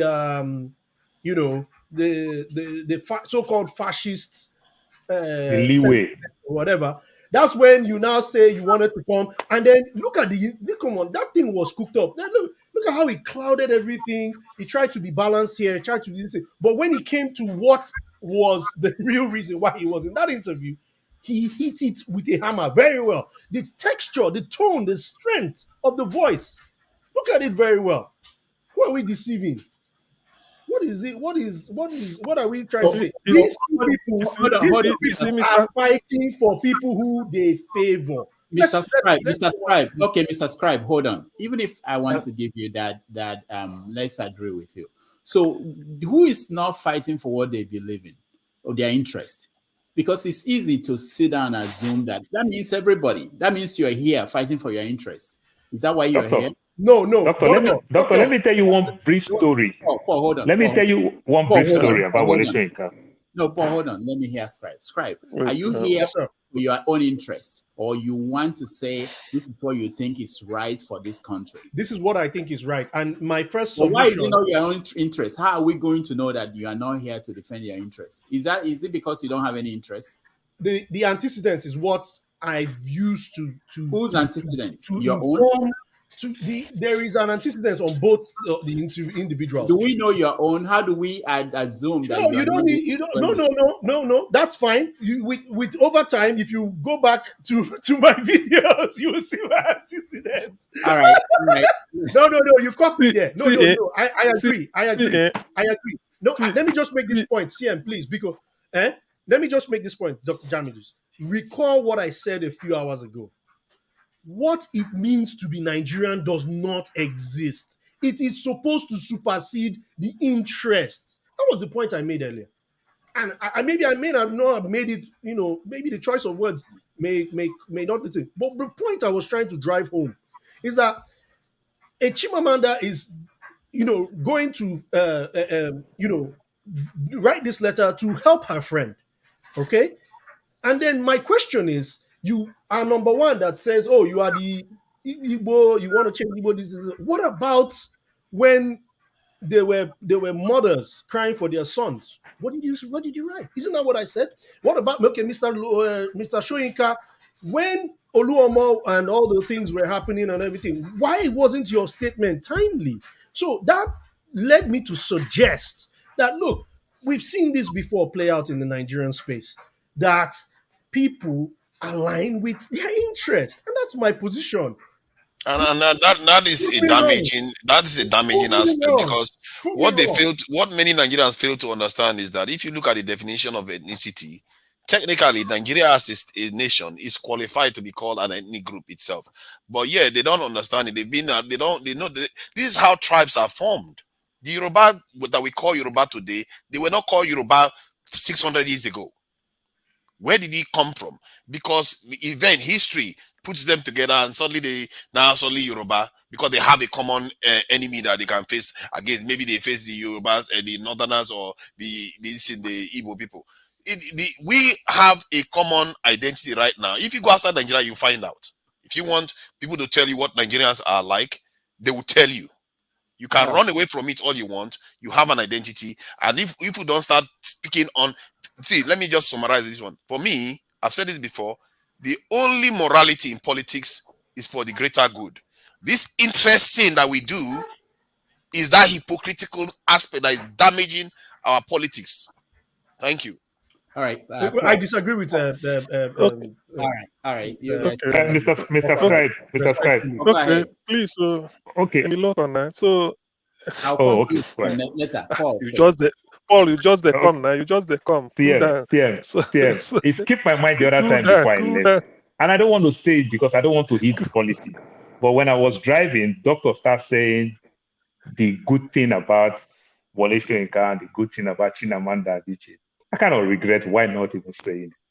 But now I will say it. In 2014, from New Jersey, I flown 3 hours from Jersey to Austin, Texas. Austin is the capital of Texas. The secretary of Ogun State governor, then his name is Adeoluwa. I forgot his last name, Adeoluwa something. He was a secretary to then Amusu. The daughter was graduating. I was in that graduation. I slept in the same house with Professor Wole Soyinka. Ruleba of AIT was there. Louis Odion, back then, I think he was still in the Sun newspaper, was there. Thought we were expecting Amusu, but he didn't make it. He moved, he came to US, but he couldn't make it on that day in the graduation and after graduation party. Adeoluwa's daughter was graduating. So I had the privilege, I was there. Like I said, I slept in the same house. Adeoluwa owned that house, massive house. That's like an 8-bedroom house, massive. Wole Soyinka flown to the States with a private jet owned by Rivers State Governor. Amechi gave him his jet. That stuff cost like $40,000. Flying with private jet, and I stopped twice in 2 different countries. The money you pay to buy gas, the money you pay for the airspace, and you fly, then get to the US again, still stop in the US again in Atlanta, then also flown from Atlanta to Austin, Texas. That's a trip like $40,000. Now I'm in the midst of good percentage media guys. This is not my word. They were shocked. They started saying, do you know that Wole Soyinka fly this jet like it belongs to him?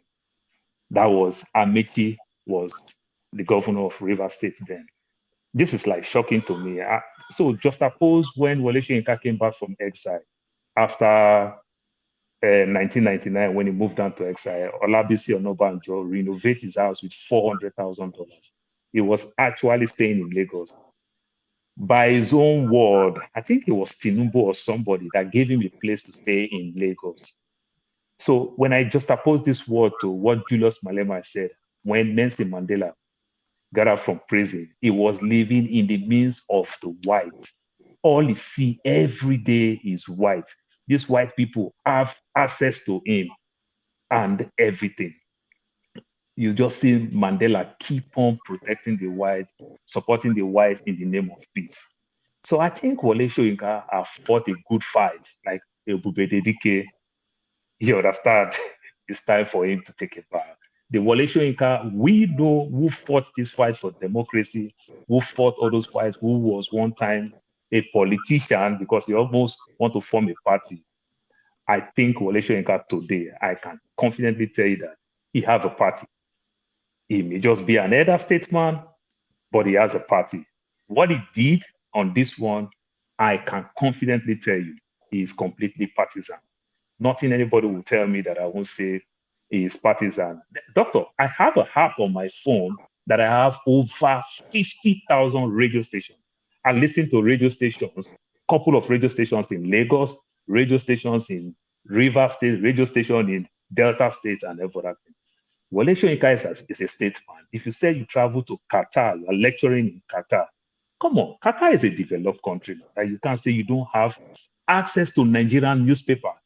Doctors, nearly all of us here that argue our points here, probably will wake up in the morning, we'll watch channels. We'll quote Rufai, we'll quote Okimbaloye, we'll quote this, we'll quote that, which means we read the newspapers, we watch the media and everything. So why would Wole Soyinka be in Qatar that is doing very, very well? Then you say he lost track of during the election. Wole Soyinka play is a script. He played it like Amino said, people use my name wrongly, people use my name wrongly. I don't know what is going on. But when it comes to Datti, now Wole Soyinka is in Nigeria. He saw that one clearly. He watched it himself and everything. We cannot continue like this. And I think it's also welcome for you to be partisan. In America here, Fox News is completely Republican. You understand? We see CBS News, we see the CNN, we see MSBC. They are plain Newsmax, Republican. We see Democrats. It is easy. So why, if Chimamanda Adichie choose to take the part of Obi, I don't see anything wrong. What can be wrong is that question anything that she said that is wrong. Then let us equally question anything that Wole Soyinka said that is wrong. And we are not blaming Wole Soyinka, we are not causing Wole Soyinka, but we are just being saying that he's completely partisan. You understand? He couldn't see fault from the other side. He didn't see any fault at all. Yeah. And doctor, you asked one question before I leave the stuff. Vice President Osinbajo is trending everywhere. How come he can't even come out and say anything? People are using him now as a reference case. If this case were to go to court, Osinbajo will use as a reference case. How come he can't come outside? He started behaving like a Jehovah's Witness. The last time I checked, he's a pastor in Redeem. Don't form this quietness. Doctor, I know it's your church man, I know, but don't worry. Subject for another day. Go ahead. Oh man. Anyways, so let's round up on that topic. Can I Go ahead, Okay. CM. Let Yeah, CM. let Okay, yeah. You know, I wanted to touch on what Ike said and everything. Is like all of us. Let me just assume or make a generalization, but I don't want it to be offensive. If it is, let me upfront. Let me say I apologize. We all know the problem of Nigeria. We all know. We all know the devastating effect of religion and ethnicity. We all know this. We all know what is been causing us. It is even a miracle or something commended that we do come here once in a while to brainstorm over it. Most people, let me now add this, most, not all, most people have given up on Nigeria before the arrival of P2B to the scene. The little hope some people are having is because a character like P2B came on board and they are saying, okay, let us step back, let us see. P2B, I keep saying it anywhere I am, is Nigeria's last chance. I know a lot of obstacles are placed on his way. He does not need anybody to validate him because the type of followership he enjoys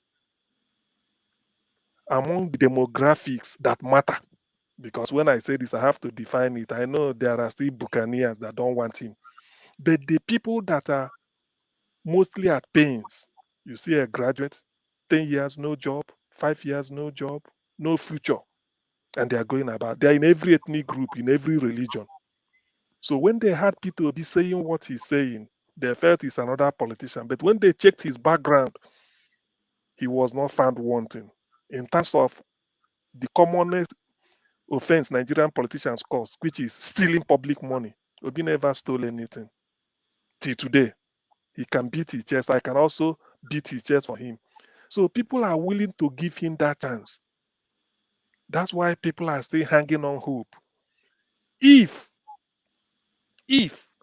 all this nonsense APC is planning, they maneuver their way and then feel that they've rigged out to be. Nobody knows what will happen to Nigeria because people have given, nobody can put up with this mess anymore. The greatest insult they gave to Nigerians, I keep saying it, I'm not alone, is for you to promise them free and fair election, for you to commit money to change card reader. You know what is card reader in those days? You bring in beavers. You tried out these beavers in 4 different states and they worked.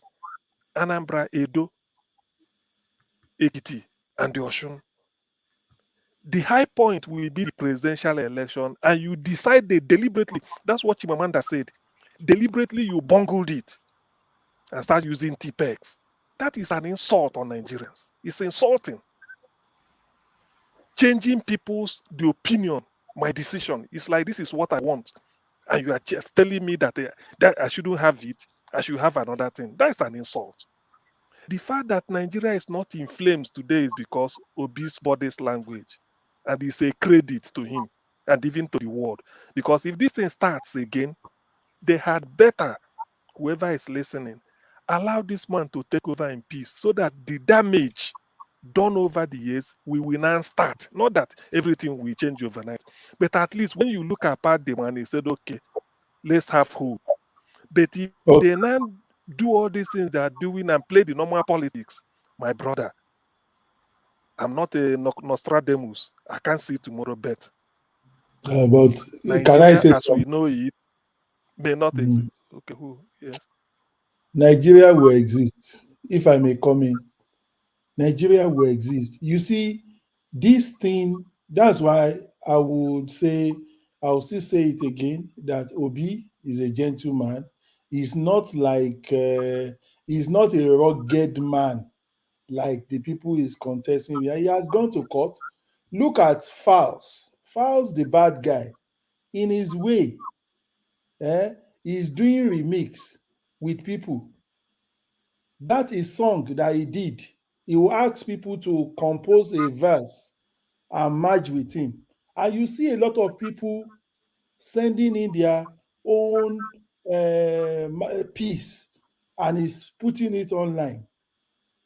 The wreckage, the damage that has been done to this country is too grave. By the time you go to court, the way they are doing all these things, I know the judgment will not bring Peter in, because all these things, they've brought another one now, which looks like he's like a terrorist, he's talking about religious war, blah, blah, blah. There are a lot of things they will bring up against him just to make sure that they perpetrate this thing. But one thing that is good about this Peter Obi's movement is that he has he got some set of people, some strata of the population that is reasoning well. We can build on that. And what is painful to me, if he had to wait for 4 years, he will have gotten hold too, because of the enormity of work to be done in Nigeria. By the time he becomes 66, okay, let's say worst case, after 4 years, there is another election and he got in. He will be too old to undo the work. What I'm saying is, these people that is fighting, I've not finished. The people is contesting with, is like you enter university. We all went to university in Nigeria. You are a gentle boy that goes to Catholic fellowship. You don't have girlfriend. You don't do all those bad things, and you are contesting SUG president with Alaye that knows act boys, yeah boys. There is a way they will do this thing. He can't get to, because now America has sent their congratulation message. What are they trying to say? To who? To who? I read in one of those online news that America See, Bolade, I've had you, but let me drop my line and go. So listen, Bolade, the Obi movement, you see, do you know my fear? It's not that Obi can always tell people don't do anything by his nature. Are you telling me that the people will keep quiet, even if all this Bologbo we are talking overtake Obi? Are you telling me the way it is now, the people will keep quiet and say, since Obi gave up, let us give up? Can you assure me of that? Can you assure me that, okay, they rig Obi out at the court? See the way they are doing it. Okay. They are doing it the subtle Well, good way. luck. Good. No, good what I'm luck. trying to That is say, what I will they tell are you. doing this thing. Yes, what I'm trying to say That is it, though. they are doing it the Good luck to subtle you. way. Obi doesn't have the people that will do it the bad way. That's what I'm saying. Huh? There are Obi people has, that are risky, that are You supporting. see where we get it wrong. See where we get it wrong. Hold on, let's say See where we get it wrong. Are you saying, sorry, sir, are you saying that at this time of Nigeria development, 61 years, we should keep quiet?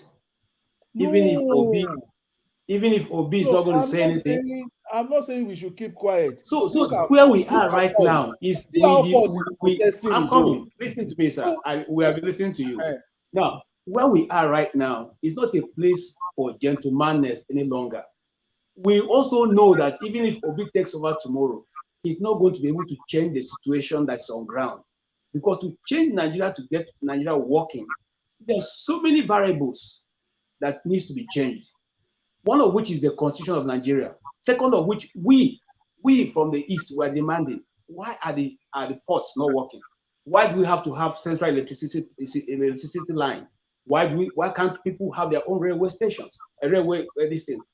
Some of those things, why can't the states have their refineries? Some of those factors need to be checked, and it has to come from the constitution, which is beyond the presidency. Obi is going to come in. If I mean, I don't know to think that's going to come in, but I'm hoping, because I have hope that things will get better because of my parents and because of my relatives and friends who are still, some of them in government. But what we are looking at, my brother, to be honest with you, nobody, my mom used to say something, nobody gathers money, you gather your one kobo and then you throw them away and you get rich by doing that. No, you gather them, you keep them, you gather more and keep. All we have been doing in Nigeria is we destroy, we start, we destroy, we start, we destroy. It doesn't work that way. You know, the question that Dr. Damage asked, he said, what are we talking about? You know, Shibanjo, and then, sorry, about Amanda Soyinka. You see, like if earlier a woman, somebody spoke and said, let's cut some cheese for the prof. And I accept, I accept his explanation. Let's give him some space because it's a bit old now, Kongi have danced out of the forest. Kongi is no longer in the forest. He's living in the city now. For those of you who read Wole Soyinka's book, you understand what I'm talking about. Okay, so what we are saying now is that his era, even the reason why he's getting all this bashing, if you are people I see on this Zoom call, this Zoom time now, if you guys were the ones writing, I'm sure that none of us will write anything bad about Wole Soyinka. But people are talking about don't even know, they don't even read his books. How many of you have seen younger people reading Wole Soyinka's books? All they do, they just go to Google and put his name, and so he's one professor of Nigeria, and they can from there blast whatever they want to say. And for me, Chimamanda is somebody who have all respect. I respect her writing. Okay, I respect her writing, and I think if I was in her shoes as a person of influence right now in this world, I would probably take the same position. There are so many documentaries I did on the killings of people in Benue, in Agatu, in Dogona Hawa, in part of southern Kaduna, and all around the north. I'm not a Muslim. I'm not even from the north. I'm from Abia. But I did those stories because they were things that you couldn't just watch and let them pass. So if I was in Chimamanda's position, from where she can now speak to world leaders, I will do the same thing. In fact, I will personally go and visit them and tell them the story of what's going on in Nigeria. I won't even write. Okay, because you want to save lives. The more people you can save, the better. Doesn't necessarily mean that she's doing that because she's Igbo and she's fighting for Peter Obi. That's the way I see it. But because she wants to prevent more deaths, which is gonna come if we don't take the appropriate steps now. Okay. Thank you. Forefathers, are you a scribe who is taking over? I want to say something before I go to workers' meeting, please. I think Rudolph is still around, so hold on. He's coming. He's here. Okay. Rudolph, please, if you can allow me, I want to drop my last comment. I want to go to workers' meeting, please. Rudolph is here, so let him. Yeah. All right. So sorry, my computer. I think after 8 hours it goes off or something. It went off. But yeah, I said I want to drop my last comment. I want to go to workers' meeting so that you people can continue, please. If you allow me to. Okay, go ahead. Okay. There is something I want to leave in the mind of every one of us before I go. I don't think that any of us that are in this platform ever envisaged or ever thought, based on what the INEC staff and the chairman told the world, that this presidential election, we are going to go to the court to discover who wins this election. Even though we know that in Nigeria they used to rig election. But I don't think there is any of us that is sitting down here that sincerely see that Nigerians, after voting, they are going to cast their vote, that we're going to go to court to find out who wins this election. And this is why I tell you that the cry of every Nigerian, those that died because of this election, and those that are still living like me, personally,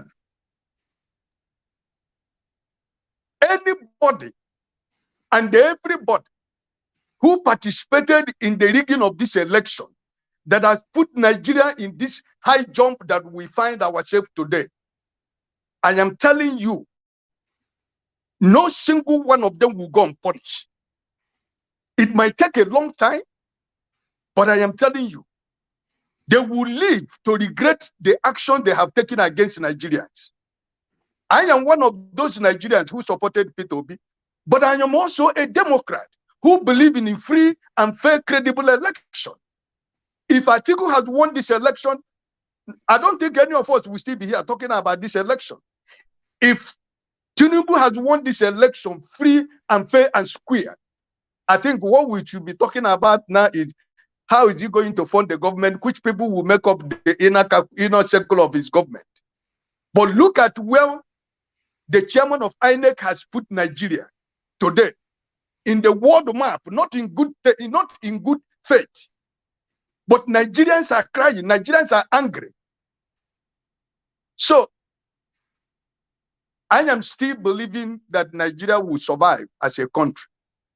But I know that everybody that is part of this election who contributed the pains that Nigerians are going, even as we are talking, sorry, you will never will you ever go unpunished. Not even before you die. No one single one of them. And about Osinbajo, let me tell you, you know that Osinbajo is never in the book of Bola Tinubu. So don't expect Osinbajo to say anything or do anything, because the people that Tinubu has used to surround himself will not allow Osinbajo to say nothing. So Osinbajo know that if he's going, if you listen to one man who worked with Jonathan when Jonathan lost the election, when he was talking what was transpiring at Aso Rock, you will understand that Osinbajo is in Aso Rock, but is no more in Aso Rock. If you check well, you see that some of the people has left him. Everybody now is following Tinubu, not even Buhari. Nobody is even talking about Buhari and Osinbajo. Their days has gone. They're talking, people are preparing themselves. They are readying themselves for the new government that is coming. So this is what I see that is one of the problem of Osinbajo. But why this video of 2015 is very, very important is for Nigerians and for us to understand from where we started coming until where we have found ourselves today. So I want to wish everybody a Merry Easter. Enjoy your Easter with your family and friends, and be blessed and keep the hope alive. God bless all of you. All right, thank you, Ike. Thank you so much. I will join him in wishing everybody Merry Easter, Happy Easter, and I will have to take my leave. I really appreciate everybody that joined us today and those who are watching at home. Tomorrow we're off for Easter proper, and then we'll be back next week. We have some interesting guests that we are bringing in the next few weeks. So please keep watching. And for those who have not subscribed to our channel, please can you help us subscribe to the channel? And for those who can like the video, you can just click like, and we appreciate it. So I'll hand it over to Forefathers and subscribe. They will take it out from here. Wow. Doctor, how about you arrange Wole Soyinka and Datti if they can do it on your platform? That'll be good.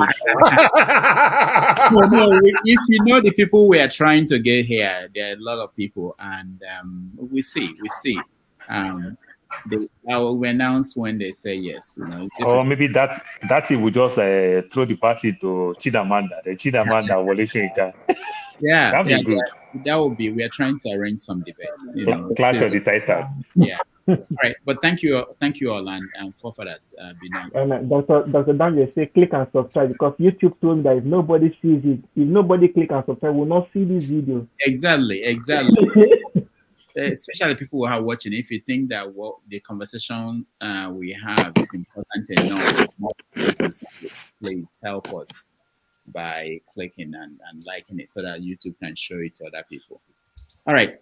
Thank you, guys. I will see you guys next. Doctor, you've put me in trouble, in hot soup with Chimamanda fans that we have mutual. They're all over my case right now. Oh, that's good for you. That's good for you. No. No. Come on, man. We are in the same circle, so like it's only an opinion that we espouse. I mean, what I've said here, I will say it in front of her. I wasn't overly impressed that over the years of her silence on certain issues. So, which and I think so for those. I mean, maybe I should say this: these writers are used to people criticizing them, so exactly.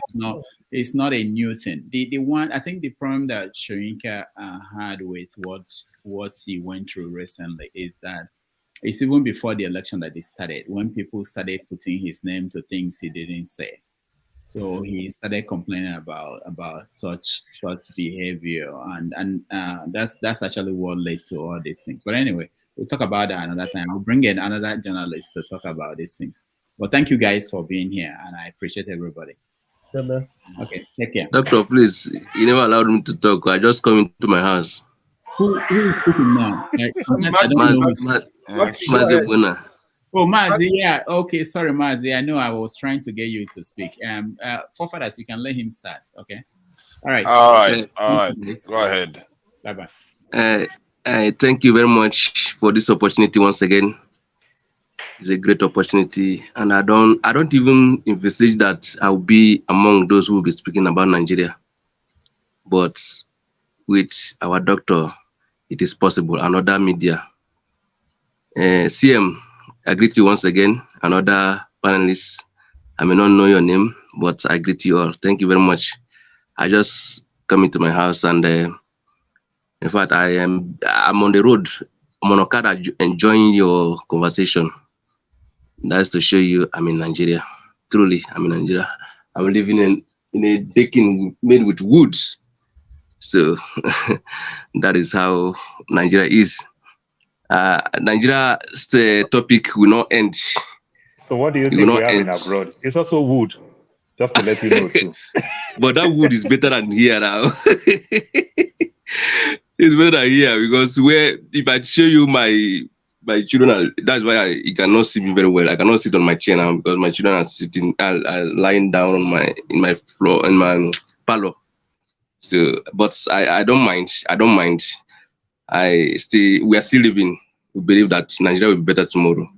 Nigeria is for all of us, and I believe in Nigeria. That's why we are here talking about this. Can I ask some questions? It might come across a bit crass sometimes, but you see, sometimes like when I look at you now physically, is it that Nigeria's problem is the torture in terms of the way the system functions?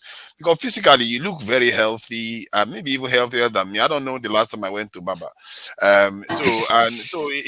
So what is the difference really? So because I landed at the airport and I saw some officers asking me for money. They all have clean shaven head, looking fresh and all that. I look like a difference is in the pocket. I think it's just the pocket, isn't it? The pocket is there now. The pocket is there, and the environment. No, and the environment difference is in the credit card, not in the pocket. Credit card. Yes, here in Nigeria we use debit card. Sorry, here in Nigeria we use debit card, but over there you use credit card. Am I lying? Okay, that's true. But physically, you look just as healthy as everyone else. So I hope you know that credit card is called other people's money. Fascinating. That credit card that you are talking about is called other people's money. But it's at least you enjoy it when you're alive. You enjoy that money when you're alive.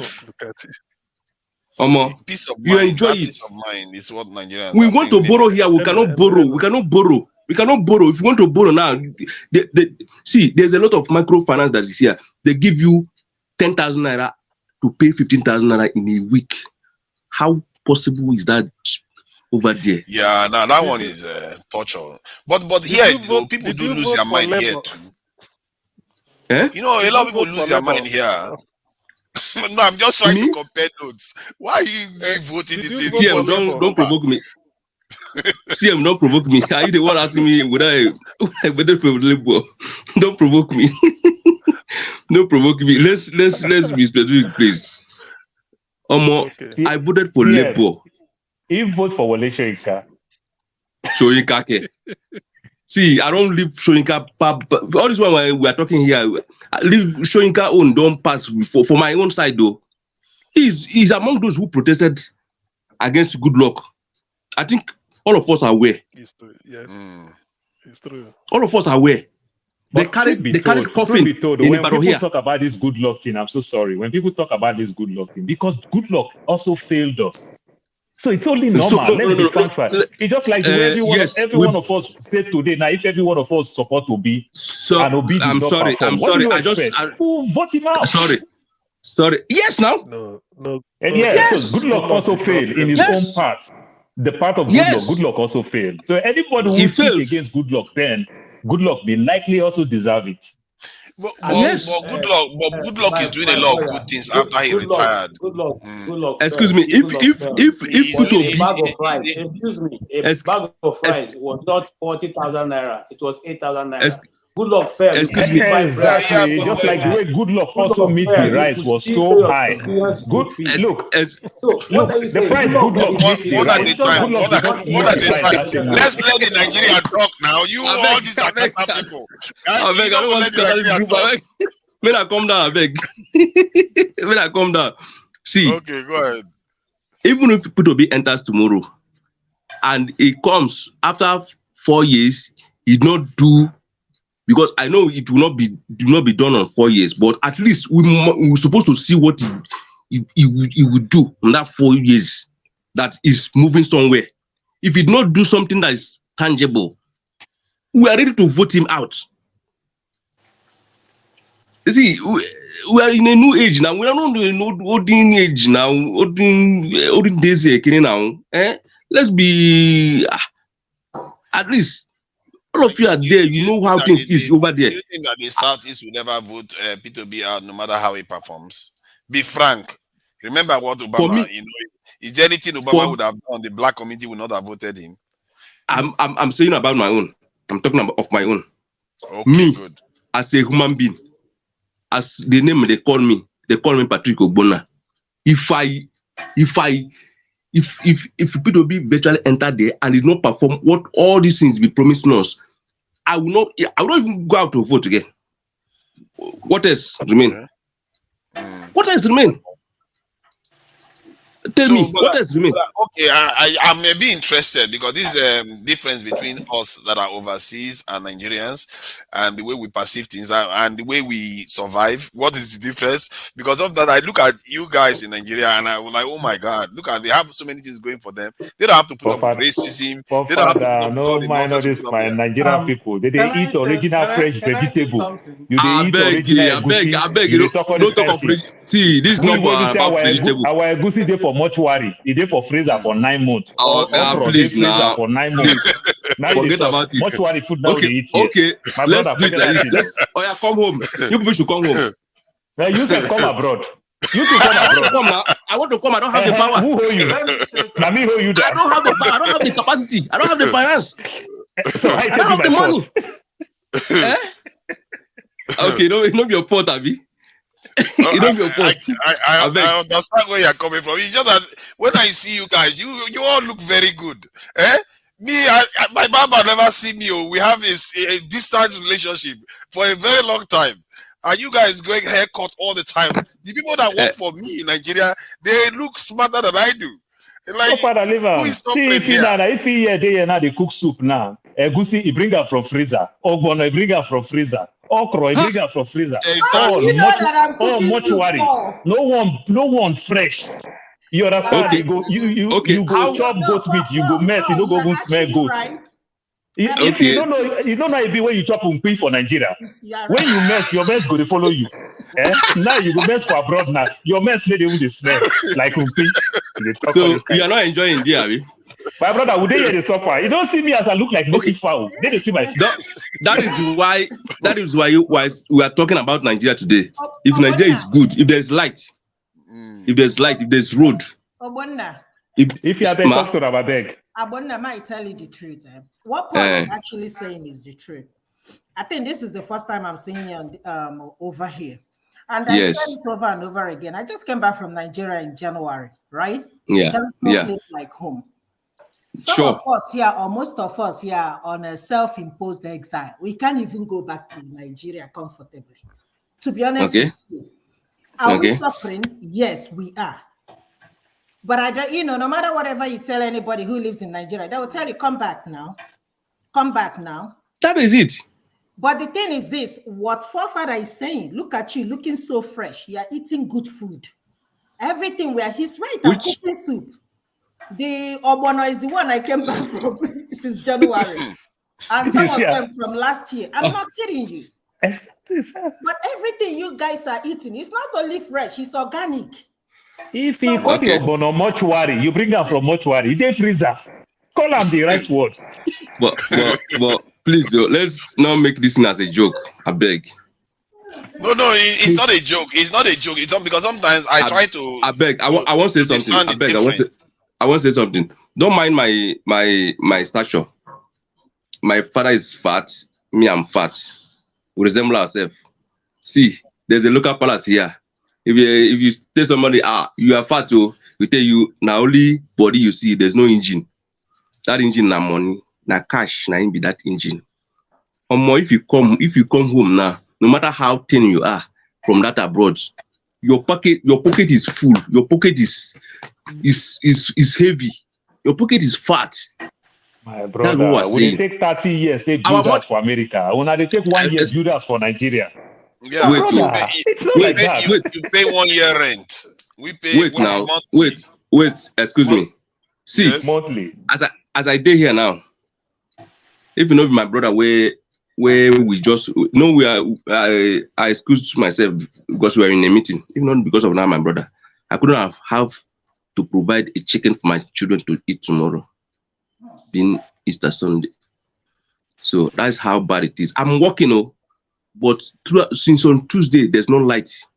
They just bring our light today. That's why you're seeing my picture. If not, you couldn't have seen my picture. They just bring it that light today, since on Tuesday. So I'm using my gen to work and I'm buying fuel. The work I'm doing is about 25,000 naira, but I've used almost that money to buy fuel. Tell me how I'm going to make it. To burst your bubble, there's a mama that was here before, Mama HO. I think some of you knows her. Yeah, we know her. Yes. It's my mother. It's my mother too. He sent me a credit of 4,000 naira last 3 weeks or last 2 weeks. Let me say last 2 weeks. Then there's another person, Evans. We talked in one channel. He sent me 5,000 naira data. That's why I'm still talking with you people. So it's not. I'm not saying that maybe for you to pity me or something, but this thing, if there's light, if there's good road, if our money there's no value in our money. Our money don't have value. There's no, about it. Madam that was talking before, he come to Nigeria. Our money, 1,000 naira, does not have value. But if you bring $1,000 here now, it's about, let me say, 750,000. 4,000. 750,000. My brother, make you also know, say that $1,000 where they talk. We they work hard to get that $1,000. That is one.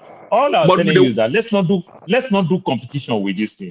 We are not doing competition. Look, my brother, if you are in Lagos, the people within your village they look onto you. But guess what? You are struggling in Lagos. That is the same thing that we ourselves too. We are in abroad. You might look onto us, but we are telling you that we are struggling. I wish I could turn this video so that you can look my backyard, the grass in my backyard. They say they're going to cut that grass for $520. And they leave the grass, make some dry the grass myself. Make them fly me, make a come cut now. To tell you that Paul, me you're on too, fire. I don't You're on have fire $520 to pay for the grass. That's why I leave the grass inside the grass. I'm fired. So to tell you that it's not easy. I'm saying that Paul is making a lot of sense today. That's some of the things. To tell you that it's not easy. See, let's not do competition over success and failure. What I'm telling you is that, see, the US Army is well respected. If you are flying, once first class, they call first class people. They say any active military men, all of us will be standing over. We say, thank you for serving my country. Thank you for serving my country. This US soldier that you are talking about, good percentage of them are on the street begging 50 cents. That is, they beg 50 kobo. So we have a home in America. Well, don't forget. My brother, Be homeless as well. So what I'm telling you is that the struggle is everywhere. So let's not do competition with this thing. You understand? You might find myself here and everything, and you think that, oh yes, I'm doing very well and everything. My brother, sometimes some of us come to Nigeria to come and intimidate people that we don't really like. You understand? Those people who book past me for school those days. I just come and intimidate them. That's why when you look at our shoe, they look new. When you look at our clothes, they look new. Do you know why they look new? Because we don't have them in abroad. Because we are coming to Nigeria to come and intimidate you people. That's why we buy the shoe. In America, I don't have the shoe. Are we now comparing Nigeria with abroad now? With US now? That's why I tell you, don't compare apple with orange. That you people own is better. You people with $1,000. That $1,000, my brother, you will work hard for the 1,000. Like you will work hard for that your 25,000 naira in Nigeria. They're not breathing. They're not breathing. What's it called though? They're not breathing poison every day, are they? Oh right. Yeah, you're right. I'm just saying, they're not. Even though it's not easy over here. Just like as I said too, like we also eat some of this food that is not so good for us. Yeah, but that's a choice. Though. You have a choice. If you didn't you hear about the Flint water scandal? Didn't you hear about the Flint water scandal? How many times have they taken life from your place? How many times? Whoa. The government. When you talk about life, my brother, don't compare. Your life goes up immediately the minute you stop paying. We're not comparing like for like. In terms of we don't want to compare. No, we don't want to. I'm just trying to balance. There are so many things that are better here. I'm just trying to balance. You don't want to compare. That is true. There are things that are better in Nigeria. You're comparing now. No, but there are things that are better in Nigeria actually. There are things that are actually better. Obviously, there are other things. Most things are better here, but there are things that are better. Let me tell you one funny story. Let me tell you one funny thing. My young daughter. This is just hold on. conversation. Hold on. Please, just give me 1 minute. Yeah. Just give me 1 minute. My young daughter, she's going to college this fall, this September. She's going to college. Guess what? My young daughter, she loves Nigeria. She loves her grandparents. She loves the Nigerian food so much. My son, don't even go there at all. You put anything spicy in his mouth, you shout, my mouth is on fire. I say, call 911. But why am I saying this? My daughter, she want to study medicine. My daughter liked Nigeria so much. She said, Dad, how about me just go to Unilager school? Do you know how cheap it is to go to Unilager school? My brother, one paycheck, I can put my daughter. She will live in the cream de la cream. The 1% or the 1% in I forget that whole now. That is where she will live in Unilag. It will cost me next to nothing. The one outside the college. I know the one you're talking about. I got people that went there. So hold on. To study medicine in America, it will cost you nothing less than $300,000 to $400,000 US. Yes. Are you hearing me? But I can take maybe $5,000 to send my daughter to study medicine in Nigeria. When we have guess what? eight months strike. Listen. Now, guess what? Guess what? It is still economical for that young girl to hold $400,000 student loan. That money will take her to 60 years in her life. She's still paying loan. You might not understand this thing because you don't understand. Because we fake life. We I don't bring press. Then let me tell you something. When you see these things, my daughter, she on her own says she would love to go to Unilag. Guess what? Her grandparents give her personal non grata. Don't try that nonsense. Not from Nigeria. Her own grandparents that she is missing. That if she's coming to Nigeria, they will hug her. They will be so happy. Come Nigeria, come school. Don't even try that nonsense. But One other thing, let me just add this one to hold a $300,000 student loan. Paul, let me just add this one quickly. One other thing they do here that I find a little bit weird or sinister is that when you buy a house as a young person, when you get old, you have to sell that property for them to take care of you with that property. That's how they treat people here. So it means all your hard work, you will still lose everything in the end. So it's not everything is good in Nigeria. You will not have to do that. It's not all. Well, it depends on how you structure your family and your business, though. It doesn't always happen like that, though. You know. What do we not do? Should all of you come back home? You keep saying all of you come back home. We are waiting for you to also come here. If you are coming now, I want you to buy your Bola. That place is not easy. That place is not easy. I am not telling you that it's not easy. I am telling you that you will learn to live with it.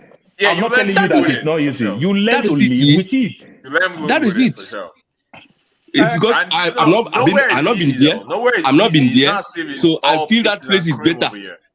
You understand? I feel that place is better. I just told you, we come there to come and intimidate people that we don't really like. I just come there to take your girlfriend, to make your wife hate you more. You understand? When I come there, I start dashing your wife money, dash all your children money. Then your wife will hate you. Not be you say you're the teacher for class those days. You see your life. That's your life useless. I just come to intimidate you. You know that's the way they do me shakara for school. So you know There's who no pass way me. So now I'm intimidating you. Nigeria is That's what I'm hell. doing. Nigeria is hell on earth. Go, bro. Nigeria is hell on earth. There's no way. There's no preach you will preach me. You give me. Now believe. I will not believe. Gotta let it go. No, my brother, this is what good percentage of us do when we go to Nigeria. Nigeria. Right. I'm not disagreeing with you, but I'm not disagreeing with you, but you're still wrong, though. You're still wrong. Of course, to some extent, yeah. Yeah, the stories are differ in different places. I understand. At least I watch some of our people that are doing short skits in abroad. They live fine. I mean, at least. Do you see the houses that Edo Pikin, all those boys are buying, the kind of Mercedes Benz they're driving? My brother, we pay 7 years to drive that car. Then buy and pay cash. What are you talking about? Do I even have I don't have bicycle now. I don't have bicycle now as I am. No, you don't have bicycle now. That's what I'm telling you. Hold on. I think this topic should be about. Let's talk about all the bad things that are in the West. All the bad experience we have. That's exactly what I'm doing today. So Nigerians hear it because when they think about Europe, they think America, everything is all good. So they don't know all the bad sides. So let them be hearing all my the brother, bad things. 30 years we take the buy house for abroad. 30 years, 20 years. More. Nigeria, Some people 2 years more, you don't buy house finish. Understand this part.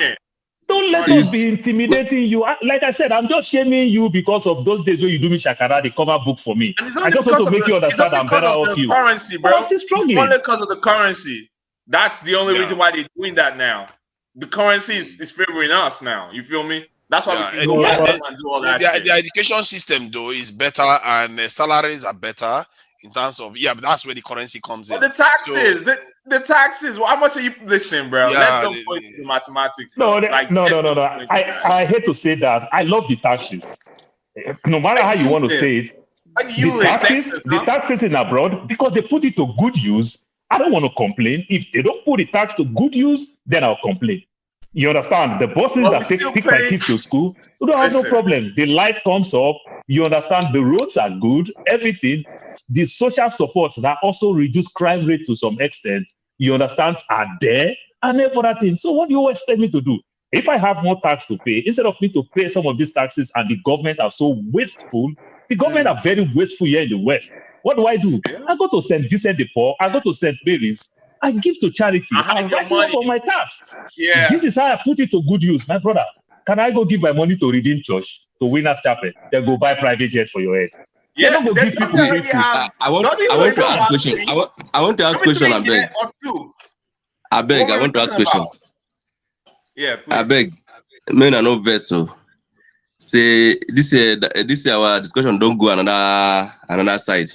Yeah. I won't ask. The thing is that you don't like to listen when we are abroad people complain. This is our true story. This is our real story.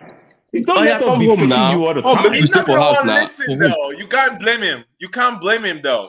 Like electricity is so basic. So if somebody it's just like when you see somebody like imagine electricity, bro. Like what are we talking about? Like just light, bro. What? Like it's for we weak. You don't have electricity. Light what are you telling me, bro? It's something. Electricity is too much. Talk of water, basic water. Oh, water, like is too much. Water. Water. Like, can't you see when I was drinking pure water? We buy pure water. We drink pure water, bro. Out of nylon that plastic. You're not meant to be drinking out of. Listen, that's true. There's a lot of, but just that the reason why I brought that up was because when you look they don't carry like to go. They don't carry like to go. They don't carry like to go. You tell somebody like that here is not good. They don't carry like to go. Bro, like how will you tell him otherwise? You can never. They don't carry like to go. Oh my God, man, Nigerians, man, please. My God, man. Otherwise. Who are all these people? No. Who are all these people that work in power stations? What are they doing for how many years now? I've asked the question already thousands of times. Listen. Nobody to answer me. Like when somebody has the exclusive right to import generators, what are we talking about? Come on. Let me ask you. Will any of you have members of families that work in power generation or power distribution? Do any of you know anybody? Bill. Because who are these people? He signed a bill that anybody can generate. He just signed it. Anybody can generate. They just signed it. Yeah, they just signed it. So that's money for. I mean, who trying to invest though? Who trying to invest? Who trying to go home and invest? I beg, no invest. Yes. I mean, in that place now, there's no light. So, oh, we know, bro. We know. So what I want to say is this. I beg, no verse. So we are taking this thing to another level. So now I said, with my little knowledge, I said since 1960, if every state in Nigeria is generating their own light, at least we'll be generating 37,000 megawatts. Sure? Abi? Yeah. But now I don't think we are generating up to 5,000 megawatts. 4,000. They struggle with it. Gigawatts. It's been 4,000 for like years now, right? Yeah, and they struggle with it. They can't. 4,000. Yeah, you're right. I think they say it's around 5 to 9. The grid has collapsed like 12 times. By the way, let's just put that out there. 12 times or something like that. I told you something. Sorry. I told you something that since on Tuesday we don't have light here. We don't know what happened to the lights. Nobody come out to tell us what happened to the light. Nobody. They don't care. They don't care after they collect their money. My brother, let me also be the devil's advocate when you talk that, because I was in Nigeria last year and I live in Magodo. So in Magodo, that's Magodo, bro. What are you talking about? No. Hold on. I'm going somewhere. For God's sake, I'm in Bado, your state. For God's sake, I'm in Bado. Hold on, please. I'm going somewhere with it. I'm going somewhere. Okay. They have this special line on electric. They have this special line that you pay for VIP. I think they call it premium electricity. They have it in some Nigeria? Of these DROs. Yes, right now. Yeah, find out. Do your findings. Do you know they off lights in that house like they do in abroad, where you get out from the bathroom, you turn the light off, you get out from the room, you turn the light off. They pay nothing less than 150 to 200,000 on electricity. The light was almost but guess what? That's another thing. See, the way the lights go like Naira, yeah, I'm talking Naira, yeah. The way the light goes off and on in Nigeria, sometimes these so-called people will tell you that if you give these people this power, they use this power, they don't even pay the bills. That's another thing too. So they should give us prepaid meter. I understand. So the elitist part that pay these bills, they give them more. That is fast. That is fast.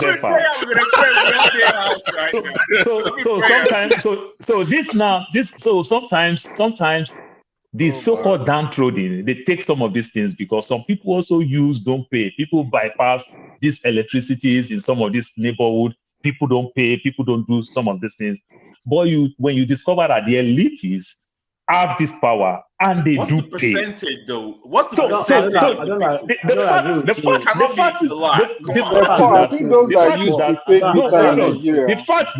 fact is that it's still a failed system. Because when we're talking about the prepaid meter and everything, when you talk about the prepaid meter, it makes no sense for you to be struggling lobby to get the prepaid. Do it like we do it here in America. Here, you go get your prepaid meter. Why don't you just go to ShopRite and buy your prepaid meter, lady, so-called electricity people? You don't have it in ShopRite. There's no prepaid meter in ShopRite. I'm just saying to make things easier. You understand? You don't need to lobby to get those things. That's what I mean. Okay. Hello, Mr. Paul. Yeah, Mr. Paul. Which Paul? The system is set up. Yeah, there are two Paul. Paul is calling Paul. The other one that said this one I Panado. Now, what you're explaining can be true, because if you wanted, when you came to America, you didn't go to buy meter. Everything was already set up in the house right where. And you all I will tell you, no, that is a lie. That is a lie. You order for your box. It's different. And when you didn't pay your bill, hold on, sir. And when you didn't pay your bill, your light simply goes off. Now, in the area you're talking about, you don't even get the meters in your house. They don't want you to have meter so that they can not give you estimated bills that you pay so that they can have some money in their pocket. You see, the delivery system fail.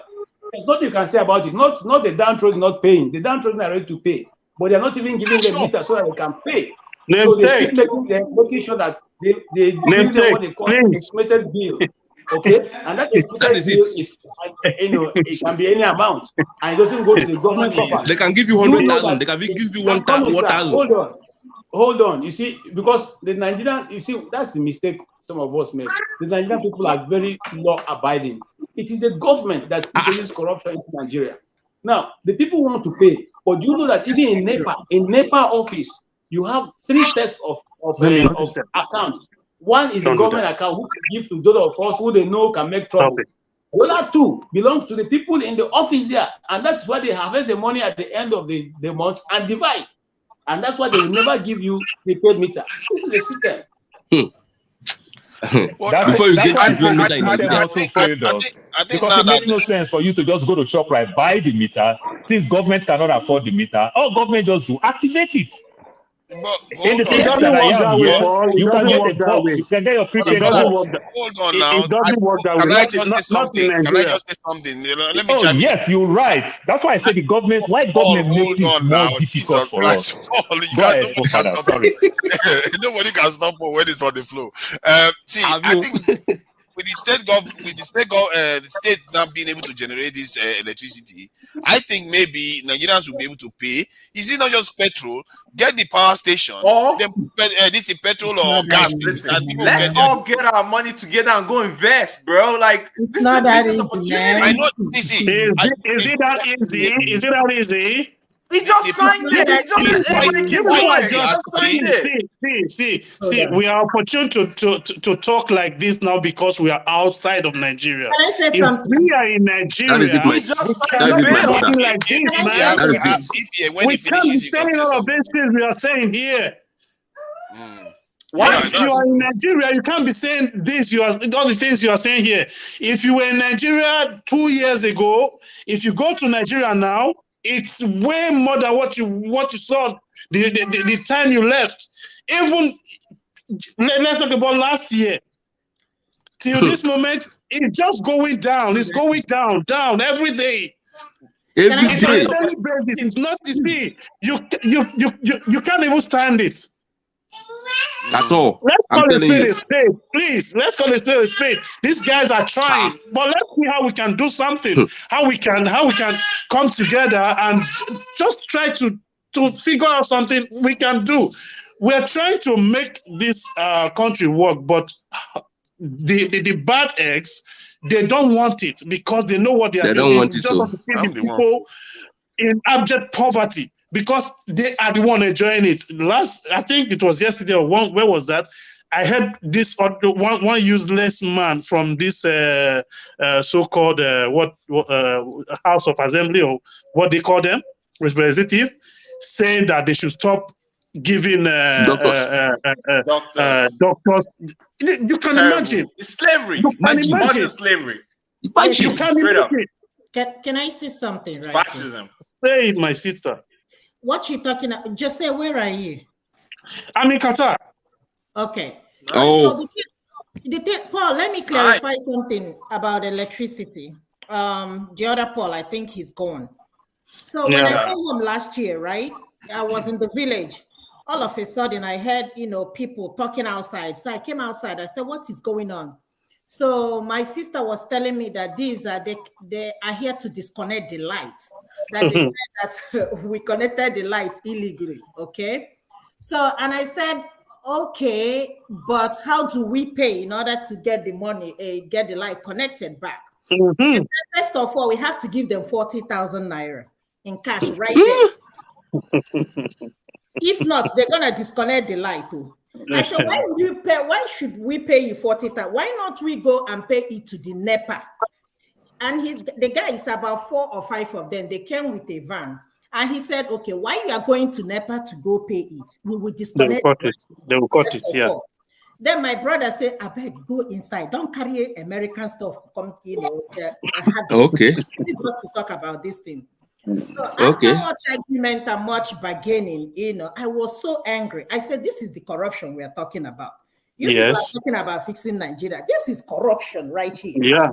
So after much going back and forth, they cut it down to 20,000. and my brother paid 20,000. Because my brother said, if they cut this light, let me tell you something. You will stay in the vehicle and you will pay for, you will continue buying fuel until you leave. Are you ready to pay for the money? Yeah, they paid the 20,000 naira, gave them 20,000, the bribe. And they said, okay, you have to get 2 passports and then go to the NEPA office and pay either 120,000 naira to the bank in order for you to get the meter. Then when you get it, you get the receipt and go to the NEPA office.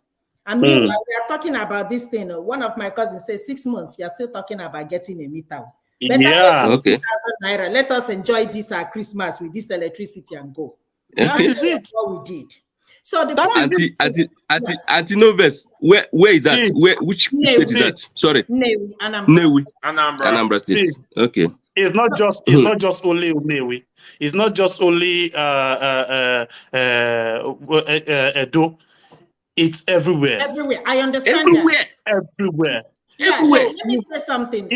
See, the something I always say this, and I keep preaching it. The problem of Nigeria is not just the politicians alone. Our mindset. We need to work on our mindset. Well, people are hungry. People are hungry. I understand. People are hungry in India too. Yeah. Thank you. Can you compare India to Nigeria? Can I say something? Because they decide to work together, though. Yeah, America you see today. If you know the story behind America you see today, you will know that we are not even suffering. So you will know that we are not even suffering. I can understand where Obunna is coming from. When I say there is hunger in that country. Hold on, there is hunger. And I've said it over and over again that when, some people I know, I will be like, Mommy, what happened? What is wrong with this person? My mom will be like, I go, that is hunger. And I'm like, do you understand?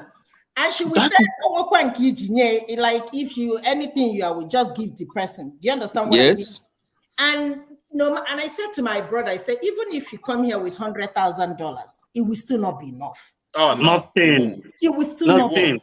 Nigeria is just like an ocean. It's just like an ocean. And that when you swallow everything that we bring into it. The dollar naira, it doesn't worth anything no more. You change $1,000, which is about 700 and then about 710, 720, right? Before 750. Then, when I was in December, before you said Jack Robinson, you are looking for the money. You'll be thinking that somebody, did anybody take my money? No, that money is worthless.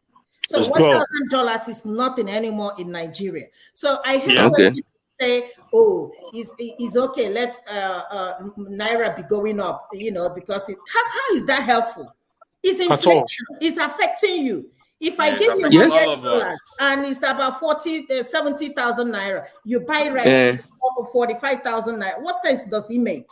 So I don't understand the, Imagine, bro. And it destroys every investment you make, because if people want to buy property for profit now, because this is affecting how much money people bring into the country. Exactly. Yeah, because people want to buy property, but inflation is eating into their profit.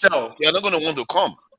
Yeah, so it's a big problem. We need to, and this is why I keep saying stability, because if you want things to be stable, inflation to come down, you need a stable environment. When things just all over the place, you're going to be having all this up and down. The markets, the currencies, are going to be all over the place. Then you all be poorer for it. And this is why I keep being against instability. Excuse me. Imagine if there is light steady. I'm not using my money to buy fuel. I'm not using extra money to buy fuel. You understand? I will, for real. The woman that is 24 hours out, because what I do, I don't need to be. I can be anywhere to do what I do. You the woman that is come back home. I'll prefer to be in Nigeria. Exactly. But I cannot go back home where I gotta buy petrol. The woman that is selling petrol for the diesel for the gen. Oh no.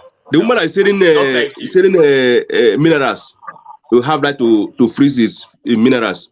The woman that is grinding pepper, you have right to grind his pepper, her pepper.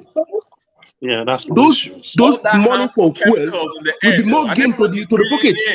Imagine generator, car, bro. And you guys are all breathing that shit in. And people should be thinking about going solar, because what is going to happen when they remove the subsidies? The petrol price is going to go up, diesel price, all those things is going to go up. It's going to go up to 700. How are you going to buy petrol for your generator anymore? So they need to start transitioning away from generators. It's going to be massacre this year if they remove subsidies. Thank you. They're killing the environment back home. Listen. I want to beg you people for something. Excuse me, please. Please. I want to take my bath.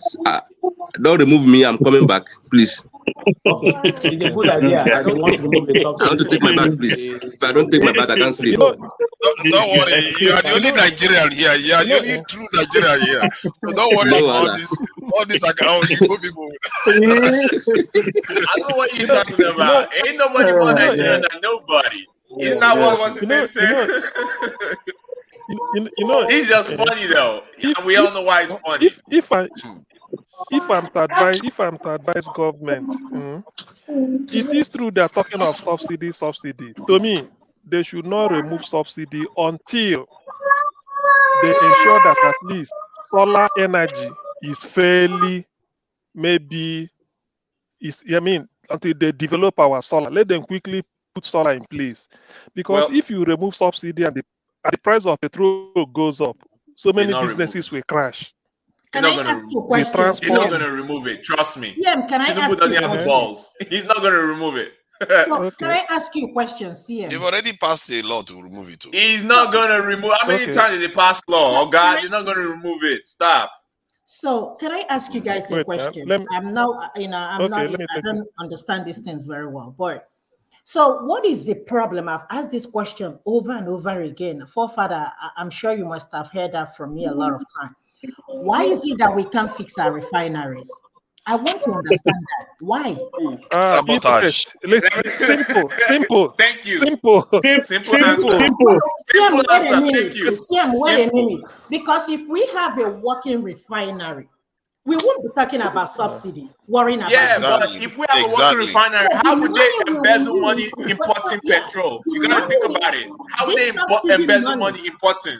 Excuse me, this subsidy money, if we use it to fix our refinery, I said it the other time, Venezuela, the easiest thing they have, one of the cheapest thing they have in their country is gas.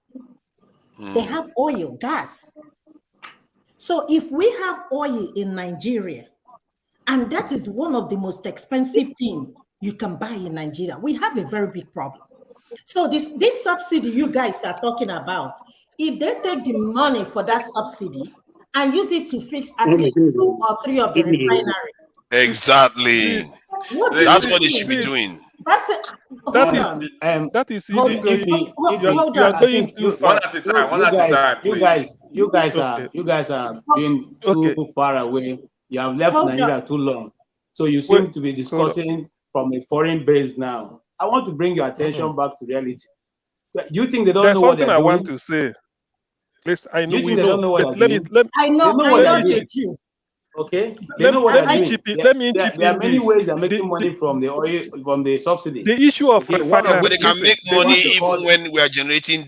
I think they can make money even when we get our refineries working. Sorry, let's mediate. One at a time, forefather, mediate, please. CM should go. Then the issue of angry Edo man, come on, man. The issue of refinery is already, it's like something that is self-evident, it's already solved. Let me tell you one thing. Peter Obi said there are people, they said they are having illegal refinery and they are refining fuel, but illegally. What is legal and illegal? You bring them, give them law. That's all. That is the meaning. Somebody is doing something illegally, but it's working.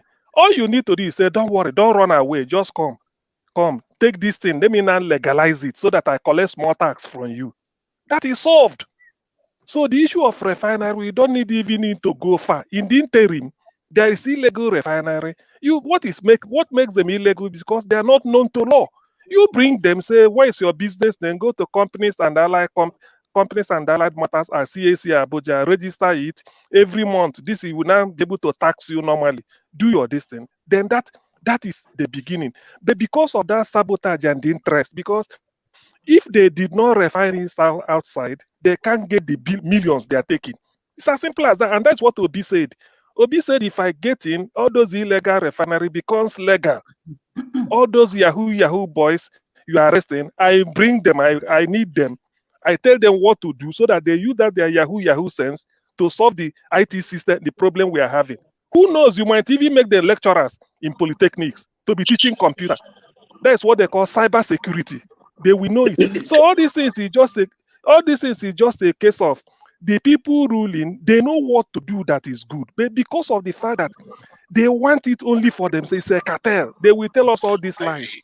If somebody you know like why Obi goes in, I don't subscribe to that, CM. You know why I don't subscribe to that is because all the Western countries, they are making far more money than our leaders. Can I say Saudi something? Arabia, if they do it right, they will even make far more money.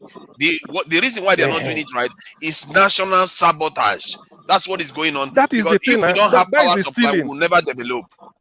So sorry, Yes. if you wanted to say something. Can I say the difference between Africans and all these developed countries is that they think ahead of us. Yes. 20 or 30 years patriotic. from now, this oil will be nothing to us in Nigeria. Nobody will be buying this oil. Yep. Because most of these developed countries are moving away from oil. Yes. For example, the cars, something like Tesla and all this energy car. Sooner or later, we want this oil, nobody will buy it from us. And what is going to happen? We are so much dependent on this oil. When you tell somebody you're from Nigeria, they will tell you, oh, you guys have oil. What are you doing here? And I'm looking at them like, are you okay? But that is all they know, and I don't blame them. So can we fix Nigeria? Yes, Nigeria can be fixed. But the reason why it cannot be fixed is because, just like Mama Hecho will always say, we only two group of people in Nigeria, the oppressed and the oppressors. Because the leaders, they know they are the people benefiting from the stealing, stealing the oil and the sabotage going on. So, I mean, it's just so unfortunate what Africans are going through. It's not only in Nigeria, most of the African countries, it's all the same thing going on. So I don't know how we can fix it in Nigeria, but I would say that Nigeria is worse because of we have a lot of stuff that divided us. For example, this election, tribe, religion, and all that stuff. So I don't know, honestly speaking, where we're going to go after this election, what is going to happen. I always say Nigeria, we're on the brink of disintegration. What is going to happen? If anything happens, God forbid, what is going to happen? What's going to be left? I think where we should focus our energy is going after our governors. Yeah, go ahead. I want to make. Now, I will start from where you stopped. We all know what the problem is with Nigeria, but our leaders are not ready. For instance, I'll just give you some few nuggets and I'll leave. One, it's only in Nigeria that a national asset can be given to an individual. So that Nigerians who own oil well that belongs to the country, they run it themselves. They make the money for themselves. They are millionaires to themselves. Their families are millionaires. Their children are millionaires. And that is how it's going. And no questions asked. That's why everybody is struggling to be president of Nigeria, because you are president, you have the right to distribute the next wealth to whoever you desire. You can sign it to anybody you want. That's one. Two, the refineries, the local refineries that they call illegal refineries, they're not going to allow to operate. When they see them, they burn them, thereby increasing even more problem in the south than solving the problem. Why wouldn't they bring them into the mainstream? Because they are from the south. They are going to make sure that they're going to divide and probably make the people richer. So there'll be nobody begging for food. So when they find those young men who do not have jobs and who are in the forest refining those oil, remember these refineries they didn't start now. They started during the Biafran War. The Biafrans, they all refined what they were using to power their engines, the one they built locally. So Nigerian government and the Nigerian leaders know that there's a capability of Nigerians that can build refineries without going to look for help from outside. But they will not allow them because you know why? Money will get to the hands of the poor, and the poor will no longer be poor. They will sit with them in Transcorp meetings and have discussions. It's national sabotage. Yes. 3. No, not national sabotage. Nothing. It's just deliberate. Why would they pick the refineries? Because there are many of them who are billionaires or millionaires today in Nigeria who are benefiting. They are making millions every year from the round tripping. You pick the oil, the one they are refining in Warri, the little you are refining, you load it up, you go through the international sea, you come out in Lagos, and you bring your sheet, your document, and say you're just coming in from Venezuela, where you went to bring the oil. So you are paid. But the real fact, you took these things from the Warri end of the Nigeria to Lagos and you offload. Let me ask you some questions. I'm coming. Sorry, I just want to finish and go. Now, the the cargoes that load the vessels that load oil, they're not small vessels. Okay, you can't just drive in. It's not like a small bit you can drive in and drive out. No. So the Navy, the Air Force, the Army, they all know when these people come into the country to move these things. It's not a poor man's business. It's a very big man's business. No poor man can. You can't even buy the machine container. they use in building want to hide the super tanker before talking about paying for the ships that come to move these things. So this is deliberate. It's deliberately meant to keep Nigeria where it is. And if anybody is thinking they're going to change, it's never going to change. They're not about to change. You see why they are struggling with all this election, pushing this. They're just looking for the best way to be able to so many things they are trying to cover. Yeah, that's what they're doing. That's why they don't want somebody with a good mind to get in there. They are playing with the time so that the tempers will go down. So that when they finally throw in the card, people will no longer be interested in going to the street or doing that. The tempers are never going to go down. This generation are not playing. This generation are not playing. That is how we are. They know what is happening. They have the solution, but they will not apply it because they don't want. But this time. But let me ask some questions that I think may actually not hold, because my concern is that when we just say, oh, the leaders just want to keep the money for themselves, that's what leaders all over the world are doing. In this country, the leaders, the elites have all the money. Most of the money is controlled by the elites. The difference is that they spend most of the money in their country. Most of these are leaders, all the money they are stealing, where do you think is going to? Is going overseas. And what they are doing is that they are basically sabotaging our nation. And guess where they all go whenever they want to go and rest? They want to go to Paris. They want to go to London. They want to go to the US. It's like those are the only countries in the world. You never see them go to China. These are the only two countries, and the former countries that enslaved us and colonized us. So it tells you that there is a reason why we go to this country. These our leaders go to this country, because they are still technically under colonial rule. In their minds, anyway, if it's not real, it's in their mind. So this is why our nation, because if you have power supply, you can develop. Every day we are losing power supply, our nation is falling behind by about 5 hours, 12 hours a day. We might as well be asleep for 12 hours a day. Every single day. The whole world is leaving us behind. And these people are deliberately keeping us where we are. And that is how, for me, if you start looking at the nation like that, you start finding out that you will now see the people that are sabotaging the system. You start saying, oh, this guy wants us to remain paralyzed. That he's a saboteur. That's how you start picking them out. Anybody that wants to ground our economy to a halt, want to destabilize the nation, consider them saboteurs. Because what they are doing is that they are trying to ensure we remain underdeveloped. How else can you get developed without stability? You know why that's going to be difficult. I'm sorry, I'm just, like I said, I want to leave. You know why that's going to be difficult? That's going to be difficult because the moment you introduce that, they will introduce religion, they will introduce tribe. Because if he's a Muslim leader, they will say, oh, it's because he's a Muslim, so they are not challenging the status quo. If he's a Christian, they will say, oh, because the Christian. If he's a Hausa man or from the south, even worse, they don't want to hear you. No, you are not around. Sorry. I am here. No, you are here now, but you left. So I put somebody that like Paul. Okay, I need to leave. Going out and coming in. Yeah. My network was bad, so I had to restart the router. Okay, no problem. Okay, thank you. Let me say something, guys. You see, all this problem we are saying, we're all enumerating. While I have personally, I have so much faith in Obi, is that number one, Obi is purely coming to serve Nigeria. I believe if you can break, if one can see through his heart, you can see that this is a man that is desiring. Mr. Cole, just say Obi is the lesser devil. If you tell me that I should look at his mind, Obi used to be the chairman of Fidelity Bank. Fidelity Bank also operates like the remaining banks. So it's one of the best banks. Yes, so just say he's the lesser devil.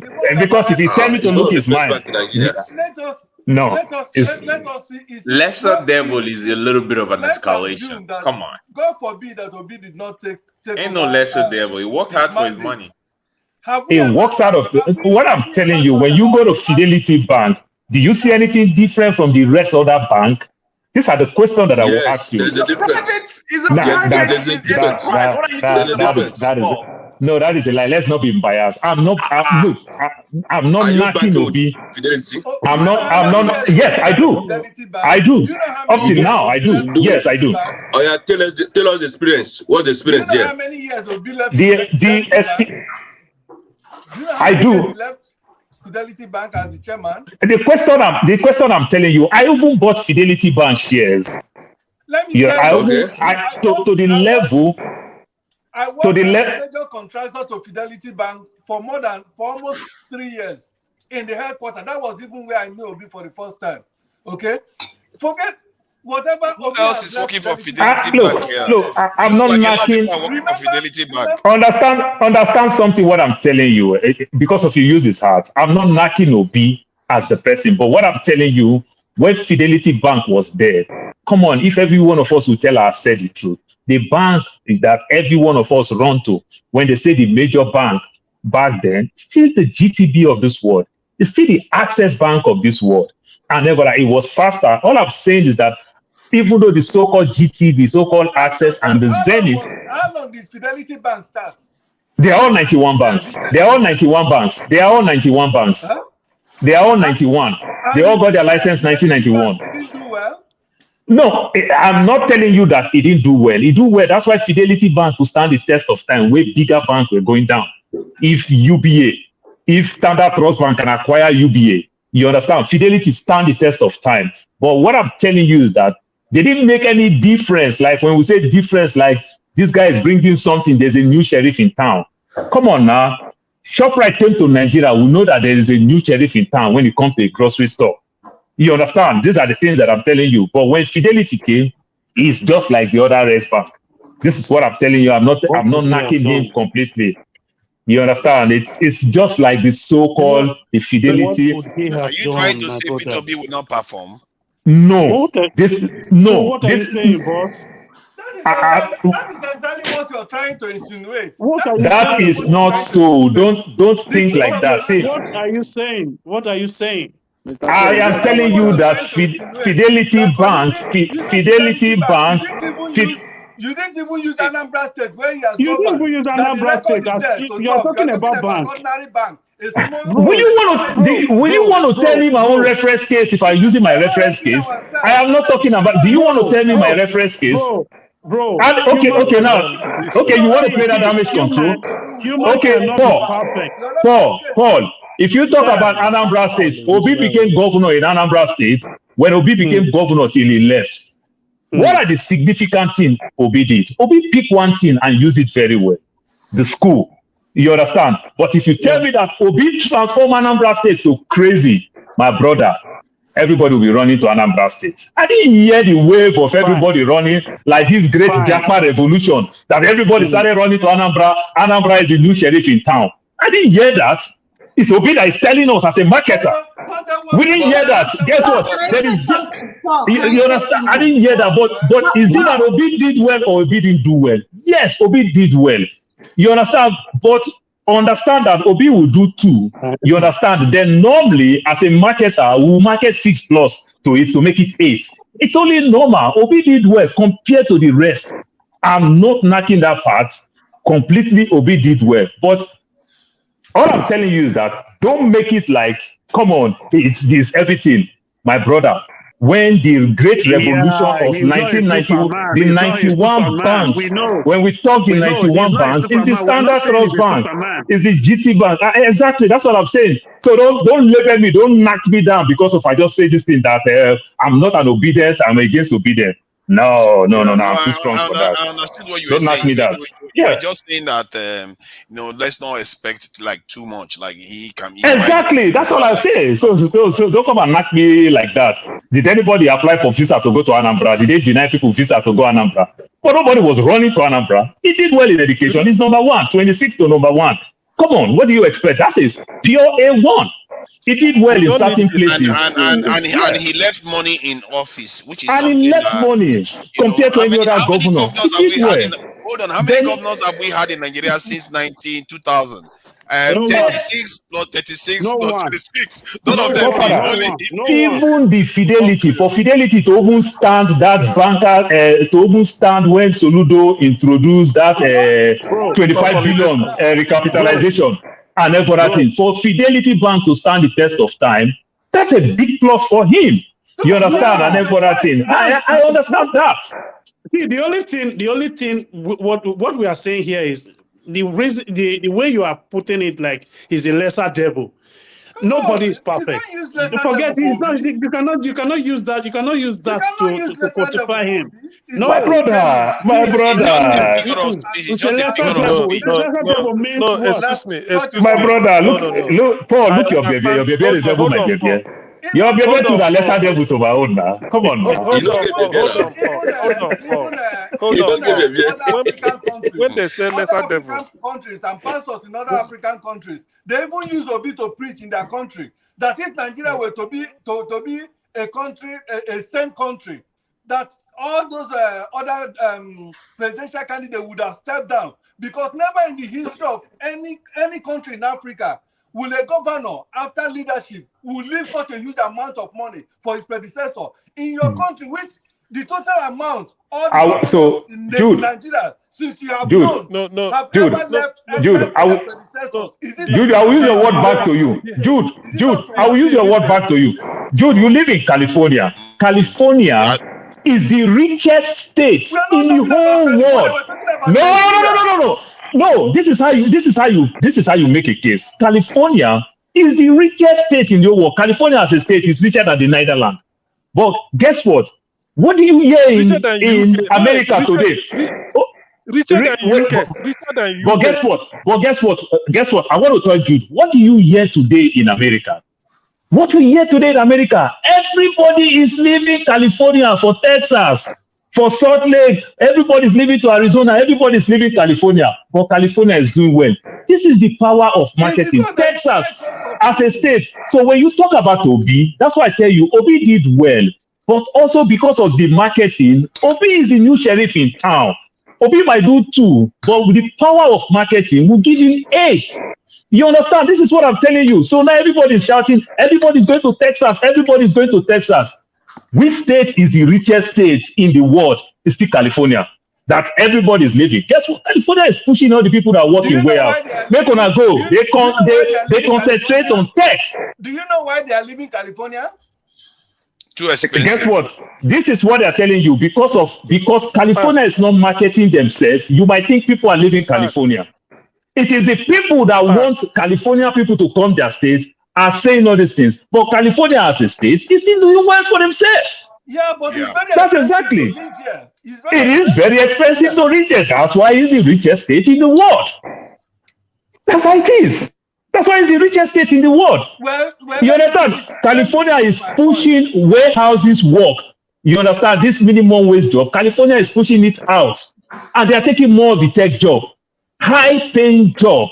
You understand? Because California is a blue state, they pay more to these poor people. So if the so-called small job also want to go, let them go. Let us keep our money than to be giving these poor people money. While they are still working, they are still getting SNAP. They are getting this, they are getting cash assistance, and they are still working, not like they lost job. So if those kind of jobs will come to Arizona where I am, the people will be happy because you can buy a house for $300,000. That same house, you buy it for $900,000 in California. So it's the power of marketing. Arizona is shouting the same thing. Salt Lake is shouting the same thing. Texas is shouting the same thing. That's all I'm saying. Go ahead. Paul, Let excuse me me. finish the point I'm trying to make. First guys. of all, before I ask you my question, when you say lesser devil, I don't even really see it as anything. It's just that you want to make a distinction. That's all. So I don't see lesser devil as anything. No, to me, My brother, because it's just Africa, to for make that's it. a bit fear devil.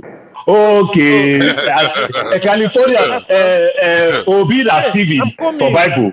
Then Stoner. I'm coming. That's what you want. To me, Now, I did your it's Stephen. side. very wrong to use I the did He your no be John the side. Baptist. He be Stephen. It's very sad. God. Paul, I did your side. Me, I dey support you. Now they tell you. Now, the thing I want to I ask believe you, my brother. because this California, be like say you study Now, give me California. correction They with my do it. daughter. Go Unilag. More than me all. I don't Listen, remember. listen.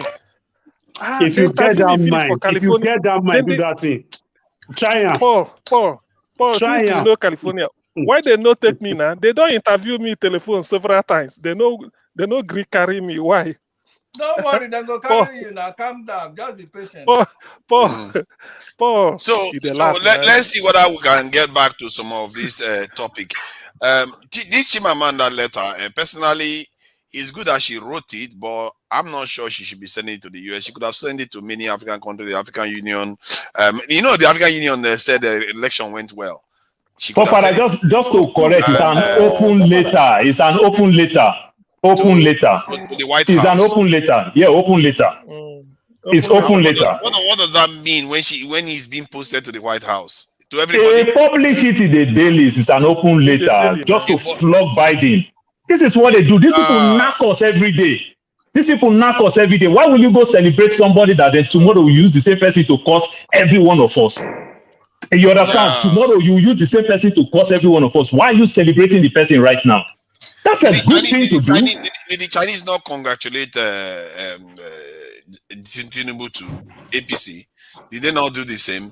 So why target only America from that this point of view?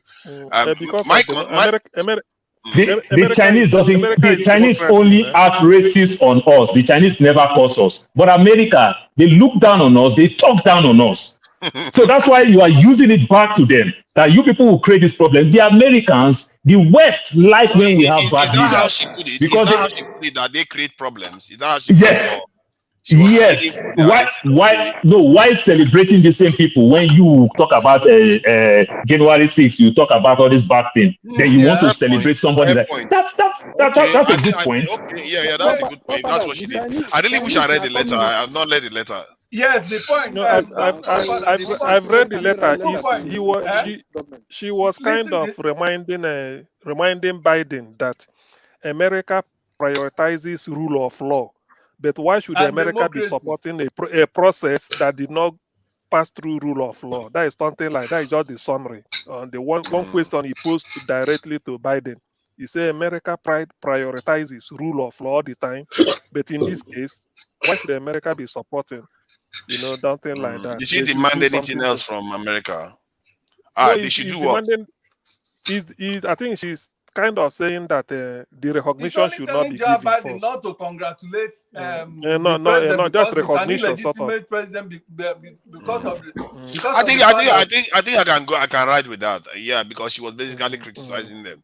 And because we're discussing it the other day that when we look at Nigerians protesting in the West, like Nigerians protesting in America or in London or versus Ethiopians or Egyptians, when you look at when they protest in the West, most of the other countries, when they are protesting in the West, they are criticizing the West.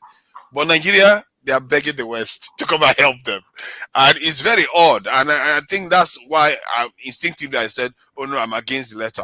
But if that's what she's doing, that is more like what you expect internationally. That they she knocked them a lot because within the shortest time now, guess what? Boys that come with visiting visa and they'll use it as a means of asylum. I ran away from Lagos. They're looking for me. I'm in Labour Party. APC is looking for me. Asylum, straight off. Nigeria. And it's a good case. And it's a good case. It's a good case. Oluomo is in Nigeria. Oluomo is looking for me. Oluomo burnt my business. So let Eddie say something. He'll be very patient. Since we are talking about letters, did you guys see the one Obasanjo supposedly wrote to the clerk? My brother, not make me vex. That useless letter. Not make me vex, I beg. Why they no write letter to whoever jail Hush Puppy from America? Why they no write letter? So you can't do no. You can't do that. Hush Puppy deserves to be in prison. He Hush went Puppy and deserves to be in steal and prison, planted it in public. It's It's as if it's not bad enough to go and steal. You come back publicly to come and say, "Look at me, I'm stealing." Forefather, you talk about security. Taking Hush Puppy to the US is 100% wrong because Hush Puppy is not a resident in the US. He's not a citizen in the US. And listen, Hush Puppy is not a resident nor a citizen in the US. And Hush Puppy is equally not a citizen in UAE, United Arab Emirates. Normally, what you're supposed to do, you're supposed to hand over him to Nigeria.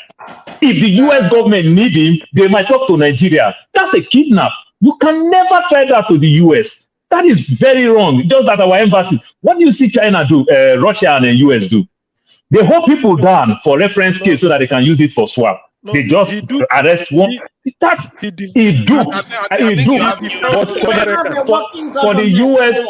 the US to pick him from Dubai, it is wrong. That's kidnap. They're supposed to take it from Nigeria. That is kidnap. You have a point, Paul, but I think that Nigeria won't stop them. They take them to black sites. But Nigeria kidnapped him and they cannot. Exactly. You can never try that in the US. There's some truth. You can never try that in the US. Of course, don't you think that maybe Nigerian government gave UAE the permission to go ahead? Nigerian government, me that even went to Nigeria, fly 5 hours, 25 minutes to the embassy, and they delay me. And they delay me. I said, that's a very strong question. That do we even have a government? Because if you look at South African government, they seem to be very, very independent and they can talk for themselves. So far, we don't have a government. We just have people who is working in those institutions. They are not a government. They just work there. I beg to apply, like we write application those days. Country like Nigeria, though, how does a powerful country like Nigeria become so subservient more than other lesser powerful countries in Africa? South Africa can stick up for themselves when it comes to this in America, but Nigeria, oh no, so apologetical. Do you want us to do this? What do you want us to do next? It's because of their interest. They steal money, hide in those countries, so they are afraid that if you did not play ball, that is as simple as that. To me, that is. I think it's no. I think it's our culture. Our culture play a very bad role because CM, you might say this, but truth be told, let's tell ourselves. You see a Nigerian in the road, we are working in workplace. This nonsense, yes sir. These people like it so much. They use it to oppress you. This unnecessary, yes sir. Oh, I'm sorry. Yes sir. Stop this nonsense. Not to talk of once these people see it, stop this nonsense. So sometimes, apart from those that steal or don't steal, sometimes we give these people the power they never have. Just like this Obi. Look the vote that Obi got, even with the rigging. You understand? You can believe that Obi cannot break Northwest. Obi can get these votes. Sometimes we give these people power that they don't even have. About this respecting, let me add something to the point you just made. This week, I got into hot water because there was a son that was being interviewed, and I didn't reference him with all his excellency and all the title he's got.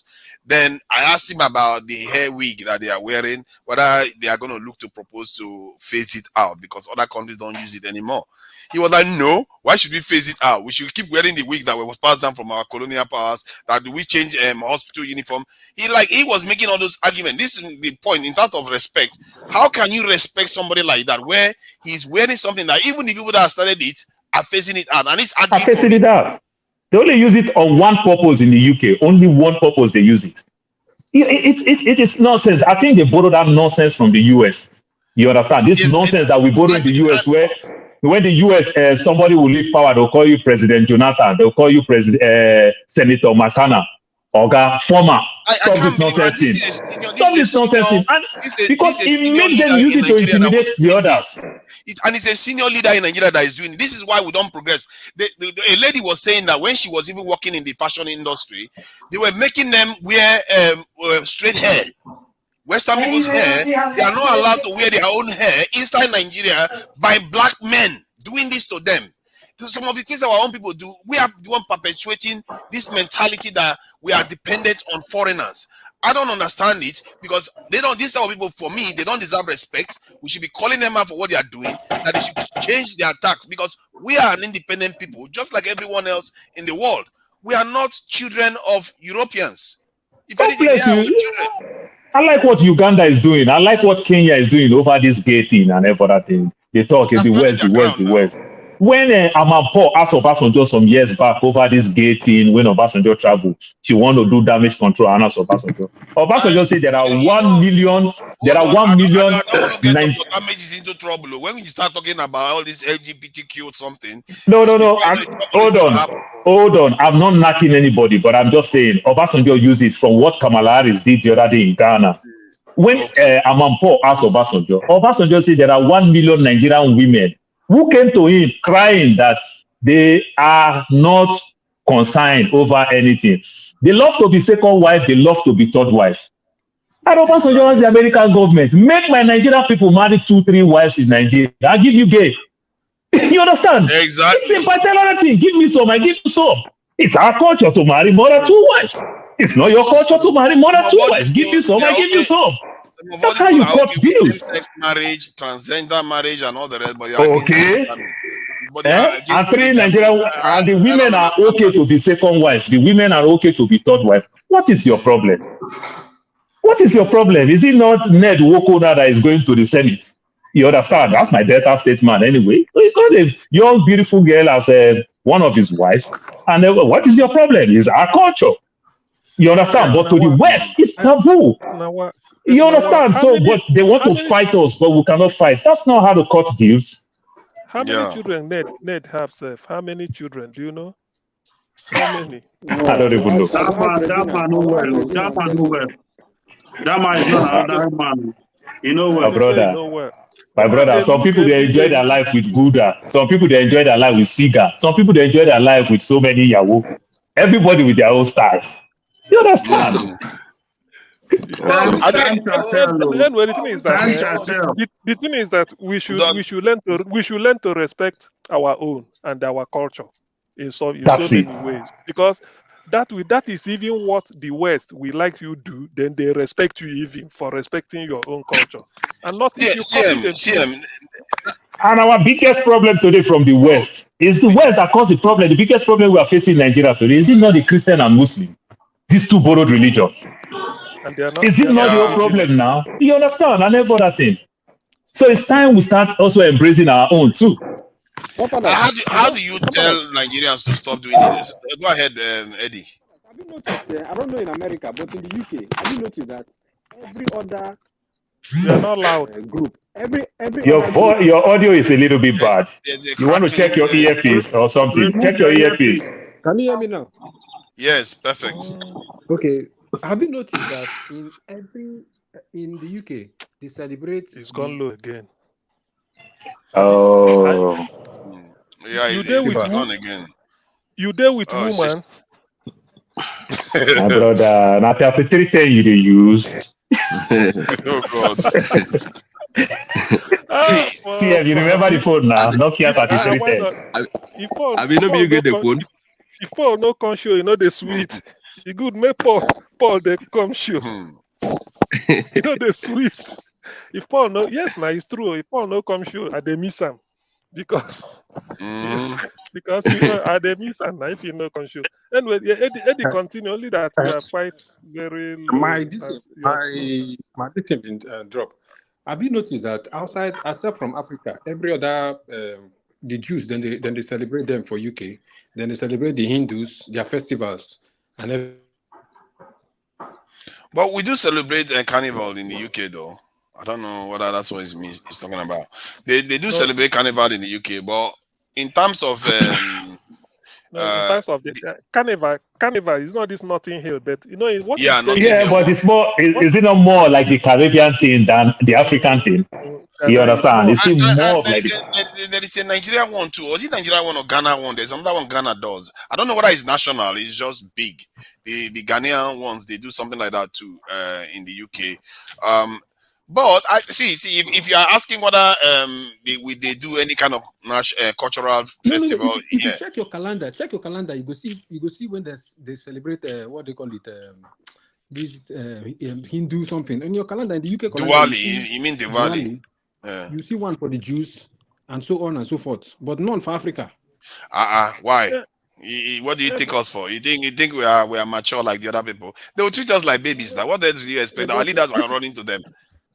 If you do not say here, how can you explain? How can you explain 49 countries in Africa out of 54 go to US to go cut deals, and they don't have agenda, and all of them flown to the US with no agenda? How will you know the person that will defend your question?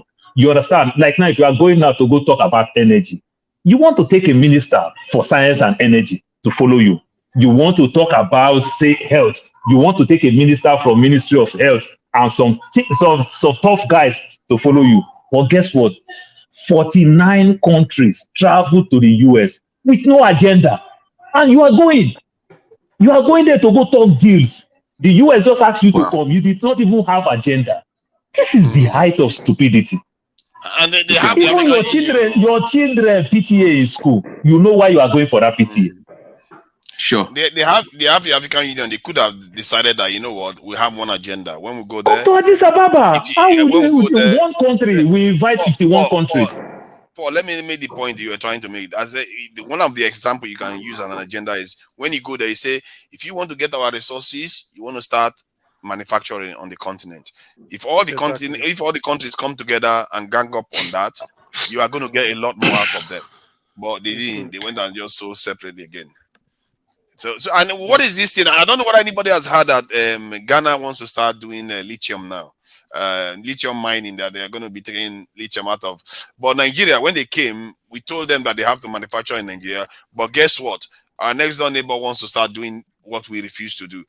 This is the thing, because we don't have one voice. We don't speak with one voice.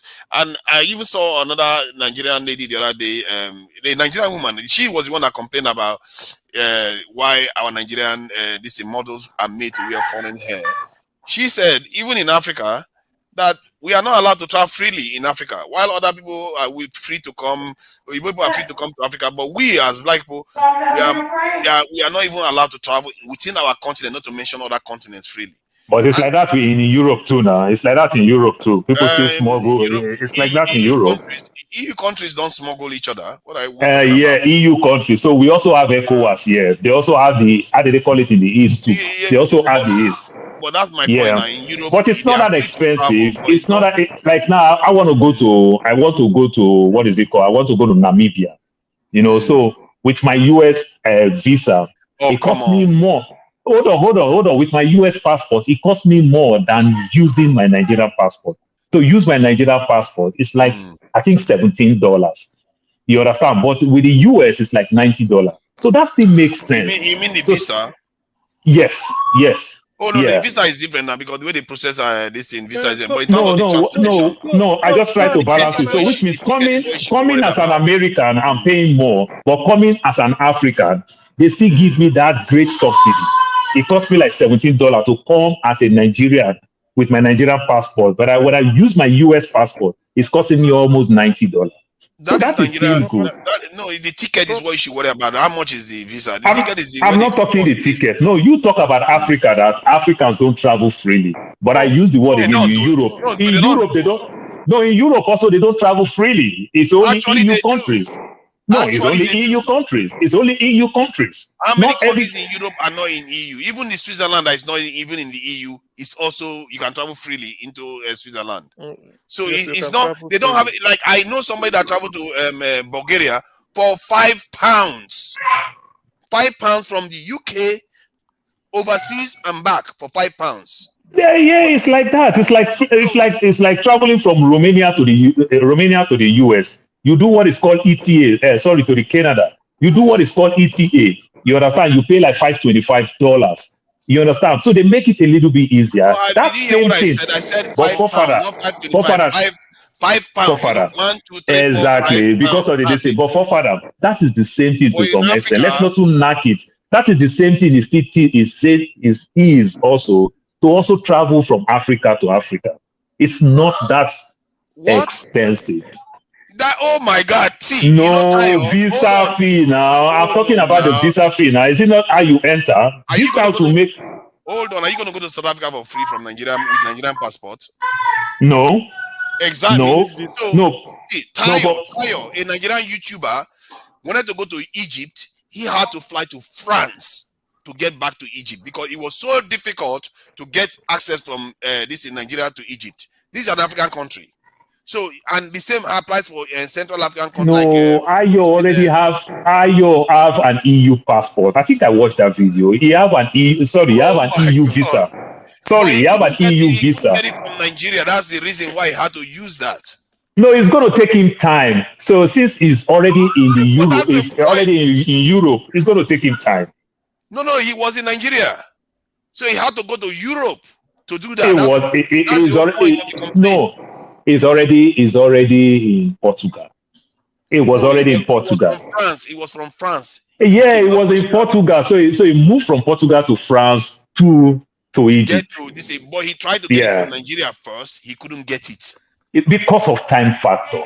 But it's already in Europe. Isn't that the whole point of the problem? He couldn't get it from Nigeria. That is the whole point. It's taking longer. Do you know how long it take Ayo to get that EU passport? EU visa. It takes him 6 months bank statement. But you don't have that 6 months bank statement requirement to get an Egyptian visa. Mike, let's balance it now. Let's balance it. You have to do it like for like. We say fellow European countries, they travel freely. They don't even require visa. But it's not like that. It's not like that. It's only EU countries. Let me finish my statement. An African country, you want to travel from an African country to another African country, it takes you forever. You have to go to Europe to do that. That is the difference. That is not the difference. I think I watched that video. What happened is that you are missing the point. I watched that video that you are talking about. That Tayo is talking about. Tayo already got an EU visa to go to Portugal. Egypt. Do you know Egypt is an African country? It's an African country. He is already in Egypt. So he moved from Egypt. Sorry, he's already in Portugal. He moved from Portugal to France. Then from France to Egypt. Why? Then going back to Nigeria to go apply it just can be easy. No. That's not. You see what you say. He just twisted what he said. I watched the video. That's why I mean that you twisted it, and that is not fair. The reason why he highlighted it was because he couldn't get it from Nigeria. That's why he tried to get it from Nigeria several times. He couldn't, so that's why he had to go to France, and from France got the visa to come to Egypt. Not because of. How can you get an Egyptian visa in France when you don't have an EU passport? You just said. I don't understand you when you don't have a resident permit in France. You just said you had a European visa or something like that. European visa. Egypt is not part of EU country. Which you understand. Yeah, but he's returning back to Africa. So from there, they were willing to give him to come to Egypt, but harder from this in Nigeria to Egypt. You can use Egypt more or less like a connecting visa and stop there and everything. More or less like a connecting visa. He's complaining. He's not doing it as an explanation. He's complaining, and yet you decide to use it as an explanation that he was giving it as an explanation. He is saying that it's harder to travel in Nigeria, and there are many. This is harder to travel within Africa. Many bloggers, Wodemaya has said the same thing. This Nigerian lady has said the same thing. They are the ones that travel Africa. They are telling you that traveling within, sometimes even the border guards will harass you. They will not let you move from one country to another. But if a European comes in, they are free to move. Do you agree, Paul, that black people are the most restricted people from movement in the world? To some extent, I will say yes, but let's balance it. See, no, let's balance it. To some extent, not like can you listen when I say balance now? Understand now, if I want to go to Europe, to anywhere in Europe, Now, from Nigeria with my Nigerian passport, I need a 6-month statement of account. That is a 7 months. I have to put money there to get proper 6 months. But you don't need all those requirements to apply to go to other African countries. So when you are talking about difficulty, the Europe people make it more difficult, but they make it seamless when you get to point of entry. So when it comes to us, because of we don't do things much organized, that's why I can fly to New York and not have my passport done, no place to stay. You understand? So but in Africa, from borderline, we just make things so difficult. We make somebody too relevant. We always create this big manism, make this man relevant for you to come down, for him to help you, then you just tell him thank you. These are the problem. But Europe create more difficulties. Europe create more difficulties and make it more seamless in point of entry. That's what I mean. That's why I say let's balance it. They make it more, seamless. That's of no use now because that takes place in how many hours? 12 hours. We are talking about ability to even move from your continent. If you want, do you know how that affects your life outcomes when you can't even go to greener pastures freely? We are the most caged people on the earth. They keep us restricted. When we want to travel out of our continent to go to greener pastures, they restrict us as they see fit. But when they want to come to our continent, we grace it for them. The forefather, also the ignorant that we Africans play. Sometimes you'll be so marveled. So now, if I'm going to Benin, to Togo, to Ghana, to Liberia, to Sierra Leone, I don't even need a passport. Yes, they're going to make things harder for me, but I will get into this country. And you see, Nigeria will make that mistake and fly all the way to Kenya, failing to understand that you are enjoying ECOWAS bilateralship, not Africa. Then you get to the airport, you start crying that they punish you, they do this. Meanwhile, your ignorance is causing your problem. Go ahead. But so you think that the Nigerians traveling to Kenya, because I agree, some of them go there because of ignorance. But the point is that we ourselves within the continent are sabotaging ourselves. Even our trade deals, the way we trade with each other. Why do you think they are coming up with the Continental Free Trade Agreement? It shouldn't even be necessary. It should just be natural for us to do exactly. that. Yeah. You see. Let me weigh in with this. In the EU. Somebody in Germany can decide to just vamoose. You see the person in Bulgaria. From Bulgaria, you see him in Portugal. From Portugal, I can get into UK. Even when UK is no longer part of this EU now. But why can't somebody from Nigeria just get up? You land in Tanzania. This is Africa. That is the free movement I want. That is the free movement. We have a massive continent. Our leaders keep going to this in Europe. Then from Tanzania, you said, let me spend 1 week here or 2 weeks. Then straight you move to Namibia. From Namibia, before they know it, you are in Congo. From Congo, you get back to Nigeria. Just like 1 month tour, you tour Africa. Africa is beautiful, you know. It's crazy that we barely seen it. Our own continent, we barely seen it. Look at this beautiful country called Namibia. Sweet country. Beautiful, it's unbelievable. The lands, it's unbelievable. And Germans are just enjoying it. We cannot enjoy it. They will go to Dubai. Don't make any sense. They spend all our money there for them. No, it's true. So because until we start doing it like this, okay, sometimes you just wake up, you saw a Tanzanian in Lagos. You say just on cruising that is going to Senegal in 3 days' time. Just be moving, just like the way you move within Nigeria, you move free like that in Africa. Exactly, mainland and island. Is that how we do it in Lagos? It will help, exactly. It will help a lot of businesses because do you know if apart from this African, if not for African, this free trade agreement, why can't we be trading about? That is, why can't you just say, let me get up, connect, maybe you move to any other African country, seamlessly settle there. And just be law abiding, do your thing. When you want to you get out again, and go. That is the way it is in Europe. If they did that, if Africans just got their act together, I'm telling you, even Nigerians will be returning back to different countries in Africa because there are so many of them that are so beautiful. Guess what? Like in Kenya now, the Indians and Italians and other groups are dominating the economy. Many African countries is like that. Instead of Nigerians to be expanding into all these countries. all we go is Oyibo countries and even our leaders, the same thing. Sometimes, let me even ask this. What really do they discuss in this AU whenever they meet? If you ask me, now who I go ask? That is a mystery. I've wondered that too. I wonder that why are they so slow? What really do they discuss? Or is it just who to punish for this or who to report to ICC? What really do they discuss? Because do you know why I'm saying? Do you know why I'm saying this? Do you know that without even trading with the world, if Africans trade among themselves, just among ourselves, you cultivate something in Nigeria, go and sell it in Mali. Mali brings it on, go down to Zambia and sell all this. If we trade among ourselves, exchange program, everything, it will bring up our economy, even without the West coming in safe. Part of trading among ourselves will be any technology that a Tanzanian develops. Our leaders refuse to do a that. Nigerian can copy it. Any technology a Ghanaian develops, a Namibian can copy it. We start just like that.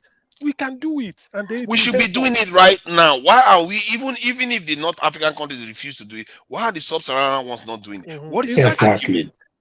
Why didn't they just drop in the borders amongst themselves? Why I have to add this question is that we meet, or they said, what really do? Is it not common interest? What is of common interest to them? If not that, look, you are from Zambia and from Nigeria. Let us discuss something that will be beneficial to us before bringing in the Chinese. That's as simple as that. There was one thing that Dr. Arikana, let me just add it. There was one thing that Dr. because it related to AU that you asked. Dr. Arikana said something that when she took up her position, they told her that nothing is expected from her. Okay, yeah, I think I come across. I think that lady is too much. That is diabolical. It means they are just occupying offices, not looking to accomplish anything. If that is true, that tells you why we don't see progress happening quickly.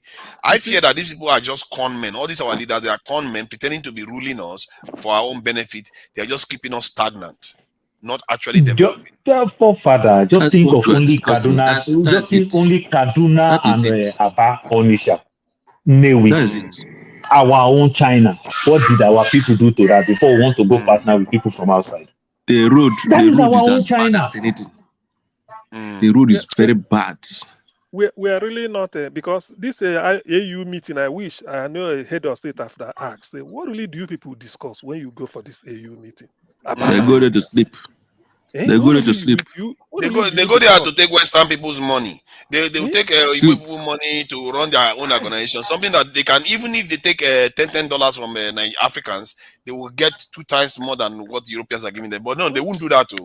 They will go and beg. I don't understand these people. They don't want to rule. They don't want to govern us. And the people's eyes should be opening up to what their leaders are doing to them. Because in other words, they are giving us a tranquilizer. They are putting us to sleep. So when their masters come in and take over in the end? Because they are not leading us. A country of 1 billion people, a continent of over 1 billion people, and we are asleep. Julius Malema said something. He said the guys that are working in Mercedes-Benz, BMW, the assembly plant in South Africa, they don't even have a Tata car. Okay. But the guys that are working in this same place, in Germany, in other places, in the US, they drive these cars, they maintain this car. This is the problem.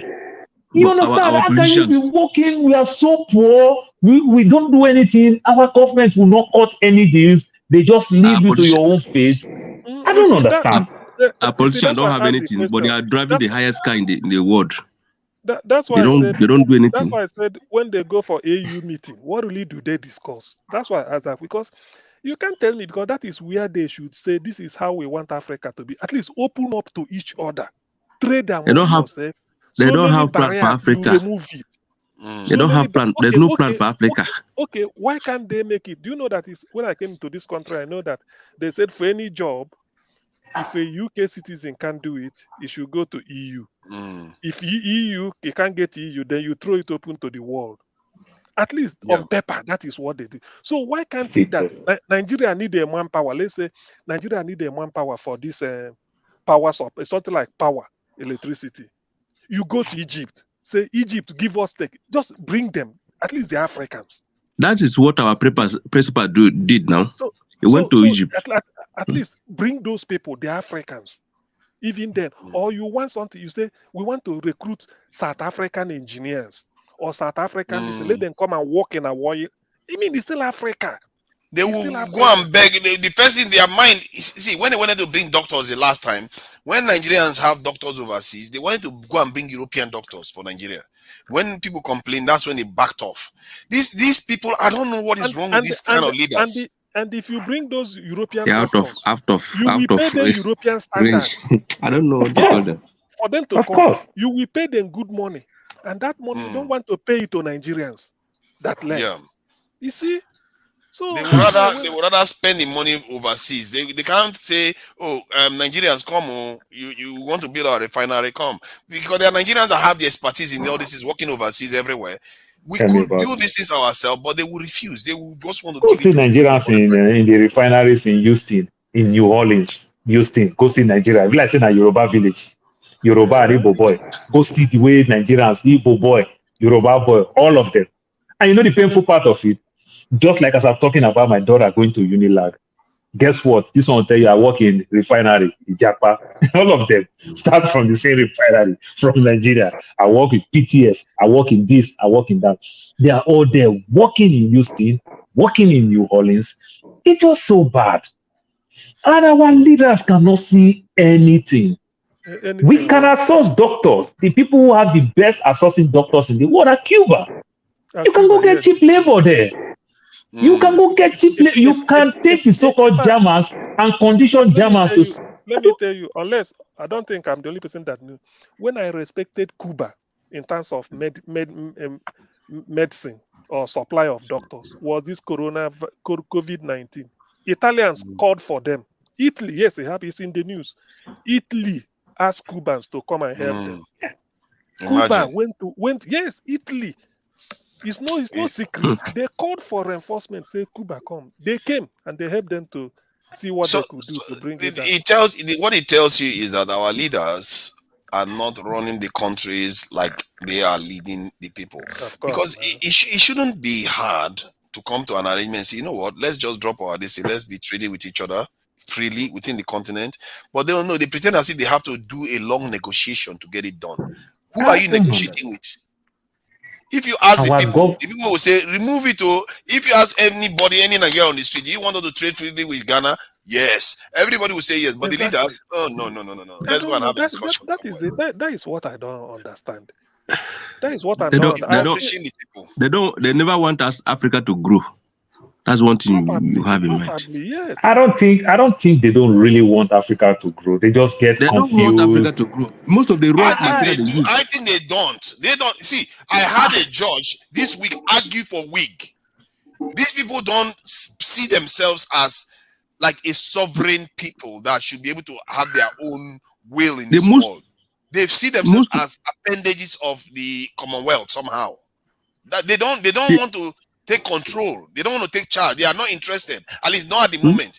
The Chinese and the Russians are beginning to encourage them to do that more recently. But given how they behave, look at Tinubu is disappeared into Europe. It's like we don't even know where he is in Europe now. You don't know. You don't know. Yeah. See, there's some raw materials they use in producing some good things over there. It's from Africa.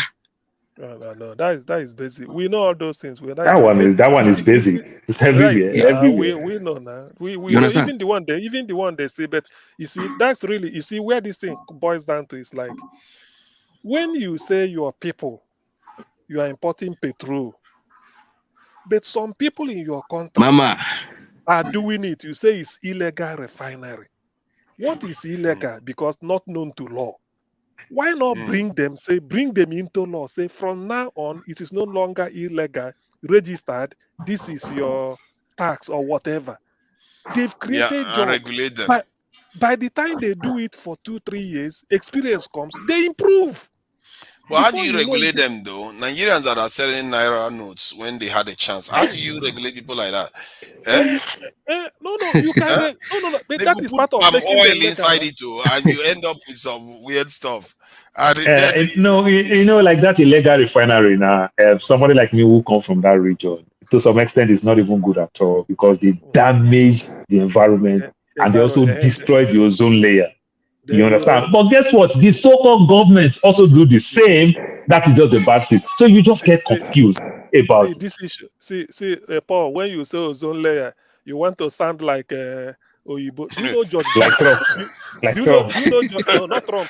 Do you know? ozone Do you know? layer, Do you know George Bush? climate warrior. Listen. Do you know George Bush? The George Bush Junior. Senior Bush. No, the junior. You know this Okay, thing they Junior. call the Kyoto is the other war of Tokyo. So Kyoto Accord. When the time came to sign it, they say, that time when I hear of the major polluters, polluting. You know what? I had this one. No, be somebody tell me for TV. George Bush say he can never sign any agreement that will put Americans out of job. Obama now ratify him. He moved out of Kyoto now. Go and check your records. Oh yeah, because the family make their money through oil. So Yeah. if establishing industry, we go give us petrol, where we go they use. We go they tell us of ozone. Make ozone go now. After all, what do we produce? We have to. You see, you think that was when I knew George Bush. I said, so Americans think of their own interest before Of any other course, thing. they've always done. No, you know that thing that Bush did with that is that Texas, among the 50 states in America, only Texas have their own grid.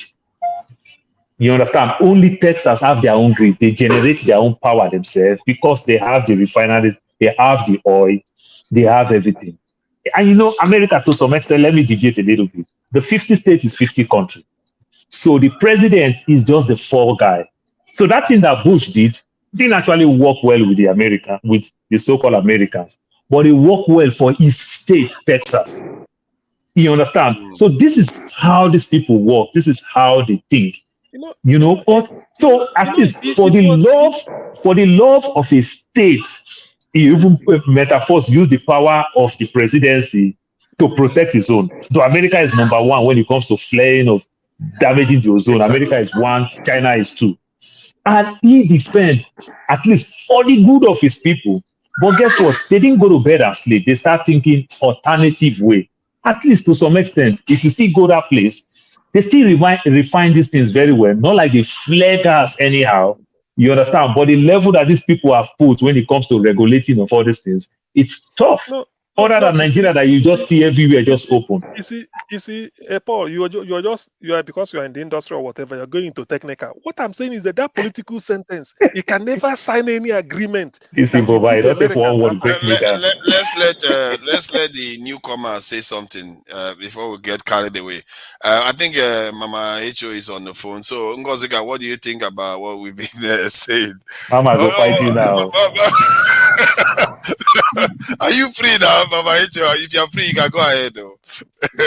I thought you were on the phone. Why you always fight my mama? Look good today, Mama. You are shining today. Happy Easter.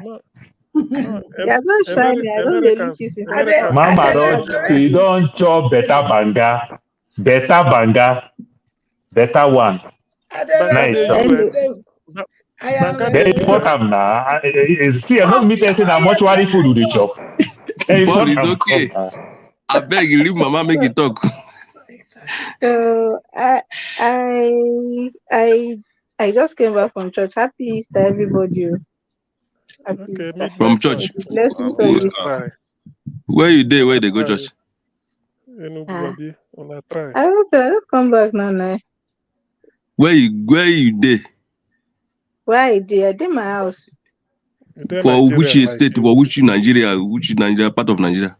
Okay, you in Ibadan in Enugu abi. Okay. When I try, now when I get light. See, you go farm they blow. You get light too. That is it now. Now for Easter, now for the Easter. You get Na light. No, we dey police get my light. brother. No, we dey get light. Oh. We dey get light. On average, we dey get like not to We you know they exaggerate, we go dey get more than for 15 Ibadan. hours of light. For Ibadan, we know 15 they get hours lights. now. They just bring our own today. Hold on, Uh, that's an interesting thing. You say 15 hours of light 15 daily. hours. yes. And Wow. is it like in the more central areas of your like town or something? Enugu, or just Enugu. While it is not the center, it is not the suburban either.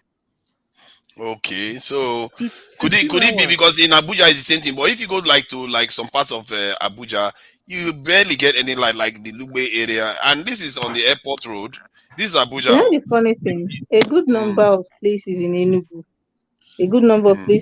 at least Enugu urban, you have at least not to exaggerate, none of the areas in Enugu urban have less than 12 hours of light a day. Wow, Half a day. that's interesting. Half a day. And yet, So Federal when the Capital light goes Territory, off, they don't have power everywhere. like my own now, when the lights go off, I can predict when it will be back on. You see? Really? So which means it's an improvement, say, compared to yesteryears, isn't it? Yeah, I've been It's an living in Enugu improvement. for Now you wonder why youths are not showing up for protests. They are all on the internet. And Abi. they're all on the internet. They can see their phone charged. the thing with Yes, sir. the thing with the light is that most people now use prepaid meters.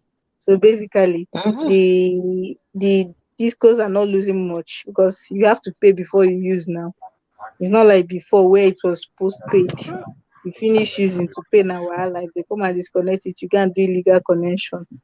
So that one is on the decline. I think I joined in when you guys were talking about greenhouse effects and climate change or something. I think It that was was when Paul I that joined. brought. It was No, Paul not that mind Paul. He was being not Paul. this a climate warrior. Was The idea was that we need to work better in Africa to trade freely so that we can start, exactly. getting Let better me shock economies. you. I think I don't like saying it, but most Nigerians just do lip service when they say they want good governance. It's just lip service. They reach their heart. Because this cash crunch something really showed me a side of Nigerians I had last seen during COVID.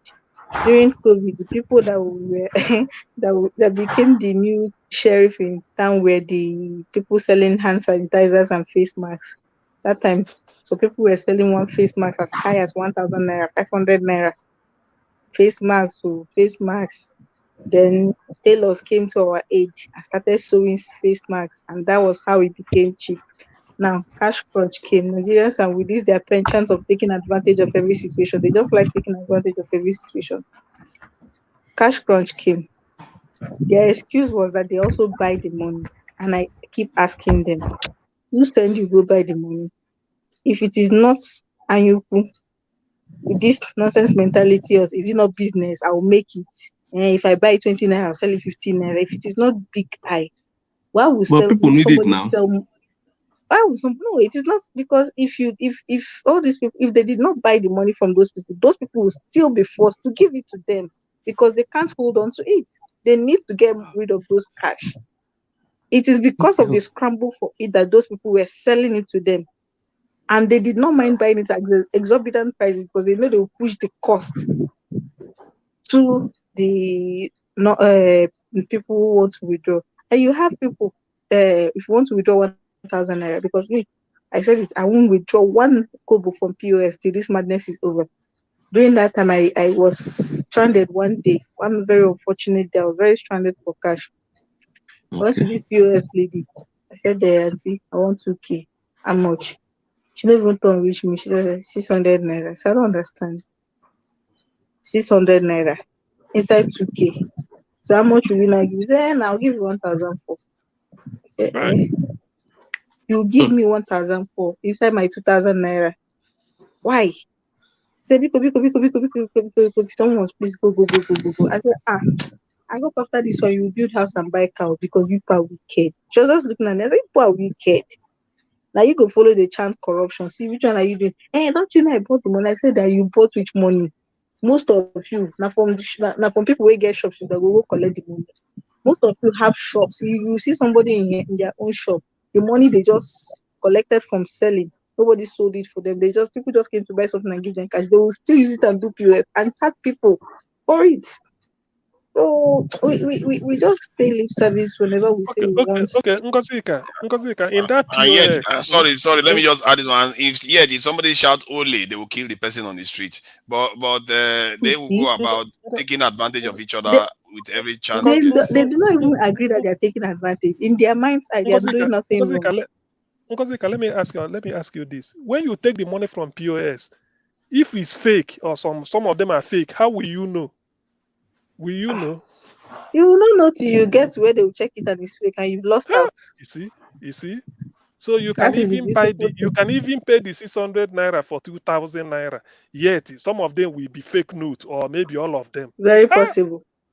And they the worst part is that during that cash crunch, everybody was so desperate for cash. Nobody was checking for fake. That's the truth. Two Nigerians are here. Two real Nigerians are here. The cash crunch, is it over now? Yes. Not really, because not really. Not really, not entirely. Not entirely, because this last week now, I had reasons to make emergency withdrawal when I went to the market. Because all this for what I've been doing is transfer. If you say you won't collect transfer, me, I'll carry myself gingerly and come to the house and eat anything I see.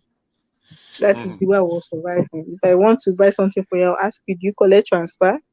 Can I make a transfer? I will sit down and wait till you see a lot. If you say yes, I'll first of all do the transfer before you start bringing out the things. And if you say you not collect transfer, yeah, I'll gingerly carry myself and come to the house. Anything I see, I eat and sleep. I won't complain. Now only you they live. You see, and only me they live now. So why I ask you please. this question is that if you have your sorry, I'm trying to get to some. Ngozika, you dey collect transfer. Whoa, Paul, you dey collect transfer. That's why what do you start for me? This is why you're asking me do I collect transfer. No, I be owe you recharge card. Paul, I think people want to know. I owe you recharge card. People may like to know how. Yeah, I go send you recharge card. I owe you recharge. You try for that election. You be the practical, not be the rest of us where get bad mouths. Only cost, we cost. You do active work. Jesus Christ. Paul, calm down now. I'm trying to get to something here. Was asking me if cash crunch was over. Which one you go send for me? Hold on, people, hold on. You will vote for Wole Soyinka. Now I go send credit. I'm not listening to anybody. Can we take it? Let's see. I want to get to something here. I'm trying to find out what is happening with this banknote. Whether it's improved anything or made everything worse. Are you doing more cash transactions now? Cashless transaction now? Like Maxi and this thing. Ngozika, are you doing more cashless transaction now? Well, there's more cash in the system now. Funny enough, old notes. I hardly see the new notes these days. As a matter of fact, all throughout last week, I've not seen one new note. It's old notes that I'm seeing. And they are exchanging old notes now. Yes. Yeah, people are spending it now. Sure. And the POS people, finally, they are coming back to their senses. The last time I was forced to make a POS transaction since this whole thing started, that was a few days ago. They said 5,000, they were going to collect 500 naira. For each 1,000 naira, they were going to collect 100 naira. But it's 150. But would you say that in your life you have started using cashless transaction a little bit more than before the naira note change? Personally, for me, I've always used both, depending on where I'm buying from. Not so much has changed in your own life. It wasn't much of a big deal for me. Which means because depending on what I'm shopping and where I'm shopping, I mostly transfer. If I was buying in the market, maybe buying things like vegetable and those kind of things, you can't give these women transfer now. So I always made sure I had cash on me. You can't go and buy you 200 naira and tell the mama, where is your account number? Let me do transfer for you. And these are the issues I have with the people that criticize this policy.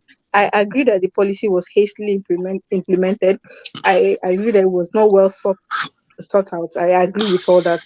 But I also want to say, without mincing words, you see some good came out of it here, because I know many people in the market who here to did not even, I don't think they've ever collected transfer from the customer, had to go get POS machines. When, because during the heat of the cash crunch, transfers became a nightmare. You buy something, you make a transfer, and for days, the person will not receive an alert and they will debit you. And you end up having to go to the bank and you see mammoth crowd at the bank. You will spend the whole day at the bank and you won't be able to resolve that issue. I've seen people who were debited for weeks, for days, and the transactions were not reversed. So what this cash crunch did to people that were a bit more business savvy, that had foresight, was most of them went for POS machines. So instead of making transfers for them, when you come there, you only need your card. You buy whatever you want from them. They will collect your debit card and you make payments. So in a way, some good came out of it. More people started doing cashless transactions. Started using cashless transactions to sell their market, and it made things a lot more easier, because somebody that will have to go to the, on a normal, when you finish selling, you will have to go and look for a POS person and give them the money to deposit, so they don't have to go home with cash. So now that they have become conversant, I just hope they will build on it. Now that they've become conversant with cashless transactions, I hope they will build on it, and then they will continue from here, that to the extent that when we return to status quo and there's cash everywhere, we won't have to be carrying money up and down, because it is a risk on its own. So that is the only good thing that came out of it. People have now become used to cashless transaction. The cocoa now will be to see how it goes from here, and I hope it goes well. The POS machine, is it like expensive to acquire? I think it is, depending on which one you're acquiring. I think it is. I think I heard them say that something thousand, if I'm not mistaken. I don't really know, but I could find out. I think it's less than that, but you're going to have up to like 250,000 naira in the account when you want to apply for it. No, that is if you are doing it for commercial. No, Mr. Paul, it's in two ways. Yeah, there's somebody I tried to help with buy that. the POS machine for their shop. When you come and buy something from them, you use the POS machine to pay. They are not using it to do withdrawals for people. Okay, now I understand. Those are the ones I'm talking about, and I'm hoping they build on it, because it saves them a whole lot that's of the powerful tool. Yeah. Ope is going for 20,000. Though they did a promo. Never. My problem with POS is this. POS is a veritable avenue for people to print fake naira and be supplying to the market. Because you are POS, anybody want to withdraw 3,000, you bring fake and give. So that is a very something I do. When I said it, I said, no, I don't like this POS. But don't you think that they can track the person that, because the POS has identification, so they can track whoever is using it? Is it possible, Ngozi, that somebody who gave you fake POS, are you likely to, can it be traced? How are you going to do that?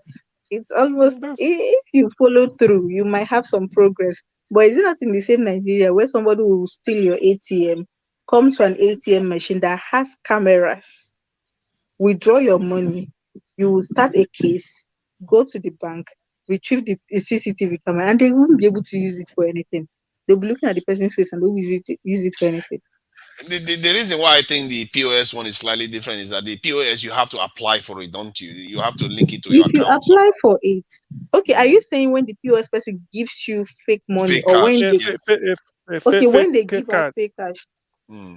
I think to an extent, if you can prove that you collected the money from them, because why those not? that print, this mafia that print fake naira notes can just give it to POS chaps, use it to mix the original, just be putting it in circulation. It's very possible. It's very possible. But during the heat of that cash crunch, everybody just wanted cash.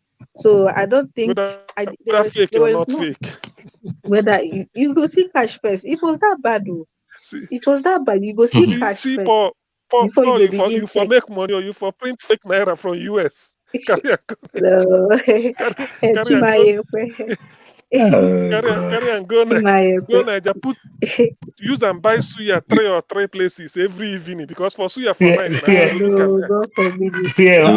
You know the one where they play us now. What would they change money now? Where they go double money, give you tip one note, come on, say that 40,000 or 38,000.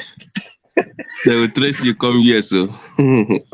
Not try that Hello, one. Ifi. Good evening. Been a while. Oh, we have a lot of counterfeit money in the US, so a lot of So counterfeit we need dollar to full year. exchange contact. Even dollar. Wow.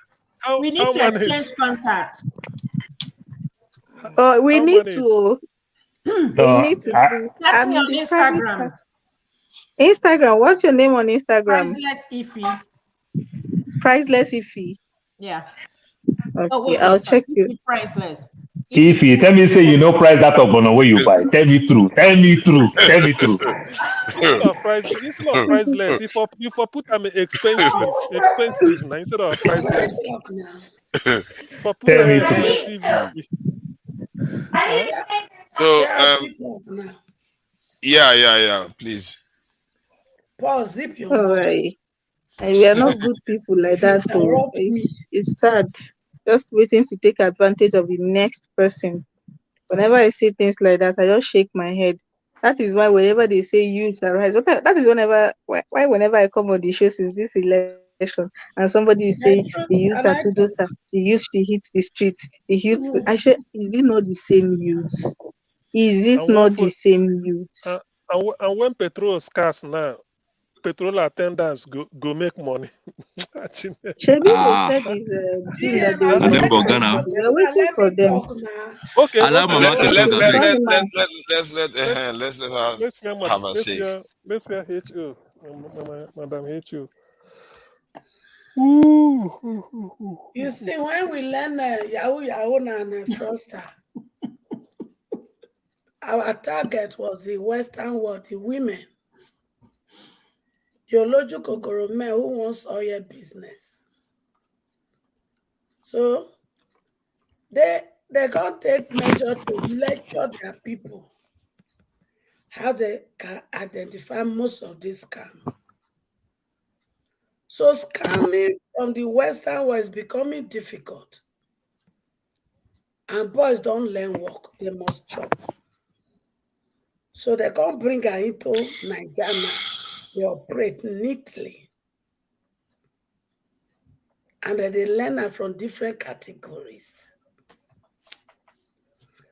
So if we not allow good leadership, boys must chop. So now we go still suffer. Mama, boys ne wee way. When they cry, it's because I'm taking time to study things. Now I use one word, we, including me and you. We might be our problem. And now we go be our solution.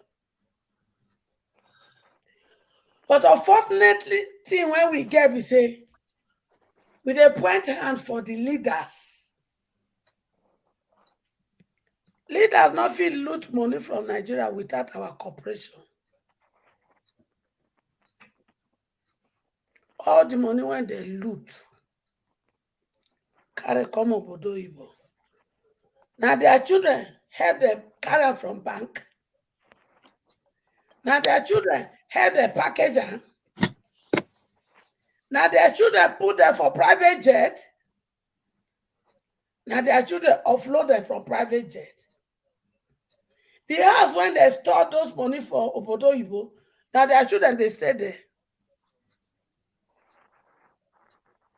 So let us stop this hypocrisy of pointing finger here and there. None of us cause our problem. None of us go suffer. Because that person when they party with, you know say, he know say, what did you do about that knowing that you know? We did jolly with them. Directly or indirectly, we know. What have we done with that knowing? We did hear they cry. How did he cry?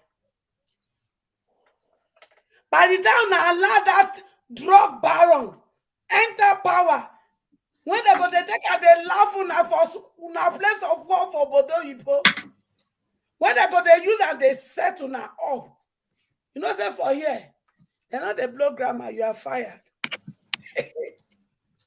You are fired. They're not they tell you why they fire you. I mean, no. No, no. Who to enter, he stay.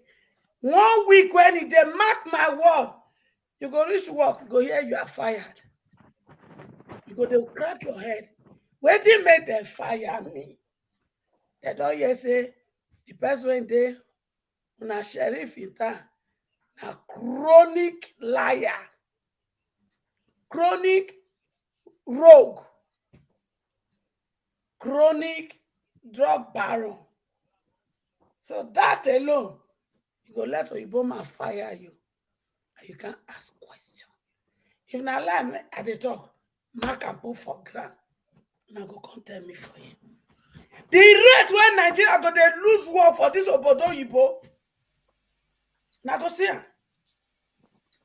And before you know it, that your house when that dey struggle pay mortgage 2-3 months, you know what? Wetin happen? No, you know they fit meet up again because you know they finish your saving. And the people when you do rigging election for them, brother, mama they sick, brother, uncle they sick. The small saving because you love your family, they withdraw. They don't fire you, they struggle for work. And you know, say for Obodo Oyibo, when they don't fire you to get work, and that time most of us they take for victim for this Ewu, Goti, Geos, and pastor. Because you could send a prayer request. Pray for me for work. So the ripple effect, Bobo Waloma GI. None of us could suffer. That is why we're not supposed to come here to talk peace anymore.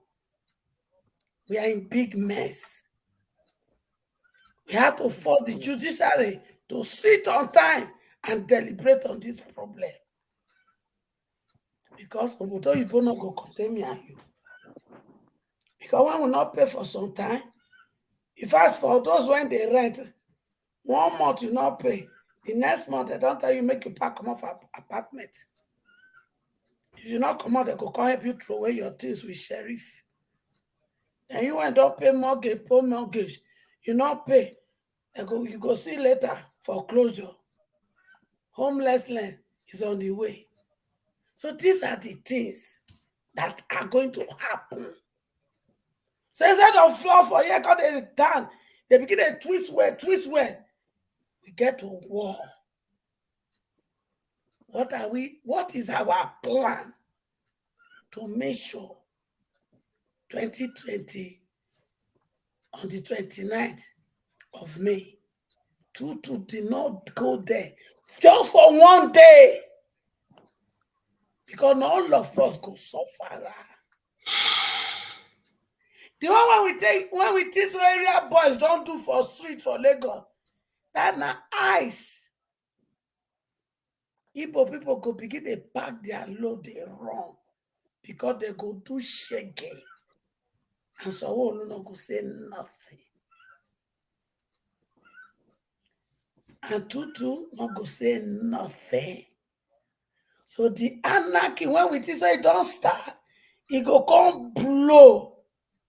Then, before we know, say Jack Robbie say, civil war go bet itself. If not this on a lie, they talk. Make we there, they laugh. Instead of to plan. So, but do you think that, like, when he's sworn in, he's going to cause that kind of? He doesn't have any interest because military regime will just come and take over.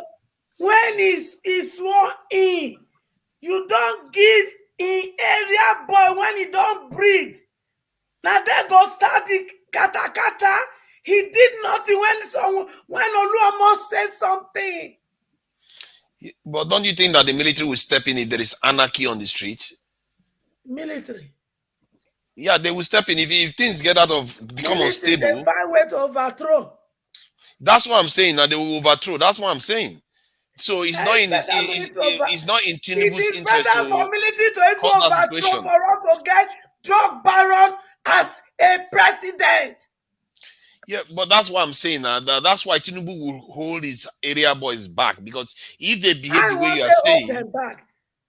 because What? if they do what you are Wait. saying, I military want will to come hold in them back. by When ordering you them the say way he yes, orders them. no, they can't hold them back because the way they enter power, now the area boys do the job. They know his secret. They know everything. So why you won't come punish me now when you don't enter power? Well, you can bribe them now. You can give them things to do the way that they can make money from without causing problems for other people. Oh, things to do, correct. Yeah. But now me and you now go be the things where they go do. They go they obtain anyhow. You're standing in the bus stop. True. Bus stop waiting for bus. You go be a ticket. Yeah. So now we they go take obtain. They go begin the seize car anyhow. And pound car anyhow. So now we they go take obtain. So how much can we bear all this? Mama, just to let you know, an average Nigerian know how to enjoy very well. But at the same time, in as much as I hate it, an average Nigerian still know how to bear suffer. You understand? But when you want to cut slack for people, people can take advantage of it and do anything they want to do. You understand? There are people that I put on my payroll, but when I stop them, they survive. You understand? Can I ask one question? Sorry, Echo, please. You are going to carry on. I just want to ask one question. Oh, Father, wait. Paul, you put down your payroll, correct? Now your payroll, you don't come out there for poverty. Mama, that's exactly what I'm telling you. Because I myself too, when I kick them out of the payroll, you understand, the picture that they will paint to you, it will look like life is ended for them. But guess what? They are surviving it. You are only teaching them how to eat fish. You've not taught them how to fish. That is not the topic. How to Mama, that is not the topic. You understand? That is not the topic. A situation where I put somebody on HMO, you understand, I'm paying the person medical bill month to month, only for me to hear that the person is telling everybody that I don't want to go to that hospital because general hospital is the best and everything. I strip them off. I am paying monthly. I'm paying. And you tell me general hospital is your flair. Why am I paying? And you're saying you don't want to go. Why am I giving you all these things when there are thousands of people that need this same miracle? You understand? But because of some of us don't understand what is called miracle. Do you know how much I pay for my insurance? And I'm paying for somebody for free. Yeah, let me just ask this question. Mama Echo, you are going to carry on. I just want to ask this question because do you know that as me and you Mama Echo, hold on now. You're going to carry on. You're going to carry on as long as you want. But let me learn one thing. Do you know as me and you they talk? Some people there for village. They never go primary school. Correct. They not go primary school.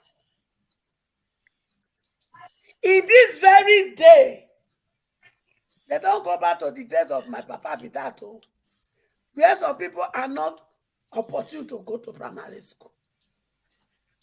And we don't see danger in it. Before, I was only thinking of the street boys in the city. I didn't know Mama, can you see the natives in America?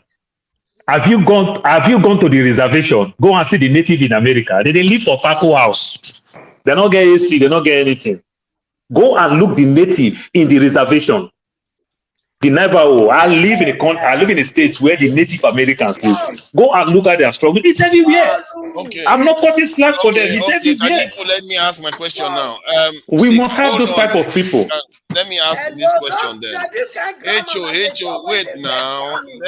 Don't worry, you are going to finish. And I want to ask this question because I've always been wondering the state of Nigeria right now. So, Ngozi and Maxi Ogbonna, are you there?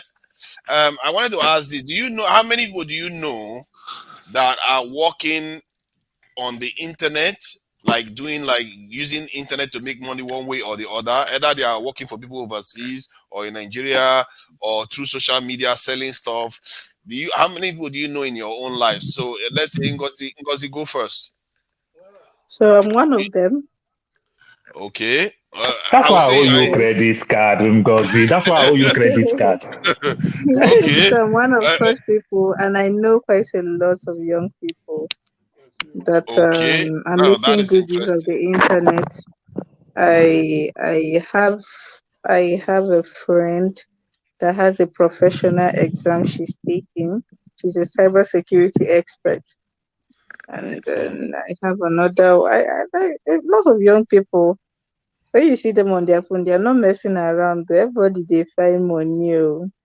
Everybody they find Now money. that is very interesting. Well, let me hear what Maxi Ogbonna thinks about this. Do you know anyone That is making a living from the internet or using it one way or the other, like either they are working, using social media, selling stuff online? Do you know anyone that is doing it in Nigeria? Yes, I know a few of them. No few of them that are using internet to online businesses, I know some of them. Okay, so the reason why I ask this question, because this is something that when people say Nigeria is getting worse, they are not accounting for. There are many Nigerians that are making money online, and when you call for protest, they don't show up. Those ones are becoming bigger and bigger, and they are working for people overseas, and some of them later on move overseas. So we are not accounting for those people. And when I say that this is Nigeria, to an extent, on that front, it is improving their lifestyle. Because I work with Nigerians every day. You'll be surprised how busy young people are. They are really busy. Just like this. Father, I'll help your case. That is exactly what these young guys are doing. Those guys that do skit. You understand? Yes. You understand? And they are making good money from it. I have one of my younger brother who does that. He's doing very well with it. But guess what? Do you know how many people that I've looked for to teach my son coding in Nigeria? The guys that I get from India, the kind of crazy bills that they charge me. You understand? You bring somebody from Nigeria, I pay them, do everything. My brother, one story here. Why Obi no go be president? Now you go the year. Why Obi go be president? They'll say, guy in Nigeria be this. Story here, story there. You understand? But there are people who actually use this online to make money. These guys are doing this coding. They say, oh, pay 25,000 naira coding. Now I'm telling you that I will give you 100,000 naira to cover your electric and your internet. 2 hours in 3 days. Story will come. That period, you will not see the person timeline on. Story here, story there. It's just hard. Meanwhile, some other folks are taking advantage of it and are cashing out very well. I know a lot of people. Some of them I work with them, others from true families, and I think that when we have this discussion, we are not taking those people into account. And some of them even show up here, they will not necessarily tell you that they work for people overseas or use the internet to make money one way or the other. There are a lot of it just tells you that our unemployment rate may not be as accurate as we make it sound. Father, I have a younger brother. I'm sorry. I have a younger brother. Something happened to him. He passed on last year. He died June 1st last year. My younger brother is doing some work online in the US. You understand? They shut him down. I have to connect. You understand? He's making his money from US. I'll put my laptop on. He's streaming online, seeing everything like he's in the US, getting the link here in America, doing his work in the US, do everything. I get the money. He's seeing how much he's getting. I'll just forward his money back to him. You understand? Because of God, I hate to forget what I know. You don't know the way they pay him and everything. I give him his money. He started making money. Do you know the fight that I fought this boy before this boy could even believe in this dream? This is somebody that I'm trying to help. It's taking time, but when he started cashing this money and everything, he started making good money. Even up to the time that he was his demise and everything, he still have up to about $190 money that was coming and everything. And these are little jobs that it makes $7, $9, $10, $5. But by the time you convert it, it started doing well. You understand? He keep on asking me, he said, bros, why people can't they be? Why people they do Yahoo? So you can actually make good money online. You know, because it's struggle to enter the US market due to this cyber fraud and everything. Use VPN to catch him. So I had to use that link. I am not that heavy with tech. Somebody else that told me I had to use that link. So I just keep my laptop on 24 hours. So if you come and link up to the laptop, he's seeing everything that I'm doing here. So he's just doing his thing. You know, which I have the internet for 24 hours. I just started making good money from it. You see? You know, See, and, so there are many ways. this is one way But to help Nigerians make money too. my Nigerian people, they also have very strong personality. You can't bend my Nigerian people. They also have their own problem. You can't bend them. You try to tell them new thing. They say, you don't understand. This is Nigeria. This is I talk to my brother for God knows when before he started doing it. If I talk this, he'll say this. If I talk that, he'll say this. But when the money started rolling in, he's making it. Guess what? That brother now, I lost him. Guess what? The same wife cannot do it up till now. Okay, Paul, it looks like there is something Okay, going on in your environment. Maybe you want to. Sorry, it's me. The children are home. Easter. Okay, Ngozi, you wanted to say something. Is it Ngozika or Ngozi? Ngozika. Okay, sorry. I think somebody told me it was Ngozi. Sorry, it's Ngozika. Okay, sorry. Go ahead. So you were saying that given the high number of Nigerian youths trying to make it on the internet, it might not. There's a possibility that the figures for unemployment we have is no. I do not think that is correct. You have to really put this in perspective, and I say this because that the fact there's a thin line between trying, doing, and actually making something from it. I'll give you examples. For example, I know like 3 people who are on Fiverr. Is it Fiverr or Upwork? They are both are viable. Yes, I think one of them. I know like 3 people on it, but I can tell you categorically that out of the 3 of them, it's one of them that I know that has gotten a contract on that app. You see, the thing is, there's a huge market for this kind of these skills out there. So the Nigerian youth that is doing these things with their counterparts, especially from India, is not just competing with bad internet. They are competing with bad reputation. Most people that hire works on these apps, especially on, I think, is it Upwork or Fiverr? When they realize you're Nigerian, they treat you with this kind of disdain. They treat you with so much disdain. And the Indians do not make it any easier. You can be offering an hourly rate of maybe $7. An Indian will come out from nowhere and offer $2.5. Sufferhead jams sufferhead now, isn't it? This is what I'm saying. This is what I was saying. Indians are also poor, but we don't hear all this shit that they got from them. So go ahead, sorry. So it's not like the thing is they are trying, they're out there, but you won't call it employment because most of them are still trying. They're not making income from it, and unless they're making income from it, you cannot call it employment. You cannot, because you can't send out 10 bids for a job and then get one and you say the person is making money on the internet. So but for that reason the person is employed. That is not employment. That is not a steady source of income. So we cannot call that employment. And there's another thing with the ones that are not working on the internet, the ones that are working regular 9 to 5s here. I think it's high time we started taking this whole health insurance thing seriously. The first time I was privileged to enjoy health insurance, I kicked against it. Yes, I did. Because you were paying me this stuff. So you are like my sister. No. We love only General Hospital. No. It wasn't that. You were paying me this ridiculous amount of money as salary. And at the end of the month, I've been paying, some people talk about tax. I've been paying tax. So you remove tax, you remove unremovable. and you still remove 1,005 for insurance. Yeah. 1,005. And what even made me protest initially was I was not eligible to use it till after 3 months before I could access it.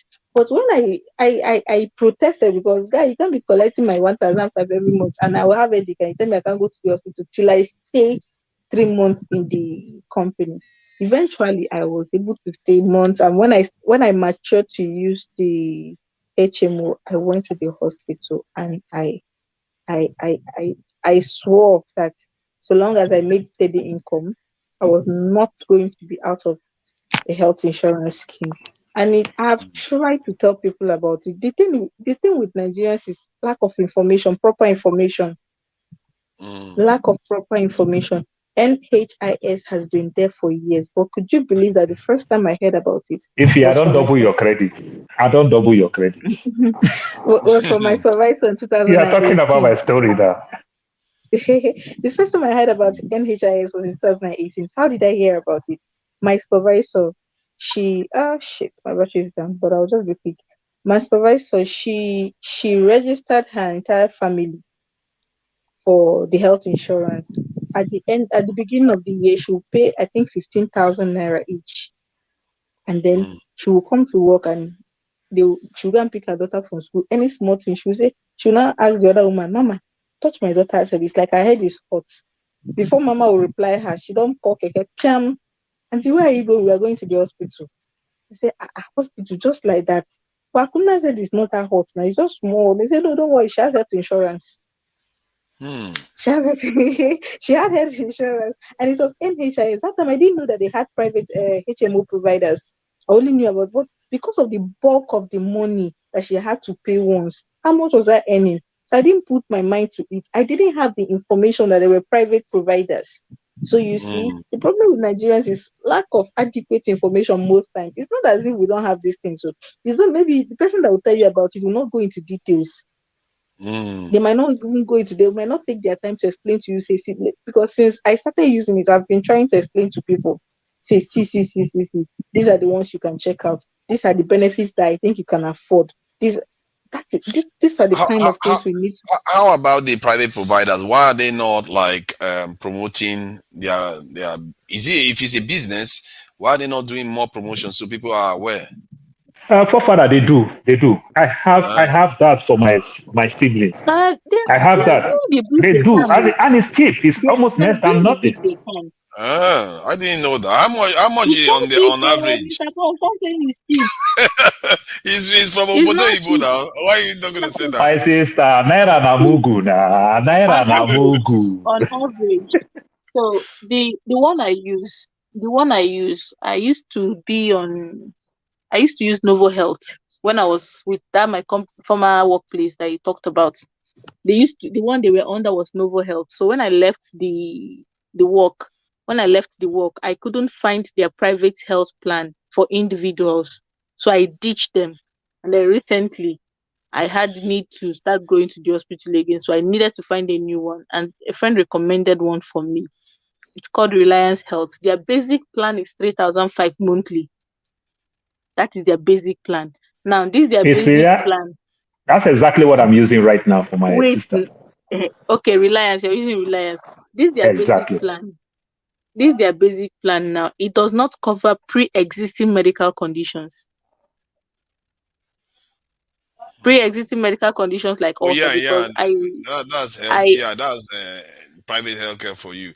What did they expect? How did they expect you to treat that one, the pre-existing one?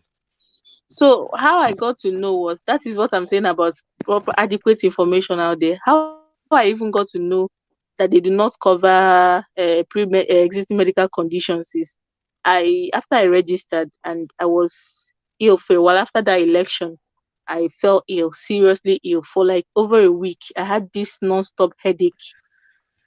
I spoke to the doctor, telemedicine. She felt it could be my lenses that needed change. So I explained to her that I couldn't go to the hospital. My eye clinic that I use is in Onitsha, and this was election period. I could not travel. She said I should go she said I might have malaria. So she prescribed some drugs. And part of the HMO was you get to pick a pharmacy of your choice and a hospital of your choice. So I picked a pharmacy that was not too far from me. She recommended the drugs without testing. That is telemedicine. She asked for symptoms and I confirmed. So she prescribed these anti-malaria drugs, and I went and picked it. I took that drug for 3 days and nothing happened. The headache was still non-stop. So I had to go physically to the hospital to see a doctor, and the doctor sent me for tests. When the doctor now sent me for tests, I went to the HMO people. They said, wait, let's check if your insurance covers it. Then they started doing their thing in their system, started pressing punching, sending email to the provider, to my healthcare provider, that is she covered. That was when they now told me, no, this test, we can't do it for you. I said, which test is that? They said it's for ulcer. They can't do ulcer test. It is pre-existing medical condition. I said, but they didn't explain all these things to me before I paid. Maybe if this information was out there, I would have considered my options. They said, no, that's fine. They did not tell me. But if I wanted it to cover, there is a add-on. There is an amount of money I needed. Yes, there's amount of money I had to pay extra so that it will cover the pre-existing medical condition. So what happened was I ended up every other test was covered by my insurance, but that particular test for the ulcer, I had to pay for it. And I when the results came out and the doctor sent me prescribed drugs and sent me to the pharmacy, I was worried because I knew the drugs they prescribed for the ulcer, I will have to pay for it. But I don't know what happened. It's like they mixed it up, and I ended up not paying for the drugs for the ulcer. I don't know if it was from their end or from the insurance people's end. They've not called me to notify me. So that is what I'm saying. If we had proper information about these things out there, people will consider their options and plan towards it. Most of the times, it's not just about the money. They want to know how they can do how they can do it with ease. Okay. Did you just say that you didn't pay for your ulcer treatment? The insurance does not cover it. They said it is free. But they gave it to you for free. Now is that what just happened? Because they couldn't do paperwork very well. Is it how business is? I don't know what happened. I don't know what happened because since it didn't cover it in the test, I paid for the test. Okay. I paid for the test, so I don't know if the money for the test covered it. I just can't explain. So from but I what paid from for your, the test. let me ask us, this private healthcare that you have, is it limited to your state or is it national? No, it's not. Okay, just your state. It's not limited to my state. Okay, good. So, like in terms of percentage of Nigerians that are aware of this and that are using private healthcare, what would you say? 1, 10, 20%? Well, it's hard to estimate, but I would just say on a scale of 1 to 10 of people I know, not up to 5 of them are using insurance. Wow. Okay. Yeah. Okay. That's less than 50%. And if it's up to 2, I'll be impressed that Nigerians are even doing that. I don't. Okay, I know like 2. Okay, two people that I know are using it. Okay, that's good. Would you consider yourself like middle class or like your everyday regular Nigerian? Because I don't know. There's no middle class. There's no middle class in Nigeria. There's no middle class in Nigeria. It's either you are seeing Shege or you have seen the Shege and you have graduated. So there's no middle class. This administration destroyed the middle class. There's nothing like middle class in Nigeria anymore. It's either you are rich or you are poor. Mama Ejo summarized it by saying it's the oppressed versus the oppressor. So that is the class system we have in Nigeria. Okay, so let's let Mama Ejo chime in since we interrupted her and interjected. So please go ahead. Thanks for your patience. If you're not interruption, never reach, make una continue. Because I won't like it when I'm speaking, you people interrupt again. It's not funny. Because you make somebody to lose her thought of talk. Okay, Mama Echo, let me contribute. Let me continue now, since you said so. So the HMO, I use If I blow down your nose. What is wrong with you, Paul, man? Are you trying to drive her crazy or what? Exactly what Ngozika is doing. I am doing that. At least. She said that we should not do it now. Which kind mama you be? You cook food, you don't give your pikin. Which kind mama you be? You see this one? Una not see when he enter corner go chop meat. You this are not see when you hold her. Oh yeah, go. You're not going to disgrace me for public like that. I see you. Continue. When you hold the meat now, you carry water for corner. They pretend they drink water. Na biscuit. Mama, na biscuit. I just need, Mama, I need more sugar. I don't need tire. I need more sugar. Na biscuit. It's part of it. You see, we can make our country beautiful. We can make it better. But it is a tough journey. Very tough. Very tough. You must get thick skin to do anything for Nigeria. I dey inside. I tell them, say, una don't drive many people go abroad. May they not create job for now. But you see me, I be Margaret Thatcher. Me I wanna go waka this waka. As una say, una must use una intelligence for evil. And me go remove her by force. And I they let them know say the teeth when dog they take following picking they laugh. Then they take bite down. And I don't tell my lawyer. Anyone when no want change, I go escort and go court, escort and go kiri. Because this impunity, this nonsense can't continue. We are disgraced. People are not supposed to talk to us in the Western world. They take us, they do yeah. You know, say, imagine, I remember I dey work for one place. I get master degree for social work, 2 bachelor degree and master degree.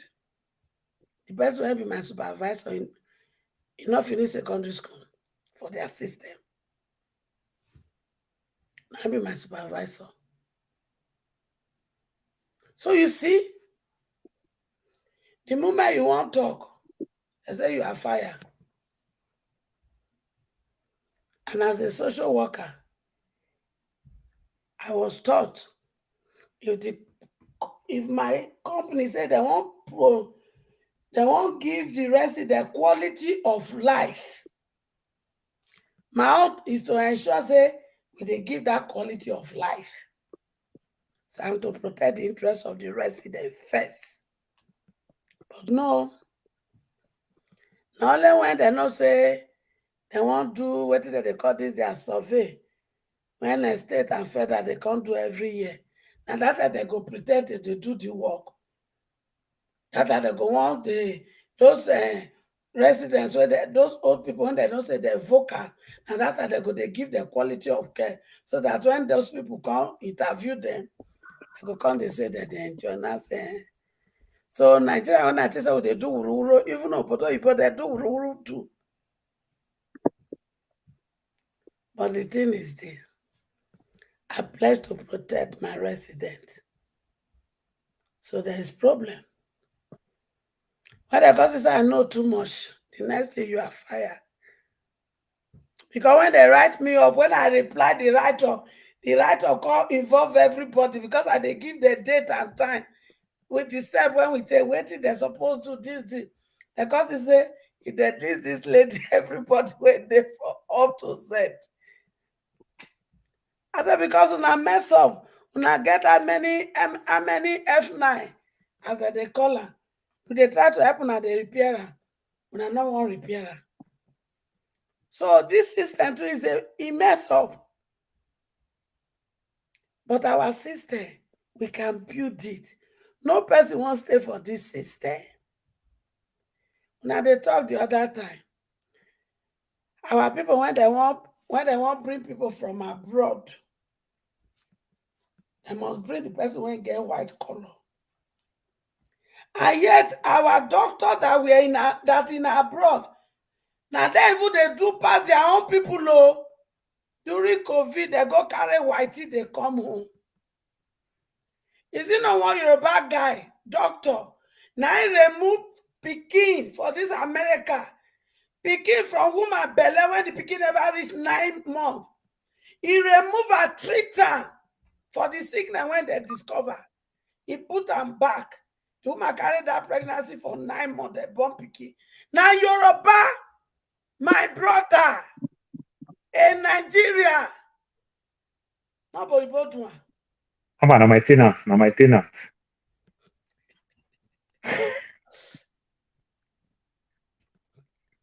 That is how much my children are They look for intelligent trouble. and smart. Sorry, they look for trouble. The guy, is it Gaiki Airport for UK? Gatwick. Who designed that airport? Who built it? Now my brother from Ijebu-Ode in Shagamu. Baba, now they manage the airport, not being built down. Now they manage it. Second most busiest airport. Not be best be that. We drive with the may we continue the useless our country, they drive our best children come out. No, they drive. No, they drive them. UK, they open their border. Teacher come, nurse come, caregiver come. Kitty. We don't occupy. That is why when you look at our aged people at home, we have no provision for them. They are suffering. Those were some of the things I say, no, this nursing home, we go build that for Nigeria. Our aged people are suffering in the village. Some of them, therefore, house when it don't break, bend, roof there, they just carve one small spot, put mat, they sleep. Some of them born pikin. Some of the pikin, they don't buy. The one why not buy, they city, they do obodoyibo. Goti pastors and Goti prophets, they don't see vision for them. Now your mama, they do you. Not send her your money. From there, they ask the same people when they do this nonsense prophecy for, may they sow seed. So you don't wonder why your life dey yaga for Bodoyibo. Your mother that suffered for you, you allow one useless Goti pastor to see vision for you. The woman is suffering. And they carry your money, they take sow seed here in the life of pastor. When I don't see where money becomes seed. The only thing all those Goti pastors they do, they use you as ATM machine. They live their luxury life. And your parents are suffering in the village. They say they be witch, they be wizard. That is why many of us are suffering in the Western world. We neglect our parents based on useless fake prophecy by some wicked Goti Geo and Goti pastors.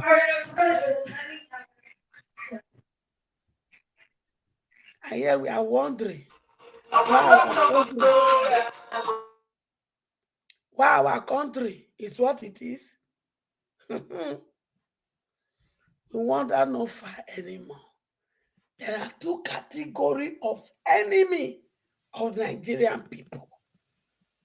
The politicians and the religious leaders. They are the enemy.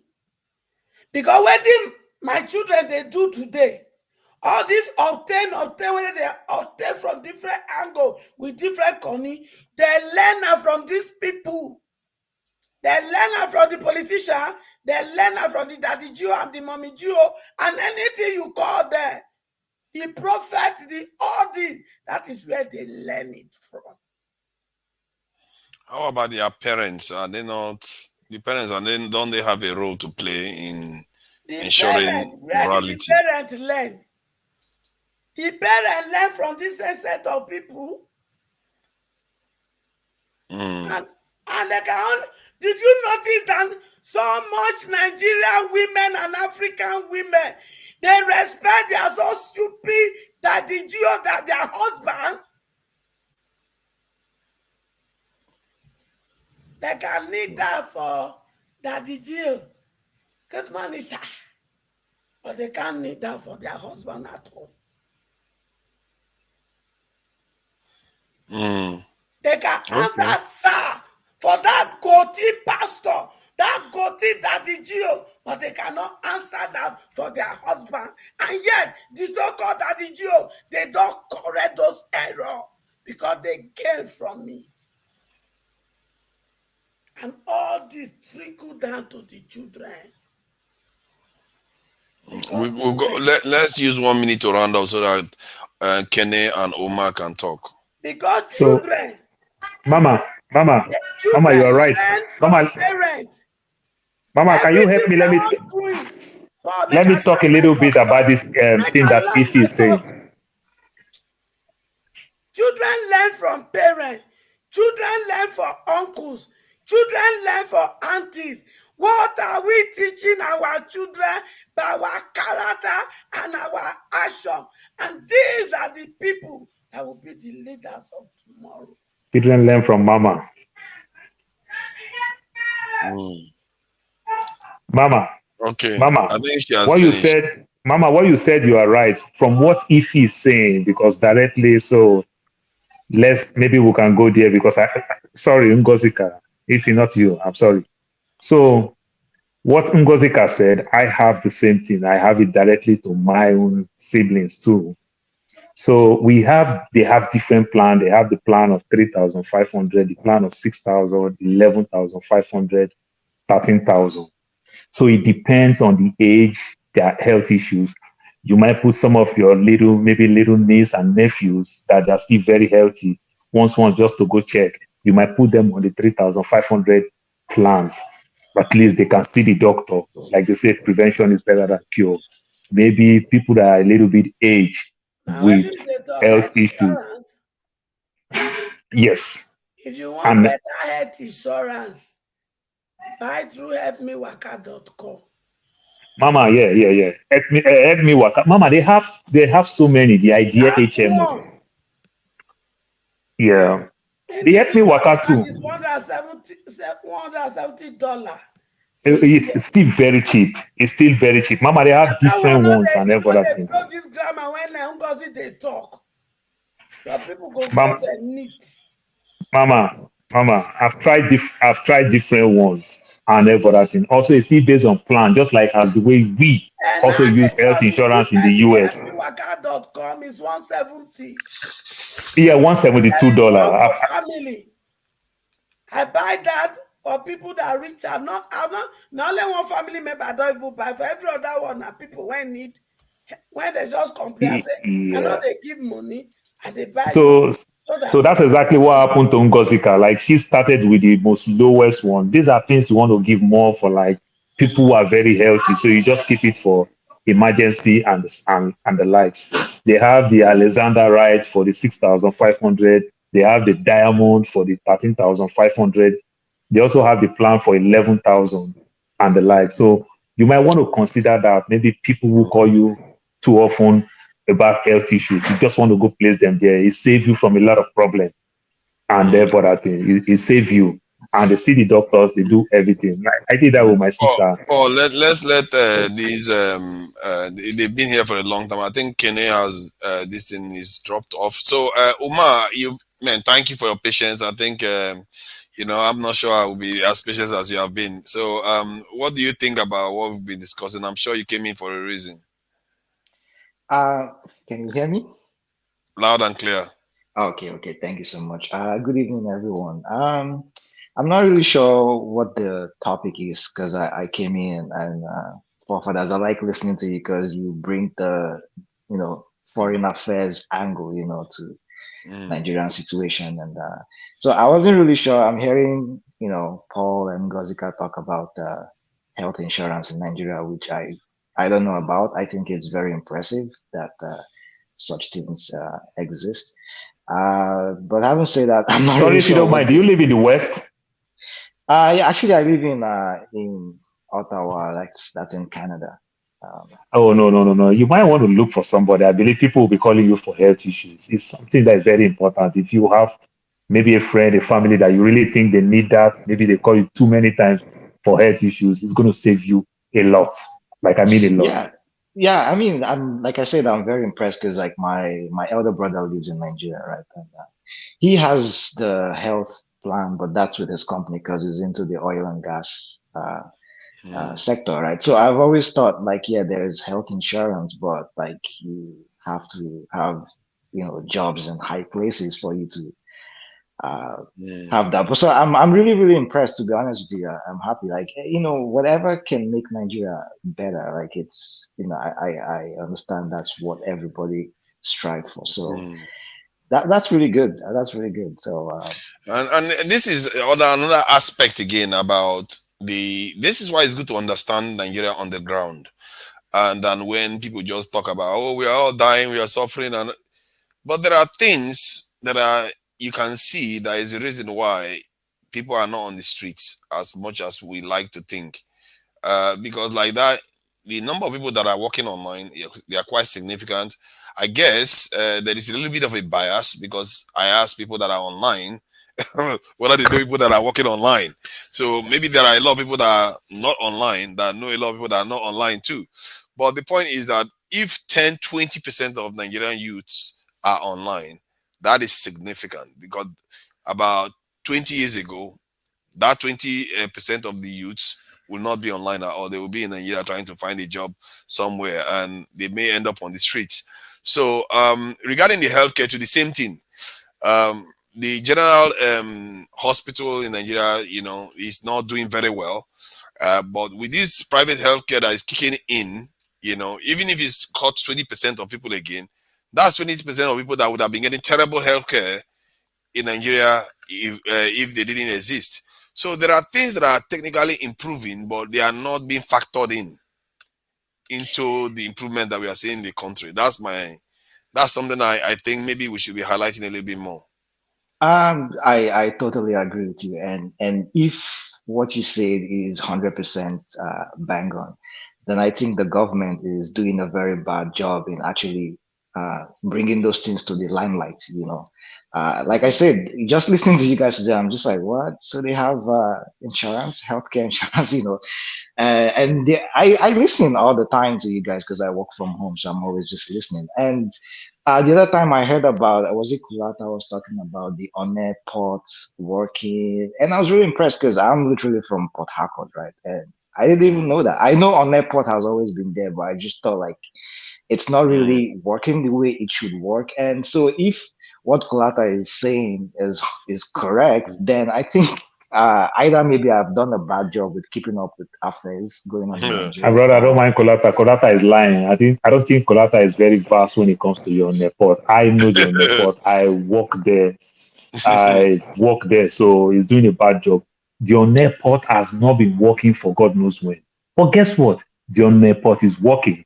The port is working because they only bring purely on oil installations. So they don't use the oil installations. Guess what? It is still commercial. but it's not commercial. It's like they maintain that aspect, that bat, and they only bring their thing there. It's like other people are not allowed to bring things in a public seaport because the Onne port is a public seaport. But now they treat it like private. So it's only the oil company, the multinationals bring things there. So an Igbo man cannot ship a container from Canada, from US, from Europe, and say final destination on a port. Doesn't work like that. It's going to go to Lagos. And that has always been my understanding because, like I said, I grew up in Port Harcourt, so I've always tried to play the politics of APC, just try to make things work at all costs. But he doesn't. As a young boy, my dad worked 33 years, 7 months in Nigerian Port Authority. This is the first job that I did before they started pushing me. You must go to school. You must do this. You must do that. So I travel, cover the whole port. I travel Warri Port, Calabar Port. But people don't even understand that in Port Harcourt, River State, we have 2 ports. We have the regular port and the Onne port. You know, we also have the Calabar port. The one in Port Harcourt, which one is it? Because maybe confused. The one, what area is it? Is like that Bundu area? I've forgotten what those areas are called. What is that port? Is that the Onne one? No, to be honest with you, like even though I grew up in Port Harcourt, I've actually never been to any one of them. I don't because what part of Port Harcourt you grew up in? Like Port Harcourt local government area itself. It's close to Wike's local government, so like Obidients, Port Harcourt. So Obidients, okay, those are the other parts of Port Harcourt. Yeah. I'm literally close to the government house area. That is Port Harcourt City local government area, OGRA. Old GRA. That's okay. That's almost at the center of Port Harcourt. That is the real Port Harcourt City local government, right? And I would just know that there are 2 ports. The Onne port, we've always had the understanding that it has connections with the oil companies and stuff like that. Yeah, and they literally maintain it themselves. So because of they maintain it themselves. Secondary school, is it still the Harbour Secondary School? I don't know. The one there's one road area. You mean Harbour Road? Right? Harbour Road, yeah. There's a secondary school there. That's the port in that area. That's the one I'm trying to find out the name. So is that one? No, I don't think that's Onne. Onne is a different area, and so if that one is there, then that's not Onne port because Onne is an area itself on its own. That one, I witnessed that one get shipping from there to overseas and back. So they used to do shipping from there. But somehow it looks like that one. So Forefather, I will explain that to you. So there was a time when we were having problems. So this guy from Ndoni, the Odili, the one that make Peter Odili become governor, Victor Odili, but him and Peter Odili, they are not related at all. You understand? He's from Ndoni, and you know the Ndoni is the Kwale part of River State, small a piece of land surrounded by water. So he is partnering with this German ship called Bako Liner. So Bako Liner is an express ship that berths in the middle of water. Then they use floating barge to bring the goods out. So when Odili started bringing that ship to Nigeria, that ship worked very well. So that was when somebody might get mixed up and said, Sapele Port is working, Warri Port is working, Port Harcourt is working.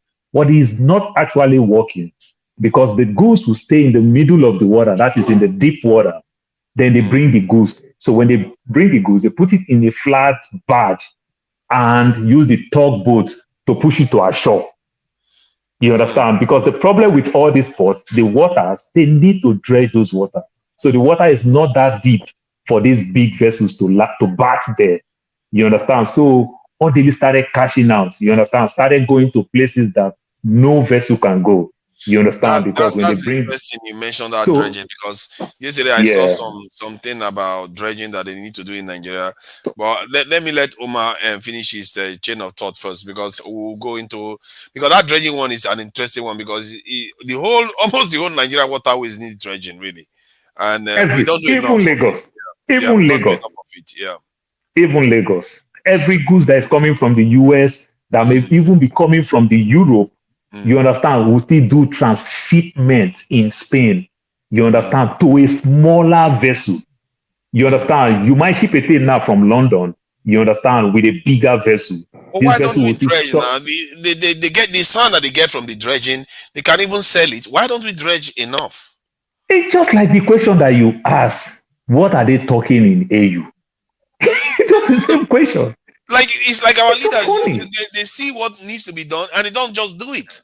They just sit It's so there funny. You get this sand. until This forever. is it's just minutes. You can rent these dredging machines. You can So, get a Mr. dredger that Paul, can I do this don't thing know. under 3 days, 4 days, 1 week, 2 week, 1 month.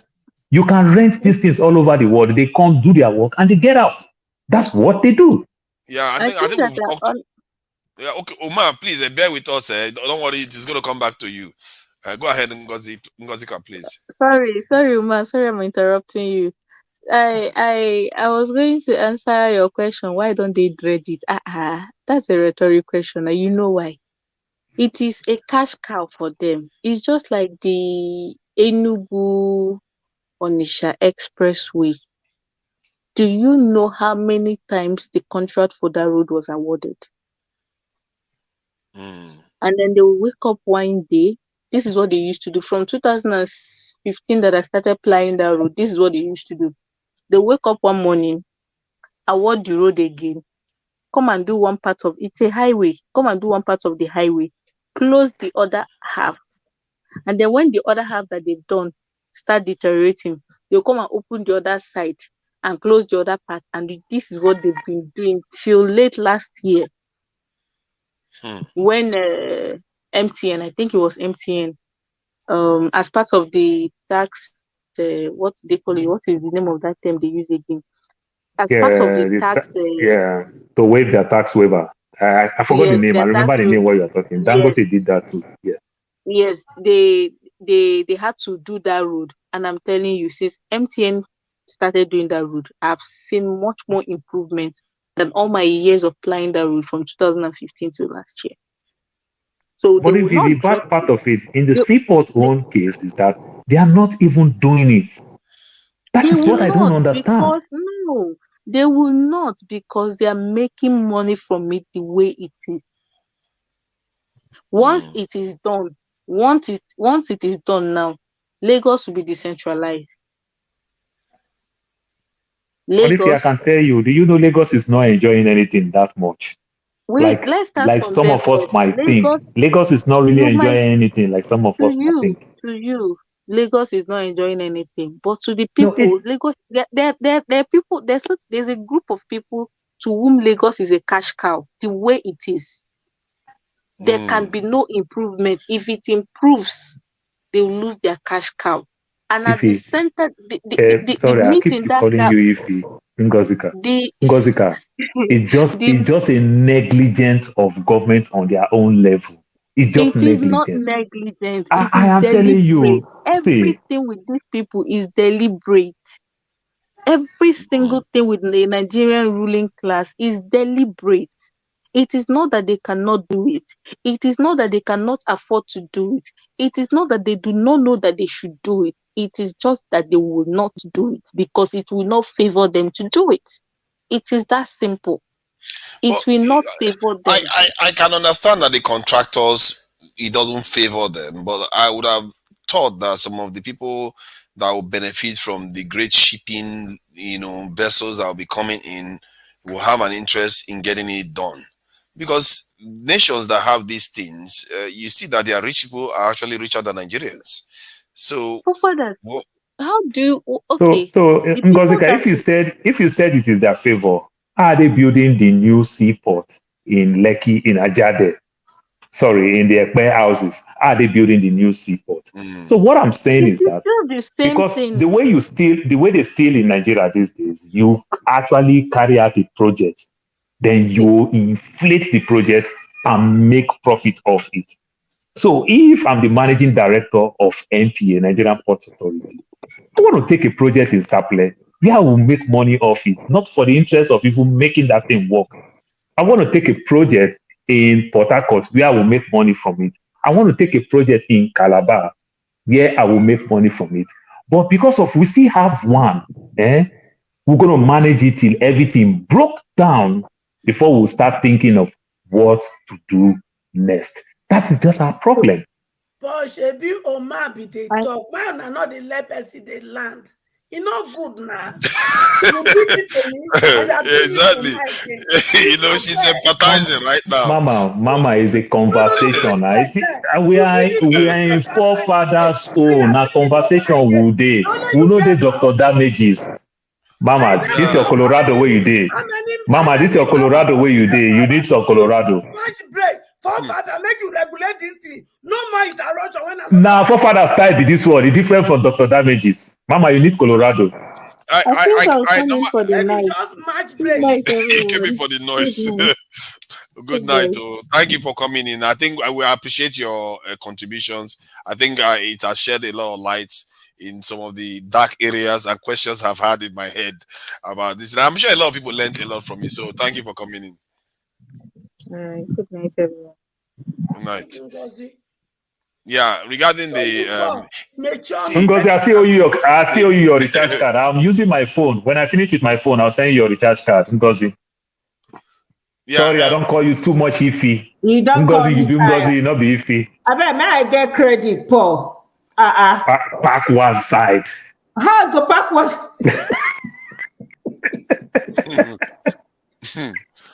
Can we let Paul go ahead? This is Omar, go ahead.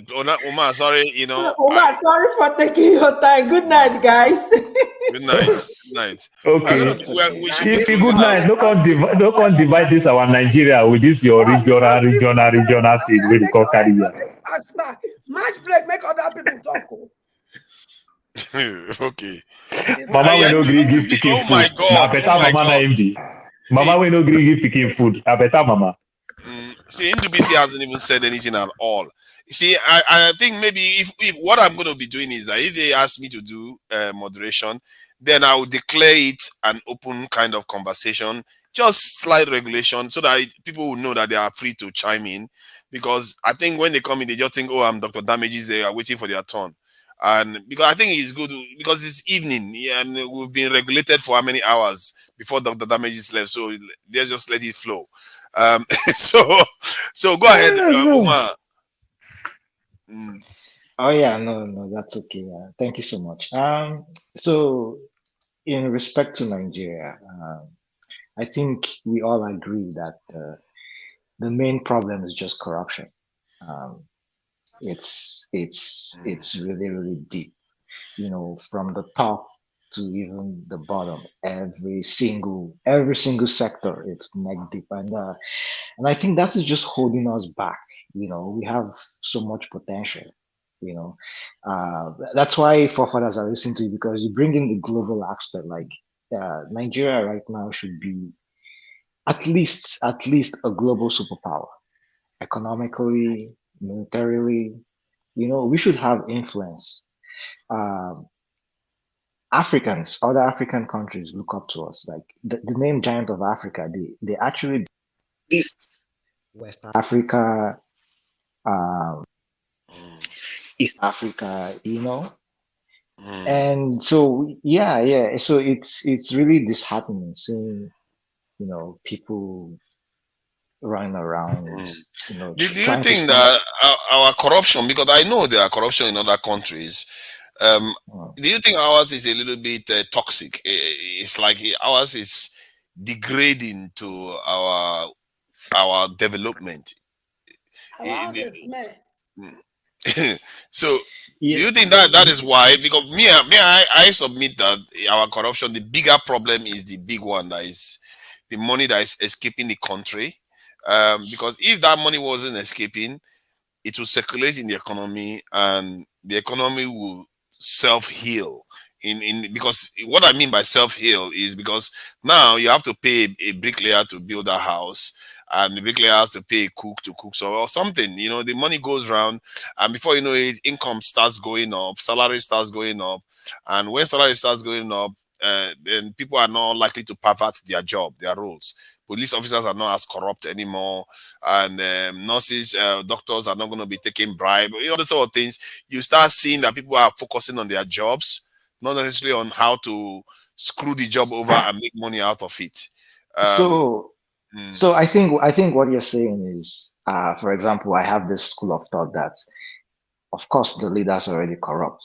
if they would even invest those looted funds in the Nigerian economy, at least, we know we're gaining something from it.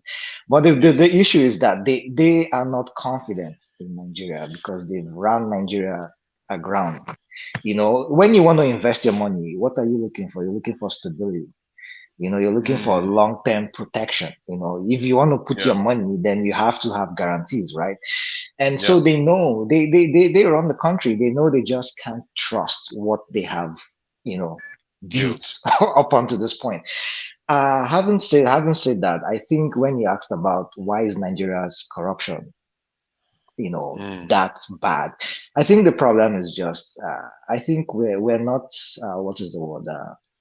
I don't want to use the word nationalism, but we're not patriotic. We're actually not patriotic, right? So other countries, yeah, they might be corrupt, but there's this love for the country. There's this patriotism where, they're also interested in their country. They're also interested in the progress of their country. They're also interested in the global standing of their country. But Nigeria, we're still talking about tribes, so that's patriotism is not there, and that's the problem. Russians called Russia Mother Russia. They don't play around with that. Those people would die for their mother, as they call it. And Americans, I think it's the American dream they fight for.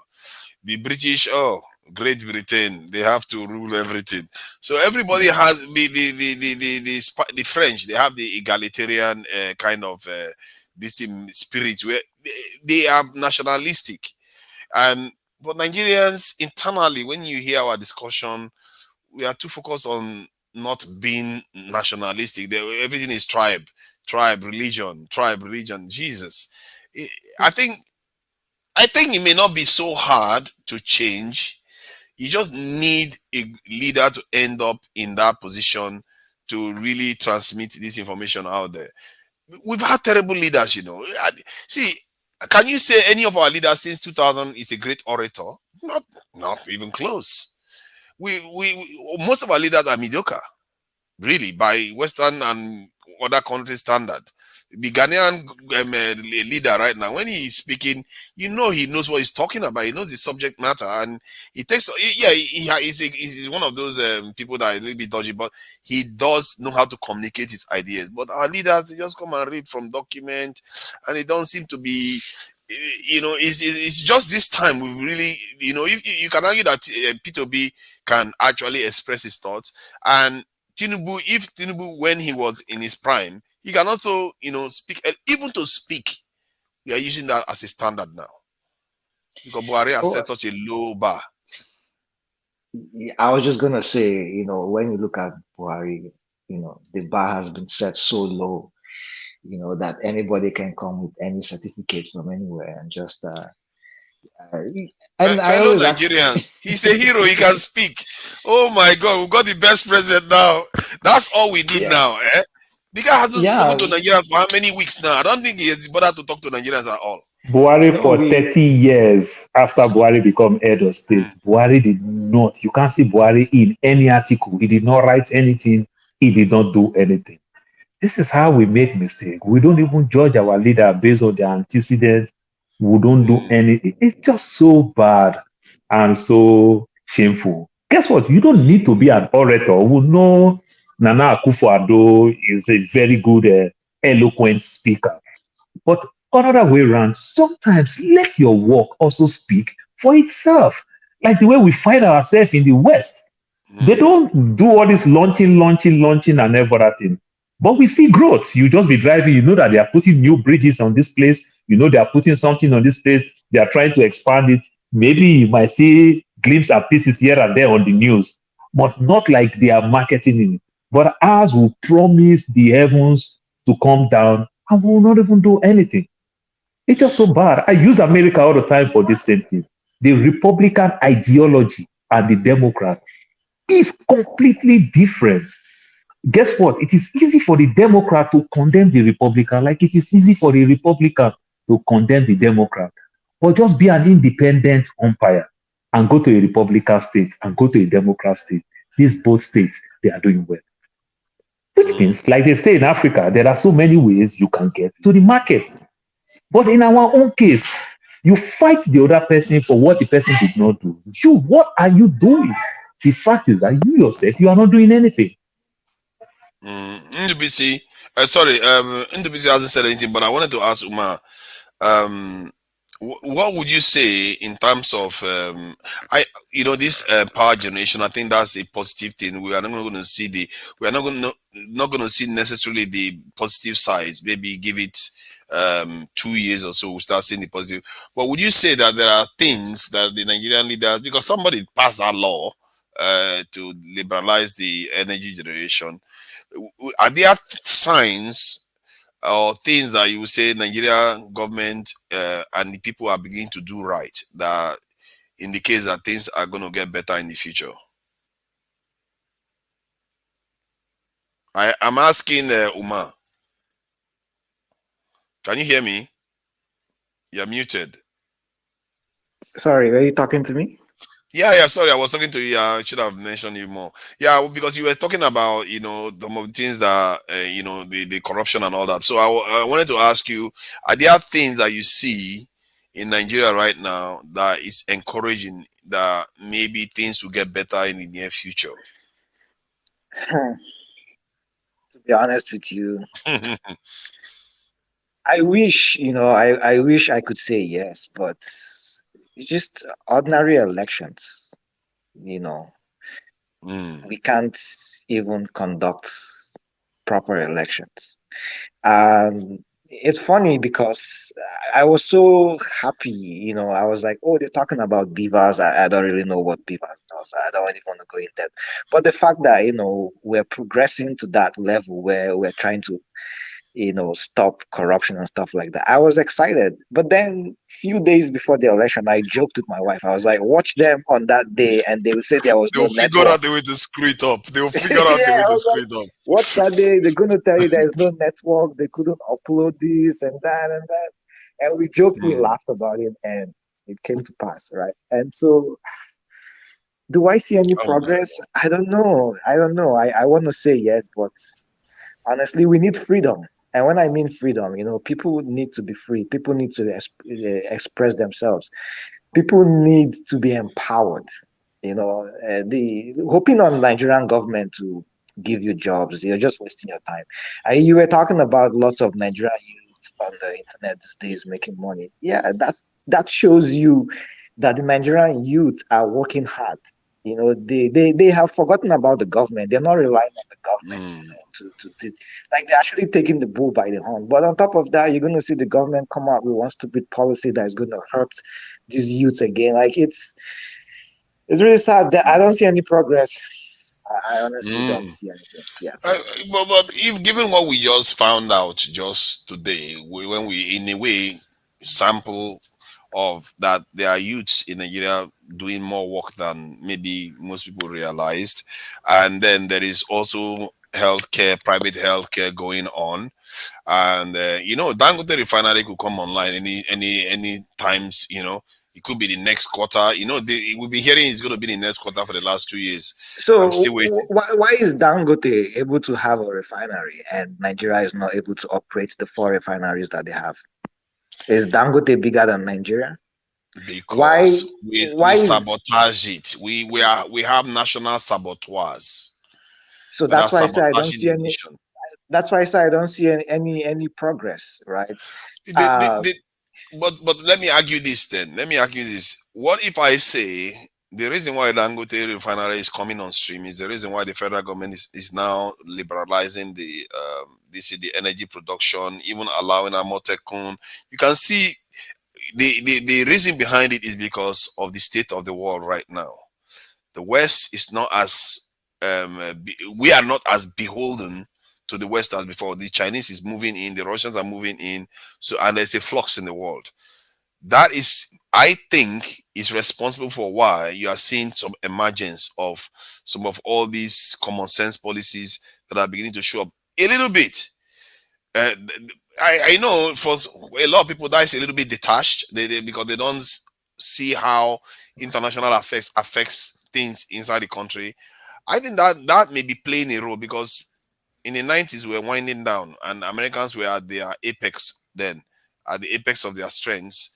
We had Rwanda. We had the June 12th. This thing. Nigeria was in crisis throughout the 90s. And many countries in Africa, from Somalia, naming Congo, all of them, they were ablaze. Uganda, they were all in conflict. But now, if you look at many of these countries,